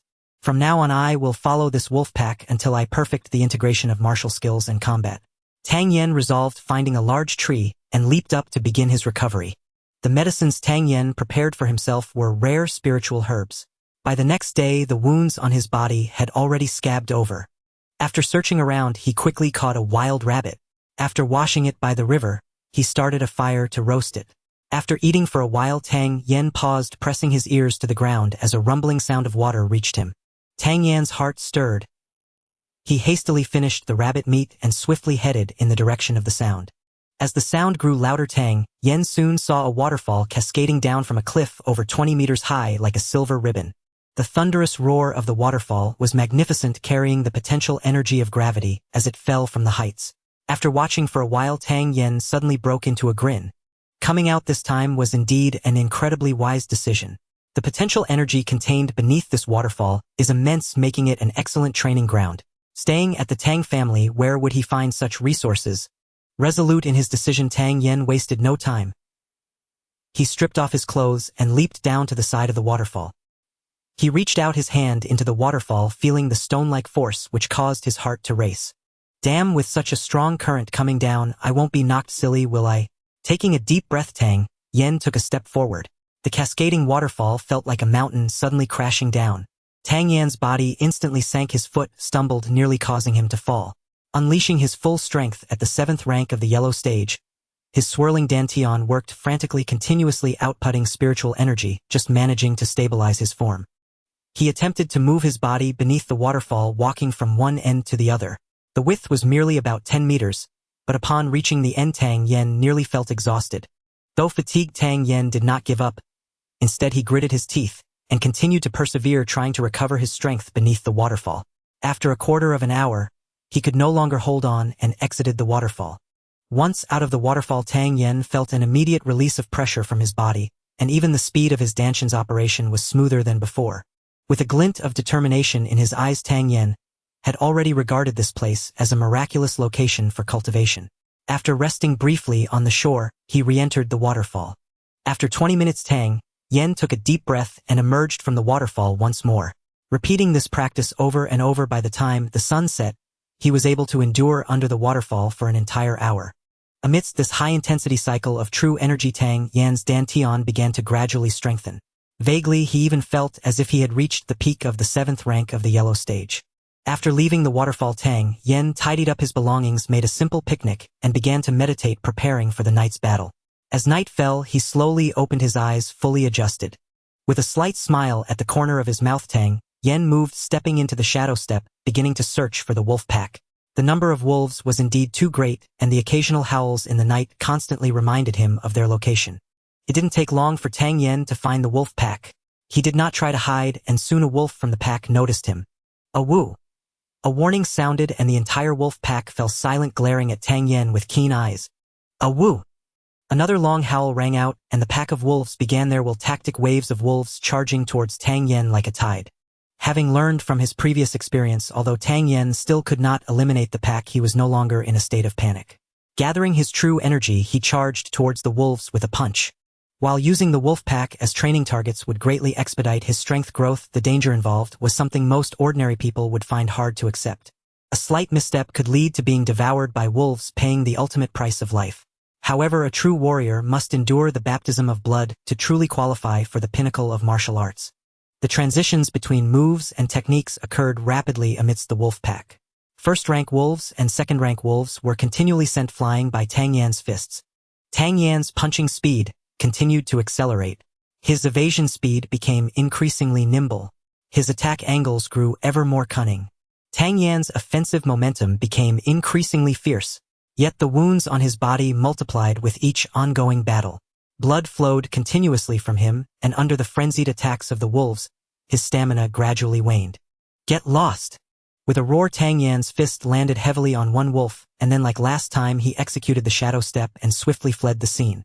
Although he fled twice this time, the battle lasted significantly longer than the last, stretching an additional half-hour. Victorious after repeated defeats. Dragging his weary body back to his temporary residence, Tang Yen cleaned the blood from his body and began his cultivation. 7 days quickly passed. Through the spiritual herbs, the waterfall, and constant battles, Tang Yan's strength progressed from the 7th rank of the yellow stage to the 8th rank. Feeling the growing power within him, his heart brimmed with fighting spirit. After several days of intense training, Tang Yen no longer felt the suffocating pressure beneath the waterfall. Instead, he could practice his martial skills under the waterfall. Bang! Bang! Bang! For consecutive dull sounds echoed as the waterfall was abruptly struck, creating a sudden rupture. Although the rupture was quickly repaired, the sound was soon drowned out by the roaring waterfall. However, Tang Yen indeed managed to create 4 resonant strikes of the Thousand Mountain Fist against the tremendous gravitational force of the waterfall. Under such immense pressure, if Tang Yen could produce 4 strikes, how terrifying would the explosive power be on land? 3 more days passed. Having stepped into the 8th rank of the yellow stage, Tang Yen had solidified his strength. After the battle with the wolf pack last night, he felt that fighting was no longer so strenuous. Through more than 10 days of exploration, Tang Yen had a clear understanding of the Wolf King's tactics. First, he would have the first-rank wolves provide cover, followed by second-rank wolves inflicting substantial damage. Although there were many wolves, most were first-rank, with only a few second-rank ones. Moreover, the second-rank wolves he had injured or killed over the past few days had significantly weakened the collective combat power of the pack. After so many days of blood-soaked battles, Tang Yen had reached a level of proficiency in freely transitioning between martial techniques and combat. Engaging in battle with the wolf pack had lost its significance unless the Wolf King personally intervened. Tang Yen had observed the Wolf King, whose strength was at least 3rd rank, and given its leadership capabilities, its intelligence was surely not low. Thus, it would be difficult for Tang Yen to contend with his current strength. Knowing that his strength was insufficient, Tang Yen intensified his training. The Thousand Mountain Fist technique became increasingly refined through his constant practice, yet, under the pressure of the waterfall, executing the 5th punch remained extremely challenging. Half a month flew by in the blink of an eye. Tang Yen practiced the Thousand Mountain Fist beneath the waterfall day and night. The sound of repeated explosions echoed through the mountains. If he were on land, Tang Yen could undoubtedly unleash the 5th punch.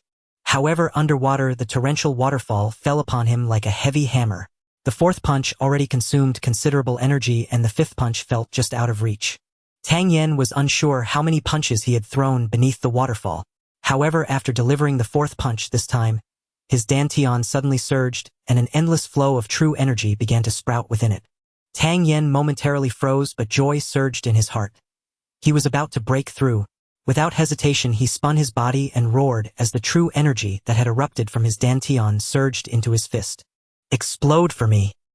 He swung his fist forward and a powerful aura erupted beneath the waterfall. Boom! The 10-meter-wide waterfall shattered into chaotic fragments under that single fist. The thunderous cascade which had roared moments before fell utterly silent. Its flow severed abruptly over 10 meters upward, leaving behind a vacuum where water once surged. The fifth fist. A flash of exhilaration lit Tang Yan's eyes. He had not expected his cultivation to yield such miraculous breakthroughs mid-practice. Emerging from the waterfall, Tang Yan drew a deep breath and stood firmly on the bank, beginning his practice of the Thousand Mountains Fist. He sought to test, free from the waterfall's oppressive resistance, just how devastating its true power could become. Boom! As his first fist struck the air, a muffled detonation reverberated through the surroundings. Turbulent gusts scattered outward. Even at the yellow rank 9th grade, the sheer force he unleashed was undeniably extraordinary. Feeling the raw potency of that opening strike, a faint smile curled at the corner of Tang Yan's lips. Clearly those days spent enduring the waterfall's relentless pressure had not been in vain. Boom, boom, boom, boom. Unbroken by pause, 4 more fists erupted in swift succession. The Thousand Mountains Fist was designed so each strike surpassed the last. Without the waterfall's resistance, every successive blow resonated louder and struck harder than the one before. And without hesitation, after the 5th fist, Tang Yan pivoted sharply, twisting his body to harness centrifugal force, then drove his fist forward with explosive ferocity. Boom! The very air warped around him. His fist seemed poised to rend the atmosphere itself, roaring skyward, only for the surrounding air to detonate in a deafening concussive blast. Tang Yan's momentum never wavered. His body spun again, launching yet another devastating forward strike, this time drawing upon his vortex dantian so fiercely that it felt instantly drained. His arm surged forth like a live explosive charge. The 7th fist. A colossal explosion ripped through the air, dust and debris erupting violently in all directions. Tang Yan stared wide-eyed and astonished at the ground before him, where impossibly a crater now gaped. After a long silence, only 2 words escaped his lips. Damn it! Calm settling over him, he estimated his newfound strength. Even against a profound rank 1st grade expert, he now held a genuine chance of victory. Freshly ascended and eager to test his might, Tang Yan glanced toward the setting sun, and a quiet, confident smile flickered across his face. Tonight, Wolf King, you're mine. As dusk bled across the horizon, Tang Yan sat roasting wild boar meat to replenish his strength, when suddenly a distant wolf's howl pierced the stillness. Why are they appearing so early today? Tang Yan wondered, puzzled. A woo, a woo, a woo. More howls followed, sharp, mournful, and laced with unmistakable fury. Mid-bite into the roasted leg, Tang Yan stiffened, the howl's desolation and anguish striking him like ice. He flung the pork leg aside and shot forward, vanishing into the hills. He had hunted this pack for days, yet never heard such anguished cries. Something grave had befallen them. Moving with feline grace across the rugged terrain, he pressed onward as the howls grew ever more desperate. Upon arrival, Tang Yan parted the dense undergrowth and peered inside. Moonlight revealed 6 corpses sprawled upon the earth, and 2 figures locked in fierce combat with the encircling wolves. He sniffed the air and recoiled inwardly. Toxic powder. Holding his breath, he withdrew a detoxification pill from his robe and swallowed it, then observed the battlefield in silent vigilance. When Tang Yan first encountered this pack, it numbered roughly 1,300 wolves. After days of relentless slaughter, barely 700 or 800 remained. Nearly half the 2nd-rank wolves had fallen beneath his blade. Analyzing the scene, Tang Yan deduced these intruders had come prepared, deliberately, not by chance. Most likely their target was the Wolf King. They deployed spirit-scattering powder, a toxin meant to sap the great wolf's strength upon inhalation. Yet judging by the battlefield, their plan had only partially succeeded. Some wolves lay incapacitated, but many still fought fiercely. Tang Yan knew nothing of the dead, but the 2 survivors were formidable. The woman stood at profound rank 2nd grade, the man at yellow rank 9th grade. Tang Yan counted carefully. Over 100 wolves remained, mostly 1st rank, with a handful of 2nd-rank giants scattered among them. And there, reclining beside her pack, lay the silver-furred Wolf King, evidently poisoned, weakened, and vulnerable. Chong-ing, cover me. Deal with the 1st-rank wolves. We strike fast. Kill the Wolf King now. The woman cried sharply, lunging forward with her long sword gleaming. Understood.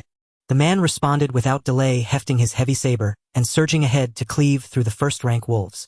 One by one, their numbers dwindled, until the pair neared the Wolf King herself. A woo! The wolves guarding the Wolf King threw back their heads in sorrowful, furious howls. Suddenly Tang Yan's gaze snapped sideways. A razor-sharp arrow sliced silently through the grass, aimed straight at the Wolf King. Poisoned and powerless, the Wolf King could not evade. Just as the arrow closed in, one loyal wolf leapt, taking the shaft full in its chest, saving its sovereign by a hair's breadth. A woo! A heart-wrenching cry tore from the Wolf King's throat.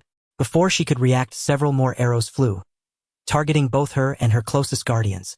Each arrow carried lethal chi piercing vital organs. The Wolf King herself took a fatal shot to the throat, collapsing onto the earth, convulsing weakly, her life ebbing swiftly away. In an instant, chaos erupted, stunning the surviving man and woman into stunned silence. Weapons clenched tight, they whirled toward the source. Who's there? Ha ha! Miss One, long time no see. A gruff, booming laugh echoed from afar, turning the pair's faces instantly pale with icy dread. As the laughter faded, 6 figures strode calmly from the forest. Tang Yan studied them closely. The leader was broad-shouldered and imposing, a long saber slung across his back, a curved bow gripped in his hand. The archer behind those fatal shots. Sensing their aura, Tang Yan felt a subtle ripple of surprise within himself. The leader stood at profound rank 1st grade. The others ranged between yellow rank 7th and 9th grade. A team of rare caliber. Tang Yan had never heard of such a group in Yun City. Were they outsiders?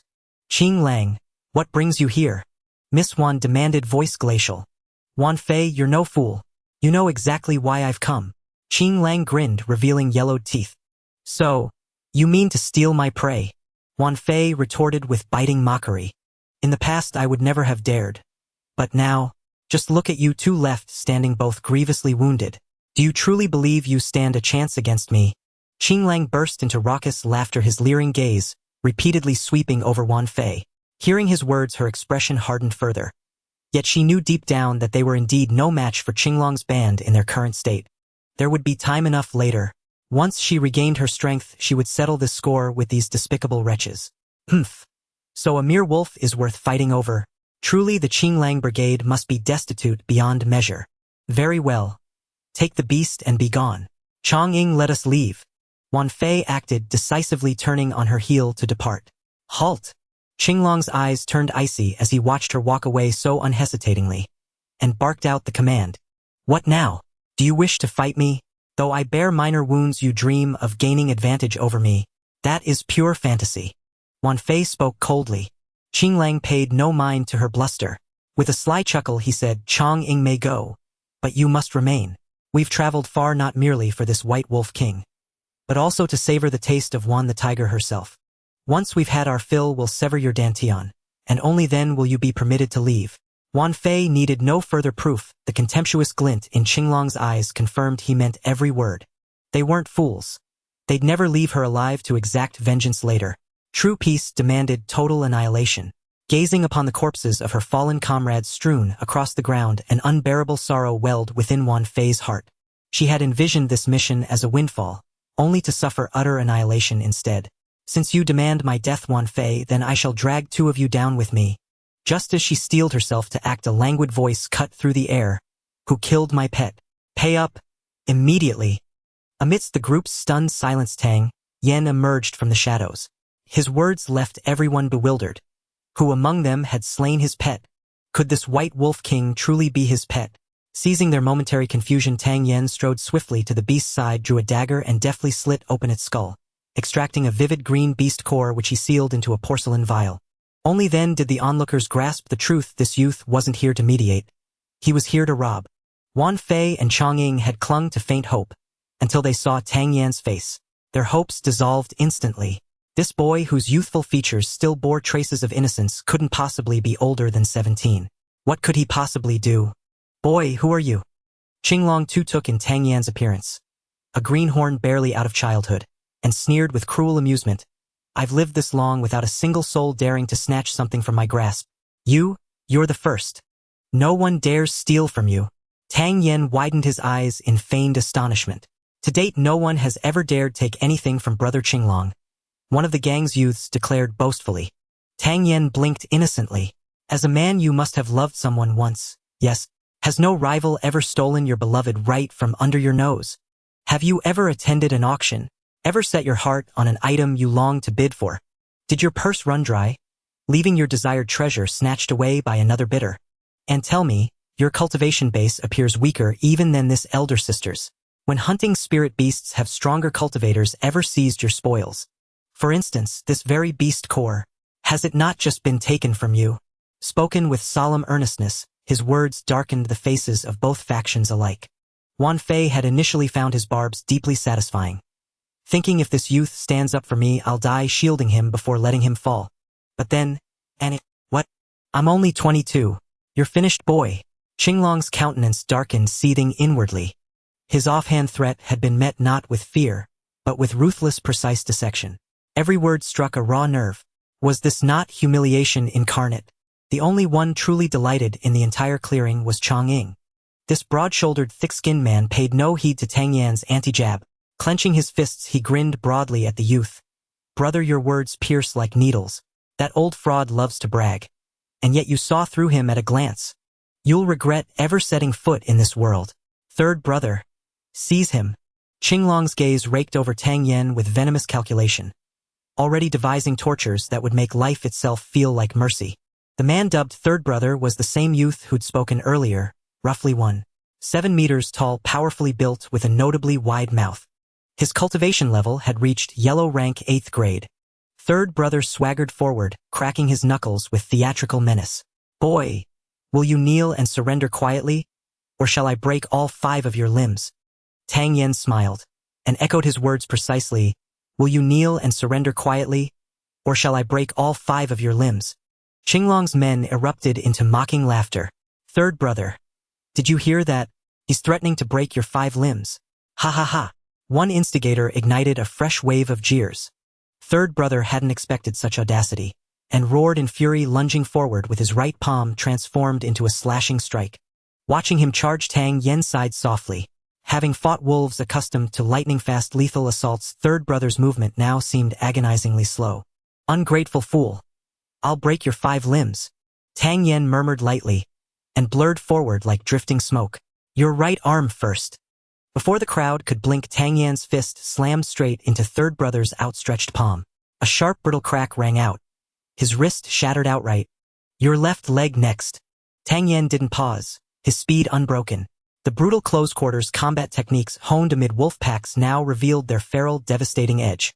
Third Brother didn't even register the pain of his broken wrist, before Tang Yan's right boot crashed into his left knee with crushing force. Another crisp crack, and Third Brother collapsed onto one knee, unsteady and stunned. Kneeling on one knee. What sort of gesture is that? Proposing apologies. I hold no interest in men. Tang Yan's tone dripped with disdain as he lifted his right foot again.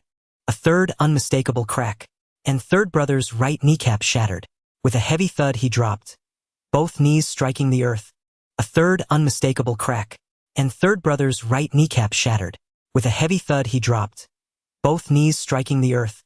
Your left hand is next. And everyone else stared in stunned disbelief. Just who was this young man? In the span of a single breath, he had rendered the Third Brother utterly defenseless. Crack! Another sharp, sickening snap of bone echoed, so visceral that every onlooker felt their heart, liver, and lungs lurch violently. In the blink of an eye, Tang Yan had shattered the Third Brother's arms and legs. An 8th-rank yellow-grade expert, utterly powerless before this youth. And no one doubted, had the Third Brother not struck first, he wouldn't even have had the chance to raise his hands. Ah! The Third Brother finally registered the searing agony, and let out a scream so harrowing it seemed to rend heaven and earth. And don't rush your cries. Not yet. One more remains. Tang Yan spoke calmly as if discussing something trivial, then lifted his foot once more, aiming squarely for the Third Brother's groin. Pooh! No one knew whether that sound truly came from a shattering egg, but every man present, including Chang'ing, felt an icy chill sweep between their legs. Ah! Another unearthly shriek tore from the Third Brother's throat. His head snapped sideways and he collapsed into unconsciousness. And Uncle Tang Yan asked with a smile, do I now qualify to take what you've claimed as yours? Qing Lang swallowed hard, his throat clicking audibly. Though he himself had already reached first-rank profound grade, he knew full well in a single exchange this youth had crippled the Third Brother. A feat he could never replicate. How terrifying then must this young man's strength truly be, and his ruthlessness. Though Qing Lang had spent his life dancing on the edge of death, even he felt his blood run cold. Yet the youth's cultivation level did not appear to have reached profound grade. This small reassurance steadied Qing Lang's nerves. Narrowing his eyes, he said, "Young brother, as the saying goes, a gentleman does not seize what another holds dear. Since I slew the White Wolf King, he belongs to me. If you wish to acquire him, you may purchase him, at a fair price. But should you attempt to seize him by force, my blade behind my back will most certainly object." Though Qing Lang's tone remained firm, the arrogance he'd worn at the outset had vanished entirely. This youth, who'd appeared from nowhere, possessed such monstrous strength, and beside him stood Wan Fei, a genuine second-rank, profound grade expert. Should battle erupt, even victory would leave Qing Lang's side grievously wounded, if not broken. "Nonsense," Tang Yen snarled. "Didn't you hear me just now? The White Wolf King is my pet. Since you admit to killing him, you'll compensate me. A third-rank spirit beast, intelligent enough to understand human speech and obey my commands, is worth an incalculable fortune. Out of mercy for your ignorance, and because I am by nature compassionate, I shall demand but 3 million taels of silver." "Pooh?" Qing Lang nearly choked. He felt as though he might vomit blood. He'd long been known for his arrogance and tyranny. People whispered behind his back that he was lawless and brutal. But let heaven and earth bear witness who truly was the unreasonable one here. And was the White Wolf King really his pet? Then why did he show no grief at its death? Only swiftly excavate its core. And now he demanded compensation. 3 million taels. Was that even language fit for human ears? And if Qing Lang possessed 3 million taels, would he risk his life journeying so far across treacherous lands? "It seems, young brother, you refuse to grant me even this modest courtesy." Qing Lang was no pushover, and Tang Yan's defiance ignited his fierce pride. Gritting his teeth, he sneered coldly, "Since you insist, don't blame me for withdrawing all courtesy. Brothers, attack." The remaining 4 men hesitated, deeply unsettled. At first they'd faced only Wan Fei and Chang'ing, and had assumed effortless victory unburdened by doubt. But this sudden youth, within a single exchange, had crippled the third brother. Others might not know his strength, but they did. The third brother was a genuine 8th-rank yellow-grade expert. Faced with such terrifying power, who among them dared charge forward to certain death? And beside them stood Wan Fei. Gravely wounded, yes, but still a true second-rank, profound grade expert far beyond their capacity to oppose. "Second brother, fourth brother, fifth brother, you 3 strike down this youth. I'll cut down that woman. Sixth brother, you eliminate Chang'ing. Swiftly, finish this." As brothers who'd fought side by side for years, Qing Lang issued orders with practiced precision. "Kill!" At his command, 3 men lunged toward Tang Yen. Yet Tang Yen showed no sign of panic. After surviving a battle against over 1,000 wolves, how could these 3 faze him? Moreover, he held overwhelming superiority, not only in raw strength but in combat technique. And drawing a deep breath of true qi, he didn't even employ formal martial arts, instead relying on the brutal, instinctive close-quarters combat honed amid wolf packs. Thud, thud, thud. 3 rapid punches. First striking the attacker's wrist to deflect his blow, then surging forward like lightning to deliver a second punch straight to the throat. The throat, the body's most vulnerable point, bore the full weight of Tang Yan's strike. The man collapsed unconscious. But Tang Yen delivered a final crushing blow to his chest without hesitation. This was no excess cruelty. It was hard-won wisdom from countless battles with wolves. Many wolves, sensing a formidable foe, would feign death after a single blow, then lie still waiting for the perfect moment to strike lethally from behind. Having learned that lesson the hard way, Tang Yen would never fall for such a ruse again. Thus the second brother lay motionless. Alive or dead, no one could tell. And meanwhile the fourth brother had circled behind Tang Yen and swung a heavy blade downward with lethal intent. As if sensing the strike through sheer instinct, Tang Yen stepped backward and sideways in the shadow phantom step, his form vanishing from sight, then reappearing behind the fourth brother. And thud, thud, thud. 3 more precise strikes, each landing on a vital point. Blood erupted from the fourth brother's mouth as he crumpled lifelessly to the ground. And 2 elite experts, shattered in moments before this youth. The fifth brother, frozen mid-lunge, trembled uncontrollably. And no dawdling, rest now. In a flash of lightning speed, Tang Yen closed the distance and dropped him with a few swift, decisive blows. Others watched quietly. This sudden youth had transformed Qing Lang's assured victory into a landscape fraught with uncertainty. When they witnessed Tang Yen disable 3 of Qing Lang's elite fighters in mere exchanges, expressions diverged sharply. Chang'ing and Wan Fei, the woman Tang Yen called Auntie, beamed with unrestrained joy. The 2 remaining members of Qing Lang's faction paled, ashen-faced. And with such a monster on the field, How could this battle possibly be won? Uncle, will you pay the 3 million taels or not? Having dispatched the trio, Tang Yen sat casually aside and called out, judging by your ragged appearance, I doubt you can afford it. Qing Lang could scarcely articulate his frustration. Where had this monster emerged from, and why of all people had he walked straight into his path? Since you cannot pay, your life must serve as restitution. Auntie, you're injured, yes, but your strength remains intact. Do not fear. You can defeat him. Summon your spirit, your authority. Look, just right of Qing Lang's right flank there's an opening. Strike it, hard. Upon hearing Tang Yan's words, Wan Fei followed his gaze, and instantly spotted an opening in Qing Lang's defense. She swung her long sword forward in a swift thrust. Qing Lang recoiled in shock. How had that youth discerned his vulnerability at a glance? Auntie, he'll surely block your blade. Angle it downward by 3 degrees and slash. Tang Yan's voice rang out once more. Wan Fei, now somewhat trusting his judgment, swept her sword downward. Sure enough, a second opening appeared. Qing Lang was left utterly helpless. Evasion was impossible. A sharp thwip echoed, and a bone-deep gash split open across his leg. His right leg is wounded. His center of gravity shifts leftward, exposing the right side of his neck. Strike his throat. Now and swiftly. Tang Yan's voice cut through the air again.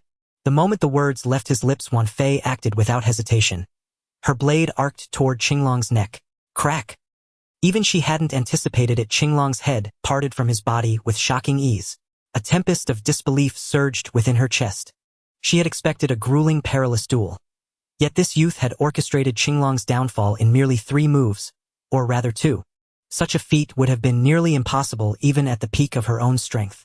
Who then was this young man, and how did he wield such uncanny mastery? Seeing Qing Lang fall, Xiao Lu's fighting spirit evaporated entirely. When he noticed Wan Fei striding toward him, sword in hand, terror shattered his composure. In his frantic scramble, he met his end with a single decisive stroke. What had seemed an inevitable defeat was overturned in less than a quarter of an hour, an outcome Wan Fei had never foreseen. She regarded Tang Yen with profound complexity, then clasped her hands in formal gratitude. I am Wan Fei. May I ask the honored hero's name? Auntie, just call me Tang Yen. At that moment Tang Yen was rummaging through Qinglong's corpse, and without glancing up he replied to her question. He searched all 6 bodies thoroughly, but found nothing remarkable beyond a wad of silver notes and little else of value. Wan Fei, who had been brimming with sincere gratitude moments before, finally reached her breaking point when Tang Yen called her Auntie again. Was it truly so unreasonable? She wore mature attire, bore numerous battle scars, and her face, smudged with grime from combat, looked disheveled, yes, but surely not aged. Did he not notice her voluptuous figure, her flawless features, her sultry voice? How then had she become Auntie? Look closely. I'm 22, not some old auntie. Hearing her protest, Tang Yen turned with genuine astonishment, and after a long appraising stare declared, Auntie, you're 62, aren't you? I'll kill you. Wan Fei could no longer contain herself. She lunged forward, sword raised. Sister, he's our benefactor. Chongqing rushed to restrain her. Humph. Wan Fei drew several deep breaths, her chest heaving fiercely. My elder sister has a fiery temper. Please forgive her, Master Tang. We owe you our lives this day. Chongqing bowed respectfully. Think nothing of it. By the way, where are you from, and why are you here in Songyun Mountain? Tang Yen asked curiously. We're mercenaries, hunting spirit beasts, gathering spirit herbs, or serving as bodyguards. We wander without fixed abode, though our operations rarely stray beyond the eastern region. We frequent Fangqing most often. It's the largest city in the east, offering the greatest opportunities. Chongqing explained. Mercenaries work solo or in teams, depending on the task. Usually Sister Wan Fei and I operate alone, only assembling larger groups for exceptionally demanding missions. This team was hastily assembled. Tang Yen nodded inwardly. He'd heard of mercenaries before, most ranked between yellow and profound ranks. Fiercely independent by nature, they preferred blood-soaked trials over servitude within noble clans. Might we inquire where the benefactor resides? My sister and I would be honored to pay our respects in person. Chongqing asked eagerly. I dare not tell you. Not after Auntie just threatened to kill me. If I revealed my address, wouldn't she come seeking vengeance at my doorstep? Tang Yen declined outright. You. Had she believed herself capable of victory, Wan Fei would have charged again on the spot. Yet curiosity gnawed at her. Tang Yan's cultivation clearly hadn't surpassed the profound rank. So how had he unleashed such astonishing power? Haha, my sister's bark is worse than her bite. She'd never truly harm you. By the way, Master Tang, what brings you to Songyun Mountain? Chongying, ever talkative, settled onto the ground and began chatting. Training. This wolf pack was meant to be my training ground. Until you wiped them out. Tang Yan shot them both a disgruntled look. At his words, Wan Fei and Chongying froze in unison. Chongying stammered, training. Among wolves. Yes, I require spirit beasts to hone my combat skills. Finding this pack was rare fortune. Now who knows how long until I encounter another suitable opponent. Tang Yan sighed deeply. So, you only need spirit beasts? Chongying suddenly asked. What? Do you know where to find them? Tang Yan perked up immediately. Songyun Mountain is vast.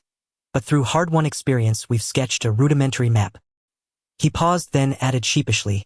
We came here specifically for the White Wolf King. You wish to trade the White Wolf King's beast core for our map? No. Absolutely not, Tang Yan refused flatly. Master Tang misunderstands. The map is yours regardless. We came for the White Wolf King's pelt. If you have no interest in the fur, might we acquire it from you? Chongying asked hopeful. Tang Yan had no use for wolf pelts. The sheer size made them impractical to carry, and what purpose would such fur serve him? He nodded readily. If you need it, take it. Truly. Both Chongying and Wan Fei brightened instantly. Why deceive you? Go ahead. Claim it. Then our deepest thanks. Chongying hurried off to retrieve the pelt. Then returned moments later producing a rolled sheepskin parchment from his robe. With solemn reverence he handed it over. This map of Songyun Mountain is exceedingly rare outside our circle. Forged through life and death exploration. Please accept it, Master Tang. Oh! Tang Yan accepted the scroll with keen interest. Its terrain sketches aligned closely with his own mental cartography, giving him over 90% confidence in its accuracy. Many annotations held immense practical value. At their current location, for instance, a wolf icon appeared beside the numeral 3, indicating a third-rank spirit wolf nearby. Surrounding the wolf were icons of apes, tigers, and leopards, all marked with 3 as well. One leopard's position matched precisely the site where he'd previously encountered a shadow leopard. A spark of exhilaration flared in Tang Yan's eyes. Armed with this map, finding spirit beasts for training would no longer be a matter of chance but of choice. Are the unmarked areas in the mountains yet to be explored? Tang Yan asked. With our strength we cannot venture deep into the mountains. It is certain that there are higher-tier spirit beasts inside. At this moment Chongying had gone to fetch wolf skins, leaving Wan Fei to answer the question. Very good. Tang Yan tucked the map into his bosom and said to Wan Fei, Auntie, since your mission is complete you should return early. In the mountains and rivers we may meet again in the future. Farewell. With that the shadow step unfolded and her figure transformed into a shooting star dashing away into the distance. Having been out for training for about a month, Tang Yan was initially satisfied with his advancement speed, but upon seeing Wan Fei and her companions today a warning bell rang in his heart. Wan Fei was only 22 years old and had already reached the second tier of the mystic stage. In Fang City she was undoubtedly a guest of honor among the great families, yet she was merely a mercenary. How terrifying must the younger generation of experts in the eastern region be? Time waits for no one. Sensing the urgency, Tang Yan naturally would not waste time lingering. Seeing Tang Yan leave so abruptly, Wan Fei felt a sudden emptiness in her heart. Sister, did he just leave? Chongying ran back at that moment asking in surprise. He left. What? Do you miss him? Wan Fei asked sarcastically. No, it just feels too sudden. I won't be able to find him to express my gratitude later. However, young Master Tang's strength is quite remarkable. I can guarantee that the power he displayed throughout was less than that of the mystic stage, yet his combat effectiveness is unexpectedly strong. All opponents below the yellow tier were knocked down with a single encounter. With such power in Fang City, he could rank among the top 30 of the younger generation, right? Sai Chongying said, but young Master Tang should not be from Fang City. At least he can rank within the top 15. Thinking of how Tang Yan had directed her with those 2 moves, Wan Fei gave a serious evaluation. So impressive. Chongying's eyes were filled with astonishment. Not only is he incredibly adept at transitioning between techniques and martial skills, but he also possesses a keen insight into the weaknesses of his enemies. Considering his young age, it's very likely we will meet him again at the Eastern Region Grand Competition. Wan Fei had a premonition that she would definitely see this peculiar young man again. Women's intuition is usually quite accurate. Tang Yen dashed forward and soon arrived by the waterfall. Having stayed here for a month, his strength had also increased significantly. Reluctant to leave this precious cultivation ground, he took out the map of Songyun Mountain and studied it carefully, his gaze landing on a mountain peak 80 miles away. On the mountainside there resides the Fire Ape King, a third-tier spirit beast which lives in groups. After seeing this information, Tang Yen decided to head there. The ape-like spirit beasts are not only agile, but also possess great strength, making them ideal training partners for his current abilities. After frantically practicing under the waterfall for 3 days, Tang Yen had almost adapted to combat under pressure and set off towards the depths of Songyun Mountain, following his predetermined target. His footsteps flew over the rocks, and the days spent training by the waterfall had led to significant improvements in all aspects, with the shadow step reaching a new level. After walking for nearly an hour, the sounds of howling apes echoed from afar, and Tang Yan's heart trembled as he realized he was nearing his destination. Surveying the surrounding terrain, he noticed he was on a mountainside with the landscape relatively flat. A few hundred meters ahead, a mountain peak rose abruptly. More than a dozen fire apes were leisurely playing on ancient trees, swinging on vines, or eating wild fruits, appearing carefree. Seeing those fire apes towering at 2 meters tall and robust, Tang Yen felt a slight chill of sweat on his forehead. These creatures were much more physically imposing than he had imagined. Moreover, this group of ordinary fire apes was all at least second-tier spirit beasts, causing Tang Yen to feel a bit overwhelmed. However, he had no intention of retreating. Instead, a hint of fervor flashed in his eyes. The previous wolf pack had trained his speed, while the training under the waterfall had strengthened his power. These fire apes, with their combination of strength and speed, were perfect sparring partners for him. Since he was here, Tang Yen naturally wanted to give it a try. He no longer concealed himself and walked boldly towards them. Such a flamboyant approach quickly caught the fire apes' attention. One by one, they began to howl, seemingly warning Tang Yen not to advance further. Tang Yen paid no heed to their warnings. The reason he had come was precisely to engage in a series of enjoyable battles with these fire apes. Tang Yen clearly underestimated the temperament of the fire apes. The reason their name began with fire reflected to some extent their ferocious nature. Ow! After baring their teeth at Tang Yen for a while, and seeing the small human persist in entering their territory, the fire apes were instantly enraged. One fire ape raised its fist, roaring as it charged towards Tang Yen. Seeing the massive fist hurtling towards him, Tang Yen remained unperturbed, laughing heartily. "Let me see your strength." The swirling qi in his dantian rapidly circulated, channeling energy into his right fist. Just like the fire ape, Tang Yan's punch was purely about strength, without any flashy techniques. Bang! The fists of man and ape collided, producing a powerful shockwave. Thud thud. The enormous body of the fire ape staggered back 2 steps, causing the surrounding ground to tremble. As for Tang Yen, he stood firmly in place without budging. Although his punch had the upper hand, he could not feel any joy. The strength of the fire ape was even greater than he had imagined. If it had been a second-tier giant wolf under his full strength, it would not have simply taken 2 steps back. If even the ordinary second-tier fire apes were so formidable, how monstrous would the strength of the third-tier fire ape king be? The fire ape also did not expect that such a small human could force it back 2 steps, which was completely different from its initial expectations. It had thought that it could easily knock this frail boy down to the foot of the mountain with 1 punch, but now it had lost face. How would it establish itself in front of the female apes in the tribe? Ow! The fire ape, having failed its attack, angrily pounded its chest and charged towards Tang Yen once more. As it approached Tang Yen, the fire ape leaped into the air, its body resembling a small mountain, and swung its fist down upon Tang Yen with the might of a great mountain. Tang Yen squinted his eyes. No wonder people often say that simian creatures resemble humans. The fire ape's attack vaguely hinted at the beginnings of a technique. Taking a deep breath, he swiftly twisted his body midair, executing the Thousand Mountain Fist with 2 resounding strikes. Bang bang! The second punch, enhanced by the first, collided with the fire ape once again. Bang bang bang! This time the fire ape still gained no advantage and was forced back 3 steps by Tang Yen. At this moment the fire ape regarded Tang Yen with a look full of trepidation. Although it did not understand why this frail little being could unleash such immense power, it knew that it could not defeat this human in an unknown confrontation. Ow! The fire ape tilted its head back and howled. The group of apes that had originally been watching the commotion roared and rushed towards Tang Yen. As 12 strong fire monkeys charged towards him, all possessing second-tier strength, Tang Yan's fighting spirit was completely ignited. "Come at me!" Tang Yen chuckled lightly, and his dantian began to circulate rapidly, continuously providing him with true qi. Bang bang bang! More than 10 fire monkeys rushed toward Tang Yen one by one. The fire monkeys were incredibly strong, and had thick skin, making it impossible for Tang Yen to hold back like he did against the giant wolves. He had to expend all his strength with every strike to truly inflict damage on the fire monkeys. The fire monkeys were extremely agile, constantly repositioning themselves during the battle with Tang Yen. At times they even feigned attacks, their deceptive movements making it hard to predict their next move, which was rather sinister and cunning. Moreover, the fire monkeys attacked quickly. With more than 10 of them, their net-like assault left Tang Yen gasping for breath. Each move had to be executed with utmost precision. Any slight oversight could result in a punch landing on him. In such an intense fight, Tang Yen's stamina rapidly dwindled. In just half an hour, Tang Yen had exhausted 70% of his stamina. Bang bang! At last, Tang Yen's energy began to wane, and his combat performance entered a state of fatigue.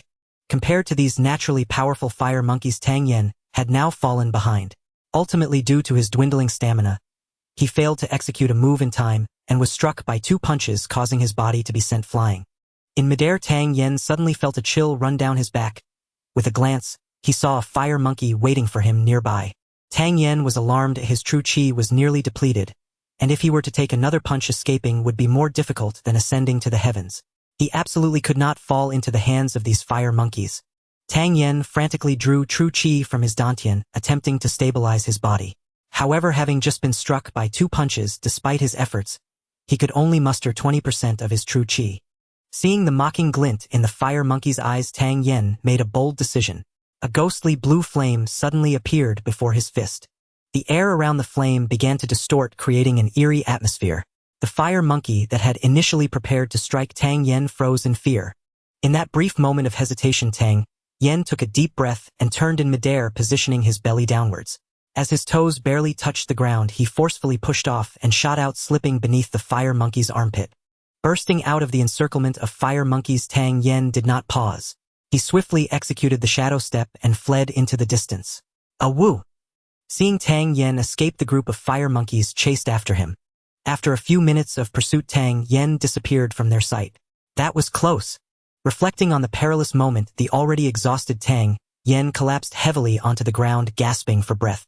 If he hadn't remembered at the last moment that animals fear fire, he might have been done for in the mountains.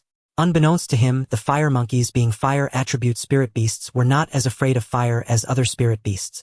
The reason the fire monkey was frightened was due to its acute intuition as a spirit beast, sensing the terrifying aura contained within the small flame. The heavenly creation fire consumed an immense amount of true chi. Having already drained his reserves, Tang Yan's dantian was now at a point of depletion. Fortunately, he managed to escape. Finding a safe and secluded spot, Tang Yen took out a healing pill and began to meditate and recuperate. Once his strength was restored, he replayed the battle with the fire monkeys in his mind. The scenes of battle replayed frame by frame as Tang Yen continuously analyzed his shortcomings in attacks, whether he had misjudged the enemy's attacks, and why he had ultimately been hit by 2 punches. After resolving all these questions, Tang Yen smirked and like a phantom darted through the mountains, soon arriving at the fire monkey's stronghold. A woo! Upon seeing the detestable human return, a fire monkey immediately raised the alarm. The group of fire monkeys recognized Tang Yen, the one who had toyed with them. Without hesitation, upon seeing it was Tang Yen, they charged at him with fists raised. Bang bang bang! Tang Yen quickly engaged in combat with the group of fire monkeys. 2 hours later, Tang Yen received another punch, and blood seeped from the corner of his mouth. Aware that this fight was about to end, he unleashed the 5th punch of the Thousand Mountain Fist. Bang! The sound of violent air bursting forth rang out as one fire monkey was immediately knocked back by Tang Yen, sitting down hard on the ground, his face pale, clearly injured. With the obstacle before him pushed back, Tang Yen did not pause. His figure transformed into a shooting star as he swiftly left Fire Monkey Peak. Finding a safe spot, he took more healing pills and high-grade spirit pills to quickly recover his injuries and stamina. With the aid of the pills, Tang Yan's injuries healed rapidly, and he began to analyze the various vulnerabilities that had emerged during the battle until he resolved all the issues. Having concluded his analysis, Tang Yen, now fully recovered, disregarded the late hour and swiftly traversed the mountains, skillfully returning to Fire Monkey Peak. A woo! As Tang Yen appeared, not concealing his aura, he was easily spotted in the open terrain below. Once Tang Yen emerged, a fire monkey let out a long howl, raising the alarm. This time, when fighting the group of fire monkeys, compared to the frantic struggles of the previous encounters, this one felt somewhat easier as he was no longer constantly suppressed and could even counterattack at times. After another 2 hours, Tang Yen felt his stamina gradually wane. After narrowly dodging several lethal attacks, he exerted himself to push back 2 encroaching fire monkeys and hurriedly left the area. Over the next 10 days, the entire fire monkey group developed an intense hatred for this small foreign human. As a monkey, they had never encountered such a despicable creature in all their years. Damn it, whenever he couldn't win, he would flee, and after resting enough, he would return to fight them again. Even at night, he wouldn't rest. Almost every time after running away, he would return within 2 or 3 hours to have another fierce battle with them. Originally, this group of fire monkeys would come out to play during the day and rest at night. Generations of this routine had developed over countless millennia, yet it was completely disrupted by Tang Yen in just a few days. Tang Yen paid no mind to the fire monkey's thoughts. After each battle with them, his combat power would increase. Such rapid progress brought him immense enjoyment. One day, as the morning light broke, Tang Yen arrived at Fire Monkey Peak. Upon reaching the location, he was astonished to find that the fire monkeys, who typically moved only upon seeing him, were now orderly standing at a height as if waiting for him to approach. Noticing something unusual, Tang Yen scanned the group of fire monkeys. Soon he discovered a larger fire monkey, quietly standing at the back of the group, watching him intently. The ordinary second-tier fire ape stands at a height of merely 2 meters, rarely exceeding 2 meters and 20 centimeters. Yet this particular fire ape towers over the others, reaching an astonishing height of over 3 meters. If he was not mistaken, this fire ape was the king of the group. Feeling the pressure emanating from the beast, Tang Yen's heart raced. What was even more infuriating was that Tang Yen caught a glimpse of deep disdain in the eyes of the fire ape king. Is the lesser one not enough? Is the bigger one going to make an appearance? Tang Yen halted a short distance away. Just dealing with this group of fire apes was challenging enough. If the fire ape king joined the fray, the battle would become exceedingly difficult. A woo. Seeing that Tang Yen dared not approach, the group of fire apes began to howl softly. Tang Yen felt a surge of anger. If he was not mistaken, these beasts were mocking him for his cowardice. Indeed, beasts are simply beasts. With so many of them around and a third-tier spirit beast trailing behind, would you dare charge in? Just as Tang Yen continued to complain in his heart, the previously motionless fire ape king suddenly opened its mouth and let out a roar. A woo. A tremendous wave of pressure surged forth, and even a single howl carried an immense weight. Fire apes are among the more formidable types of spirit beasts. In terms of overall strength, they surpass the giant wolves he faced before. Hearing the call of the fire ape king, Tang Yen hunched slightly, ready for either an attack or a retreat. The fire apes, already restless, responded to their king's command and charged towards Tang Yen with howls. Noticing that the fire ape king remained stationary, not advancing a single step, Tang Yen felt a slight sense of relief.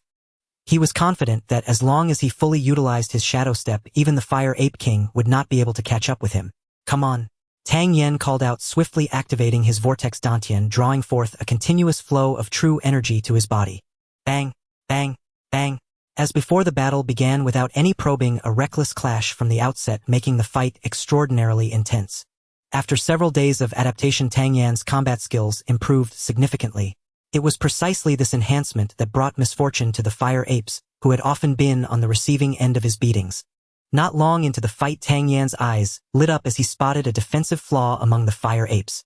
With a slight turn of his body, he swung his fist in midair like a wheel towards an older fire ape on the right. A woo! At that moment, a thunderous roar erupted from above. Following that, a furry giant fist, propelled by a strong gust of wind, came crashing down towards him. Tang Yen was startled. He had to retract his original move and turn to defend. Bang! The fire ape staggered back 2 steps in response, and before Tang Yen could catch his breath, he heard the distant fire ape king let out another command with a resounding awoo. Could it be that the fire ape king was orchestrating the battle against him? The ensuing fight confirmed Tang Yen's suspicion. Upon hearing the fire ape king's roar, another fire ape charged at him, putting all its strength into a punch.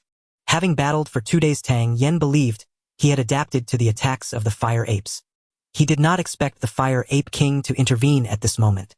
With the fire ape king's command, the coordination among the fire apes became even more seamless. Their attacks spun like wheels, leaving Tang Yen no room to breathe. Under the fire ape king's guidance, Tang Yen felt an increase in pressure. In just half an hour, his once abundant vortex dantian had been nearly depleted. With fatigue setting in from the battle, Tang Yen was caught off guard as a punch struck his back, causing him to stumble.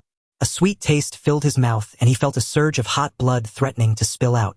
A woo! At that moment, the fire ape king let out another roar. Over a dozen fire apes raised their fists in unison and struck hard at the spot where Tang Yen stood. As soon as Tang Yen got up, he would be struck by iron fists. With so many fire apes attacking him, even if he had skin as tough as iron, he would undoubtedly be reduced to a pile of scrap metal. Tang Yan's body tensed in an instant. At the moment he was about to be hit, he guessed that the Fire Ape King would not miss this opportunity and would surely attack him. So this time he could not get up.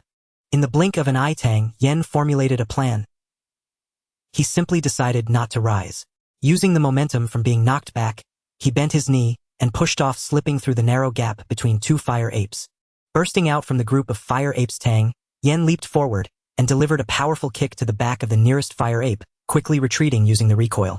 Awoo! Seeing Tang Yen attempt to flee, the fire apes let out an enraged howl. However, these intelligent fire apes also realized that the duration of this battle had been significantly shorter than the last. They huddled together, excitedly howling, seemingly discussing how they would ensure that Tang Yen would not return next time. Back at his resting spot, Tang Yen was drenched in sweat. Damn, that Fire Ape King possesses such intelligence. Under its command, the combat effectiveness of those beasts has tripled. Gasping for breath, Tang Yen took out a pill and swallowed it, beginning to restore his energy. After more than 10 days of fighting, he had faced a battle every 4 hours on average. Each encounter had been perilous, nearly escaping death every time. Each time he broke free from danger, it triggered his bonus potential, pushing him beyond his previous limits. Over the past 10 days, including the encounter this morning, Tang Yen had experienced a total of 31 life-or-death situations. With the assistance of medicinal pills, he typically needed only 2 hours to return to peak condition, but this time, after 2 hours, Tang Yen did not awaken as usual. At this moment, Tang Yan's mind was filled with memories of the battles over these days. From the giant wolf pack to the current group of fire apes, each fight had challenged the limits of life and death. With each battle, close combat had subtly transformed into his instinct. Each brush with death continuously stimulated Tang Yan's nerves. By now, when faced with danger, Tang Yen no longer needed to think much. He could trigger his reactions with precision. The fragments in his mind flashed by like a shadow play. The once calm Tang Yen now breathed rapidly, his complexion unusually flushed. As time ticked by, Tang Yen felt an explosive surge in his mind and his body suddenly stood up. His dantian began to operate rapidly, generating a strong wind in an empty space. Without consciously employing martial techniques, he relied entirely on instinct, executing punches, blocks, spinning kicks, knee strikes, and countless intricate combat skills, all showcased vividly by Tang Yen. If there were an observant eye present at this moment, it would certainly recognize that Tang Yen had entered an extraordinarily profound realm, the realm of combat. At this moment, although Tang Yen was not fully conscious, each of his moves was not without purpose. In his spiritual world, countless deadly attacks manifested against him, and every move Tang Yen made was to counter the various crises that arose in this realm. Tang Yan's speed increased, and under the absolute strength and velocity, all martial techniques became mere aids. Occasionally, martial techniques combined with combat skills, raising a cloud of dust and creating an extraordinary momentum. As Tang Yan's speed surged, afterimages began to appear. Finally, after Tang Yen unleashed another punch, his figure came to a halt. There was not a sound around him. All that could be heard was his own calm breathing. Tang Yen stood motionless, a profoundly mysterious aura arising from his dantian. Within the dantian, it seemed there was a small figure engaged in a fierce struggle, ultimately unleashing a punch that shattered all barriers within his dantian. The swirling airflow in the dantian accelerated in an instant. Countless streams of spiritual energy began to converge within it, then flowed to his limbs and bones. An incredibly refreshing sensation washed over him, and Tang Yen felt that he was now filled with boundless power. Strength mystic level. Sensing the surging true qi within his dantian, a smile crept onto Tang Yan's lips. Although he had not reached the pinnacle of martial arts in his previous life, he had often interacted with top experts, naturally endowing him with exceptional experience and insight. Upon careful reflection, his heart could hardly contain its excitement. He had just entered the insight realm that martial artists yearned for. Moreover, it was the combat realm. Not only did he break through to the mystic level by shattering the barriers of his dantian using the combat realm, but he also planted the seeds of combat within himself, enabling him to fight purely by instinct. Before Tang Yen could celebrate, the fire of the heavenly creation that had been residing in his dantian suddenly flickered, its color brightening further. Suddenly, a verse from the Supreme Pill Scripture Fire Control Technique Advanced Edition echoed from within the heavenly creation cauldron. Tang Yen was overjoyed as he absorbed these verses. Originally, there were only basic control methods for the fire control technique, with no training methods provided. Now, according to the records in this verse, Tang Yen discovered that using this heavenly creation fire was also quite simple. The first point was that the higher the strength, the longer the time the heavenly creation fire could be wielded, and its power would also be greater. However, this was the direct power generated from burning true qi, which was relatively simpler. The second point was to consume treasures that could be refined through the creation cauldron to extract elements useful for the heavenly creation fire, thereby enhancing its power. The third point was to devour spiritual fire. With luck, if one could encounter spiritual fire lingering in the world, devouring it would enhance the power of the heavenly creation fire. Common spiritual treasures had limited effects on enhancing the heavenly creation fire, while devouring spiritual fire was even more effective. However, throughout the entire listening fragrance kingdom, there were no records of spiritual fire, making it extremely difficult to find. Sighing internally, Tang Yen realized that the heavenly creation cauldron, as the foremost divine cauldron of Huaxia, contained too many secrets, and to unravel them layer by layer he could only continue to enhance his strength. These matters could not be forced. Tang Yen stopped pondering deeply. Sensing his rapidly increasing strength, he smiled slightly and used the shadow step to head towards the fire ape peak once more. The fire apes who had emerged victorious in the last battle were already itching for action, fully prepared to ensure they would kill Tang Yen in the next fight. The fire apes who had always despised Tang Yen were now eagerly awaiting his arrival. Since he had escaped earlier, this group of fire apes had been watching the base of the mountain with longing. 3 hours passed. They had expected Tang Yen to appear quickly, but after waiting and waiting they still did not see his figure, and the fire apes gradually grew restless. That human was indeed shameless, having toyed with them for many days. Now that their king was coming out, he actually dared not show up, knowing he was no match. Just as they were cursing Tang Yen, a fire ape suddenly let out an excited roar. The fire apes immediately perked up and turned their gazes down the mountain. When that familiar figure came into view, the fire apes were instantly filled with tears of joy. Finally, they had waited long enough. After all, they were merely spiritual beasts and not humans. Their schemes were not as profound. Seeing their excited expressions, Tang Yen couldn't help but chuckle. This bunch of beasts wished nothing more than to tear him apart. The Fire Ape King still stood at the back of the Fire Ape group. Tang Yen ignored the contemptuous gaze directed at him by the Fire Ape King, thinking to himself that he wasn't afraid of him coming out, but rather feared he wouldn't. Otherwise, these second-tier fire apes were truly not enough for him to fight. Owl! With a single roar from the Fire Ape King, the fire apes charged towards Tang Yen rapidly. Watching the grand momentum of the Fire Ape group, Tang Yen felt unafraid, his figure also darting towards the fire apes like lightning. Before long, a glimmer of seriousness flashed in the Fire Ape King's eyes, and his previous contempt was completely withdrawn. Previously, under his command, this shameless human was no match for them. Unexpectedly, this time this fellow seemed to be handling himself with ease. Moreover, although this brat's speed had been fast last time, there were still flaws in the connections of his techniques. Now in battle, this fellow's moves were not only varied but also seamlessly connected and naturally flowing. In just half a day's time, this guy's strength had actually increased so much. Roar! Refusing to concede, the Fire Ape King continued to command the fire apes to attack, but as time passed, the fire apes were unable to do anything to Tang Yen. Instead, under Tang Yan's fierce assault, one fire ape after another began to get injured, and the battle tilted in Tang Yan's favor, with only 5 of the 13 fire apes still capable of fighting. Looking at their condition, it was likely that they wouldn't last much longer. Owl!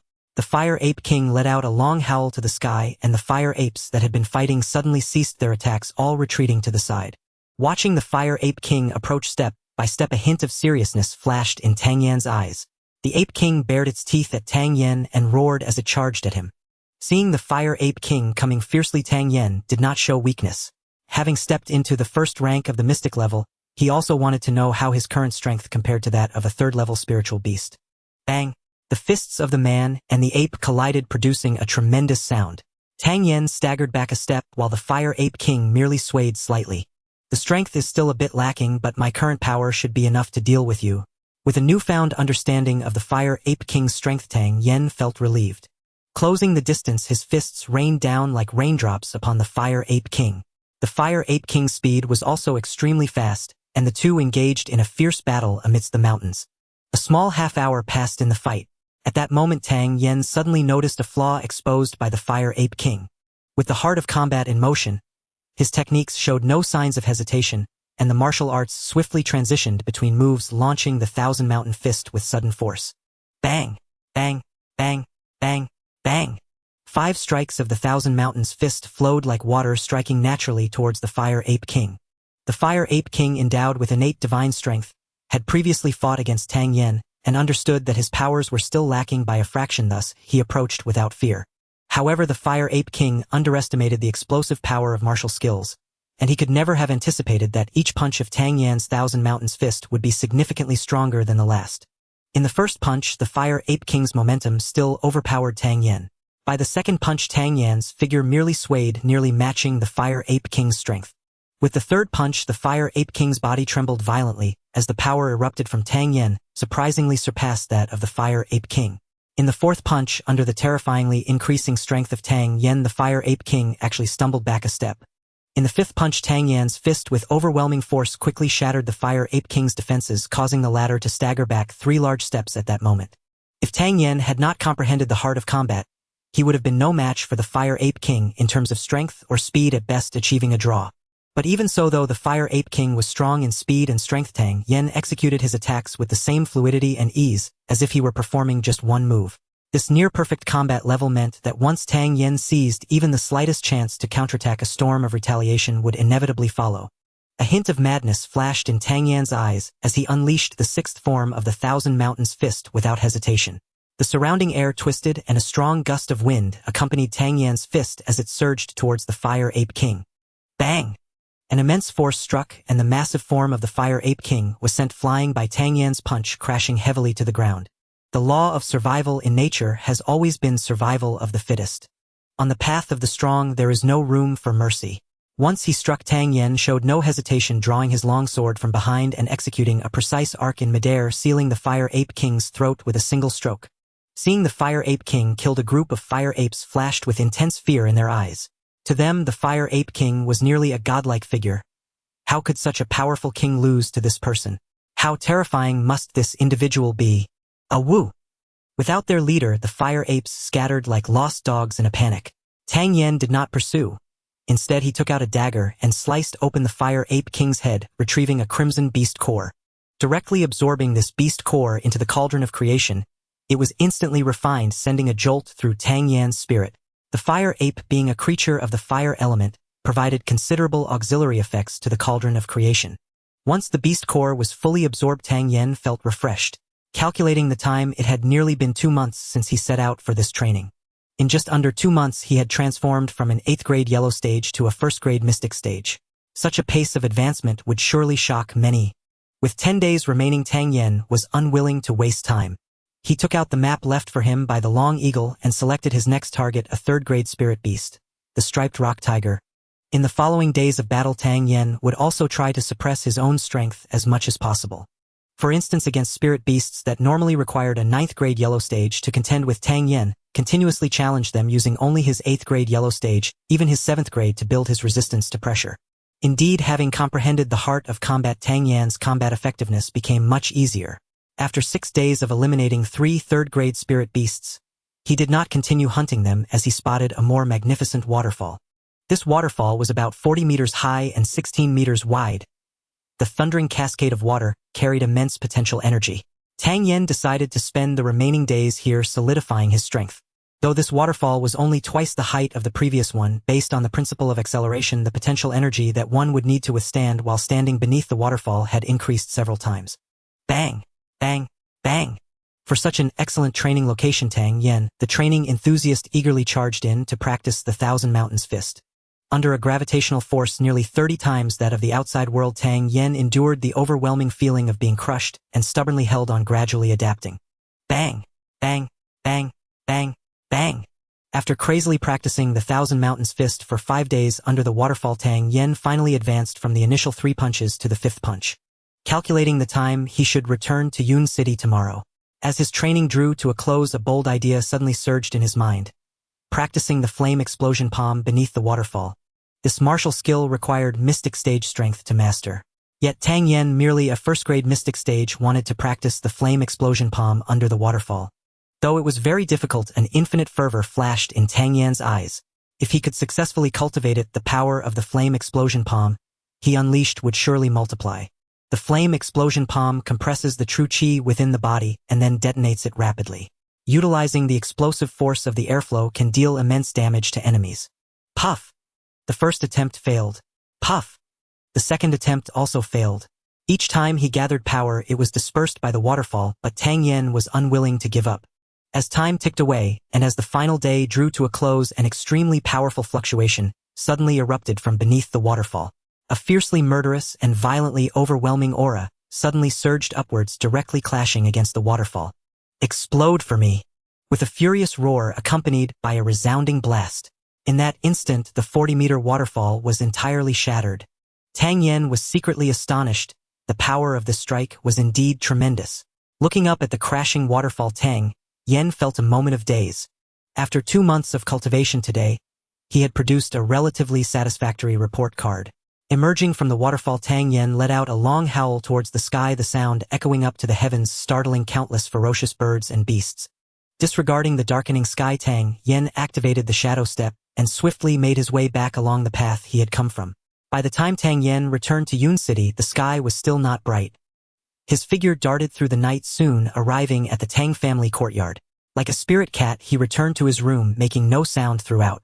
Looking at the spotless room, Tang Yen knew that Xiao Cui continued to clean daily. He wondered how his grandfather would feel once he learned that he had reached the mystic stage. Thinking of his grandfather, Tang Yan's heart stirred. Drawing from his previous lives' experience, he could see that the old Tang had hidden ailments in his meridians. He had already determined that Tang Ling was his grandfather, so Tang Yen, as usual, subtly probed into Tang Ling's symptoms, and he truly discovered the cause of his illness. The spiritual energy cultivated daily was only enough to maintain and repair the meridians, utterly insufficient for any advancement in strength. For the old man's condition, Tang Yen had already prepared the medicinal materials and planned to refine pills to repair his grandfather's meridians once he stepped into the mystic stage. Now that everything was ready, Tang Yen walked into the alchemy room. Having entered the mystic stage, he needed to refine pills suitable for his cultivation. The next day, as the golden rooster announced the dawn, and the sun had yet to fully rise, old Master Tang had already risen early, standing outside the main gate. This marked the 7th day of such behavior for old Master Tang. The weather had already shifted into deep autumn, nearing early winter. Even old Master Tang, who had reached the 9th rank of the Shen stage, wore a cotton robe at this time. Time passed slowly. Udu had gathered in old Master Tang's hair and eyebrows, yet he lacked the mood to wipe it away, his expression growing increasingly anxious. Today was the day for the selection of participants from Yun City for the Eastern Region Grand Competition, and his grandson had yet to return. It was not that he was worried about Tang Yen missing the competition, but according to their initial agreement, the lad should have returned by now. It had already been 2 months without a word, had something unfortunate occurred. For a moment, old Master Tang regretted having hastily agreed to Tang Yan's request. At the hour of the snake, Mo Bo walked out from the courtyard and softly said, "Master, the young master has already reached the 7th rank of the Huang stage. A second-tier spirit beast does not pose much threat to him. Even if he cannot defeat it, he can still escape." Moreover, the young master also mentioned that his master will protect him in secret. He will surely return. It's been 2 whole months. In front of his old partner Mo Bo, old Master Tang did not hide the worry in his heart. Perhaps the young master has simply lost track of time. If he does not return by tomorrow, we will mobilize all our elite forces to search for him at Songyun Mountain, Mo Bo suggested. It must be done. Old Master Tang nodded, glanced at the sky, and instructed the selection for the combat slots in the Eastern Region Grand Competition is about to begin. Although Tang Yen has not arrived, we must attend such a grand event. Let us prepare to go and take a look together. The 2 elders, along with some attendants from the Tang family, boarded a carriage heading towards the Yun platform, situated at the center of Yun City. The Yun platform is an arena approximately 2,000 square meters in size. Constructed from shattered iron rock, the arena is incredibly sturdy, able to withstand the full force of a heavenly stage expert strike. It is rarely opened. Even during the Mid-Autumn Festival, the Yun platform was not utilized. Unless there are particularly significant events or matters concerning the honor of Yun City, this arena remains closed. At this moment, the center of Yun City was bustling with activity. Most of the people in Yun City had temporarily set aside their work, flocking towards this location. There were only 3 slots available for competition. The people of Yun City were all certain that one of the slots would undoubtedly go to Lu Ji of the Lu family, and another to the city lord's daughter Lin Dongxue. The biggest highlight this time was undoubtedly the competition among the young heirs of various families for the last remaining slot. Qin He of the Qin family, Wu Faming of the Wu family, and Tang Yen of the Tang family were all popular candidates in Yun City. This was also Tang Yan's first time being compared to talents like Qin He and Wu Feiming in a formal setting. After all, Tang Yan's previous duel with Lu Ji had left a profound impact on the audience. With the strength of a 6th-rank Huang stage, he could contend with a 9th-rank opponent. Such audacity and power were not something ordinary people could achieve. Of course, there were others who were also within the expectations of Yun City's residents, such as Chen Rulong of the Chen family, Zhao Chun of the Zhao family, and Li Xingfeng of the Li family. It was said that these individuals had also reached the 6th rank of the Huang stage. By the time old Master Tang arrived, the members of the other 4 great families had already gathered. As one of the 4 great families of Yun City, the Tang family's current position was quite subtle. Originally ranking at the bottom among the 4 great families, the Tang family was now regarded as the only family capable of rivaling the Lu family. Upon seeing the Tang family members arrive, the onlookers immediately parted to create a pathway. Soon puzzled expressions appeared on their faces. Why hadn't the much-anticipated Tang Yen shown up? This realization quickly spread among the crowd, and people's gazes continuously fell upon the Tang families, seating, occasionally whispering and pointing. Perhaps due to the deep-rooted impression of Tang Yen as a spoiled young master, despite his previous ability to contend with Lu Ji and the immense brilliance he displayed, most discussions revolved around the notion that Tang Yen was afraid to participate.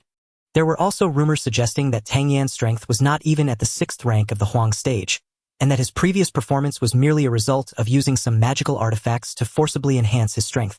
Now that the artifacts had been exhausted, he was unable to participate. Furthermore, there were rumors claiming that Tang Yen had not been seen for 2 months, because he had suffered severe hidden injuries during his duel with Lu Ji, and was now in a precarious state.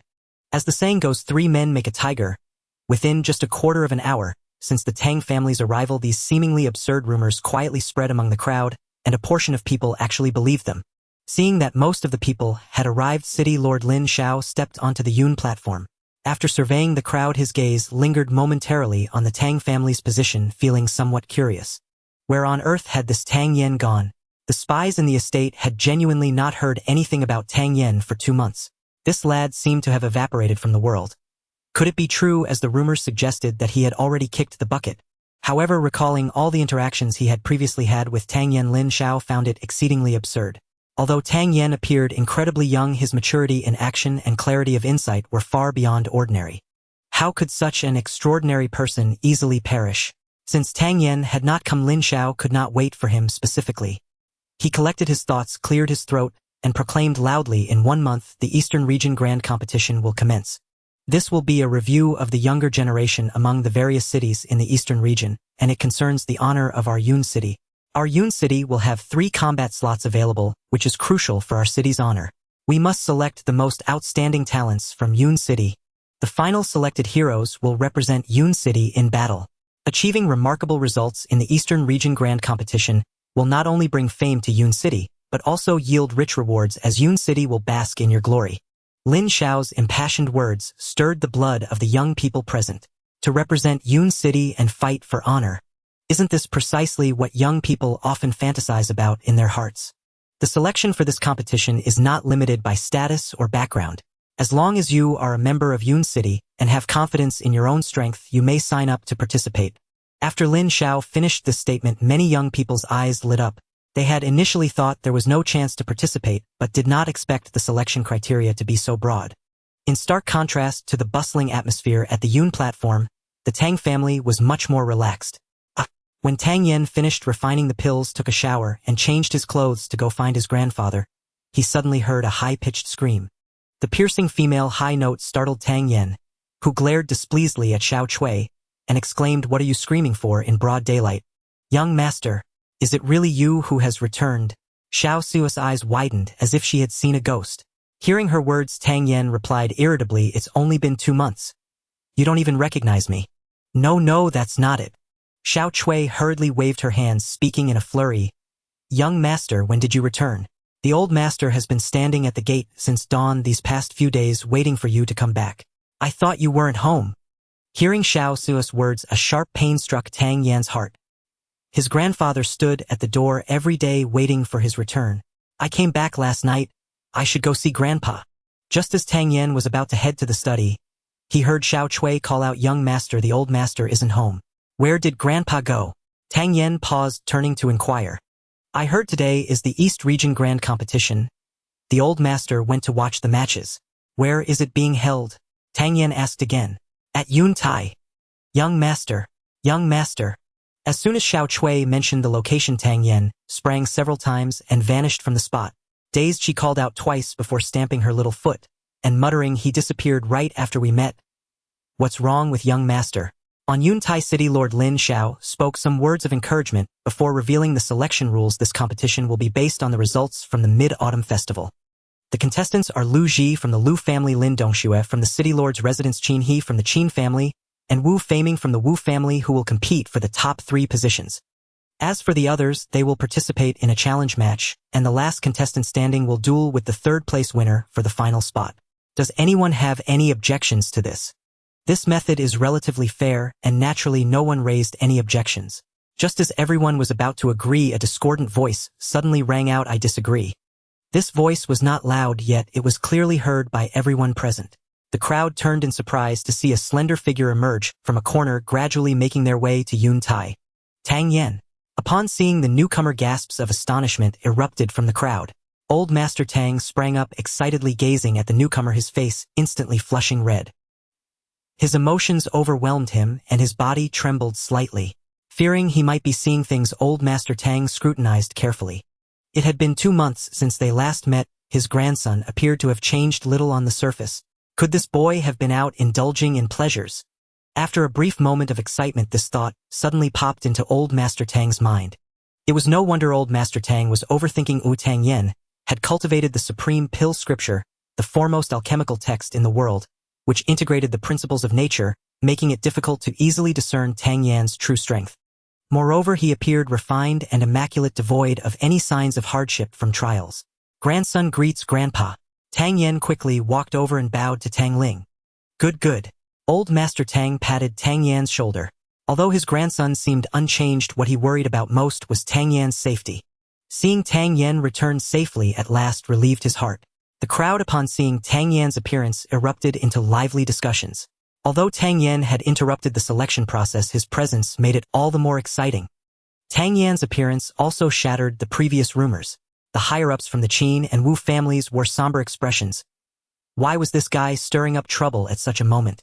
The city lord maintained a facade of indifference, yet Tang Yan's arrival unexpectedly brought him a sense of delight. What surprises might this boy bring him? As he watched the Tang family, grandfather and grandson reminiscing, Lin Xiao did not interrupt. Instead, Old Master Tang realized that this occasion wasn't suitable for lengthy discussions and nodded apologetically at Lin Xiao. Tang Yan, you previously expressed disagreement. Do you have any objections? Lin Xiao asked. All eyes turned to Tang Yan. Tang Yan was unruffled, stepping forward with confidence, declaring loudly, I believe Lu Ji, Wu Faming and Qin he are unqualified to enter the challenge list. In response to Tang Yan's challenge, the city lord did not rush to express his opinion. Instead, Old Master Wu could not restrain himself, jumping up and pointing at Tang Yan, shouting, preposterous. They are unqualified. Do you have the qualifications yourself? Tang Yan did not feign modesty, laughing heartily. Old Master Wu, you have a discerning eye. Indeed I do. Arrogant. Old Master Wu had not expected Tang Yan to be so brazen. The city lord has already set the rules. What discordant tune is your Tang family singing? Old Master Qin remarked with a hint of sarcasm. At this moment, thousands of eyes were curiously watching the clash between the major families. Once the crowd's dispute settled, City Lord Lin Xiao smiled and asked, how do you think the rules should be set? Miss Lin and I should be directly promoted. After a pause, Tang Yan continued, everyone else should participate in the challenge match, with the first place earning the qualification for the East Region Grand Competition. As soon as Tang Yan spoke these words, the crowd erupted in an uproar. If Tang Yan's disagreement with the city lord's arrangements was considered arrogance, this proposal could only be deemed outrageous. The challenge quota was directly excluding Lu Ji. With Tang Yan's words, the crowd's gaze fell upon Lu Ji. How would the eldest son of the Lu family respond to Tang Yan's provocation? Such bold words. Lu Ji smirked, recalling his battle with Tang Yan 2 months ago. Although Tang Yan's final strike had left him deeply shocked, he did not believe that was the extent of Tang Yan's power. It must have just been a means of self-preservation. Moreover, during these 2 months, he himself had made significant progress. He coldly asked, since young Master Tang believes Lu has no qualifications, why don't we have a match? If you win, I will voluntarily enter the selection for the challenge match. Last time Tang Yan had endured 20 strikes against him with his 6th grade yellow rank strength. The humiliating record felt like a fly stuck in his throat, making Lu Ji feel utterly disgusted. This was a perfect opportunity to redeem himself. As Lu Ji's words fell, the venue fell silent. All eyes were on Tang Yen. Old Master Tang's face showed a hint of anxiety, while Mo Bo remained calm, softly reassuring Old Master. Rest assured. The young master has been very prudent in his recent actions. He won't make rash decisions in matters he isn't confident about. Hearing Mo Bo's words, Tang Ling felt somewhat reassured, sitting in his place waiting for Tang Yan's response.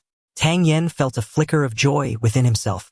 Stirring up the competition wasn't reckless. According to Lin Xiao's rules, he would have to participate in the preliminaries. After layers of competition, it would be time-consuming and laborious with everyone in the city watching, and in the end he could only fight against the third place. Now, having successfully stirred the pot, he only needed to win one match. If he could defeat Lu Ji, not only would he secure his qualification, but he would also create a sensation in Yun City, elevating the Tang family's reputation. As for whether he would offend the city lord, he believed that with the city lord's broad-mindedness, he wouldn't hold it against him. Then I accept your challenge. City Lord Tang Yen of the Tang family requests a match against Lu Ji. City Lord Lin Xiao pondered for a moment before nodding. Since both of you have no objections, let it be a battle on Yun Tai.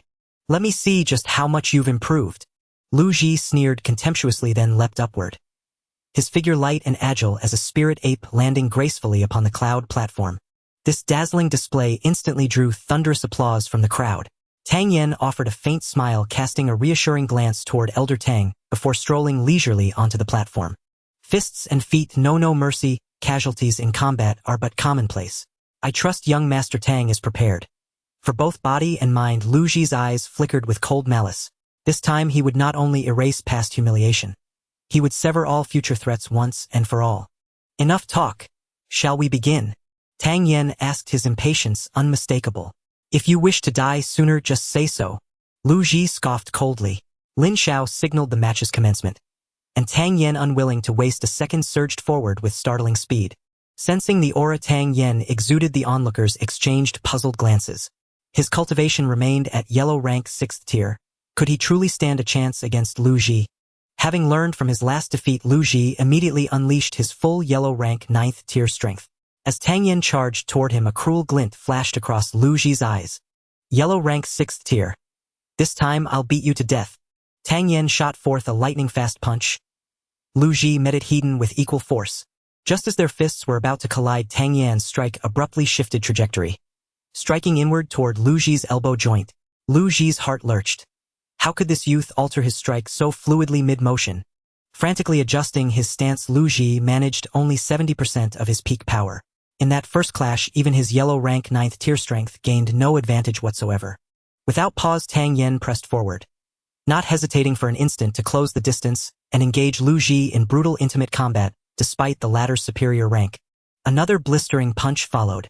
This time Lu Ji had grown cautious. He countered with only yellow rank 8th tier force, reserving strength to anticipate Tang Yan's next feint. Sure enough, just as their fists neared impact, once more Tang Yan's strike slipped aside again. Boom! Boom! Boom! The rapid concussions echoed sharply, so swift and intricate that spectators' eyes blurred with the motion. The breathtaking duel ignited roaring exhilaration among the crowd. Tang Yan's performance stunned them anew. Yet though he held his own against Lu Ji, few truly believed he could win. After all, the gulf between yellow rank 6th and 9th tier was like a chasm carved by heaven itself. Given time, Tang Yan's defeat was inevitable. Even the city lord watched with that expectation, until Lin Zhao's eyes narrowed ever so slightly, a flash of piercing insight vanishing as swiftly as it appeared. Though Tang Yen stood only at yellow rank 6th tier, his sparring with Lu Ji felt strangely effortless, as if he moved with unburdened ease. The moment that thought surfaced, Lin Xiao himself recoiled inwardly. He verified it repeatedly. Only then did his heart surge with turbulent storm-like astonishment. Tang Yen remained utterly relaxed throughout. Never tense, never strained. To hold such ground against a yellow rank 9th tier opponent was nothing short of extraordinary. As the bout wore on, Lu Ji grew increasingly furious. This brat's assaults were relentless, his transitions between techniques flowed with uncanny, almost supernatural fluency. And when locked in close quarters, Lu Ji's refined martial arts remained frustratingly out of reach. He had unleashed his full yellow rank 9th tier might, yet fought with stifling discomfort. If this continued, his pride would be shattered before the entire Cloud City. Ha! With a thunderous roar, Lu Ji's aura transformed utterly. a formidable, oppressive presence radiating from his very being. Mystic rank. Several voices cried out in disbelief. All gazes turned to the Lu clan with newfound wariness. No wonder they reigned supreme among Cloud City's 4 great families. Their heirs consistently surpassed every peer. Given time, Cloud City itself might well fall beneath the Lu clan's dominion. Young Master Tang is doomed now, murmurs rippled through the crowd. Earlier seeing Tang Yen withstand a yellow rank 9th tier opponent with only 6th tier strength, many had felt their blood quicken, believing however faintly that hope still flickered. But Lu Ji's sudden ascension extinguished every ember of that hope. A rank gap was like a mountain range. Between yellow and mystic rank lay an abyss too vast to bridge. Tang Yan's eyes narrowed slightly as he regarded Lu Ji, whose killing intent now blazed like wildfire. So, you've reached mystic rank. Troublesome indeed. Let me test you with a single strike of Thousand Mountain Fist. At yellow rank 7th tier. Let's see if you can even block it. Huh? Just as despair settled over the crowd, a startled cry pierced the air. All eyes snapped back to the platform, where Tang Yan's aura too had shifted. Yellow rank 7th tier. Brief astonishment gave way to resigned headshakes. No one yet believed Tang Yen could reverse fate. Yellow rank 7th tier. Still pathetically weak. Lu Ji sneered, and launched a devastating fist stripped of flourish driven purely by overwhelming power and velocity. As Lu Ji's lightning-swift blow descended, Tang Yen instantly activated Shadow Step, sliding half a step backward. In that instant, Thousand Mountain Fist erupted forth, unleashed without restraint. Boom, boom, boom, boom. For rapid lateral shifts built immense momentum. Then in a whirlwind pivot, Tang Yen delivered the 5th strike. Its force coalesced into a crushing, unstoppable blow aimed straight at Lu Ji's core. Incredible! Awe flared across every face. Could such raw, devastating power truly belong to a yellow rank 7th tier cultivator? A low-tier mystic rank technique? Lin Xiao gasped aloud. Where had Tang Yen acquired such a high-grade art? And how had he mastered it so swiftly? And what, if Lin Xiao knew this technique bore not 5 but 6 or even 7 strikes, what then would his shock become? As Tang Yan's technique unfolded, every expression hardened. That escalating cumulative force revealed the true rarity and profound tier of his martial art. Boom! A deafening detonation shattered the air, sending shockwaves spiraling outward. Indeed, a mystic rank cultivator's strike carried awe-inspiring majesty. Though Tang Yan's blow was formidable, seasoned observers saw clearly he had already yielded ground in that exchange. One more strike, and let's see how long you last. Lu Ji, sensing Tang Yan's faltering, flashed a triumphant smirk. Qi surged violently into his fist, unleashing a far more ferocious pressure that crashed down upon Tang Yen like a collapsing mountain. Tang Yen is surely finished now, sighed the crowd in unison. Truly, Tang Yan's talent was exceptional. He had withstood a mystic rank strike barehanded. Under ordinary circumstances, such prowess would easily secure his qualification for the Eastern Region Grand Tournament. Yet Lu Ji's next blow exceeded any yellow rank 7th tier defense. Should Tang Yen suffer grave injury, he would forfeit the entire tournament. Boom! Just as despair engulfed the crowd, Tang Yan's aura surged, sharply, violently, ascending once more beyond its prior limit. 8th grade of the yellow rank. Old Master Tang's attention was entirely focused on his grandson, and every change in Tang Yen did not escape his eyes. Feeling Tang Yan's imposing aura, Old Master Tang finally confirmed that his grandson had indeed undergone considerable hardships in the past 2 months. Advancing 1 grade in 2 months is already an extraordinary pace. After delivering his 5th punch, Tang Yen spun again, suddenly unleashing an even more ferocious aura. The 6th punch of the Thousand Mountains Fist. Bang! The two collided once more, producing a tremendous sound. This time Tang Yan's body only swayed slightly, showing no significant impact. Even if Lu Jiqing had deep reserves, being young, he hadn't experienced much turbulence. Even after unleashing his Shen rank strength, he did not hold a complete advantage, causing Lu Ji to doubt his own abilities. Retreating 3 large steps, Lu Ji hesitated for a moment in his eyes, then decided to use his trump card. His palms suddenly spread wide, drawing circles in midair. As the speed of his hands increased, countless shadowy palm prints quickly materialized. A sharp and lethal aura erupted from Lu Ji. Yellow rank mid-grade martial skill. Upon seeing Lu Ji's movements, some keen observers immediately recognized the power of this martial skill. Thunder Palm. With a stern shout, Lu Ji leaped forward, forming a circular shadow of a palm in front of him, enveloping Tang Yen. After the 6th punch, sensing the change in Lu Ji, Tang Yen did not pause, his aura shifted once more. At this moment everyone's pupils constricted sharply. Tang Yan's strength had remarkably surged to the 9th grade of the yellow rank. Remembering the last Mid-Autumn Festival, Tang Yan was merely at the 6th grade of the yellow rank. In just under 3 months this guy's strength had leaped to the 9th grade of the yellow rank. Unbothered by the astonishment of the crowd, Tang Yan spun fiercely, unleashing the 7th punch of the Thousand Mountains fist, striking forward with great force. The surrounding air distorted at that moment. When Tang Yan bid for this martial skill, the Tianbao auction house had determined its grade to be mid-grade yellow rank merely based on the first 2 techniques. The power unleashed by Tang Yan's 7th punch was at least of the Shen rank. Everyone held their breath, their eyes wide with tension as they watched the platform. Boom! Another muffled sound resounded, and the astonishment on everyone's faces deepened. On the stage, Tang Yan maintained his posture from the punch while Lu Ji had already retreated 8 steps in quick succession. Puff! A thread of blood trickled from the corner of Lu Ji's mouth. Such an outcome was beyond everyone's expectations, and the scene fell into a silence so profound that one could hear a pin drop. Lin Dongxue, sitting in the front row, felt slightly dazed. Her first impression of Tang Yan was of this rogue shamelessly teasing her. In just 5 months he had become such a focal point. Do you submit? A trace of mockery appeared at the corner of Tang Yan's mouth. He did not directly say Lu Ji lost, nor did he ask if he admitted defeat in a roundabout way, but rather directly asked if he submitted. Having held the position of the top young man in Yun City for a long time, even if Lu Ji did not usually express arrogance, he was certainly quite proud internally. At this moment, getting him to say submit to Tang Yan was undoubtedly harder than ascending to heaven. However, as long as Lu Ji said he did not submit, what awaited him would be Tang Yan's fierce assault. Those with sharp eyes felt a tightness in their hearts, cautiously watching Tang Yan on the stage. This legendary playboy showed such brilliance at this moment that it instilled fear in them. Lu Ji, overwhelmed by the humiliation before him, his eyes bloodshot, shouted angrily, "I don't submit." As soon as the words left his mouth, Tang Yan's figure shot forth like lightning, rapidly charging toward Lu Ji. The heart of combat quickly ignited, and a punch with tremendous momentum was hurled toward Lu Ji. Seeing Tang Yan coming, Lu Ji immediately retaliated, but Tang Yan's strength had already surged to the 9th grade of the yellow rank, a battle prowess several times greater than that of the 6th grade. Each move was executed with the most concise trajectory, and the techniques flowed seamlessly without any hesitation. Caught in such a ferocious storm of attacks, every martial skill that required time and space was rendered useless. Bang! In less than 3 breaths, Tang Yan broke through Lu Ji's defenses, kicking him away, forcefully crashing heavily to the ground below the platform. Lu Ji, after falling, was filled with shame and rage, immediately fainting, uncertain of his fate. Jier!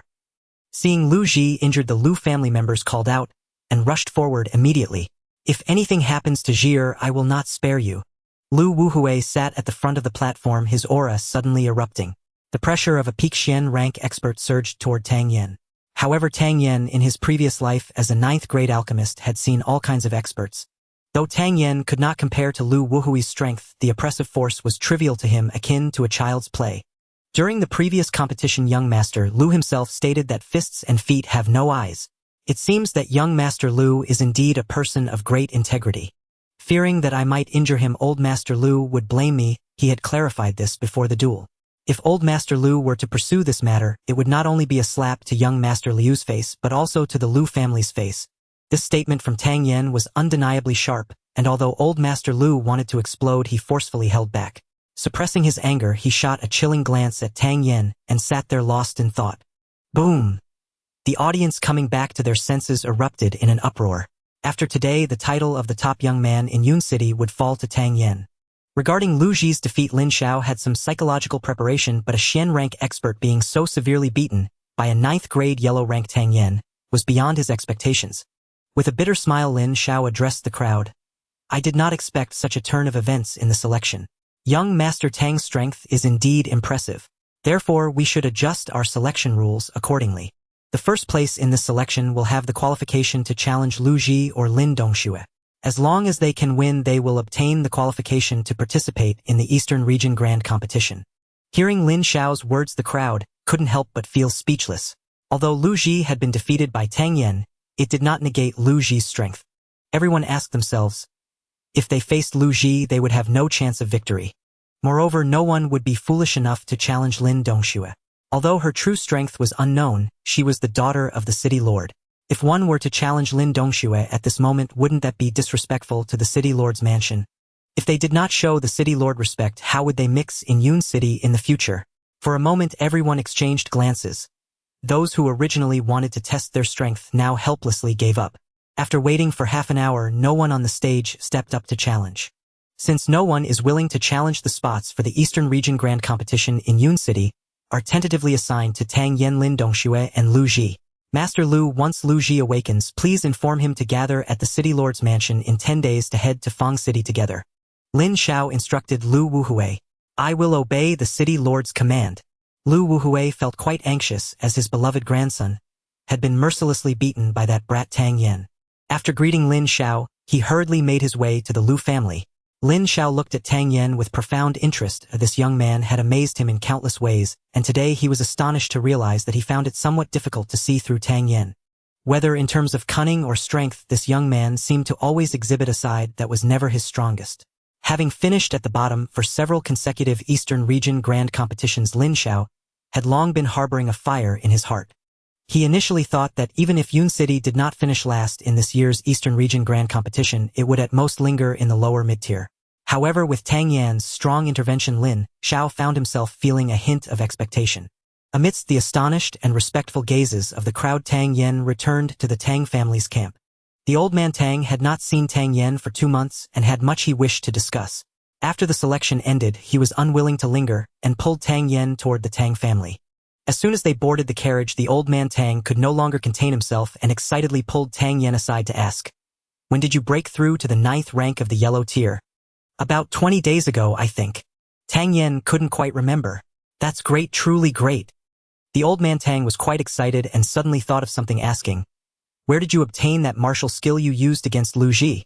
"It's not a new martial skill. It's the 1,000 Mountain Fist I obtained at the Tianbao auction house last time. This set of fist techniques is actually not a fragment but a complete martial art.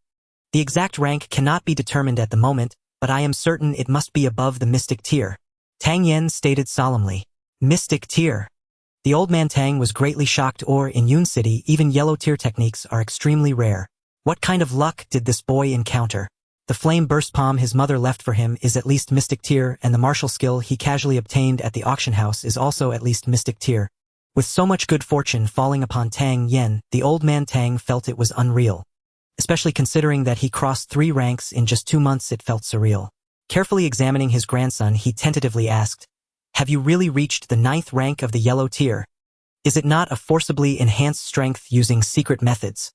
"It's not the 9th rank of the yellow tier," Tang Yen shook his head.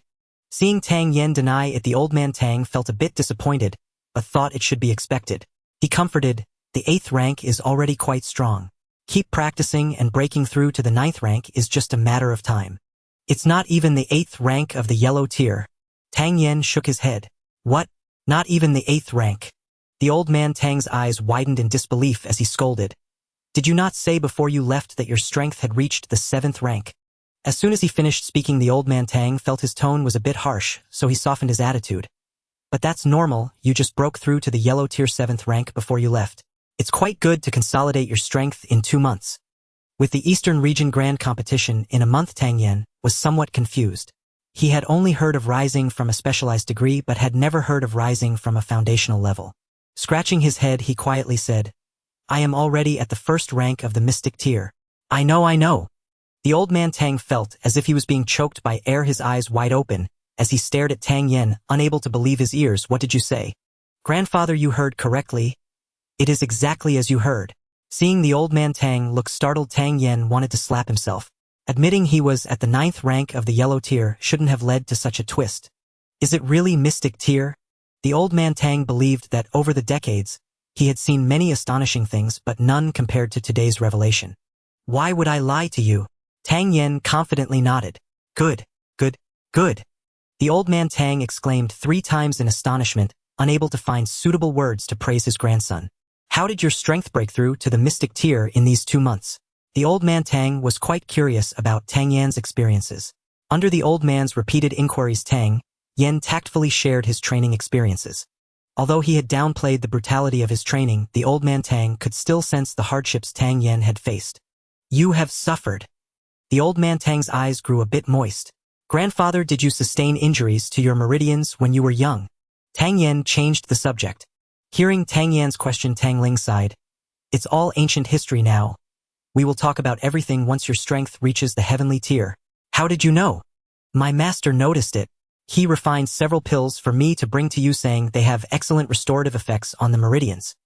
Tang Yan took out 2 porcelain bottles and said, this one is the meridian nourishing pill, which can repair most issues related to the meridians.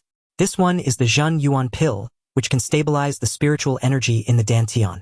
After hesitating for a moment, Tang Yan took out another porcelain bottle and said, this one is called the Yang pill. It possesses immense spiritual energy and can only be taken by peak mystic tier experts. After consuming it, there is an 80% chance of reaching the earth tier.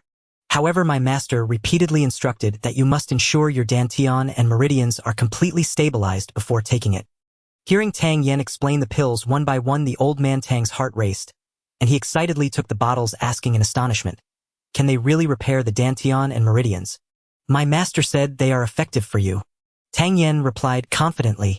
Tang Ling had always trusted Tang Yan's mysterious master immensely, and now hearing Tang Yan's certainty, he had no more doubts, and his heart swelled with excitement.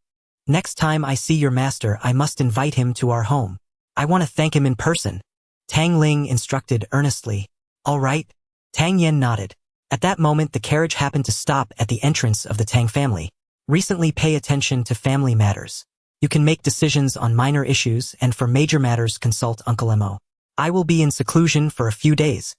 After saying this, he no longer paid attention to Tang Yan pulling the carriage curtain and vanishing like a wisp of smoke into the Tang family.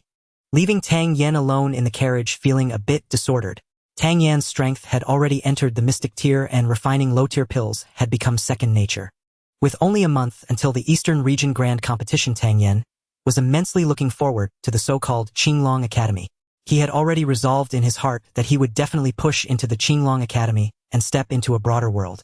Furthermore, after entering Qinglong Academy, he would seek out his parents. Although he had never met them, the blood flowing through this body was indeed from the Tang family. He had long recognized his identity within. However, before leaving, he must eliminate all potential threats against the Tang family, such as the Lu family, the Wu family, and the Qin family. After returning, Tang Yan immediately immersed himself in the alchemy room. The guards of the Tang family, who originally enjoyed a high-grade spirit pill once every half-month, began to receive one every other day. Fortunately, the marketing tactics of the Miaodan workshop were indeed impressive, and Guming did not deceive Tang Yan. Starting from the second month, the monthly dividends exceeded 500,000 taels of silver. Although this amount of money seemed substantial, the materials required for refining high-grade spirit pills were also quite expensive. It was fortunate that Tang Yan was an alchemist. If the Tang family had to buy the high-grade spirit pills directly, 500,000 taels of silver would not be enough for the guards who consumed them as if they were candy. Tang Yan also issued several reward policies consecutively, effectively stimulating the enthusiasm of the Tang family guards for cultivation. Under Tang Yan's benevolent yet authoritative approach, his prestige among the guards gradually became deeply rooted. Tang Yan also became a role model for all the guards of the Tang family. The young master was someone many had watched grow up. He had been a reckless wastrel in his early years, lacking any skills. In just a few months, through Tang Yan's relentless practice, his strength unexpectedly soared to the 9th rank of the yellow tier. All the guards began to take Tang Yan as their target, striving hard to improve themselves. The phrase Tang Yan had mentioned earlier, be harsh on others, but even harsher on oneself, became the motto of all the guards. 9 days passed in the blink of an eye, and most of the guards had already reached the 3rd rank of the yellow tier.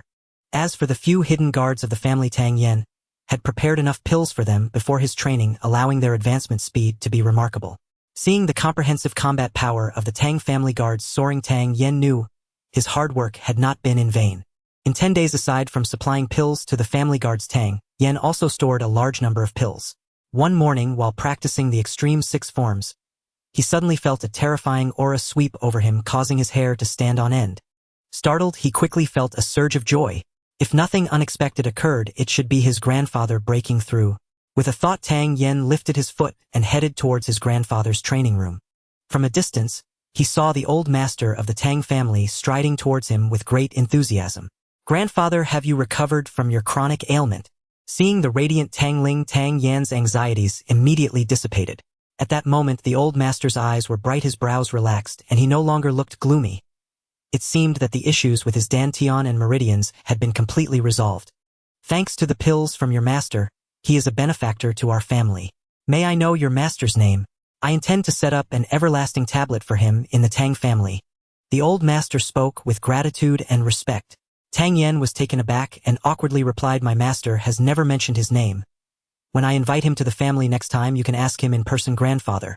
All right. Tang Ling nodded repeatedly. I just sensed a powerful aura. Is it from you, grandfather? Tang Yen changed the subject. Yes, I have stepped into the earth tier, the old master answered joyfully, then changed the topic, asking, are you leaving today? I will be heading to the city lord's mansion shortly, Tang Yen responded. The old master suppressed his excitement about the breakthrough and said gravely, although you are already at the first rank of the profound tier, there are always people stronger than you out there. In Yun City, you may find it difficult to encounter rivals among your peers, but outside you may not be able to compete against others. Conceal your strengths when necessary and do not hesitate to strike when the moment calls for it. I understand, grandfather. You can rest easy, Tang. Yen nodded, a glint of determination flashing in his eyes. The current strength of our Tang family is no weaker than that of the Lu family. The state of the family always showing weakness should come to an end. Tang Ling's expression gradually became serious. What do you think our Tang family should do next? After a moment's thought, Tang Yen replied, the city lord asked me what path our Tang family should take. The old master felt a tightness in his heart.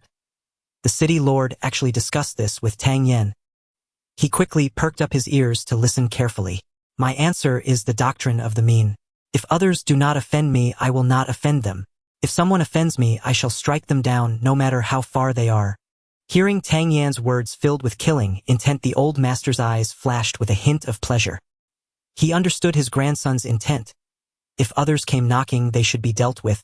However, in daily life, they should still adhere to the principle of valuing harmony, avoiding oppression and bullying. The Lu family, wanting to become the only top family in Yun City, acted rather domineeringly, continuously swallowing and eroding other families. Having a large family business and ambitious aspirations, their power could overshadow the city lord.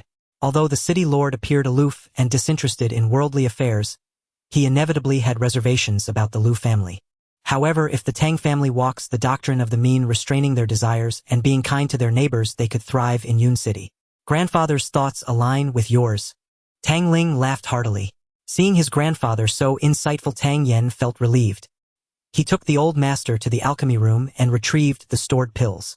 When the old master saw Tang Yen bring out various bottles and jars, his eyes widened in shock.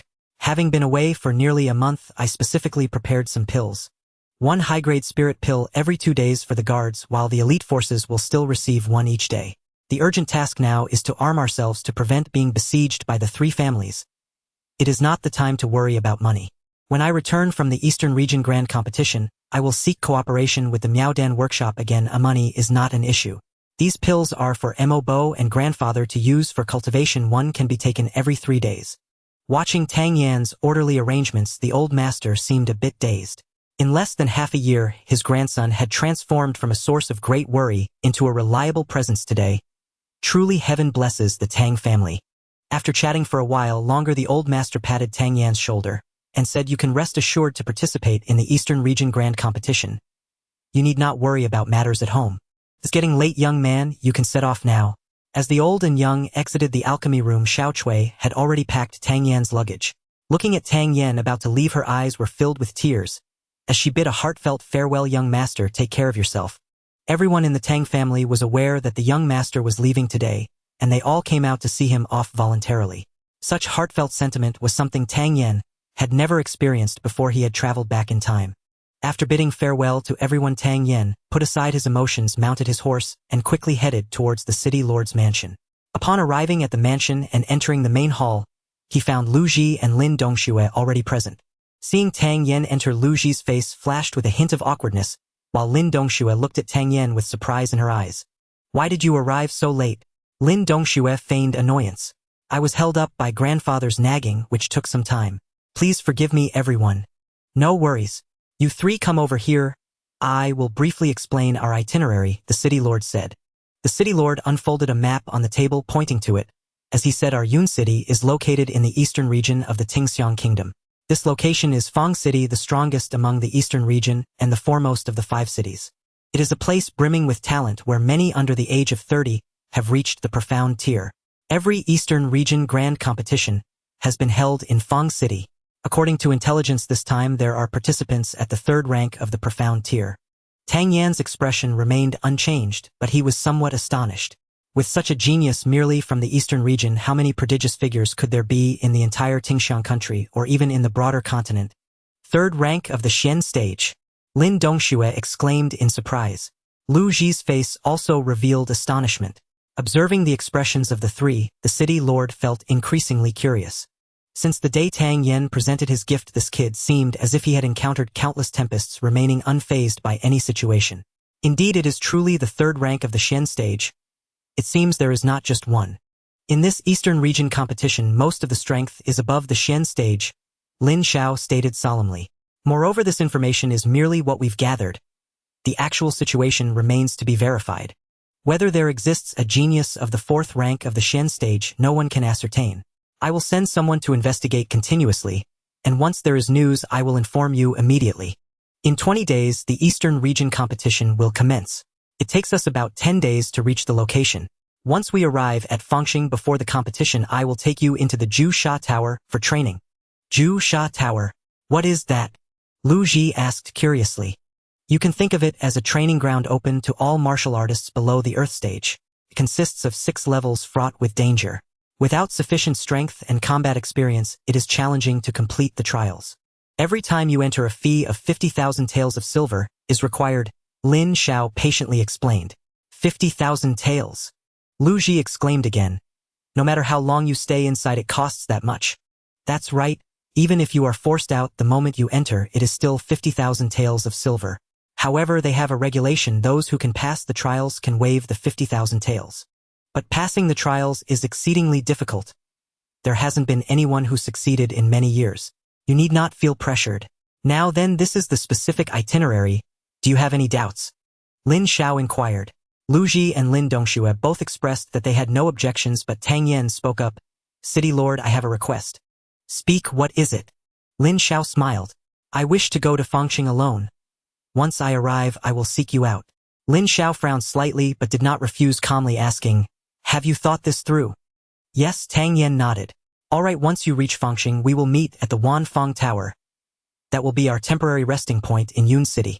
Wanfang Tower is the most renowned tavern in Fangxing. Once you inquire, you will know. Lin Xiao nodded. Hearing Tang Yan's words, Lu Ji felt a bit relieved. If he had to travel with Tang Yan, he would feel quite uncomfortable. Why not travel together? Why go alone? Lin Dongxue, being astute, noticed from her father's frown that he was also curious but couldn't inquire further, so she acted as his spokesperson. I want to experience some challenges on the road. Rest assured, I will not delay. We will gather at Wanfang Tower in 10 days. Tang Yan promised immediately.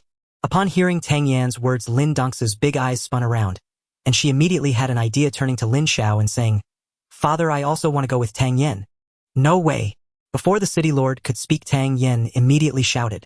The city lord initially felt a bit uneasy, but seeing Tang Yan's intense reaction, a smile appeared on his face. Everyone else is trying to find ways to be with Dongxue. You kid, reject her when she offers herself. Father, what nonsense are you saying? Lin Dongxue pouted in annoyance. Fine then, I'll keep quiet, Lin Xiao laughed.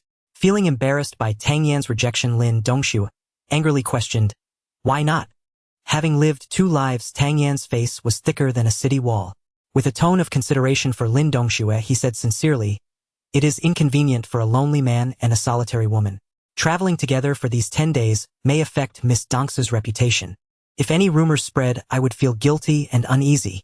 Furthermore, the route I plan to take might be a bit dangerous. If I am alone, I can run away in case of danger, but with 2 people we are bound to be distracted and accidents may occur. Tang Yan's reasonable arguments left no room for rebuttal. However, when women are driven by emotions, it becomes hard to reason with them. What kind of danger could there be? Do you think you're so formidable? If danger arises, who knows who will be the burden? Lin Dongxue argued angrily. Tang Yan's eyes flashed with surprise. Lin Dongxue knew she had defeated Lu Ji, yet still confidently claimed she was not a burden, indicating that this young lad's strength was far from simple. I don't care. From today onwards, I'm sticking with you. Lin Dongxue's spoiled personality finally erupted. Tang Yan helplessly looked at Lin Xiao, who found Tang Yan's pitiful expression quite amusing. His daughter like a blooming flower, a refined lady, yet this kid looked as if he found her bothersome. I wonder which route you plan to take this time. What route do you intend to take? Lin Xiao asked. Hearing Lin Xiao's question, Tang Yen felt a headache. The city lord wouldn't really want to send his daughter to him to take care of right. With a helpless sigh, Tang Yen knew he could only use facts to scare Lin Dongxue into retreating, so he pointed at the map.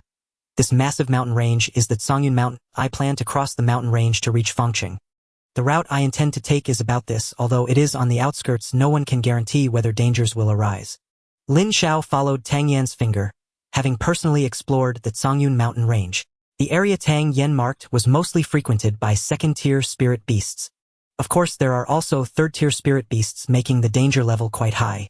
However, these dangers do not completely exceed Lin Xiao's bottom line, and he spoke gently. Although this route carries risks, if you are cautious, it can be avoided. Third-tier spirit beasts are formidable and hard to deal with. If you encounter one, remember not to act recklessly, just evade. Dongxue, the route Tang Yen takes is arduous and perilous. If you can't handle this little hardship, how can you cultivate martial arts? Lin Dongxue shot a glance at the despairing Tang Yen, a proud smile appearing at the corner of her mouth. My mind is made up, I will travel with young Master Tang. Tang Yen felt as if his entire being was collapsing. He had painstakingly explained so much just to scare Lin Dongxue off, yet unexpectedly Lin Dongxue became even more excited. This time it's truly dangerous. Tang Yen made one last struggle. No need for more words. If there's danger, this young lady will protect you. Lin Dongxue was resolute. I trust young Master Tang's character. These days I will leave Dongxue in your care, Lin Xiao concluded, decisively turning to Lu Ji. You can go with me. It's a perfect opportunity to discuss your shortcomings in martial arts. Thank you, City Lord, for your kindness, Lu Ji said, his eyes flashing with delight upon hearing that he would receive the City Lord's guidance. With the arrangements made, the group split into 2 waves to set off. Tang Yen, feeling disheartened, mounted his azure horse and headed toward Songyun Mountain.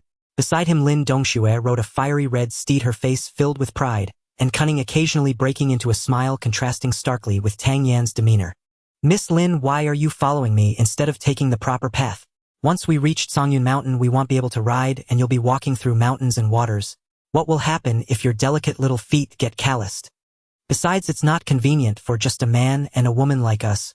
For example, when it comes to urinating or bathing. Tang Yen, completely leaning on his horse, continued to persuade with a sorrowful face.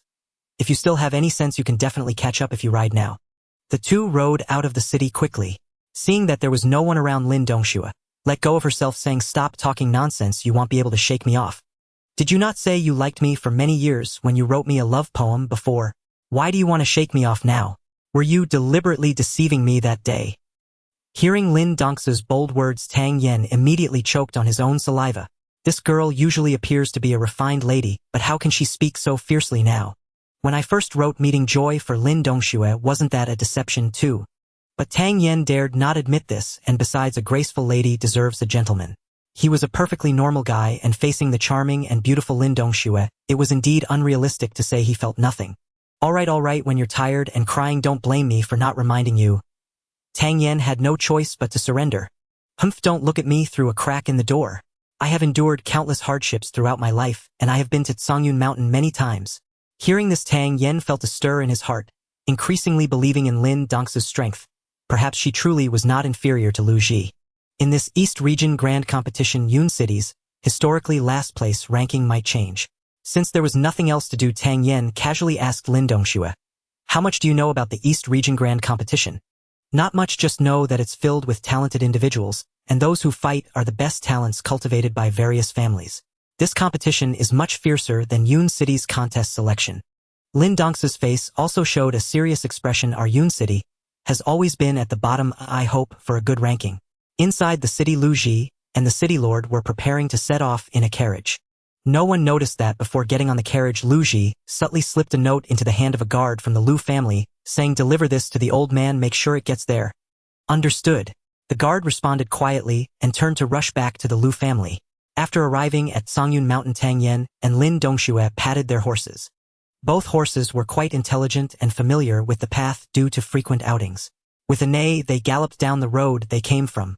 Tang Yen took out a map, glanced at Lin Dongxue helplessly, and said earnestly, the route I planned this time is actually different from what I mentioned before. It will be much more dangerous.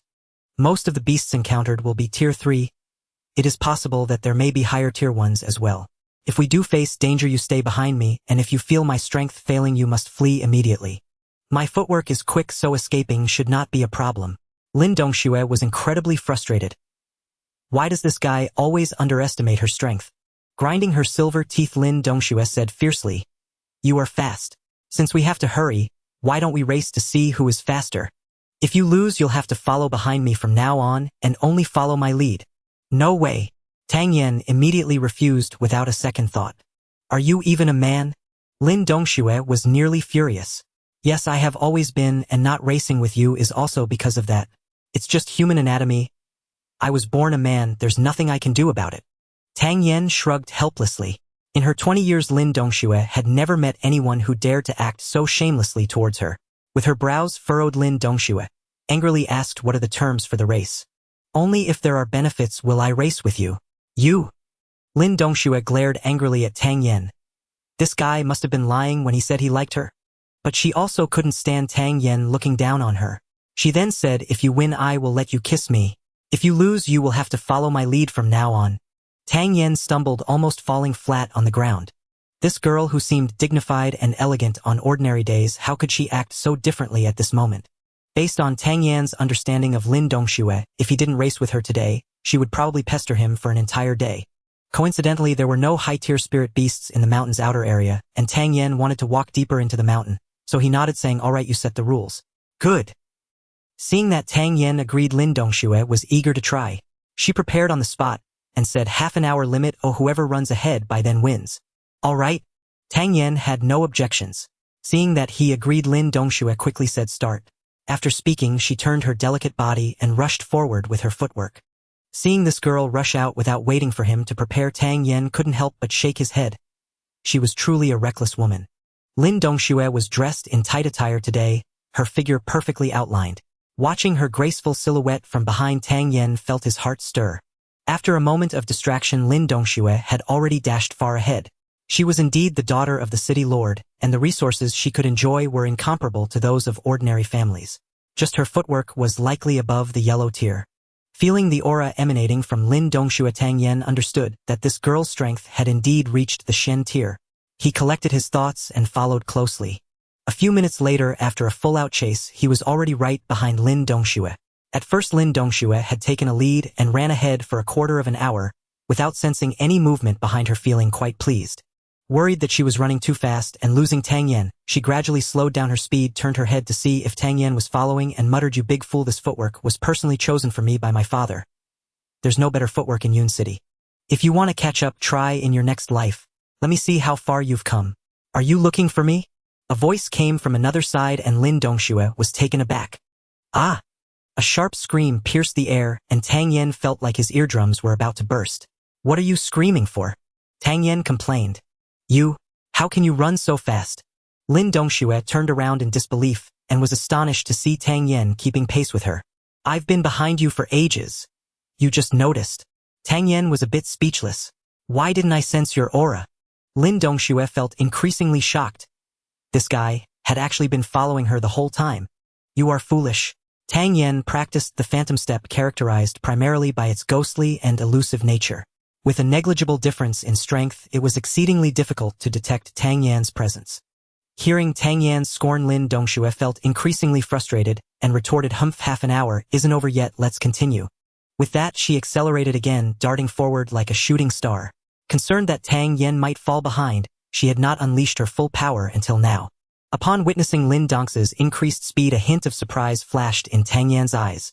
Lin Dongxue's footwork was exquisite and would surely add brilliance to the upcoming Eastern Region Grand Competition. As Lin Dongxue sprinted with all her might, the distance between her and Tang Yan widened once more. Tang Yan did not lag behind, taking strides to catch up, reducing the gap between them. Time passed minute by minute, and as half an hour approached, a smile crept onto Tang Yan's lips. "Miss Lin, remember your promise from before." Lin Dongxue only heard this remark float past her ear when she caught a glimpse of a figure passing by her like a ghost, swiftly moving ahead of her. No matter how hard she tried to chase, Tang Yan remained 5 meters ahead of her, and she could not close that distance. "Humph!" Aware of her inability to compete, Lin Dongxue stopped, gasping for breath. "Have you conceded?" Tang Yan also halted, turning back with a smile. Seeing the playful grin on Tang Yan's face, Lin Dongxue instantly recalled the wager from before the competition. Her cheeks flushed pink. Lin Dongxue wished she could find a crack in the ground to hide in.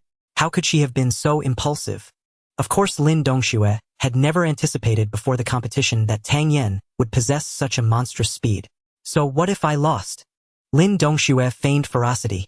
I remember someone saying that if she lost, there would be consequences. Tang Yan feigned ignorance, deliberately asking. Go to hell. Lin Dongxue's cheeks burned as she walked ahead, ignoring Tang Yan. As the daughter of the city lord, you wouldn't go back on your word, would you? I recall that the city lord's mansion is known for its integrity. Tang Yan continued to stoke the fire behind her. In truth, Tang Yan did not genuinely wish for Lin Dongxue to fulfill that promise. He was simply bored, as they had not encountered even a second-tier spirit beast on their journey, so he couldn't help but tease her.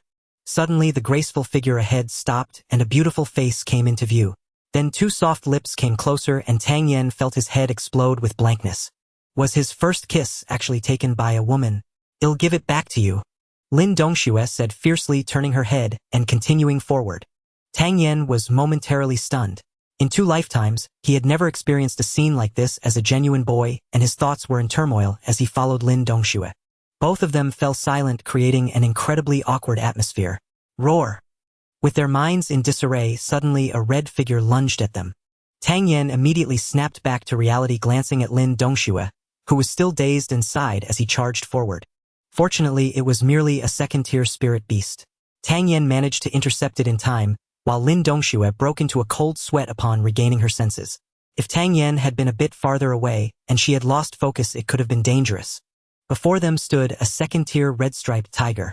Having fought many battles, Tang Yan naturally did not take it lightly. After sending the tiger stumbling back with a punch, he immediately stepped back, softly saying, "You go ahead, practice more, and you'll perform even better in the competition." Lin Dongxue was also looking for a way to change the subject. This red-striped tiger was the perfect opportunity for the two of them to break the stalemate. Nodding, she charged forward. Lin Dongxue's fundamentals were decent, but fighting differed from martial skills. Martial techniques emphasize styles, while in combat one must decompose techniques and choose the most suitable move for each attack. Lin Dongxue lacked combat experience, and many unnecessary moves were executed, causing her to miss numerous chances to break through the red-striped tiger. Bang bang! Having rarely faced life-and-death struggles, Lin Dongxue found herself flustered against the red-striped tiger's attacks. Fortunately, her strength had reached the peak of the profound tier, giving her a natural advantage against the second-tier spirit beast. Tang Yan did not intervene. By the time Lin Dongxue landed a punch that sent the red-striped tiger flying, half an hour had already passed. After a prolonged battle, Lin Dongxue had sustained some scratches. "You're too slow," Tang Yan said coldly. Originally, Lin Dongxue thought Tang Yan would praise her or at the very least acknowledge her hard work. However, after she defeated the red-striped tiger, Tang Yan instead mocked her from the sidelines. "You go ahead then." Lin Dongxue's little universe finally erupted. The red-striped tiger's first attack was to pounce on you.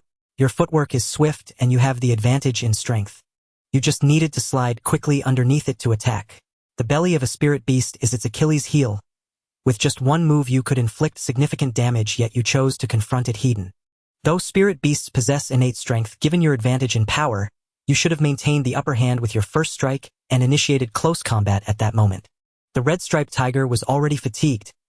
If you continued attacking, it would struggle to exert its full strength. Since you were strong, you could easily suppress the red-striped tiger and defeat it within 3 moves. The third attack from the red-striped tiger was a turn and bite. At that moment you chose to retreat, but the distance between you and it was just the length of your leg. You only needed to kick its jaw quickly to inflict damage, yet you missed that opportunity. The fourth attack was when it stood on its hind legs, trying to swipe at your head with its front paws. At this moment you shouldn't have confronted it directly. For a large low-tier spirit beast, once it stood up, its sides and rear became its blind spots. You just needed to use your footwork to circle around and launch a powerful attack against it. The 5th attack, the 6th attack, the 56th attack. The reason you ultimately won was entirely due to your advancement to the profound tier. You relied solely on brute force. Tang Yan pointed out each issue Lin Dongxue faced in battle as a strict teacher. Originally quite dissatisfied with Tang Yan, Lin Dongxue was now utterly shocked. This seemingly harmless fellow possessed an astonishing mastery of combat techniques, reaching such an extraordinary level. Reflecting on each of Tang Yan's words, Lin Dongxue was astonished to discover that, if she had followed Tang Yan's method, She could have easily eliminated the red-striped tiger in just a few breaths. Having always been somewhat averse to combat, Lin Dongxue suddenly felt an urge to find another spirit beast to practice her skills. Thank you, Lin Dongxue said earnestly. It's no trouble, just practice more. And the most crucial point is when dealing with enemies, do not show mercy. Tang Yan smiled and reminded her. Looking at Tang Yan's bright smile, Lin Dongxue felt a bit dazed and couldn't help but ask curiously. The fighting techniques you mentioned earlier, did your master teach you those? Tang Yan nodded. Your master is truly impressive, Lin Dongxue exclaimed, shaking off her earlier dejection, her spirit rising as she said. Once I recover, I'll find some spirit beasts to practice more. Don't rest anymore. Tang Yan took out 2 porcelain bottles and handed them over. These are high-level spirit pills that can quickly restore stamina. Just swallow one and take a short rest. Seeing Tang Yan casually throw 2 bottles, Lin Dongxue thought they were just ordinary first-grade pills, and since each bottle contained quite a few pills, they probably weren't too precious. After swallowing the pills, a surge of exceptionally pure spiritual energy instantly emerged. The effect was strong yet gentle, restoring stamina rapidly with a remarkably soothing quality. Is this a second-grade high-level pill? Lin Dongxue asked in surprise. In her memory, ordinary pills didn't have such effects. About that, Tang Yan replied casually. You would waste a second-grade pill just to save a bit of time. Lin Dongxue's eyes widened further in disbelief. Hurry up and eat it, the Great Eastern Region competition is about to start and time is running out, Tang Yan urged. Lin Dongxue felt like she was going crazy. As the daughter of the city lord, she had never been treated like this before, using a second-grade pill to restore stamina. Moreover, Tang Yan's generosity was a bit excessive. He casually tossed over 2 bottles, and upon closer inspection there were actually 30 pills. This was no mere vegetable from the roadside. Did he just give them away? All of these are for me. Lin Dongxue still found it hard to believe. Yes, take them all. Don't worry about wasting them. Once we leave Songyun Mountain, they will be gone. From now on you will handle the second-grade spirit beasts as much as possible, and if there are too many, I will help you. If we encounter third-grade spirit beasts, I will take the lead. If we can't win, I'll cover your retreat. Tang Yan immediately assigned the tasks. All right. By now, Lin Dongxue still felt as if she were in a dream. Although third-grade spirit beasts were hard to find in Songyun Mountain, second-grade ones were quite plentiful. In the next 3 days, under Tang Yan's guidance, Lin Dongxue's combat skills gradually improved. The once rigid techniques began to blend seamlessly. Both of them moved quickly, and after 3 days they began to enter the territory where third-grade spirit beasts frequently appeared. After 3 days of fighting, Lin Dongxue no longer felt the initial fear towards third-grade spirit beasts. Instead, she felt a sense of anticipation. They didn't have to wait long. After walking a bit deeper, a loud roar echoed through the valley. Immediately following, a swift black shadow dashed towards them. Tang Yan's eyes narrowed as he stared at the spirit beast before him, a hint of danger flashing in his heart. His last training session in Songyun Mountain 2 months ago made Tang Yan acutely aware that spirit beasts dwelling in the deep mountains and living solitary lives often possessed alarming strength. A flying rhinoceros. Upon seeing the appearance of the spirit beast, Lin Dongxue exclaimed softly. Tang Yan carefully examined the spirit beast before him, which was 1.5 meters long and less than half a meter tall, much smaller compared to some large spirit beasts they had encountered earlier. It was entirely gray, covered in a thick hide. Its appearance resembled that of a rhinoceros, with its mouth gaping, revealing 2 rows of sharp fangs. A pair of elongated eyes reflected a fierce light. A sharp spike nearly half a meter long protruded from its forehead, extremely conspicuous, glinting with a chilling gleam. Tang Yan had heard of spirit beasts like the flying rhinoceros. Among third-grade spirit beasts, it was considered a very advanced species. Its claws, teeth, and the spike on its forehead were all formidable weapons. In any battle, a wound inflicted by it would generally be very difficult to heal. Moreover, its size was not large, and it was incredibly fast, which earned it the name Flying Rhinoceros. Unconsciously standing in front of Lin Dongxue to protect her, Tang Yan said softly, "You step back a bit and watch how I fight." In the past 3 days, most of the spirit beasts they encountered were second grade, and perhaps due to luck there were at most 2 spirit beasts each time, so Tang Yan hadn't needed to take action. Upon hearing Tang Yan was about to take action, Lin Dongxue's eyes flashed with curiosity. Be careful, the flying rhinoceros, being a rhinoceros-type spirit beast, possesses great strength and speed, making it very troublesome, Lin Dongxue warned. Nodding slightly, Tang Yan focused on the flying rhinoceros, which was less than 4 meters away from him. The flying rhinoceros looked at Tang Yan with a hint of disdain, sensing the human's aura was far too weak. However, its gaze towards Lin Dongxue was slightly grave. Boom! Boom! Boom! Although not large in size, the flying rhinoceros weight was substantial, charging headlong at Tang Yen. Within a mere 4-meter distance, the flying rhinoceros closed in an instant. Lin Dongxue, watching from the side, tightened her fists. With such speed and force, she found it difficult to evade. Could Tang Yen dodge it?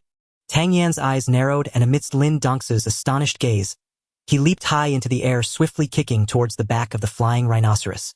Lin Dongxue's mouth opened slightly, her eyes filled with admiration, respect, and surprise. This guy not only dodged but also launched an attack on the flying rhinoceros. Tang Yen executed a spinning kick in midair, landing squarely on the back of the flying rhinoceros. The flying rhinoceros' reaction speed completely exceeded ordinary people's understanding. What was once a fierce charge suddenly stopped dead in its tracks, its back arched, as if trying to counter Tang Yan's kick with its back. Bang! Tang Yen felt as if he had kicked a steel plate, his foot going slightly numb. Using the recoil force, he flipped backward. The flying rhinoceros let out a painful cry, completely unprepared for the human who had just moments ago shown no significant presence to suddenly unleash such overwhelming power. First-grade mystic level. Feeling the power Tang Yen had displayed, Lin Dongxue was greatly shaken. How much strength had this guy hidden from everyone? If she hadn't followed Tang Yen, she might have thought he was merely at the level of a 9th-grade yellow level. Roar! Before Tang Yen could land, the enraged flying rhinoceros charged at him again. Bang! Bang! Bang! Although the flying rhinoceros was fast, it was still much slower compared to Tang Yen, who had grasped the heart of combat. Tang Yen was very knowledgeable about the weaknesses in an enemy's offense. With every strike, he could quickly identify vulnerabilities and launch swift attacks. Tang Yan's attack speed was rapid. Within just a few breaths under his relentless onslaught, he quickly gained the upper hand. Lin Dongxue, watching from the sidelines, was already sweating profusely. With each attack from the flying rhinoceros, Lin Dongxue couldn't help but want to scream. She admitted that if it were her in this situation, she would only be able to flee from such an assault. But what shocked and excited Lin Dongxue even more was Tang Yan's actions.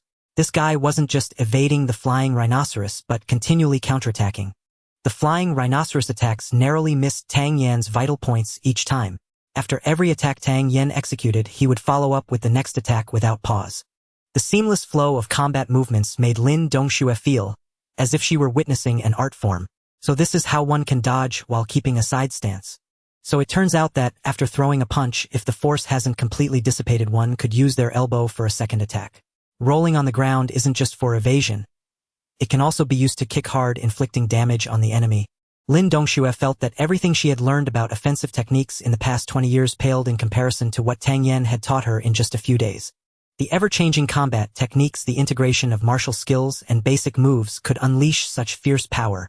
All of this shattered her previously held belief that martial skills are paramount. Having failed to slay Tang Yen within half a breath, Fei Shi's eyes burned with mounting fury as he heaved heavily and charged once more. Tang Yen still refused to retreat. Instead, his body swiftly pivoted through 5 fluid spiraling steps. As if anticipating the precise angle of Lingxi's assault, Tang Yen executed an instantaneous whirl. Just as the beast's half-meter-long horn sliced past his left arm. In that same breath, his 6th strike of the Thousand-Mountain Fist erupted forward without restraint. His fist cleaved the air with a thunderous gale, crashing squarely against the side of Fei Shi's horn. A sharp crack echoed. The full force of his profound rank first-grade cultivation burst forth. Even Fei Shi's immense momentum veered sharply left, exposing a fatal opening on his right flank. Tang Yan's gaze hardened. He lunged forward with explosive force, lifting his right leg in a swift, devastating arc aimed straight at Fei Shi's exposed abdomen. Thud! His full power strike landed deep into the soft underbelly. Despite Fei Shi's formidable defenses, his entire body seized in paralysis, muscles utterly unresponsive. Strike while the enemy falters. No hesitation, no pause. Tang Yan's blows rained down like a storm upon Fei Shi's vital points. Within moments, blood spurted from the beast's mouth, its head lolled sideways, and it collapsed unconscious. With Fei Shi subdued, Tang Yen withdrew a dagger from his sleeve and deftly extracted the spirit core. As he turned to speak with Lin Dongxue, he found her staring at him, her face awash with stunned disbelief. What's wrong? Dazed already? Fei Shi's been dealt with. Tang Yen waved his hand before her glazed eyes. You're so fast. Truly extraordinary. Lin Dongxue exclaimed, recovering from her awe. So fast. Watching her innocent, wide-eyed expression, a mischievous impulse flickered in Tang Yan's mind. I've been long, Tang Yen corrected instantly. Joking aside, though still a youth, he held unwavering confidence in himself. No, you really are fast. Lin Dongxue replied, utterly oblivious to his layered intent. That Tang Yan had dispatched a third-rank spirit beast in merely 1/4 of an hour left Lin Dongxue speechless. Words felt hollow, incapable of conveying the depth of her astonishment. Their perspectives diverged entirely. Lin Dongxue could not fathom the sly undercurrents swirling in Tang Yan's thoughts. You may call me formidable, but never fast. Tang Yan delivered the instruction with solemn gravity. Why? She asked, curiosity alight in her eyes. Just remember it. Now, rest a moment. We press onward. Tang Yan hastily changed the subject. Lin Dongxue opened her mouth to press further, when suddenly a jolt of danger spiked through Tang Yan's senses. Someone's coming. As an alchemist, Tang Yan possessed extraordinary perceptiveness. Even when an assassin masked his aura with consummate skill, that razor-sharp intent, aimed directly at him, could not evade Tang Yan's heightened awareness. He whirled around, and there stood a black-robed, masked figure advancing toward them. Alerted by Tang Yan's warning, Lin Dongxue likewise turned her gaze, locking onto the approaching silhouette. Tang Yan dared not relax. His knees coiled inward, every muscle primed for combat. This cloaked figure radiated immense, oppressive pressure. You go first. Tang Yan urged, voice low and urgent. You go first. Lin Dongxue retorted, standing shoulder to shoulder with him. Tang Yan nearly snorted. Why did this girl choose now to dig in her heels? Where do you think you're going? Both of you stay right here. The black-robed man cackled, his voice dry and rasping. Might I ask who you are, and what grudge brings you to us? Tang Yan asked, perplexed. No grudge, no grievance. I simply wish to kill. With those words, the man became a streaking meteor hurtling toward Tang Yan, palm, slashing downward like a falling blade. Profound rank, at least 5th grade. Tang Yan's pupils contracted, every hair on his body bristled. Without reserve, he unleashed the phantom shadow step, vanishing diagonally backward in a blur. Before absolute power, Tang Yan knew, even mastery of the combat heart could not withstand such force. Hidden. I am the daughter of Lin Shao, Lord of Yun City. If my father does not see me return, your troubles will be endless. Lin Dongxue interjected calmly. At seeing his lightning strike evaded, the black-robed man's eyes flickered with surprise. Then, hearing her veiled threat, he sneered, Songyun Mountain has little, but beasts aplenty. Once you're dead, even your bones will vanish. Who'll know you ever existed? And who, pray tell, would suspect me? As for you, young lady, you're quite fair. Before you die, I shall ensure you no true delight. He let out a shrill, grating laugh, and lunged, fingers clawing toward Lin Dongxue. Dodge now. Tang Yan wasted no time surging forward to intercept. Seeing him charge, the assassin's eyes flashed with venom. He abandoned Lin Dongxue entirely and struck again at Tang Yan with renewed ferocity. Tang Yan's eyes narrowed. This assailant bore him murderous intent, yet employed only rudimentary techniques, clearly concealing his true identity and cultivation. Even so, the sheer might of a 5th grade profound rank cultivator remained beyond his reach. Yet beneath that suffocating pressure, a wild, desperate idea ignited in Tang Yan's mind. Crack, crack, crack, crack. Time was too short. He managed only 4 strikes of the 1,000-mountain fist. The assassin's eyes flickered with astonishment at the raw power behind the blows. A mere 1st grade profound rank cultivator, yet striking with 2nd grade force. Still, even a peerless genius would leave no legacy in Tingxiang. A flash of cruel satisfaction crossed his face as both palms slammed toward Tang Yan. Tang Yan's vortex dantian spun wildly, spiritual energy surging violently into his fists. Whoosh! A streak of cobalt blue flame erupted suddenly. Tang Yan's fist blazed with eerie sapphire light. The assassin halted mid-lunge, eyes locked warily on the azure fire. What in the world is that? Despite his 5th grade profound rank strength, the dense primal threat emanating from that cobalt flame sent chills down his spine. Refusing to meet it heeding, he darted sideways. But Tang Yan excelled in close-quarters combat. Seeing the assassin recoil from his heaven and earth creation flame, Tang Yan's heart leapt. He closed the gap with feline grace, and drove a crushing blow straight into the man's ribs. Dongxue, run. Tang Yan commanded, voice thick with urgency. His sole hope now was to buy her escape with the terrifying spectacle of his sacred flame. Seeing Tang Yan dare attack him, the assassin's eyes flared with rage. He hurled a palm strike with brutal force. Tang Yan's gaze shimmered, a light with anticipation edged with madness. In that life-or-death instant, inspiration had struck, infused the heaven and earth creation flame into his technique. He burned to discover what cataclysmic power would the 1,000-mountain fist unleash, forged in divine fire. Boom! Fist met palm in a shattering collision. The sapphire blue flame was instantly dispersed by the black-clad figure. Tang Yen staggered backward a step, gazing at his opponent, utterly unmoved, and silently lamented the chasm of power between them. He stood no chance whatsoever. The heaven and earth creation flame devoured spiritual energy at an alarming rate, and Tang Yen had no idea how long he could sustain it. Glancing at Lin Dongxue still rooted in place, he roared, "Run now! No one leaves alive!" The black-clad figure let out a shrill, grotesque laugh. Though initially wary of Tang Yan's heaven and earth creation flame, he now sensed no true threat, and with that realization his caution dissolved entirely. He lunged forward, once more closing in on Tang Yen. "You dared breach Songyun Mountain to kill me.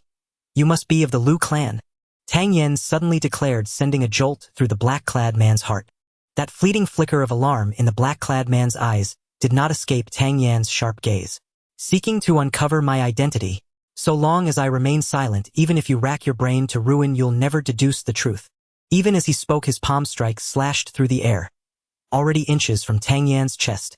Tang Yen drew a deep breath. His vortex dantian spun at its absolute limit, converting spiritual energy into the heaven and earth creation flame without pause. Meeting the incoming palm strike heat, he unleashed the Thousand Mountain Fist once more.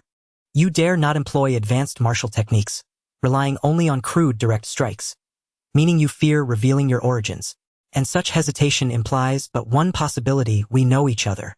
When you first moved against Lin Dongxue, your eyes betrayed hesitation and wariness. You knew her identity. Someone who knows us and our whereabouts. Only the city lord, or Lu Ji. He must have tipped you off, betraying our location. And you, Shen rank 5th grade, Elder Lord Lu. You possess astonishing audacity, daring to ambush the city lord's daughter." As Tang Yen spoke, his fists had already exchanged several blistering blows with the black-clad figure. The disparity in strength proved overwhelming. Tang Yen felt his internal organs churn violently, blood surging upward. Then, with a soft puff, a thin crimson trickle escaped the corner of his mouth. Hearing Tang Yan's deductions, a cruel glint flashed across the black-clad man's eyes. With a sharp tug, he tore away his face-covering cloth, revealing his true visage. "Lu Jing." At the sight, Lin Dongxue gasped aloud. "I'd originally planned to slay Tang Yen and merely render you unconscious. But now that you know everything, your path ends here today. Blame not my ruthlessness. Blame Tang Yen for exposing me." Lu Jing's voice regained its natural timbre, his aura shifting abruptly as a far more lethal assault surged toward Tang Yen. "I'll hold him off, run." Tang Yan's eyes burned crimson as he stared at Lin Dongxue, frozen in place. Her heart clenched fiercely. She knew full well Tang Yan's speed was extraordinary. He could easily abandon her and flee alone. Yet he hadn't. A warm, stinging sensation rose behind her eyelids. Amid fierce emotion and burning defiance, Lin Dongxue, who had already reached the peak of Xian rank 1st grade, suddenly felt a searing heat bloom within her dantian. A barrier shattered. A torrent of denser, mightier spiritual energy surged freely through her meridians. Xian rank 2nd grade. Fresh from her breakthrough, Lin Dongxue's heart leapt with exhilaration. Riding the crest of her ascension, she cried out and charged into the fray. "If we leave together. If we fight together." Tang Yen nearly choked on his own frustration. "My dear young miss, why choose this moment to prove your valor? If you'd fled, I'd have seized the chance to slip away." Lu Jing, who had been locked in relentless combat with Tang Yen, had feared Lin Dongxue might escape. Seeing her re-enter the battlefield, a flash of triumph lit his eyes. Tang Yen felt his dantian's spiritual energy draining like a breached dam, vanishing at a dangerously rapid pace. Seizing the instant Lin Dongxue rushed forward, he flung open a porcelain vial and swallowed its contents in one desperate gulp. "To hell with it. I'm doomed anyway, let's die swinging." Pill after pill tumbled into his throat: marrow-refining pills, high-spirit pills, chi-replenishing pills.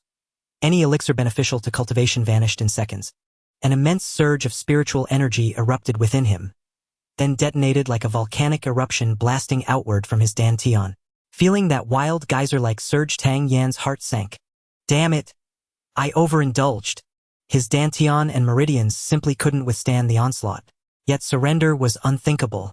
A true man might fall gloriously in battle, but never kneel awaiting death. His vortex dantian whirled with frenzied speed, striving to regulate the explosive influx of energy.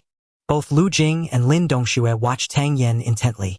When his skin flared crimson as if scorched and tiny rippling bulges raced beneath his flesh, Lu Jing halted his assault and threw back his head in booming laughter. Ha ha ha. Truly the #1 prodigal of Yun City. Your method of squandering wealth is unparalleled. Others commit suicide with poison, but young Master Tang charts a wholly original course, swallowing pills until he bursts. To be frank, Elder Lord Lu has lived many decades and never once witnessed a cultivator explode from pill overdose. Young Master Tang, you've truly opened my eyes today. Hearing Lu Jing's mockery, Lin Dongshua's gaze filled with anguish, her delicate fists clenching tightly. This man usually seems so sharp. Why act so recklessly now? Tang Yen could voice no protest. Though he strained to suppress the raging energy, the pill's potency was simply too vast. His body swelled visibly before their eyes. Without a solution, Tang Yen knew only one fate awaited him: violent catastrophic rupture. A 9th-grade alchemist, perishing by pill overdose. Were this news to reach the inner martial world of his past life, all would laugh themselves breathless. Agony crashed over him, clouding his consciousness. Faintly, Lu Jing's sneering voice echoed in his ears. Then his thoughts began to drift. He remembered his past life. Chinese civilization. The primordial Pangu cleaving heaven and earth, Nuwa mending the sky, Yu the Great taming the floods. Yu the Great taming the floods. As oblivion loomed, a spark ignited in Tang Yan's mind. Clarity returning, however faint. Yu the Great taming the floods. What precisely am I searching for? Block, not guide, that fails. Release, not contain, that succeeds.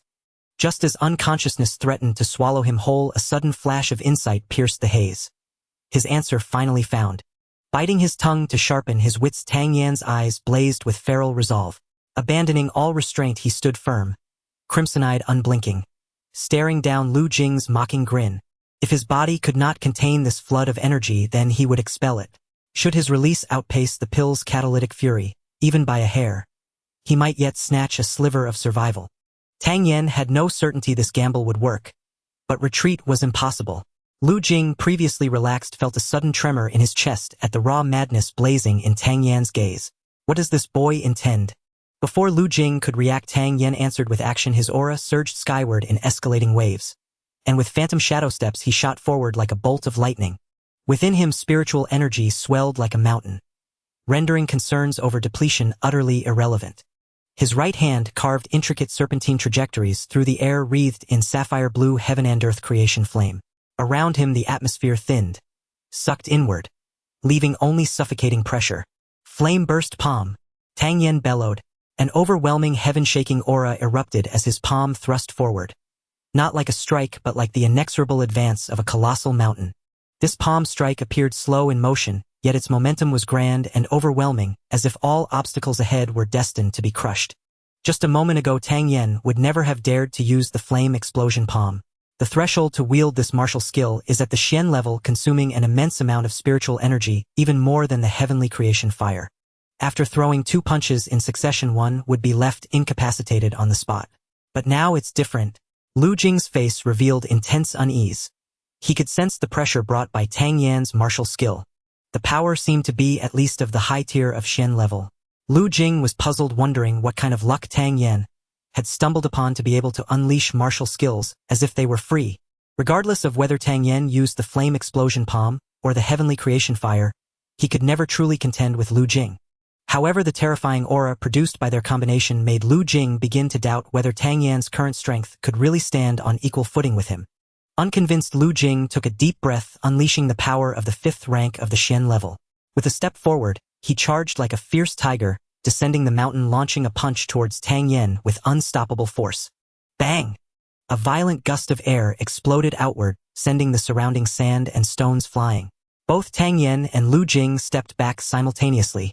Lin Dongxue, who was watching from the side, was filled with shock. Originally worried that Tang Yen might explode from the pressure, she didn't expect him to unleash such a domineering punch amidst his own struggle.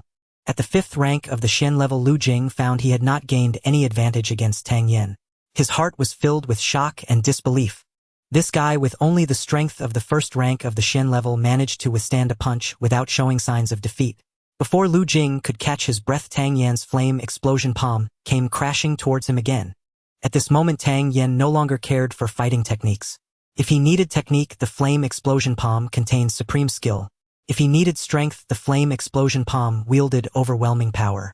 If he sought might, the heavenly creation fire possessed absolute destructive capability. In any case, it was all about extreme output. Once again, it was a single palm strike, being slowly pushed back by Tang Yen. The same domineering momentum reappeared, and having already faced this move from Tang Yen, Lu Jing felt a headache coming on. Nonetheless, Lu Jing still did not believe that Tang Yen could truly contend with him, and threw another punch. Boom! The two attacks collided, raising another storm of sand and stones. After 2 consecutive palm strikes, Tang Yen finally felt the explosive pressure in his dantian ease somewhat. Just as he wanted to catch his breath, the feeling of expansion surged again, and Tang Yen hurriedly unleashed the flame explosion palm. Boom! Lu Jing charged forward once more. Tang Yen was like an inexhaustible machine, striking palm after palm. Each attack was as domineering and sharp as the first, leaving no room for evasion. After more than 30 hard hits, Tang Yen still exuded overwhelming might, but Lu Jing was already suffering from severe fatigue. Although Lu Jing was the second master of the Lu family, the elixirs he usually used couldn't compare to those of Tang Yen. The elixirs he had obtained were all consumed for cultivation at the moment. He wished he could be like Tang Yen, extravagantly pulling out elixirs and stuffing them into his mouth as if they were free. Unfortunately, he couldn't. Moreover, with his own strength already at the 5th rank of the Shen level, he had thought that just by encountering Tang Yen, he could easily slay him, never considering the aftermath. Bang! Another crushing palm strike landed. Step! This time Tang Yen remained motionless while Lu Jing took a step back. This retreat signified that Lu Jing had officially fallen into a disadvantage. Bang! Step, step. After another collision, Lu Jing stumbled back 2 steps. Tang Yen did not stop, and finally, after delivering his 58th palm strike, Lu Jing could no longer hold on and was directly blasted away by Tang Yen. The shadow step unfolded rapidly, and the heart of combat operated swiftly without any pause. Tang Yen seamlessly connected another flame explosion palm strike. Simple and direct, without any hesitation. With his true energy already dispersed, Lu Jing had no strength left to counter. Don't kill me! Fear and unwillingness flashed in Lu Jing's eyes. How could he, a dignified expert at the 5th rank of the Shen level, be defeated by this junior Tang Yen? Not only will I kill you, I will not spare a single person from the Lu family. Tang Yan's cold voice echoed. The Lu family was not the first to conspire to kill him. In response to the Lu family's constant provocations, Tang Yen was determined to annihilate the Lu family. Puff! This palm strike landed squarely on Lu Jing's heart. After being sent flying, Lu Jing fell to the ground, his eyes filled with unwillingness. He pointed at Tang Yen, wanting to speak, but he no longer had the chance. Huff! Seeing that Tang Yen had actually killed Lu Jing, Lin Dongxue was filled with relief, as if she had survived a disaster. She collapsed onto the ground, breathing heavily. Her beautiful eyes were filled with curiosity as they landed on Tang Yen. How many secrets was this young man hiding? That mysterious footwork, the overwhelming palm technique, and the enigmatic azure hue. None of these resources could be found in Yun City. Under Tang Yan's exhilarating fighting style, the state of imminent explosion eased considerably.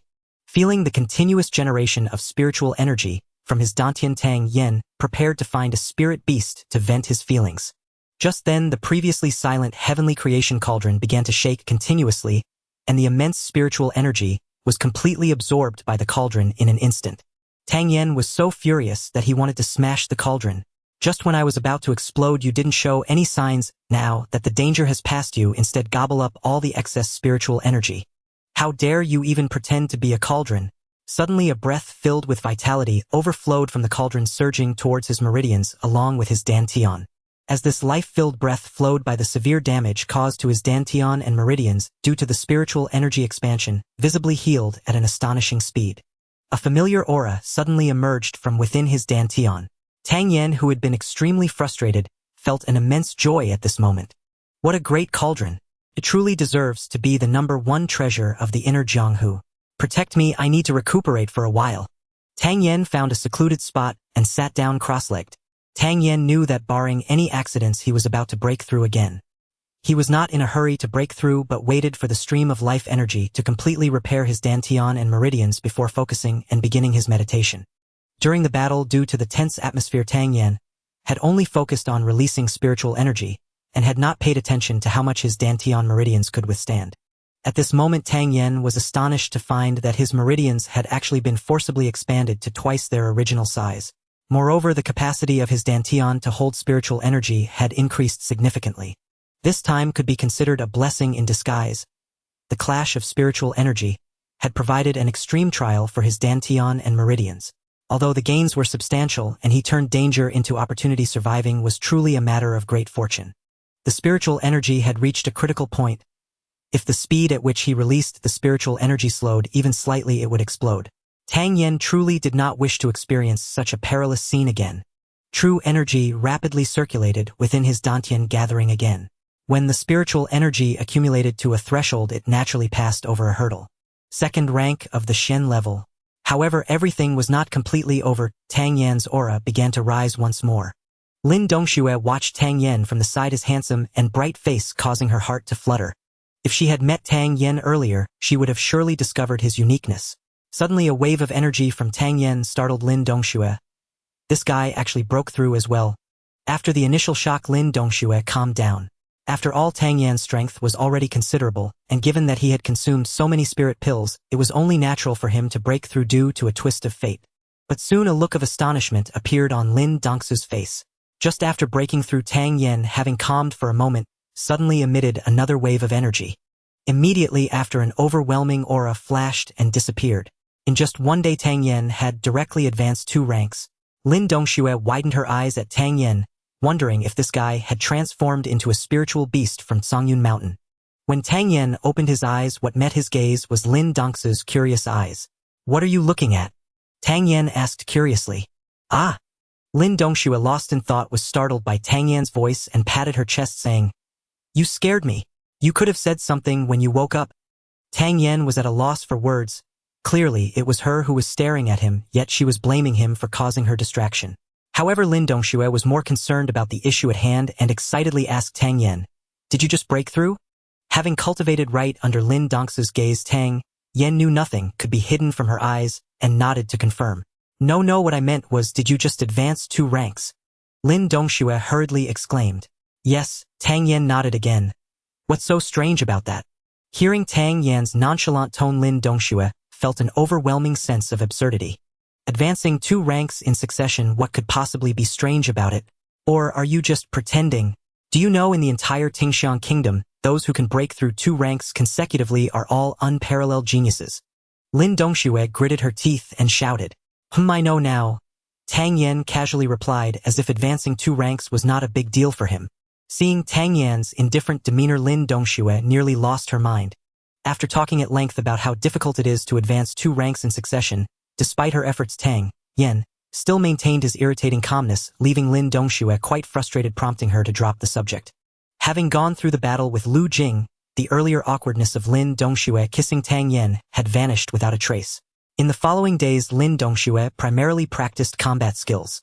Having already broken through to the 2nd tier of the profound rank, her combat power had significantly improved compared to before.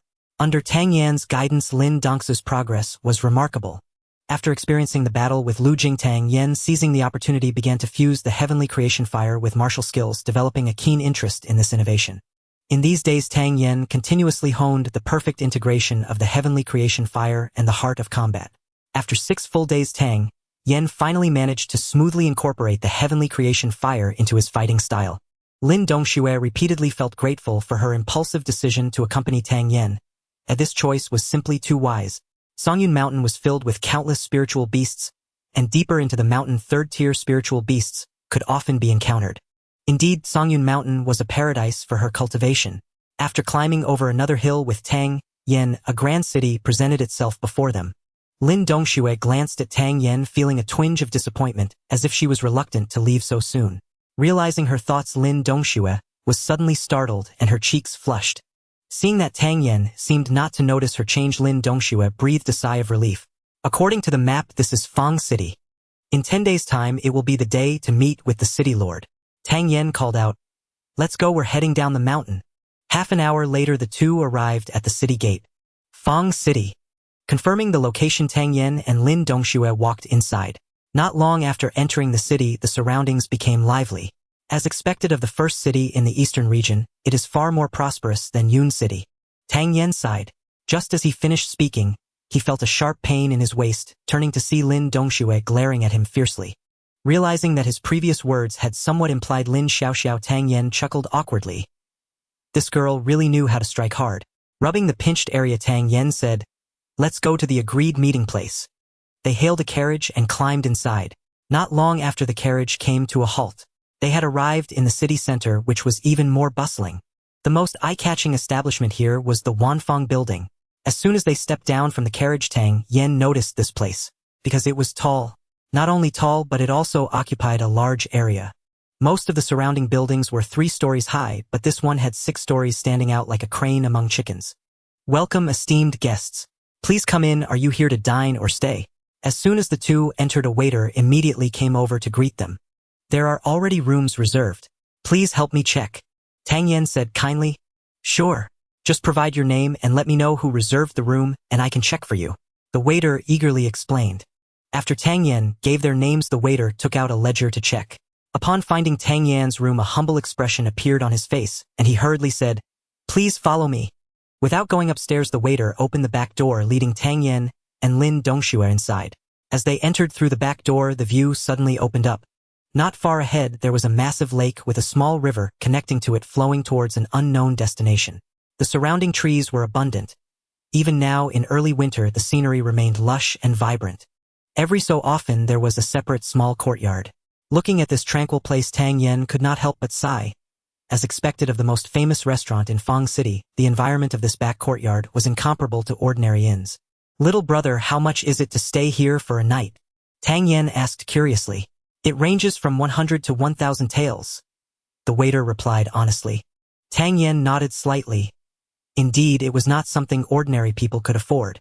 After walking along the Bluestone Road for a while, the waiter said, "This is young Master Tang's courtyard, and Miss Lin and the brave Lin's courtyard is next to it. This one here is your companion, young Master Liu's courtyard." "Thank you." Tang Yen expressed his gratitude to the waiter and sent him on his way. "Let's go meet my father." Tang Yen originally planned to go back and take a shower first, but was abruptly pulled by Lin Dongxue. Though he had initially felt confident letting the two travel alone, Lin Xiao had worried incessantly about their safety over these 10 days. "Greetings, elder sir." "Honorable elder, we apologize for causing you concern." Tang Yen hurried forward to pay his respects. "It is enough that you have returned safely," Lin Xiao replied with a warm smile, gesturing for them to enter the small courtyard. A simple table stood in the courtyard. Lin Xiao poured tea for both young cultivators and asked, "How did your expedition to Tsangyun Mountain go? Have your cultivation realms advanced? Did you encounter any third-rank spirit beasts?" Hearing the question, Lin Dongxue, her spirits instantly lifted like a child eager to boast, replied without hesitation, "Of course we did. We encountered quite a few third-rank spirit beasts." Lin Zhao's grip on his teacup tightened slightly, yet he remained composed as he asked, "Which third-rank spirit beasts did you meet? And were either of you injured?" "We slew the flying rhinoceros, long-tailed lion, leopard, weasel, and azure serpent. Most others we met were merely second-rank spirit beasts." Lin Dongxue recounted each beast they'd encountered with meticulous clarity, prompting genuine astonishment to flicker across Lin Zhao's eyes. Third-rank spirit beasts varied greatly in power. The strongest could rival a Shen-grade 4th-rank expert, while even ordinary ones could hold their own against Shen-grade 1st or 2nd-rank cultivators. Had these two actually slain every third-rank spirit beast they'd encountered? "And what of your own advancement?" Lin Xiao asked, tenderly gazing at his daughter with quiet pride. "Why not test it right now?" Lin Dongxue, unself-conscious of Tang Yan's presence, sprang eagerly into the center of the courtyard. "Very well. Let us test." Lin Xiao wasted no time. He leapt gracefully to face her across the yard. "Remember, you may only use Shen-grade 2nd-rank strength. Watch closely." Lin Dongxue cried out sharply, her aura surging as she darted forward with startling speed. 2nd rank.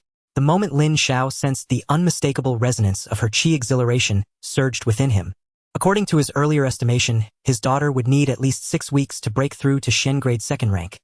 But she had surpassed his expectations by a wide margin. Though Lin Dongxue's breakthrough delighted him, Lin Xiao was not entirely surprised. After all, his daughter possessed exceptional innate talent. Such rapid progress was hardly implausible.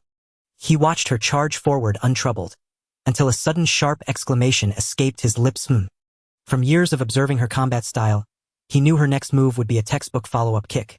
But instead she pivoted mid-stride, closed the distance in an instant, and drove her right elbow forward in a lightning-fast brutal strike aimed squarely at his left shoulder. The maneuver was both blisteringly fast and ferociously precise. Utterly unexpected. Fortunately, Lin Zhao's battlefield experience ran deep, otherwise, he might well have lost face before Tang Yan, an outsider. Twisting his body into an improbable angle to evade, he nearly praised her, when her third strike already hurtled toward him. This time her legs snapped upward in a whip-like arc, targeting his lower abdomen. Within mere heartbeats, father and daughter exchanged over a dozen blows across the courtyard.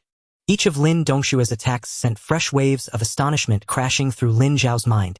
Her techniques flowed seamlessly, lethal, economical, and unerringly aimed at vital pressure points. An equally ranked opponent who underestimated her would likely find themselves at a severe disadvantage before the first round concluded. Lin Zhao grew increasingly unsettled, and ever more intrigued what extraordinary trials had his daughter endured over these 10 days. 10 days ago, sparring with her had been effortless for him. He could pinpoint flaws in her form every 3 moves. Now, however, he had to summon full concentration just to maintain dominance over her. He even found himself at a loss for guidance. As if trying to bite a hedgehog, every opening seemed bristling with counter-possibility. Only after nearly half an hour of intense exchange did Lin Zhao finally detect a fleeting gap in her defense, and seize it to swiftly subdue her. Though victorious, Lin Zhao flushed faintly. In past sessions, he'd never exploit such minor lapses, especially not against his own daughter. But this time, failing to capitalize on that narrow opening would have forced him to expend far greater effort to secure victory using only Shen grade 2nd rank strength. Excellent. Magnificent. Lin Zhao clapped heartily, laughter bubbling from his chest. Ah, what a pity. I truly thought I'd win this time. Lin Dongxue sighed dramatically, sending Lin Zhao nearly toppling over in disbelief. This little vixen. 10 days ago she was utterly overwhelmed by me, and now she dares dream of besting her own father. Lin Zhao was no fool. Though he couldn't fathom exactly what had transpired during those 10 days, he sensed Tang Yan's influence had been profound and decisive. If his daughter's growth was this staggering, how formidable must Tang Yan himself be? Suppressing his burning curiosity, Lin Zhao engaged Tang Yan in brief, courteous conversation before bidding him farewell, with a reminder to meet tomorrow at the Juesha Tower. Once the courtyard gate clicked shut behind Tang Yan, Lin Zhao immediately drew Lin Dongxue aside, eyes alight with eagerness. Daughter, tell me everything, every detail of what happened over these 10 days. TCH.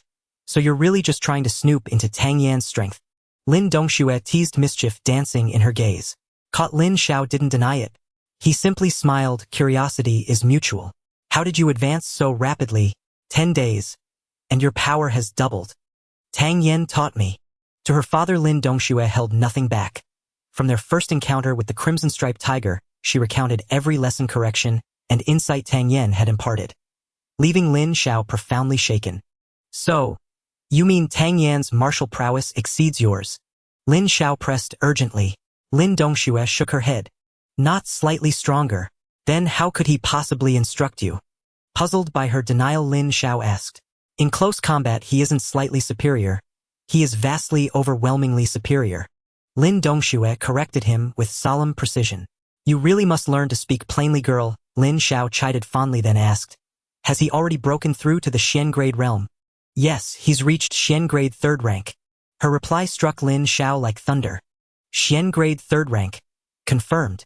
Lin Dongxue affirmed once more. His first public display of strength was against Lu Quan of the Lu clan. Then he was still Yuan grade 7th rank. At the Mid-Autumn Assembly, he manifested only Huang grade 6th rank power. In the selection tournament, merely Huang grade 9th rank. And now this. Lin Zhao calculated swiftly, and his expression turned ashen. Tang Yan had vaulted from Yuan grade to Shen grade in under half a year. Before entering Songyun Mountain, he stood at Shen grade 1st rank. On the 4th day, he ascended 2 ranks consecutively, reaching 3rd rank. Lin Dongxue added, stoking the fire further. 2 ranks in 1 leap. Lin Zhao's brows shot upward. How? Tell me. Immediately. We were ambushed in Songyun Mountain by Lu Jing, the 2nd patriarch of the Lu clan. Lin Zhao's heart clenched violently. Lu Jing, a genuine Shen grade 5th rank master. Unyielding, ruthless, and battle-hardened. What?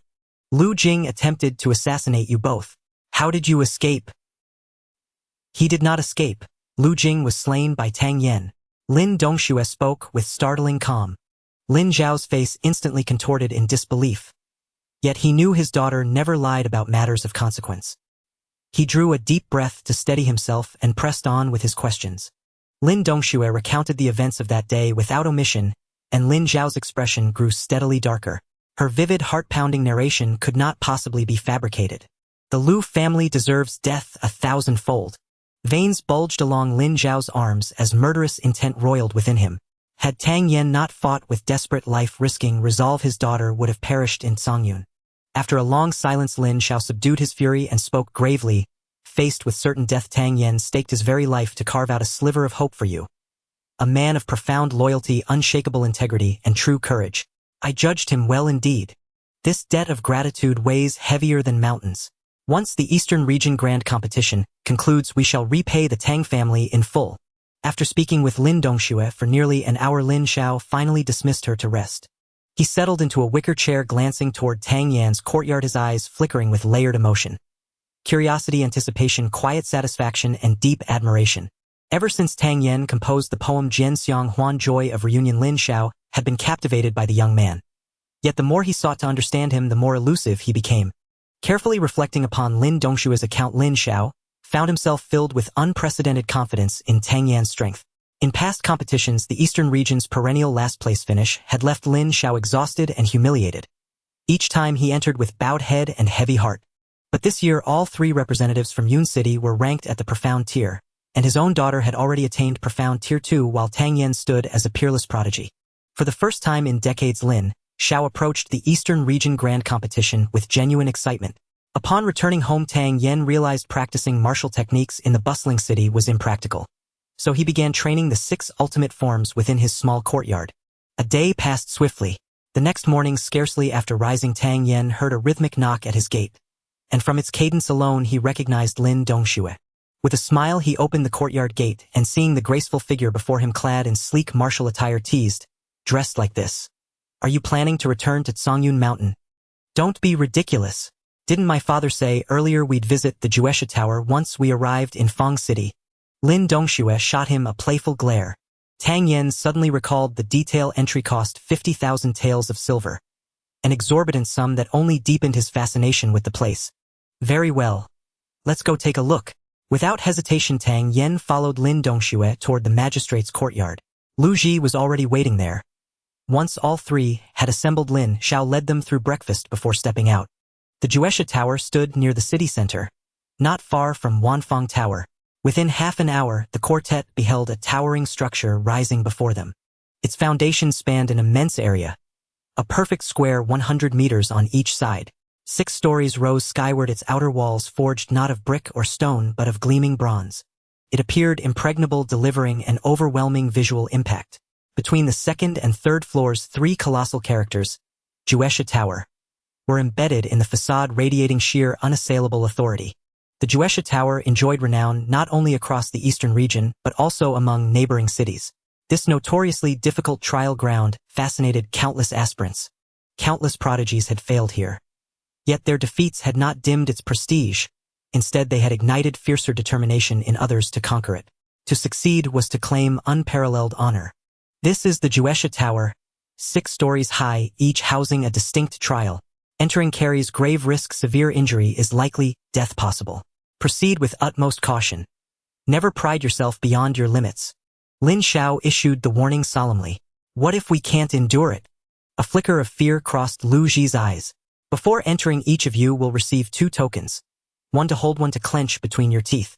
Shatter or bite either token and all attacks on that floor will cease instantly. As Lin Zhao finished explaining, a sharp sound echoed. The front door of the 3rd floor swung open and a young man emerged. Impressive. His companion rushed forward at once. Impressive. I didn't even reach the 4th floor. This competition is going to be perilous. The youth's face bore a dejected cast. Tang Yen extended a sliver of spiritual sense to gauge his strength, and recoiled inwardly. The man stood at the apex of profound tier 1, yet could not breach the 3rd floor. Noticing Tang Yen and the others watching the youth intently, Lin Zhao interjected. Contestants who come to Fang City for the competition traditionally test themselves here once. Based on precedent, anyone emerging from the 4th floor has a genuine chance at ranking among the top 15. Those who emerge from the 5th floor are virtually assured admission to the Azure Dragon Academy. Of course, even those who exit only the 3rd floor need not despair. Some have been selected for the Azure Dragon Academy despite never advancing further. Tang Yen understood at once the Juesha Tower served as a pre-competition litmus test of one's true strength. Wait here while I register you. With that instruction, Lin Xiao strode toward the registration desk. Miss Lin, how many floors do you believe you'll conquer? The moment Lin Xiao departed, Lu Ji seized the opportunity to engage Lin Dongxue in conversation. She was peerless in talent and beauty, noble in lineage and exquisite in bearing.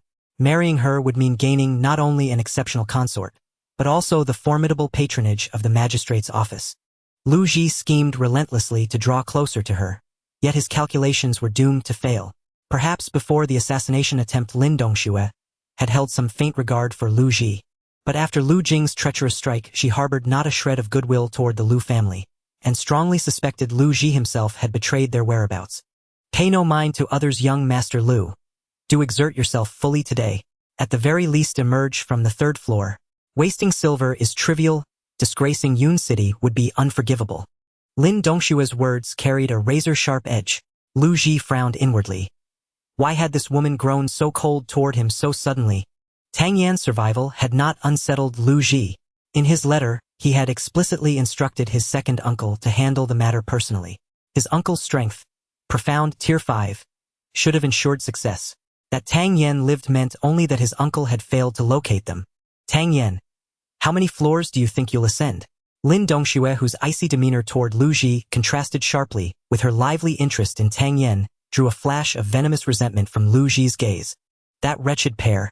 Had they engaged in illicit intimacy during their solitary journey to Fang City? I'm not sure. I'll simply give it my best effort. Tang Yan replied, a spark of anticipation gleaming in his eyes. Shall we compete? See who conquers more floors. Lin Dongxue challenged playfully. What's there to compete over? You're stronger. That's enough. Lin Dongxue deployed a clumsy provocation. Afraid to compete with me? Are you even a man? Tang Yan suddenly recalled the race up Zongyun Mountain when Lin Dongxue had shouted challenges of speed and lost. Her pouting, defiant kiss, their first, still lingered vividly in his memory. Lost in reverie, Tang Yan blurted impulsively, if the wager is the same as last time, I'll accept your challenge. That secret so embarrassing it lingered unspoken between them. Both remembered it vividly, yet both chose mutual silence as if bound by an unspoken vow. Now abruptly resurrected by Tang Yan's words, Lin Dongshue's delicate face flushed instantly like a peach blossom blooming in early spring. Soft, rosy, and enchantingly tender. How utterly vexing. Lin Dongxue snapped, flustered and indignant, spitting the words with a playful scowl. Witnessing their affectionate banter, Lu Ji, who had just been ignored and sidelined, watched with mounting jealousy and seething rage flickering in his eyes. Wretched pair. Lu Ji raged inwardly. As the three waited for Lin Xiao, another group strolled lazily toward them. The newcomers were young yet emanated potent fluctuations of spiritual energy. Undoubtedly contestants preparing for the Eastern Region Grand Contest. Lin Dongxue, already strikingly graceful and radiant, had drawn glances from many upon her arrival. Now her bashful charm glowed even more luminously, leaving onlookers spellbound. The new arrivals too fixed their gazes upon her blushing cheeks. A fair-faced youth in white robes lit up at the sight, his eyes gleaming with lecherous delight. He halted mid-step, bowed playfully and grinned. I feel an instant kinship with you, fair lady. Might I beg the honor of your company? A pleasure boat upon the lake, a warm brazier, fine wine. Shall we savor the moment together? His companions paused to watch, smirking with crude amusement. Shoo away, you pest.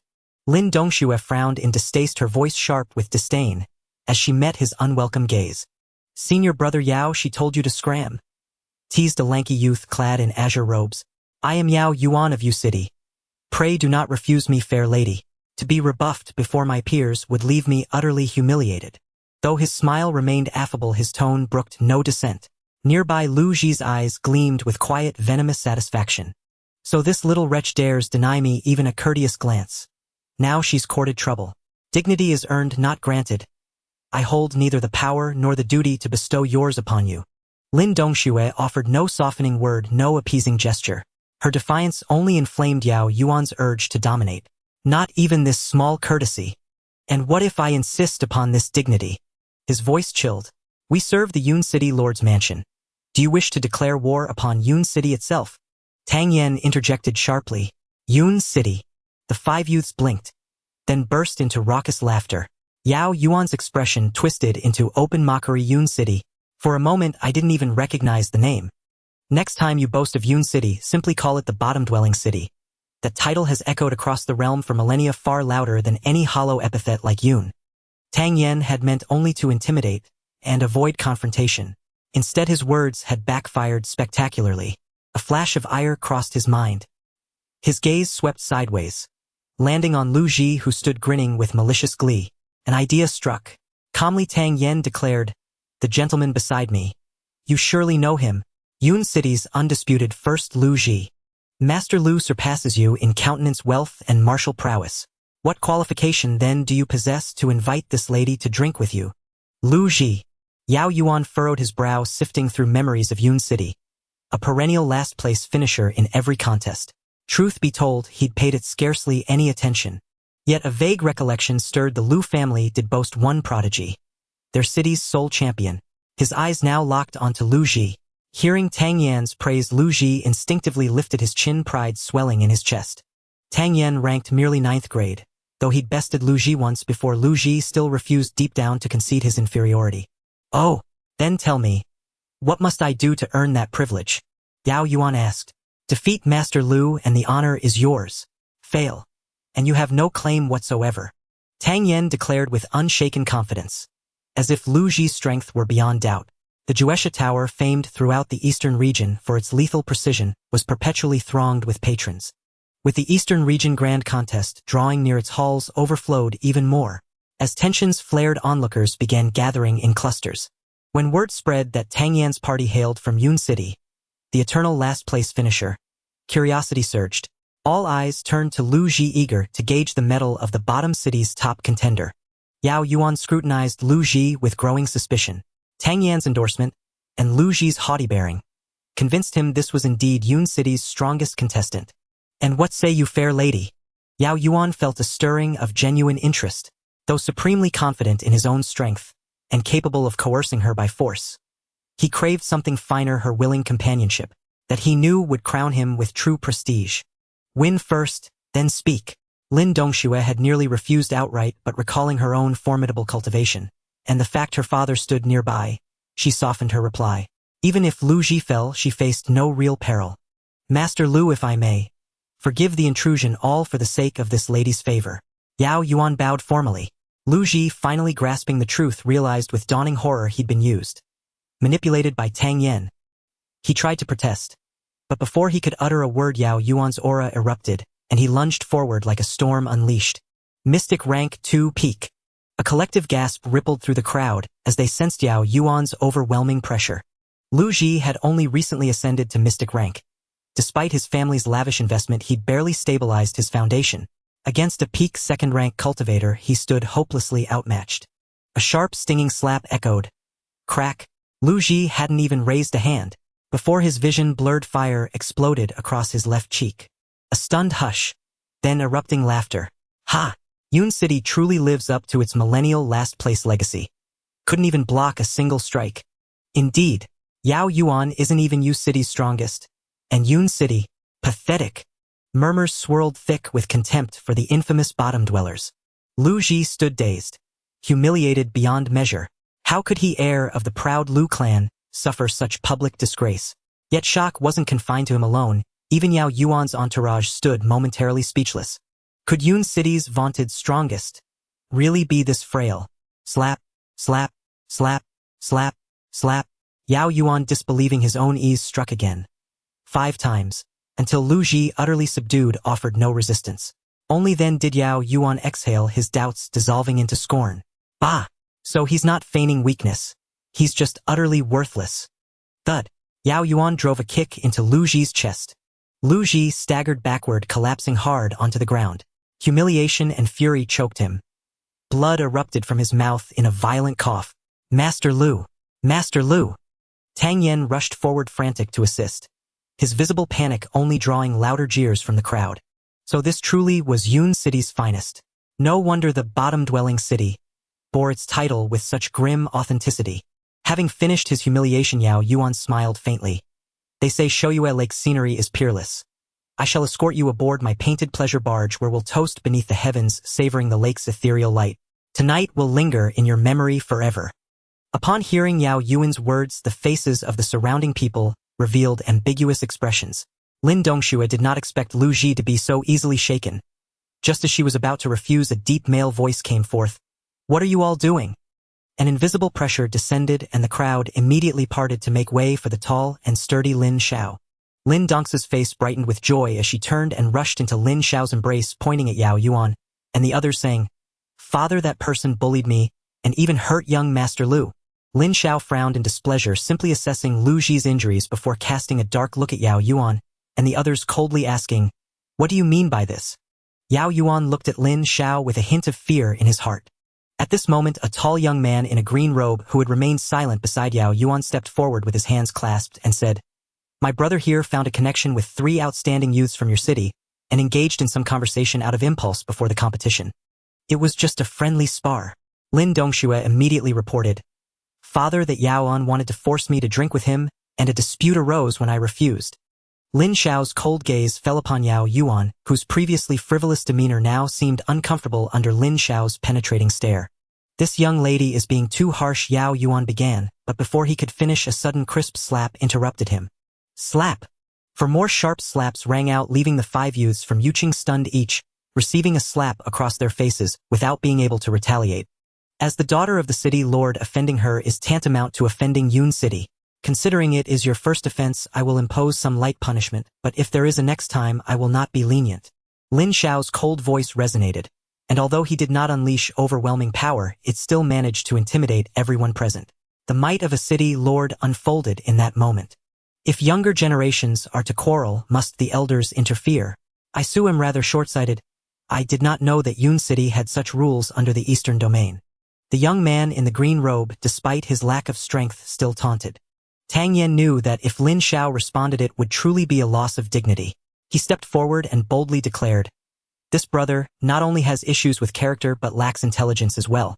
Knowing that Miss Lin is the daughter of the city lord, you still dared to offend her. Truly lacking in manners and decorum.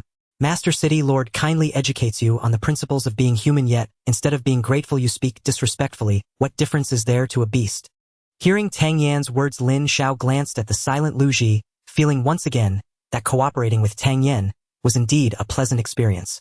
If he had not brought Tang Yan this time, but rather someone from the Qin or Wu families, they would likely remain indifferent in such a situation, just like Lu Ji. Indeed, under Tang Yan's verbal onslaught, the 5 were left speechless. However, young Master Su reacted relatively quickly, sneering, "I always wondered why Yun City ranked last in every competition. It turns out you have been practicing only your verbal skills. I heard that in the last major competition you Yuqing were 3rd from the bottom, and in the previous one 2nd from the bottom.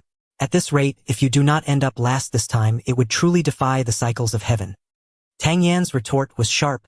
"Oh, since this young master is so confident, would you dare to compete with me here?" Young Master Su raised an eyebrow, provoking, "Let's compete." There were plenty around who loved to watch the excitement. "Let's compete, let's compete." Once one person led, others quickly joined in the clamor. Tang Yan assessed the strength of young Master Su from his subtle aura fluctuations. He was at least at the 3rd tier of the Shen rank. Although Tang Yan was low-key, it did not mean he was afraid of trouble. Meeting the gaze of the young man in the green robe, Tang Yan smiled lightly. "Since you have come here, you must also be looking to train in the Killing Tower. How about we compete to see who can emerge from a higher level?" Although a public match could give Tang Yan a good beating, it also risked exposing their own trump cards. Entering the Killing Tower suited Su Wei's intentions perfectly. With a glint in his eyes, Su Wei declared loudly, "Good, a competition should have some stakes. How about this? If you lose, you will shout 3 times that Yun City is not as good as Yuqing.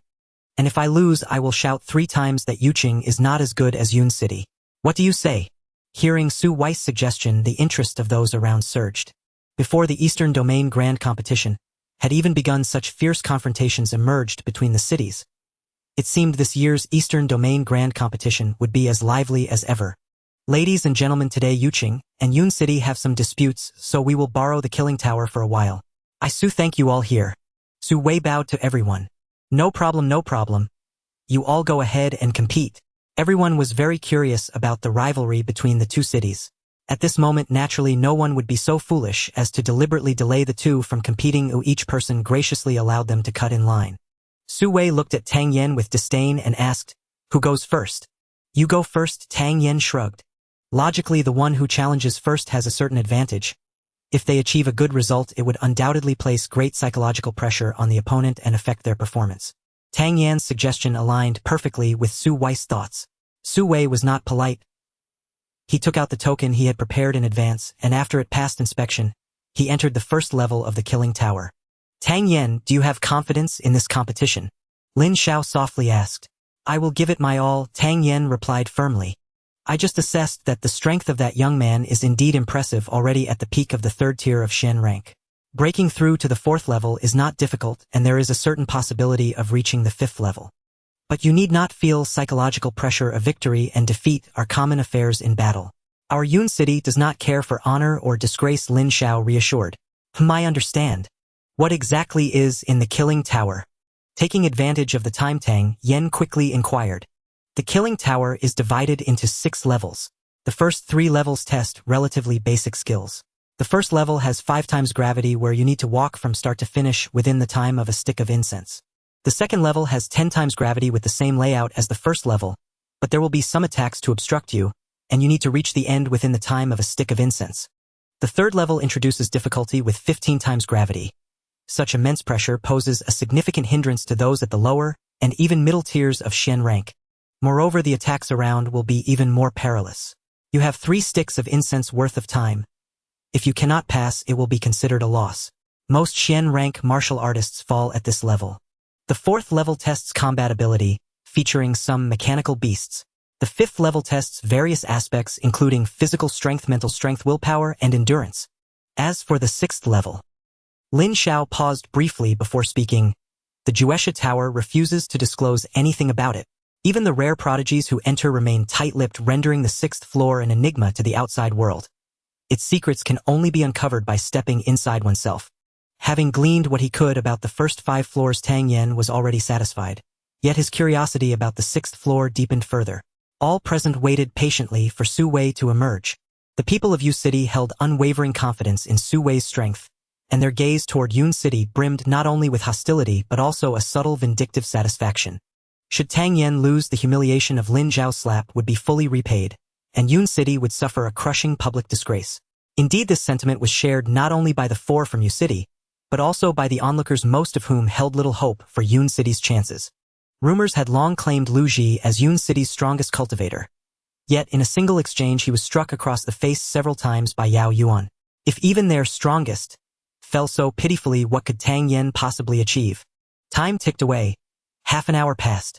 Suddenly, a thunderous boom shattered the stillness of the Juesha Tower. Everyone turned sharply. A door had materialized on the 5th floor.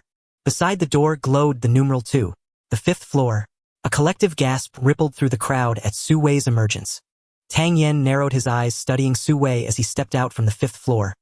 Exhaustion etched deeply into his face, his robes tattered and torn, his appearance utterly disheveled. Yet his expression carried an unmistakable radiant vitality. Ha! 5th floor. Yun City is doomed. Yao Yuan crowed triumphantly. Mission accomplished, Su Wei said with a faint smile to his companions before turning to Tang Yen. Do you concede now, or shall we continue? Might as well yield. Failing even the 2nd floor would be mortifying beyond measure. Even emerging from the 3rd would be humiliating enough. Spectators from Yu City, gathered merely for amusement, eagerly chimed in from below. By all means, we'll see how this unfolds. The outcome remains undecided. Tang Yen smiled lightly, accepting his token from Lin Xiao. Utterly overreaching. Yao Yuan sneered coldly from the side. Go Tang Yen. Lin Dongshua's eyes flickered with quiet concern. After all, Tang Yen had only recently ascended to profound rank 3. His cultivation remained unstable. Master, earlier the numeral 2 appeared beside the door. What does that signify? Tang Yen asked curiously. It's a performance score for this floor. Each level features an automated formation that evaluates one's achievement. The maximum possible score is 10. That youth earned only 2 points on the 5th floor. He likely collapsed almost immediately upon entry, Lin Xiao explained. Very well. I'll give it a try. Tang Yen strode confidently toward the Juesha Tower. Seeing Tang Yan's determination to proceed, the crowd regarded him with mocking amusement. Persisting now was nothing more than inviting profound shame. Tang Yen paid no heed to the surrounding gazes. Handing his token to the towering gatekeeper, he received 2 jade spheres with a broad grin. For survival. Hold them carefully. Shatter them with your true energy and all attacks will cease. Thank you. Tang Yen offered a respectful bow.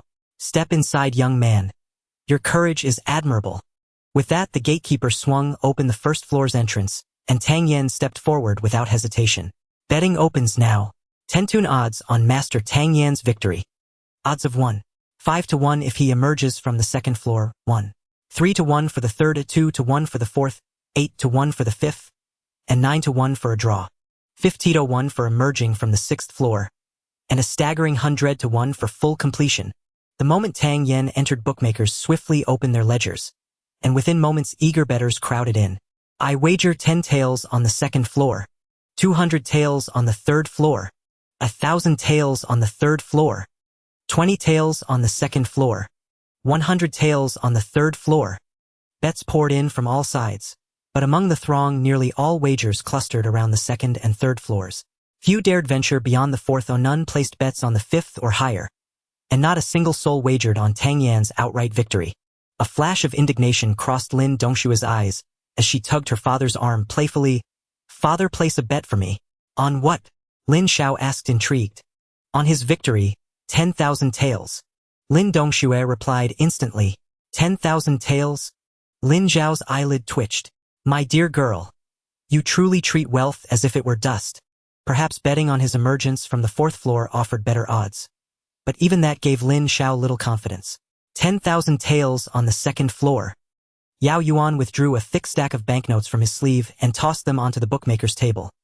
Then shot a deliberately provocative glance toward the Yun City delegation, his contempt and disdain laid bare. 10,000 taels on Tang Yan's victory. Lin Dongxue declared aflame with righteous fury. Instantly the crowd fell silent. Many gaped astonished at the extraordinary young woman standing before them. She seemed sharp-witted. So why act so recklessly? Lin Xiao winced inwardly. Little miss, your father hasn't even agreed yet. Yet having spoken so boldly, Lin Dongxue could not be left embarrassed. Without hesitation, Lin Xiao drew forth a 10th Santail banknote and handed it over. Ha ha ha. Someone in the crowd burst into laughter, and soon the entire assembly roared with mirth. The bookmaker meanwhile beamed with unbridled delight. 10,000 taels was practically free money. Ignoring the jeers and pointing fingers, Lin Xiao settled into a nearby tea house, ordered a pot of tea, and sipped it leisurely. Tang Yen stepped into the Juesha Tower, and immediately felt his body grow heavier. Yet the pressure proved far less daunting than anticipated. The fivefold gravity paled beside the crushing force he'd endured beneath waterfalls. He surveyed his surroundings. The grand hall was dimly lit, shrouded in gloom. Before him stretched a vast pool. Across it lay the finish line. The water stood barely half a meter deep, its murky depths black and impenetrable. Something else lurked beneath. Peering closer, Tang Yan's scalp prickled. The poolbed bristled with countless slender razor-sharp steel spikes. A misstep would pierce his flesh with multiple wounds. A rusted bronze path wound sinuously across the water's surface. Straightened, it would stretch 400 or 500 meters. In the dim light, water path and spikes blurred into indistinguishable shadows. Worse still, the bronze path sat precisely level with the water's surface, nearly invisible to the naked eye. A single lapse in focus could send one plummeting straight down. Was this not the real-world incarnation of Temple Run? Having grasped the challenge, Tang Yen hesitated no longer, dashing forward along the bronze path toward the far shore. Though the path twisted unpredictably and peril lurked beneath the water, Tang Yen moved with astonishing speed. Fivefold gravity posed no obstacle. His shadow phantom steps unfolded like a whisper through empty space, and in less than a teacup's time he reached the opposite bank. Rumble, rumble. A door in the wall groaned open, revealing a spiraling staircase ascending upward. Tang Yen climbed to the second floor, where pressure intensified once more. Still it paled beside the waterfall's relentless force. The second floor's layout mirrored the first's. Yet subtle differences existed. The bronze path coiled more intricately, more deceptively. Within 2 meters of the path lay scattered colossal boulders. Recalling Lin Zhao's earlier briefing, Tang Yan's eyes narrowed. The second floor's assaults would almost certainly originate from these stones. Without pausing, he activated the phantom shadow step and surged forward. Crack. After only a few strides, the bronze path, half a meter ahead, suddenly collapsed, revealing a water-filled pit. 10 razor-sharp spikes erupting instantly from beneath. Tang Yen did not slacken his pace. Slightly shifting his body to the right, he vaulted past the spikes with flawless precision. Crack. The moment his feet touched ground, a nearby stone split open, and 6 bronze pillars shot forth from its hollow core. Ever-vigilant Tang Yen sensed the disturbance just in time. Before his body fully settled, he launched himself upward again, stepping deftly onto the highest bronze pillar and leaping forward, narrowly evading certain peril. At that moment, Tang Yen stood in awe of Juesha Tower's design. Profound, ruthless, and masterfully conceived. Had his reflexes faltered even slightly, the successive traps would have claimed him without mercy. He drew a deep breath, sharpened his focus to razor intensity, and once more unleashed the phantom shadow step. Within less than 100 meters, he had already weathered 8 collapses and 6 coordinated assaults. Boom! A few steps further, a bronze wall, over 1.5 meters tall, sprang violently from the path, blocking his advance. Simultaneously, every hair on his body bristled with primal warning. In an instant, he seized the wall's edge, hauled himself upward with explosive strength, and vaulted atop it. Just as the spot where he'd stood moments before gave way, revealing another cluster of deadly spikes beneath. Damn it! Even Tang Yen, renowned for his unshakable composure, could not suppress a sharp curse. Had he hesitated, those spikes would have pierced straight through the soles of his feet and up into his calves. Gazing ahead at the remaining hundreds of meters, he grew ever more cautious. Fortunately, no new traps emerged. Only heart-pounding near misses until he finally reached the end. He exhaled, slowly glancing back with lingering unease at the serpentine bronze path. Inwardly, he murmured, truly worthy of the Juesha Tower. Under such relentless pressure, anyone lacking exceptional reflexes or physical fortitude would suffer grievously. Even at the 2nd level. Descending the corridor into the 3rd level, a heavier weight settled upon his shoulders. A crushing 15-fold gravitational force that tested even his endurance. His gaze sharpened as he surveyed the chamber before him. Stretched another pool. But the winding bronze path was gone, replaced by floating wooden planks scattered across the water's surface. The planks varied wildly in size, from basin-sized to bowl-sized, each tethered below by a slender iron chain. Their spacing was irregular, their arrangement chaotic, utterly devoid of pattern. Scattered across the pool lay several irregularly shaped rocks. From his experience on the 2nd level, Tang Yen knew these stones concealed hidden mechanisms. Certainly not mere ornaments. Eyes blazing with concentration, he memorized the approximate positions of the planks, then drew a deep breath, unleashing his full Xian rank 3rd grade cultivation without restraint. With a soft cry, he launched himself like a lithe gibbon toward the first plank. Yet the instant his foot touched its surface, his heart lurched violently. The plank, previously still and placid upon the water, began to move. Thousands of planks shifted simultaneously, each at its own speed, each veering along unpredictable trajectories. Some slid in straight lines, the others traced graceful arcs, or abruptly reversed course, darting in directions no mind could foresee. Tang Yen felt as though 1,000 wild camels stampeded through his veins. The mental map of safe footholds had just formed, now shattered beyond repair. Did the architect of this formation reincarnate from the Ministry of Punishment? How else could one devise such exquisite torment? Fortunately, Tang Yan's footwork was peerless. He shifted instantly, darting sideways onto a nearby drifting plank. This time he'd learned his lesson. Planting his foot firmly, he pushed off hard, launching himself high into the air. From above, the shifting landscape revealed clearer paths and safer landings. Whoosh! Just as he began descending, a sharp whistling cut through the air. Out of the corner of his eye, he glimpsed a black silhouette hurtling straight toward him. Battle-hardened and unflustered, he gathered chi in his dantian and twisted midair. His body snapping sideways with surgical precision, the shadow skimmed past his face, revealing itself as a polished bronze sphere. With practiced timing, he retracted his leg and tapped the sphere precisely with his toes, using its momentum to propel himself forward, transforming descent into acceleration. Whoosh! Before he landed, another bronze sphere streaked toward him. Now seasoned by repetition, he repeated the maneuver, stepping cleanly onto its curved surface and surging onward once more. Again and again he repeated the feat, until he had advanced 20 meters across the treacherous expanse. Outside the Juesha Tower, spectators craned their necks, waiting for Tang Yan's emergence. The bookmaker bellowed, "Any final wagers? The round ends momentarily."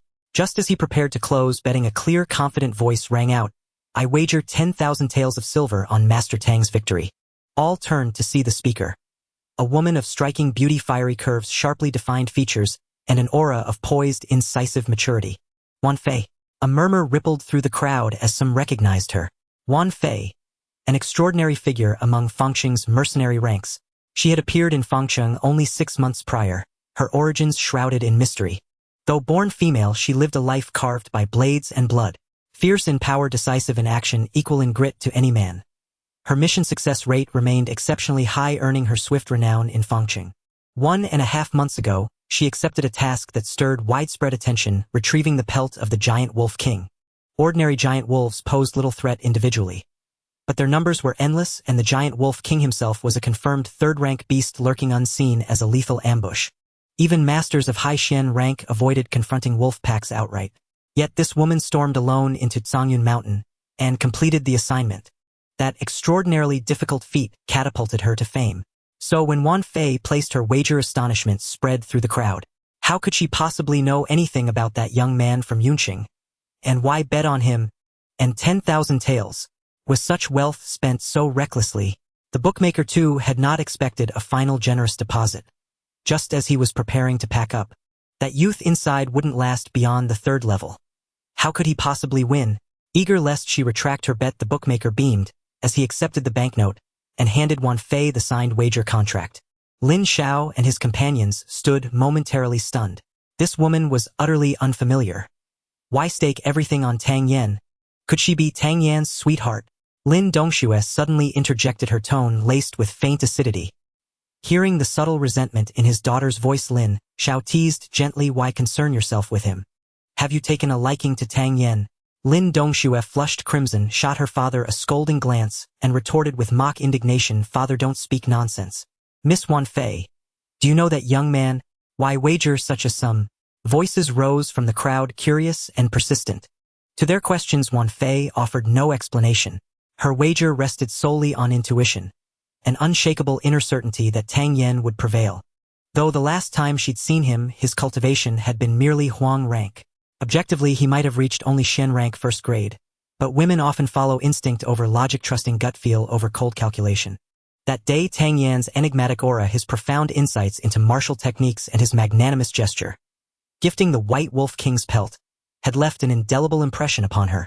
She believed in him, so she wagered. What then was the problem? However, she found it difficult to explain such reasoning and smiled faintly, casually saying, you all place bets just to win a little money, which does not make you real gamblers, but rather resembles small-scale business dealings. True gamblers aim to gain great wealth with a small stake, seeking fortune amidst peril. This statement from Wan Fei left everyone stunned. The dealer was the first to react, immediately exclaiming, Miss Wan is correct. The highest realm of gambling is to suddenly become wealthy and turn one's life around. Are there any bets on young Master Tang winning? Unfortunately, no one paid him any mind, and some even began to suspect that Wan Fei was a plant. A slightly mocking voice suddenly rang out. Since Miss Wan is a true gambler, according to your words, you should bet that he can clear the challenge. Wan Fei turned her gaze towards the voice, and upon seeing a seductive-looking woman, a hint of coldness flashed across her face. I was wondering who it was. It turns out to be Miss Zhao. I am hardly a qualified gambler, and if I bet on him clearing the challenge and win based on the 100-fold odds, the dealer might not be able to afford the payout. Will Miss Zhao be willing to cover it then? The woman referred to as Miss Zhao, named Zhao Yuqian, was the eldest daughter of the Zhao family in Fengqing.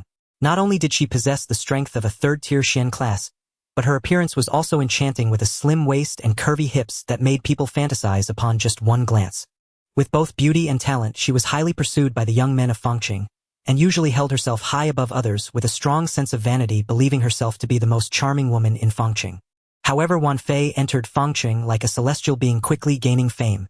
There were often comparisons made between the two, with Wan Fei even gaining more popularity than Zhao Yuqian. Proud and haughty Zhao Yuqian began to pay attention to Wan Fei. When she learned that Wan Fei had become a mercenary, she too started taking on tasks, but her success rate and execution efficiency were always overshadowed by Wan Fei. A month and a half ago, when Zhao Yuqian discovered that Wan Fei had completed the task of slaying the giant wolf king, her hostility towards Wan Fei surged to unprecedented heights. Today, Zhao Yuqian would not miss the opportunity to strike at Wan Fei. She not only did not believe Tang Yan would win, but she also did not believe he could clear the challenge. Yun City, a place that has always ranked at the bottom in previous competitions. The best of the younger generation there couldn't even withstand a single move from Yao Yuan, let alone that kid. All right, if you win, I will cover the 100-fold payout. Zhao Yuqian sneered, deliberately provoking. I wonder how much our great gambler Wan can wager. You won't be trying to fool us with just a few thousand taels, will you? Then let's wager 100,000 taels. Miss Zhao won't back out later, will she? Wan Fei was also getting angry. this woman was acting like a madwoman, constantly opposing her lately. Humph, would the Zhao family renege on such a small amount of silver? Zhao Yuqian scoffed disdainfully. Although 10,000 taels was a significant sum, she never entertained the idea of losing. Let alone a 100-fold payout, she would dare to bet with Wan Fei even at 1,000-fold. Miss Zhao, if that young master really comes out from the 6th level, we will cover half. The dealer's eyes gleamed as he stood up and cupped his hands. Zhao Yuqian, with a meaningful glance at the dealer, was not foolish and quickly saw through his intentions.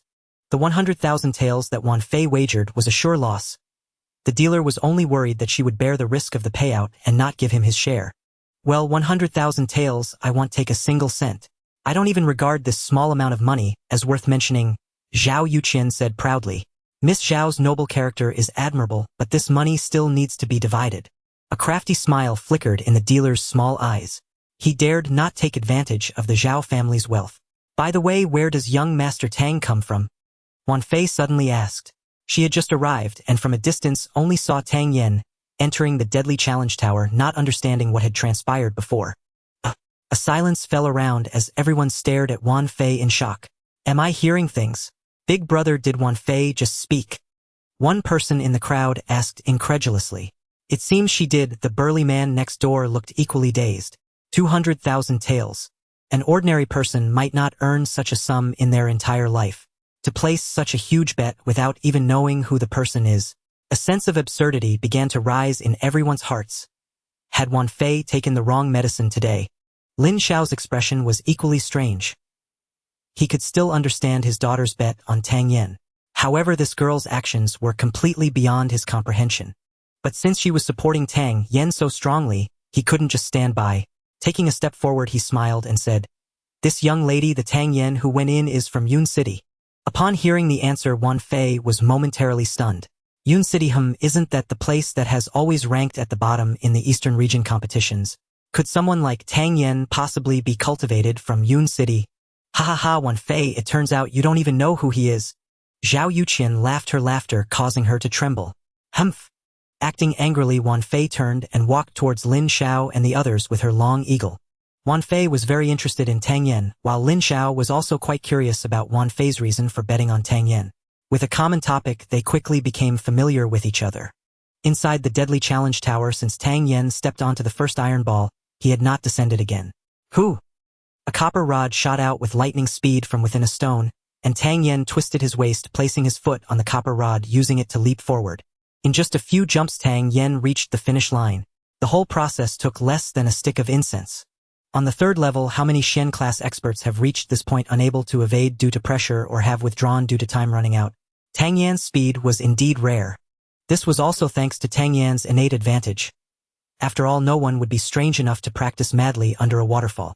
Upon reaching the 4th level, Tang Yen felt the pressure on his shoulders lighten, returning to a normal state. He looked up to survey the layout of this level and saw 8 copper figures standing quietly in the center of the grand hall.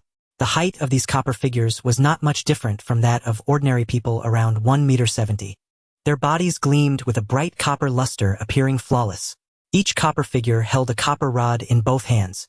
10 meters away from him, there was a red line above which a sign read 4th level copper soldier battle armor pass. Crossing the red line would enter the combat range, while stepping outside the red line would result in a loss. The comprehensive battle power of the copper soldiers was approximately at the peak of 2nd-tier Shen class. Seeing the prompt, Tang Yen took a deep breath and walked in confidently. At this moment, the 8 copper figures simultaneously had their eyes glow red and quickly sprang into action. Thud, thud, thud. Watching the speed of the copper figures, Tang Yan's heart became secretly vigilant. Their speed was fast, and their joints were as flexible as living beings, thus allowing them to unleash even greater destructive power. What kind of mechanical genius designed these copper figures? Taking a deep breath, Tang Yen charged forward. The leading copper figure's short rod was about to strike Tang Yen, who skillfully dodged to the side, landing a heavy punch on the copper figure. Clang! A crisp sound rang out. After landing the blow, Tang Yen did not feel the slightest excitement. Instead, a sense of foreboding arose within him. From start to finish, the copper figure showed no intention of evading the attack. After being struck, the copper figure retreated 2 steps, but whether any damage was done remained uncertain. Meanwhile, the other 7 copper figures wielded their long rods from all directions towards Tang Yen. Seeing the overwhelming assault, Tang Yan's heart was filled with dread. If he did not dodge, he would likely be beaten to death by the chaotic rods. It's now or never. Watching the rain of rods falling from the sky, Tang Yen like an eel dove towards the gap between two rods. Bang! Just as he emerged from the gap, a sudden gust of wind surged from behind him. Tang Yen was alarmed, wondering where the attack came from. Executing the shadow step to its limits, he still felt a sharp pain on his back, making Tang Yen gasp. Glancing out of the corner of his eye, he discovered that the one who had just struck him was actually the copper figure he had just punched back. Under his full force attack, the copper figure had not been affected in the slightest. Tang Yen, refusing to believe in superstition, took a deep breath and activated his phantom shadow steps, preparing to test them on a bronze automaton. Thud! Thud! Two muffled impacts echoed as the automaton staggered backward 2 steps, yet remained utterly unharmed. The remaining 7 automatons simultaneously raised their bronze staffs and struck toward Tang Yen. Sensing their overwhelming, unstoppable momentum, Tang Yen's heart leapt with alarm, and his body recoiled swiftly. Yet these automatons were swift and flawlessly coordinated. Even as Tang Yen evaded with every ounce of his skill, one bronze staff grazed his sleeve, shearing off a corner of his robe. Tang Yan's brows knotted tightly. Their strength approximated that of a rank 1 profound tier cultivator, slightly inferior to his own. But one critical fact could not be overlooked: the automatons felt no pain. No matter how intricate or devastating his techniques, they neither dodged nor flinched, only advanced, relentless and unyielding. 8 automatons moved as one, their synergy seamless, flawless. When united by unwavering resolve and perfect coordination, a team's power transcended mere arithmetic. It became exponential. Tang Yan's gaze flashed like lightning, sweeping across all 8 automatons. Their bodies were impervious. Pressing a direct assault would only exhaust him to death. Suddenly an insight struck him. Gold is never perfectly pure, no human is without flaw. He possessed strengths and weaknesses, so too must these automatons. His next task was clear: uncover their vulnerabilities and dismantle them one by one. Having resolved his strategy, Tang Yen faced the advancing automatons without hesitation. His phantom shadow steps unfurled. His form dissolved into a wisp of smoke, and his fist lashed out toward one automaton. Thud! His fist slammed into the automaton's left eye. Having landed the blow, he did not linger, instead pivoting sideways, vanishing instantly from that spot. The struck automaton's head jerked faintly backward, but its bronze staff continued its arc without pause, smashing down upon the exact spot where Tang Yen had just stood. The left eye was no vulnerability. Fortunately, these were not living beings, though swift in motion and strike, their instinctive reactions lagged, granting Tang Yen precious time to test and observe. Tang Yen darted to another automaton, and before it could react, drove his fist into its right eye. Thud! Its head snapped sharply backward, but otherwise it remained unaffected. 14 bronze staffs, 7 automatons, 2 each, descended upon him. This time Tang Yen was far more astute. He conserved strength with each strike, and his phantom shadow steps flowed without interruption, dodging the barrage with uncanny angular precision. The right eye was no weakness. As an accomplished alchemist, Tang Yen possessed patience in abundance. After evading the 7 automatons' assault, he surged forward once more, fist aimed squarely at another automaton's nose. Thud! The automaton paused, but suffered no real effect. Neither nose, mouth, nor throat proved vulnerable, nor the solar plexus. With unwavering composure, Tang Yen methodically tested each point. Undeterred by repeated failure, his focus remained as calm and precise as his very first attempt. He probed the lower abdomen, left ribs, armpits, navel, and leg bones, every inch of the automaton's frame. Yet as they charged toward him, eyes blazing with lethal intent, a flicker of doubt crossed Tang Yan's gaze. Could it be that these automatons truly possessed no weakness? From crown to sole he had struck them relentlessly, yet all 8 stood unbroken, as if forged beyond mortal imperfection. Wait! From crown to sole. Tang Yan's gaze sharpened, locking onto the automatons' heads and feet. Though he had probed every other part, these 2 places remained untouched. Could the answer lie there? And those 2 locations were also the most difficult to reach. Drawing a slow, steady breath, Tang Yen resolved to test them. His body blurred, lightning fast, as he dropped low and struck hard at one automaton's knee. This time he did not flee immediately after impact. Instead, he held his ground for a heartbeat, only springing into motion when the remaining 7 automatons raised their staffs in unison and lunged toward him. He launched himself skyward in a powerful leap, retracted his right arm sharply, and brought his elbow crashing down upon an automaton's crown. A strange, brittle crack resounded. and from the corner of his eye Tang Yen saw the red glow within that automaton's eyes dim fade and vanish entirely. It froze, rigid and lifeless. Success. A flash of triumph ignited in Tang Yan's eyes. Emboldened, he repeated the feint and strike tactic. Within mere heartbeats, 3 more automatons fell silent. Thud. Only when the last automaton's crimson light winked out did Tang Yen exhale deeply. A heavy resonant sigh of release. Though the battle had lasted no longer than the burning of a single incense stick, every moment had demanded peak intensity, relentless focus, and absolute physical mastery. After a brief recovery, Tang Yen strode confidently toward the 5th floor. Surveying its layout, a sly smile curled his lips. The challenge here appeared paradoxically simpler than the 4th floors. A straight bronze path stretched from one end to the other, barely 1 meter wide, flanked on both sides by water.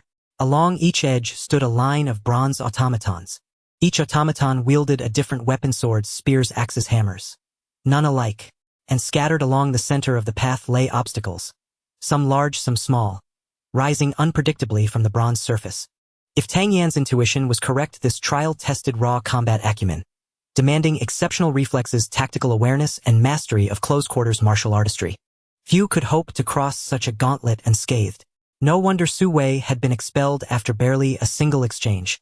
Tang Yen drew a final breath and stepped onto the bronze path. SHHH. Instantly, the automatons on both sides attacked. 3 swords slashed toward him, thrusting, cleaving, and hacking in perfect unison. Unfazed, Tang Yen activated his combat heart. Though the blades carved through air with ferocious speed and terrifying presence to him, they revealed 100 openings, each a fatal gap in their formation. His fist crashed into the sword blade of the automaton on his right, shattering its trajectory. Without pausing, he slipped through the opening and breached their line. SHHHH. A hammer, a sword, and a heavy cleaver converged from 3 directions, sealing off his upper left and right escape routes. Even more insidious was a spear, jutting suddenly upward from the bronze path itself. Yet against Tang Yen it posed no true threat. He twisted his body and slid forward in a smooth scurve, evading effortlessly. Whoosh! As he neared a stone obstacle, a shadow lunged from its cover. A slender automaton concealed behind the boulder now sprang forth, dagger flashing toward Tang Yan's waist. Tang Yan's aura surged, his vortex-like Dantian world violently channeling a torrent of majestic true energy into his arm, and his fist smashed into the automaton's right forearm. Under that overwhelming force, the automaton's arm buckled. Tang Yen pressed forward without hesitation. Master of the combat heart, he navigated the lethal web of attacks as effortlessly as a fish gliding through water. He reached the finish line, unscathed, not even a single fold of his robe disturbed. However, Tang Yen did not deny the dangers of the 5th level.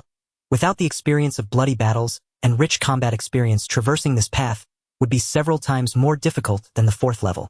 Taking a deep breath, Tang Yan's gaze fell upon the passage to the 6th level, and his mood inexplicably lifted.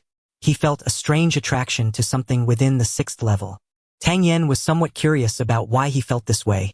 Soon a look of surprise crossed his face, as he realized that the source of this feeling seemed to be emanating from the heavenly creation fire. At this moment, the heavenly creation fire in Tang Yan's Dantian began to flicker intermittently. Although the frequency of the flickering was not fast, this extraordinary fire rarely exhibited such unusual behavior. Any slight movement was detected by Tang Yen. After adjusting his state, he stepped into the passage and headed towards the 6th level. As soon as he arrived at the 6th level, a wave of heat hit him. Tang Yen could distinctly feel the heavenly creation fire's flickering speed becoming increasingly lively. Curiously surveying the 6th level, he noticed that its layout appeared rather peculiar compared to the lower 5th level. On the north wall, 2 bold characters read, "Refining the Soul." On the ground, a series of circular dots were drawn, converging towards the center like a target. In the center of the lotus-like pattern, a white flame danced and burned continuously on the ground. The unusual movement of the heavenly creation fire was also caused by it. A thought suddenly flashed through Tang Yan's mind. This flame was very likely the spiritual fire that existed in the world. The reason the heavenly creation fire was so excited was that it wanted to devour the spiritual fire before him. After hesitating for a moment, Tang Yen carefully walked towards the center. The white flame seemed to sense someone approaching and suddenly swayed. The circular patterns on the ground transformed into clusters of flames. Tang Yen felt a wave of heat, and an instinctive urge to retreat surged within him. However, he realized that his clothes were not burned by the flames, which helped him suppress the impulse to step back outside the circle. This heat was strange. He was not sweating at all, yet Tang Yen felt as if he was drenched. It was as if a fire was scorching his very soul. Considering the characters refining the soul on the wall, Tang Yen pondered, could this level be testing his soul power? For an alchemist's soul power is directly related to spiritual power. The stronger the soul power, the easier it is to control the rhythm of alchemy. Even if he could not pass this test, refining his soul power in such an atmosphere was still a commendable choice. After making up his mind, Tang Yen took another step forward. The closer he got to the center, the whiter the flames became and the feeling of heat intensified. Fortunately, Tang Yan's soul power was already greater than that of ordinary people. The radius of the fire circle was approximately 12 meters. Without any pressure, Tang Yen walked 10 meters forward and finally came to a halt. The gnawing sensation from the depths of his bones made him want to find an ice cave to hide in. Tang Yan's body trembled slightly, but he remained silent. After gritting his teeth to calm himself, he stepped forward another half-meter. A stronger pressure surged, causing his body to tremble even more violently. Suppressing the impulse to leave, Tang Yen circulated his true qi throughout his body, using all his strength to resist the pain of refining the soul. The edge of a sword comes from sharpening, the fragrance of the plum blossom comes from the bitter cold. This kind of hardship he had already experienced in the martial world. As an excellent alchemist, if he hesitated under the test of soul power, he would plant the seeds of inner demons in his path of alchemy. Tang Yen was unsure if taking another step would cause him to faint, but he could not afford to back down. With his eyes reddened, he stared at the white flame a meter away, and steeling his heart, began to operate the fire control technique. At that moment, the heavenly creation fire suddenly became extremely excited, dancing around Tang Yen under his control. The moment the white flame sensed the emergence of the heavenly creation fire, it seemed to see something terrifying, and the intensity of the fire immediately diminished, gently swaying in midair. The pressure on Tang Yan's body suddenly lightened, and he no longer felt that scorching heat. A look of surprise appeared in his eyes as he observed the white flame's state, which resembled a creature prostrating in worship. Could it be that flames also have distinctions of kings and subjects? Remembering the content recorded in the Supreme Alchemy Canon, a glint of madness flashed in Tang Yan's eyes. The heavenly creation fire could devour other spiritual fires to upgrade itself. If that were the case, could the heavenly creation fire devour this white flame? It was worth a try. A strong suction force emanated from Tang Yan's palm, and the white flame seemed to possess a spirit of its own, sensing the impending danger and immediately igniting. Caught off guard, Tang Yen felt a wave of dizziness in his brain. He bit his tongue to keep his mind clear, gritting his teeth as he executed the fire control technique flawlessly. With a bang, under the pressure of the heavenly creation fire, the white flame only resisted a few times before being completely absorbed into Tang Yan's body. Tang Yen knew that this was the most critical step. Fusion. Although the heavenly creation fire was sufficiently domineering before complete refinement, the white flame could still inflict harm. The scorching sensation that had previously refined his soul reappeared within Tang Yan's body, and it was even more intense. Tang Yen gritted his teeth, continuing the fire control technique without pause. As time passed, Tang Yan's body trembled, continuously fine beads of sweat emerging from every part of his body. He noticed that under his relentless refinement, the white flame was gradually being consumed by the heavenly creation fire. As the power of the white flame weakened, the speed of consumption increased, and soon the white flame gave up struggling. The sensation of refining the soul dissipated, and Tang Yen felt a lightness throughout his body. With a faint hiss sound, the white flame finally vanished completely. Tang Yen let out a long breath, slowly opening his eyes. After sensing the heavenly creation fire, he discovered that the internal energy was unstable, realizing that the white flame had not been fully refined and required further adjustment. Now that he was still inside the deadly killing tower, Tang Yen decided to exit first. Looking around the 6th level, he noticed that the circles of dots on the ground had not disappeared, only the central flame was gone. I wonder how the deadly killing tower will react to the disappearance of the refining soul fire. Tang Yen prayed in his heart that it would be best not to be discovered in the short term. Outside the deadly killing tower, the onlookers were in constant discussion. It's been nearly half an hour. Why hasn't that kid come out yet? Could he really have entered the 3rd level? He might have died inside, right? Let's wait a bit longer. Everyone looked forward, and besides Lin Xiao and Wan Fei, almost everyone present had placed their bets on Tang Yen coming out from either the 2nd or 3rd level. Master Lin, which level do you think Tang Yen will emerge from? Wan Fei asked. A flicker of anticipation crossed Lin Xiao's eyes as he pondered, saying the 4th or 5th level. I wonder how Miss Wan Fei assesses this. At least the 5th level. Remembering Tang Yan's performance in Songyun Mountain, Wan Fei asserted firmly. Hopefully. Lin Xiao nodded. Boom. The sound of a door opening echoed. Everyone held their breath, their eyes darting between the second and third levels. Could it be that the absolute kill tower has malfunctioned?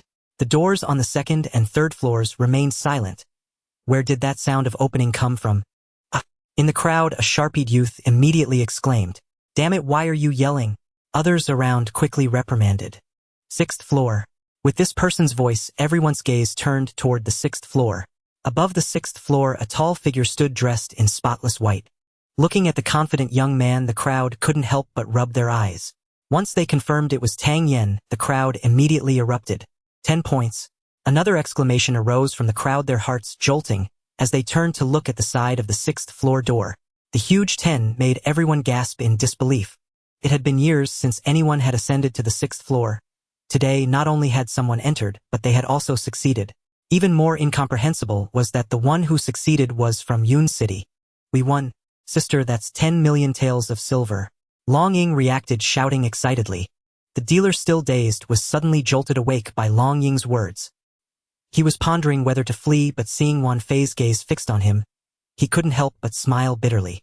2 bets, 1 at 10 times, 1 at 100 times, totaling 11 million taels of silver. The dealer wouldn't play tricks, would he? Wan Fei's face revealed a radiant smile. No, I trust the dealer won't cheat. The dealer knew he couldn't escape this. If he tried to shirk now, he'd ruin his reputation and would never be able to host bets again. However, he couldn't come up with such a huge sum, so he looked at Zhao Yuqian with a pained expression. Zhao Yuqian understood his meaning all too well. Although reluctant in her heart, her pride wouldn't allow her to go back on her word in front of so many people from the eastern region. With a cold face, she took out paper and pen from her pocket, swiftly wrote out an IOU and tossed it forward. "Take this to my Zhao family, and you can collect the full amount." The dealer repeatedly thanked her, a forced smile on his face. As he stepped in front of Wan Fei, "Miss Wan, I don't have that much silver for now. Here's 2 million taels, you can take this first, and I will deliver the rest to your residence tomorrow. How about that?" I believe that dealer Li won't go back on his word. Wan Fei accepted the banknotes without even looking, tucking them into her pocket. Only after giving 1 million taels to Lin Xiao did the dealer shake his head, sighing at his misfortune. It's ridiculous to lose money running a gambling table. Wouldn't that make him the laughingstock among his peers? Tang Yen walked down from the 6th floor. Under the gaze of the crowd, he approached Su Wei. "You lost." Su Wei's expression was complex, a hint of humiliation flashing in his eyes. Could it be that the absolute kill tower has malfunctioned? "I protest." Yao Yuan shouted. "He can't take the loss."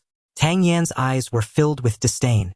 Su Wei clenched his fists, glaring fiercely at Tang Yan, resentment flashing in his eyes.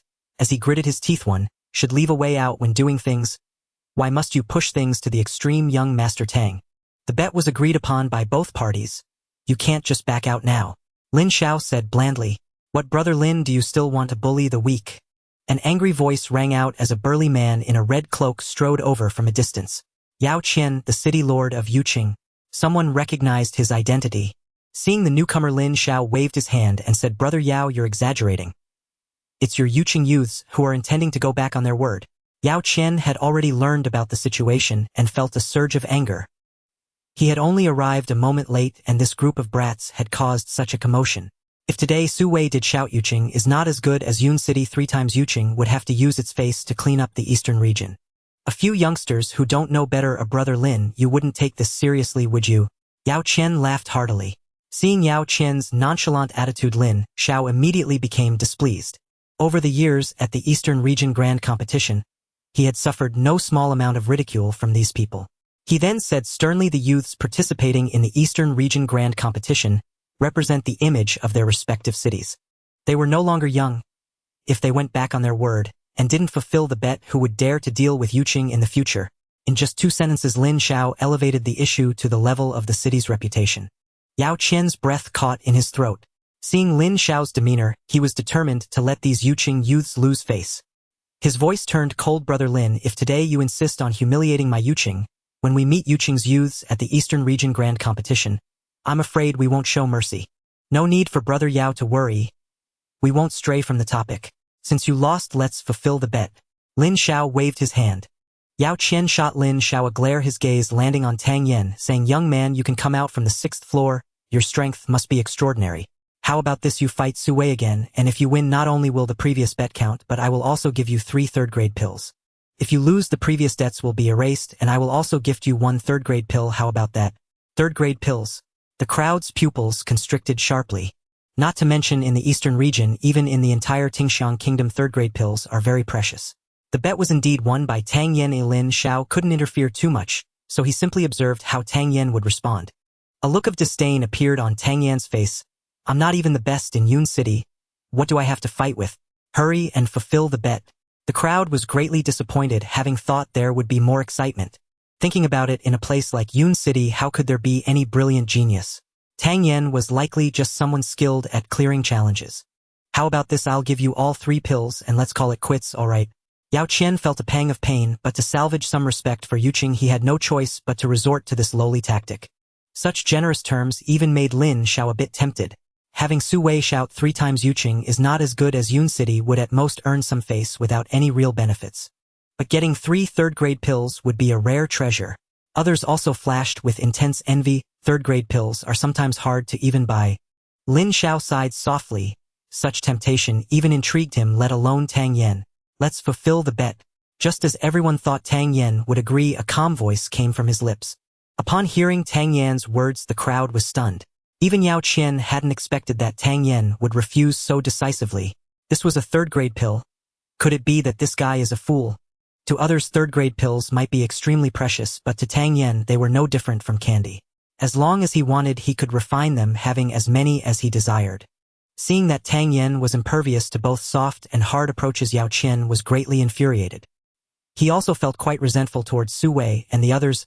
Losing to any other city would have been fine, but these useless ones had to lose to the historically bottom-ranked Yun City. He then said impatiently, hurry up and shout.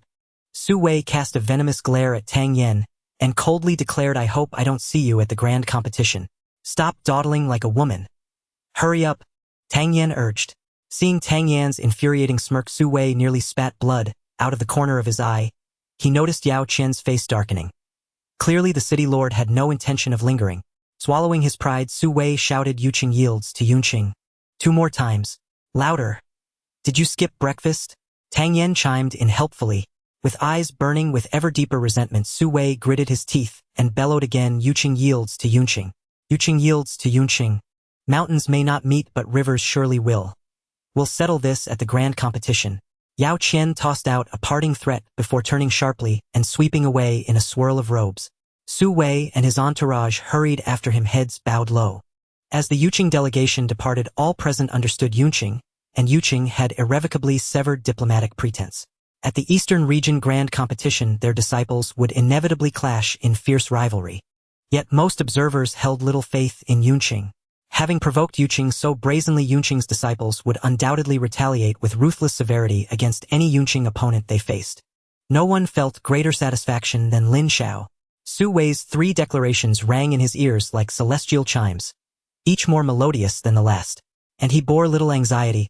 His daughter had already reached profound rank 2, her martial prowess advancing rapidly, her combat strength formidable. Amid his daughter's effusive praise, and bolstered by Tang Yan's extraordinary feat at the Juesha Tower, Lin Zhao's confidence in Tang Yan's capabilities deepened. Who would prevail in a duel between the 2 cities' disciples remained gloriously uncertain. As for Lu Ji, Lin Xiao paid him scarcely a thought. The Lu family had long since been erased from his heart. Lu Ji's life or death held no consequence. This time you've truly earned great merit.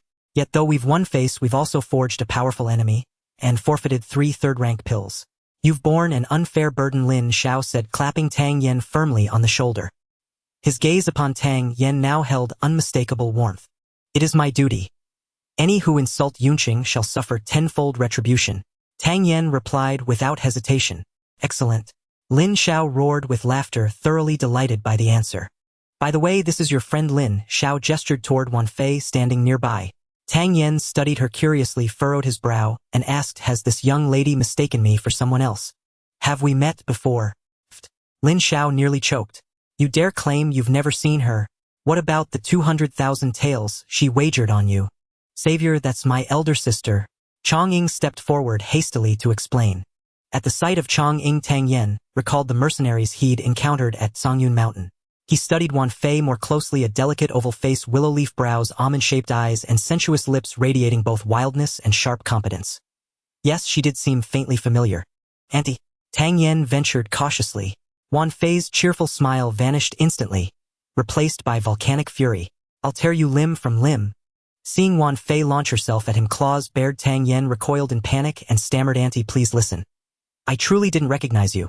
Calm down, Auntie. Let's talk this through rationally. After much pleading and coaxing, Wan Fei finally relented, though her gaze remained piercing as she warned, call me Auntie again, and I'll rip your lips off. Yes, Auntie. I'll kill you. Wan Fei erupted anew, her delicate fists raining down upon Tang Yen like a furious hailstorm. All right. I'm sorry, I'm truly sorry. Tang Yen pleaded once more. Privately, he felt deeply wronged by her appearance. The last time he'd seen Wan Fei, she just survived a brutal battle. Disheveled blood smeared her face, caked in grime, hair tangled beyond redemption. Auntie had been quite frankly generous. Now before him stood a vision, grace, vitality, and poise harmoniously fused into breathtaking elegance. Who could possibly believe these two were one and the same? Savior, I knew you were extraordinary. No one has entered the 6th floor of the Juesha Tower in 7 years. And you didn't just enter it, you cleared it entirely. Chongqing exclaimed, elated. Pure coincidence. I simply got lucky. My true strength wouldn't have sufficed, Tang Yen demurred, waving a modest hand. After conversing briefly with the two, Tang Yen drew near Lin Xiao and murmured, Lord, when Dongshu enters later, please conceal her identity. Avoid revealing Yunqing prematurely. Lin Xiao nodded in full agreement. Such discretion posed no difficulty for him. He would simply arrange for Lin Dongxue to alter her attire. Soon Lin Dongxue, now disguised as an ordinary townsfolk, melted unremarkably into the crowd awaiting her turn at the Juesha Tower. Her transformation drew not a single glance. As Lu Ji entered the tower, Lin Xiao pulled Tang Yen aside and whispered, Tang Yen, what lies within the 6th floor? How did you possibly overcome it? Revealing his absorption of the soul-forging flame was inadvisable. The secret must be guarded carefully. After careful consideration, Tang Yen replied, there is a formation inside. A soul-refining array. The closer one draws to its core, the more excruciating the torment. I endured its center for 1/4 hour. Then the gate opened of its own accord. Lin Xiao accepted the explanation without suspicion, replying warmly, if soul refinement defines the 6th floor, its agony must surpass mortal endurance. And clearing the first 5 floors demands extraordinary skill. At this Eastern region grand competition, prove yourself well, and strive for a distinguished rank. Understood. Dongxue has reached the peak of profound rank 2. If she clears the 4th floor, she'll almost certainly earn a strong score on the 5th. Tang Yen smiled. Boom! Amid idle chatter, the tower gates thundered open. All eyes snapped upward. 2nd floor, 8 points. At the score, a wave of mocking laughter rippled through the crowd. Most who trained here recently were grand competition contenders. Elite disciples from every city. Few ever emerged from the 2nd floor. When the figure who emerged proved to be Yunqing's strongest disciple, scorn flickered anew across onlookers' faces. Yunqing's strength remains as feeble as ever. Though none understood how Tang Yen had passed the 6th floor, they dismissed it as sheer fortune. Lu Ji meanwhile seethed inwardly. His mind still unsettled from earlier slaps, now further inflamed by Tang Yan's staggering achievement. Entering the Juesha Tower with too many distractions, he failed to calm his spirit, and was violently expelled from the 2nd floor. An hour later, Lin Dongxue emerged, igniting another storm of astonishment. 5th floor, 4 points. At the result, a subtle smile curved Lin Zhao's lips. Lin Dongxue descended the tower steps without acknowledging the crowd, striding swiftly away, vanishing from sight before anyone could react. Her disguise left her identity shrouded in mystery. Back at the Wanfang Pavilion, the Yunqing delegation regrouped. Tang Yen exchanged brief pleasantries with Lin Xiao before retreating to his private courtyard. With 8 or 9 days remaining, he needed to fully assimilate the soul-forging flame. Seating himself cross-legged on his bed, he took a deep breath, activating both the supreme pill scripture and the flame control art simultaneously. The white flame was completely enveloped by the heaven and earth creation flame. Under relentless refinement, its blinding radiance gradually faded. Tang Yen distinctly sensed the heaven and earth creation flame growing stronger. Its hue deepened, richer, more profound. As minutes bled into hours, Tang Yen finally opened his eyes. Outside, starlight shimmered across the night sky. Deep midnight had arrived. Ha! A flame suddenly sprang forth before Tang Yen, deep blue and mysterious. Tang Yen surveyed the heavenly transformation fire, a glimmer of shock flashing in his eyes. The fusion of the soul-refining fire allowed Tang Yen to deepen his understanding of the fire control technique, while also clarifying its functions. It could refine the soul, enhance mental strength, and temporarily affect the enemy's mind. Although already refined by Tang Yen, the abilities of the soul-refining fire were entirely absorbed by the heavenly transformation fire.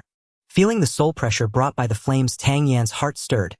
Did this not mean that he not only gained a life-saving skill, but could also refine his soul in the future? The stronger the soul power, the stronger the mental strength, which is crucial for alchemy. As an alchemist, Tang Yen naturally understood its preciousness. Suppressing the wild joy in his heart, Tang Yen exhaled a breath of turbid air and continued his cultivation. With only 9 days remaining, he needed to seize every moment to improve. When Tang Yen awoke from his training again, the sky was already bright.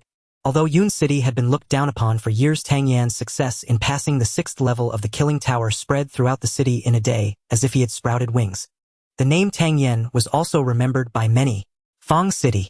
Historically governed by the Fang family, the city's name was derived from them. Nearly half of the industries within the city were under the Fang family's control. Fang City's management style was also different from Yun City's. Although the city lord's mansion held a transcendent position, many prominent families still resided within, forming a balance of one super and multiple strong families that constrained each other. Fang City treated the entire city as the Fang family's enterprise, recruiting talents from any family to cultivate within the city lord's mansion, thus establishing the Fang family's long-lasting prosperity. In the southern part of Fang City, there is a beautiful lake known as Slim Moon Lake, covering thousands of acres. The scenery is exquisite, with pavilions lining the banks, making it a favored spot for talented scholars, poets, and even young couples. Inside a pavilion in a private room on the 2nd floor, intricately carved windows face the expansive lake. A warm fire burns within, making the room feel like spring. 4 exceptionally charismatic young men sit at an 8 Immortal table drinking wine. If someone familiar were present, they would surely exclaim in surprise. Though these 4 looked young, their names were well known in the entire eastern region, except for Yun City, which seldom paid attention to regional affairs. Fang Xian from Fang City, Chen Gong Du Shu from Qing City, and Song Zhe from Song City. The 4 are collectively known as the 4 young masters of the eastern region, recognized as the most outstanding youth of each city.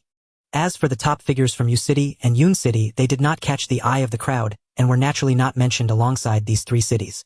A young man with sharp brows and bright eyes put down his wine cup, lightly coughed, immediately drawing the attention of everyone present. Time flies quickly. The Eastern Region Grand Competition, held every 5 years, is about to commence again this year. What are your thoughts on this year's competition? Brother Fang Xian, each person can only participate in the Eastern Region Grand Competition once. Although this is our first time competing, I feel that we can occupy 4 of the top 5 spots in the Eastern Region. Song Zhe lightly tapped his fingers on the wine cup, his thick brows and bright eyes exuding a mature aura. Fang Xian smiled and said, according to the usual practices of the Klunglong Academy, they will recruit between 5 to 10 people from the Eastern Region. However, what we gain from the Eastern Region Grand Competition is merely the qualification to enter the Klunglong Academy.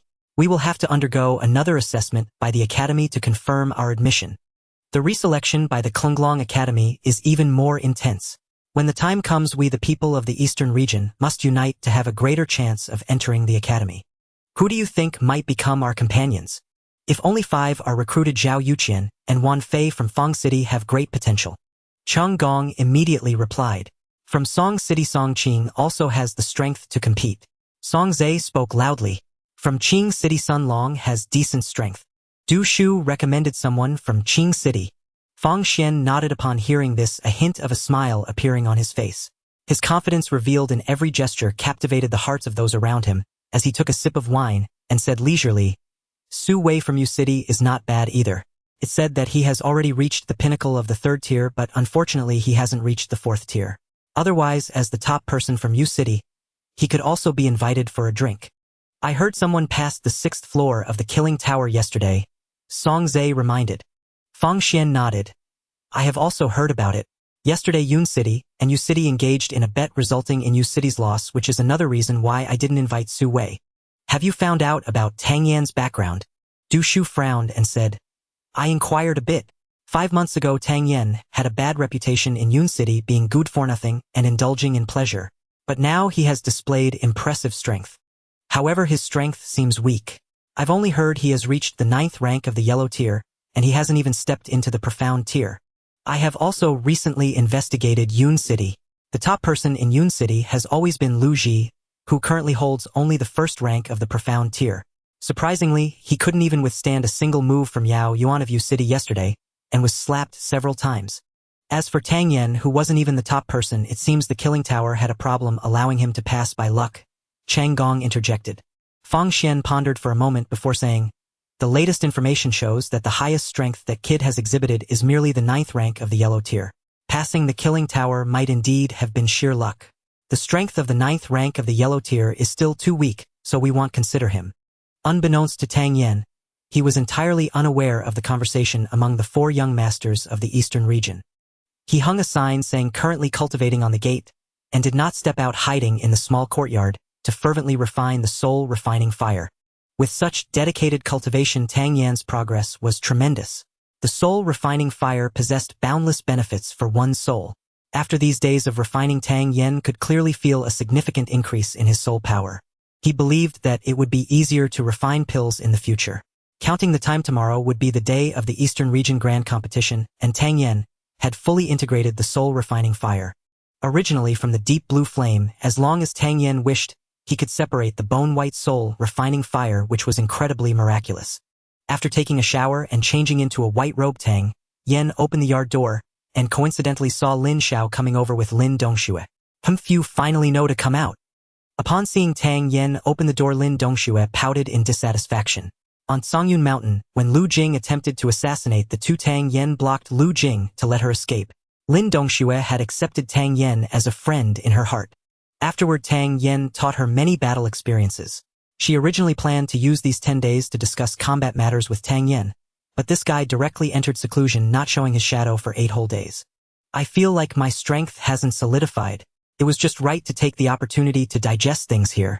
Who knew so many days had passed in the blink of an eye? Tang Yen hurriedly apologized and then curiously asked, "Are you here to find me?" You have been practicing diligently in the courtyard for 8 days without a chance to discuss the Eastern Region Grand Competition. I intended to call you out directly, but it seems you came out on your own," Lin Xiao said with a smile. He invited the 2 into the courtyard, and after they sat down, Tang Yen began pouring tea. Lin Xiao explained, "In this Eastern Region Grand Competition, the most renowned are Fangcheng, Qingcheng, and Songcheng. Barring any accidents, each of these 3 cities will likely have representatives entering the Azure Dragon Academy. Next is Yucheng, where some believe Su Wei might qualify. Only our Yuncheng is still not regarded favorably. That's too much. A bunch of blind fools who look down on others. This time we will definitely show them," Lin Dongxue said indignantly. What outstanding figures do those 3 cities have to deserve such high praise? Tang Yen seized the main point and asked curiously. "We have consistently ranked last in previous Eastern Region Grand competitions, and we rarely participate in activities organized by the Eastern Region, so you don't know much about the other cities in the East." Fang Xian and Cheng Gong from Fangcheng, Du Shu from Qingcheng, and Song Zhe from Songcheng are known as the 4 young masters of the Eastern Region, each possessing strength above the 4th rank of the mystic level. Such strength among the younger generation counts as genius throughout the entire Tingxiang, which is why they are the most favored. Tang Yen was taken aback as the Eastern Region Grand Competition clearly stipulated that participants must be under 25 years of age. The fact that these individuals could reach the 4th rank of the mystic level before turning 25 was truly astonishing. Are there any who have reached the 5th rank? Not sure, at least the lowest is at mid-4th rank. This is just the information gathered on the surface. There's a possibility of 5th ranks. Moreover, with 5 cities in the Eastern Region, who knows if there are other undiscovered geniuses? After saying this, Lin Xiao's gaze fell on Tang Yen with a deep meaning, and after a pause he added, "This Eastern Region Grand Competition is not short of 4th ranks, and there are also many experts at the peak of the 3rd rank, such as Song Qing from Songcheng, Sun Long from Qingcheng, and your friend Wan Fei, among others. This time the competition will be more intense than ever before." "Is this competition only about martial arts?" Tang Yen asked. "Yes, it only tests martial prowess. However, if you can qualify for the selection of the Azure Dragon Academy, there will be many assessment projects later on." After Lin Xiao finished speaking, he suddenly thought of something and added, "Not only will the city lords of the 5 cities attend this Eastern Region Grand Competition, but there will also be people from the Azure Dragon Academy present. If someone fails to achieve a high ranking but demonstrates their abilities and talents, they may even be directly recruited by the Azure Dragon Academy. Is there any reward for achieving a high rank in the competition?" Tang Yen casually asked, though his ears perked up. "The greatest reward is the chance to contend for selection into the Azure Dragon Academy. However, if one wins the championship, there are usually additional rewards, Others do not have such benefits. After the city lord finished speaking, he shifted the topic and asked, with so many strong contenders, what are your thoughts on this Eastern region grand competition? Tang Yen pondered for a moment and slowly analyzed. The external world does not hold Yuncheng in high regard, which may not be a bad thing.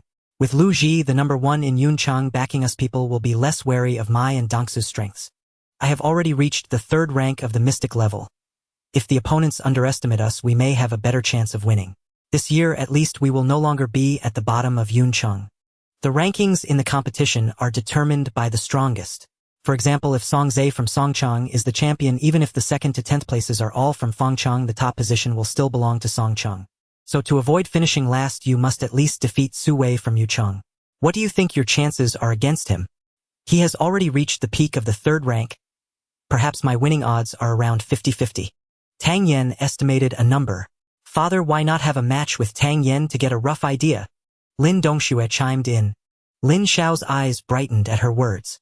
In just 10 days last time, Tang Yen had boosted Lin Dongxue's combat power several times. He also adjusted his training method with Lin Dongxue, adopting a much more aggressive style in their sparring, which had further improved Lin Dongxue's strength over these 8 days. Because of this, Lin Xiao held great curiosity about Tang Yan's combat strength. A spark of enthusiasm flashed in Tang Yan's eyes. As well, having a strong sparring partner would greatly enhance his own skills. Sensing the fighting spirit emanating from Tang Yen, Lin Xiao laughed heartily and said, Tang Yen, do you dare to fight me? You want go all out, right, city lord? Tang Yen was not foolish. If the city lord were to strike with full force, he would likely end up as nothing more than a puddle of mud. Hearing Tang Yan's words, Lin Xiao jokingly scolded, Come on, am I that reckless? I will only use the strength of the 4th rank of the mystic level, how about that? Father, you're bullying him. Before Tang Yen could respond, Lin Dongxue shouted, You little girl, why are you siding with him? Are you feeling sorry for him? Father, you're so mean. Lin Dongxue's cheeks flushed pink, glaring angrily at Lin Xiao. She wanted to turn and leave, but couldn't bear to miss the match, stamping her little feet in frustration and refusing to speak. Tang Yan's thoughts were racing. As the city lord of Yuncheng, even if Lin Xiao knew his true strength, he would not disclose it, so he could safely engage in battle with Lin Xiao. He then said, The 4th rank of the mystic level is acceptable. Lin Xiao's eyes lit up, and Tang Yan's willingness to make such a request indicated that he did not see the 3rd rank of the mystic level as a significant threat. His interest in Tang Yan's strength increased slightly as he chuckled. All right, make your move. Tang Yan did not hold back, unleashing the phantom steps and swiftly charging toward Lin Xiao like a gust of wind. Lin Xiao's heart skipped a beat. How could this kid be so fast? Quickly circulating his true energy, he punched toward Tang Yan. As he saw Lin Xiao's fist approaching him, Tang Yan's lips curled into a slight smile. His body, initially rushing forward, maintained its speed, but veered half a meter to the left. His punch altered its trajectory, whistling as it charged toward the city lord.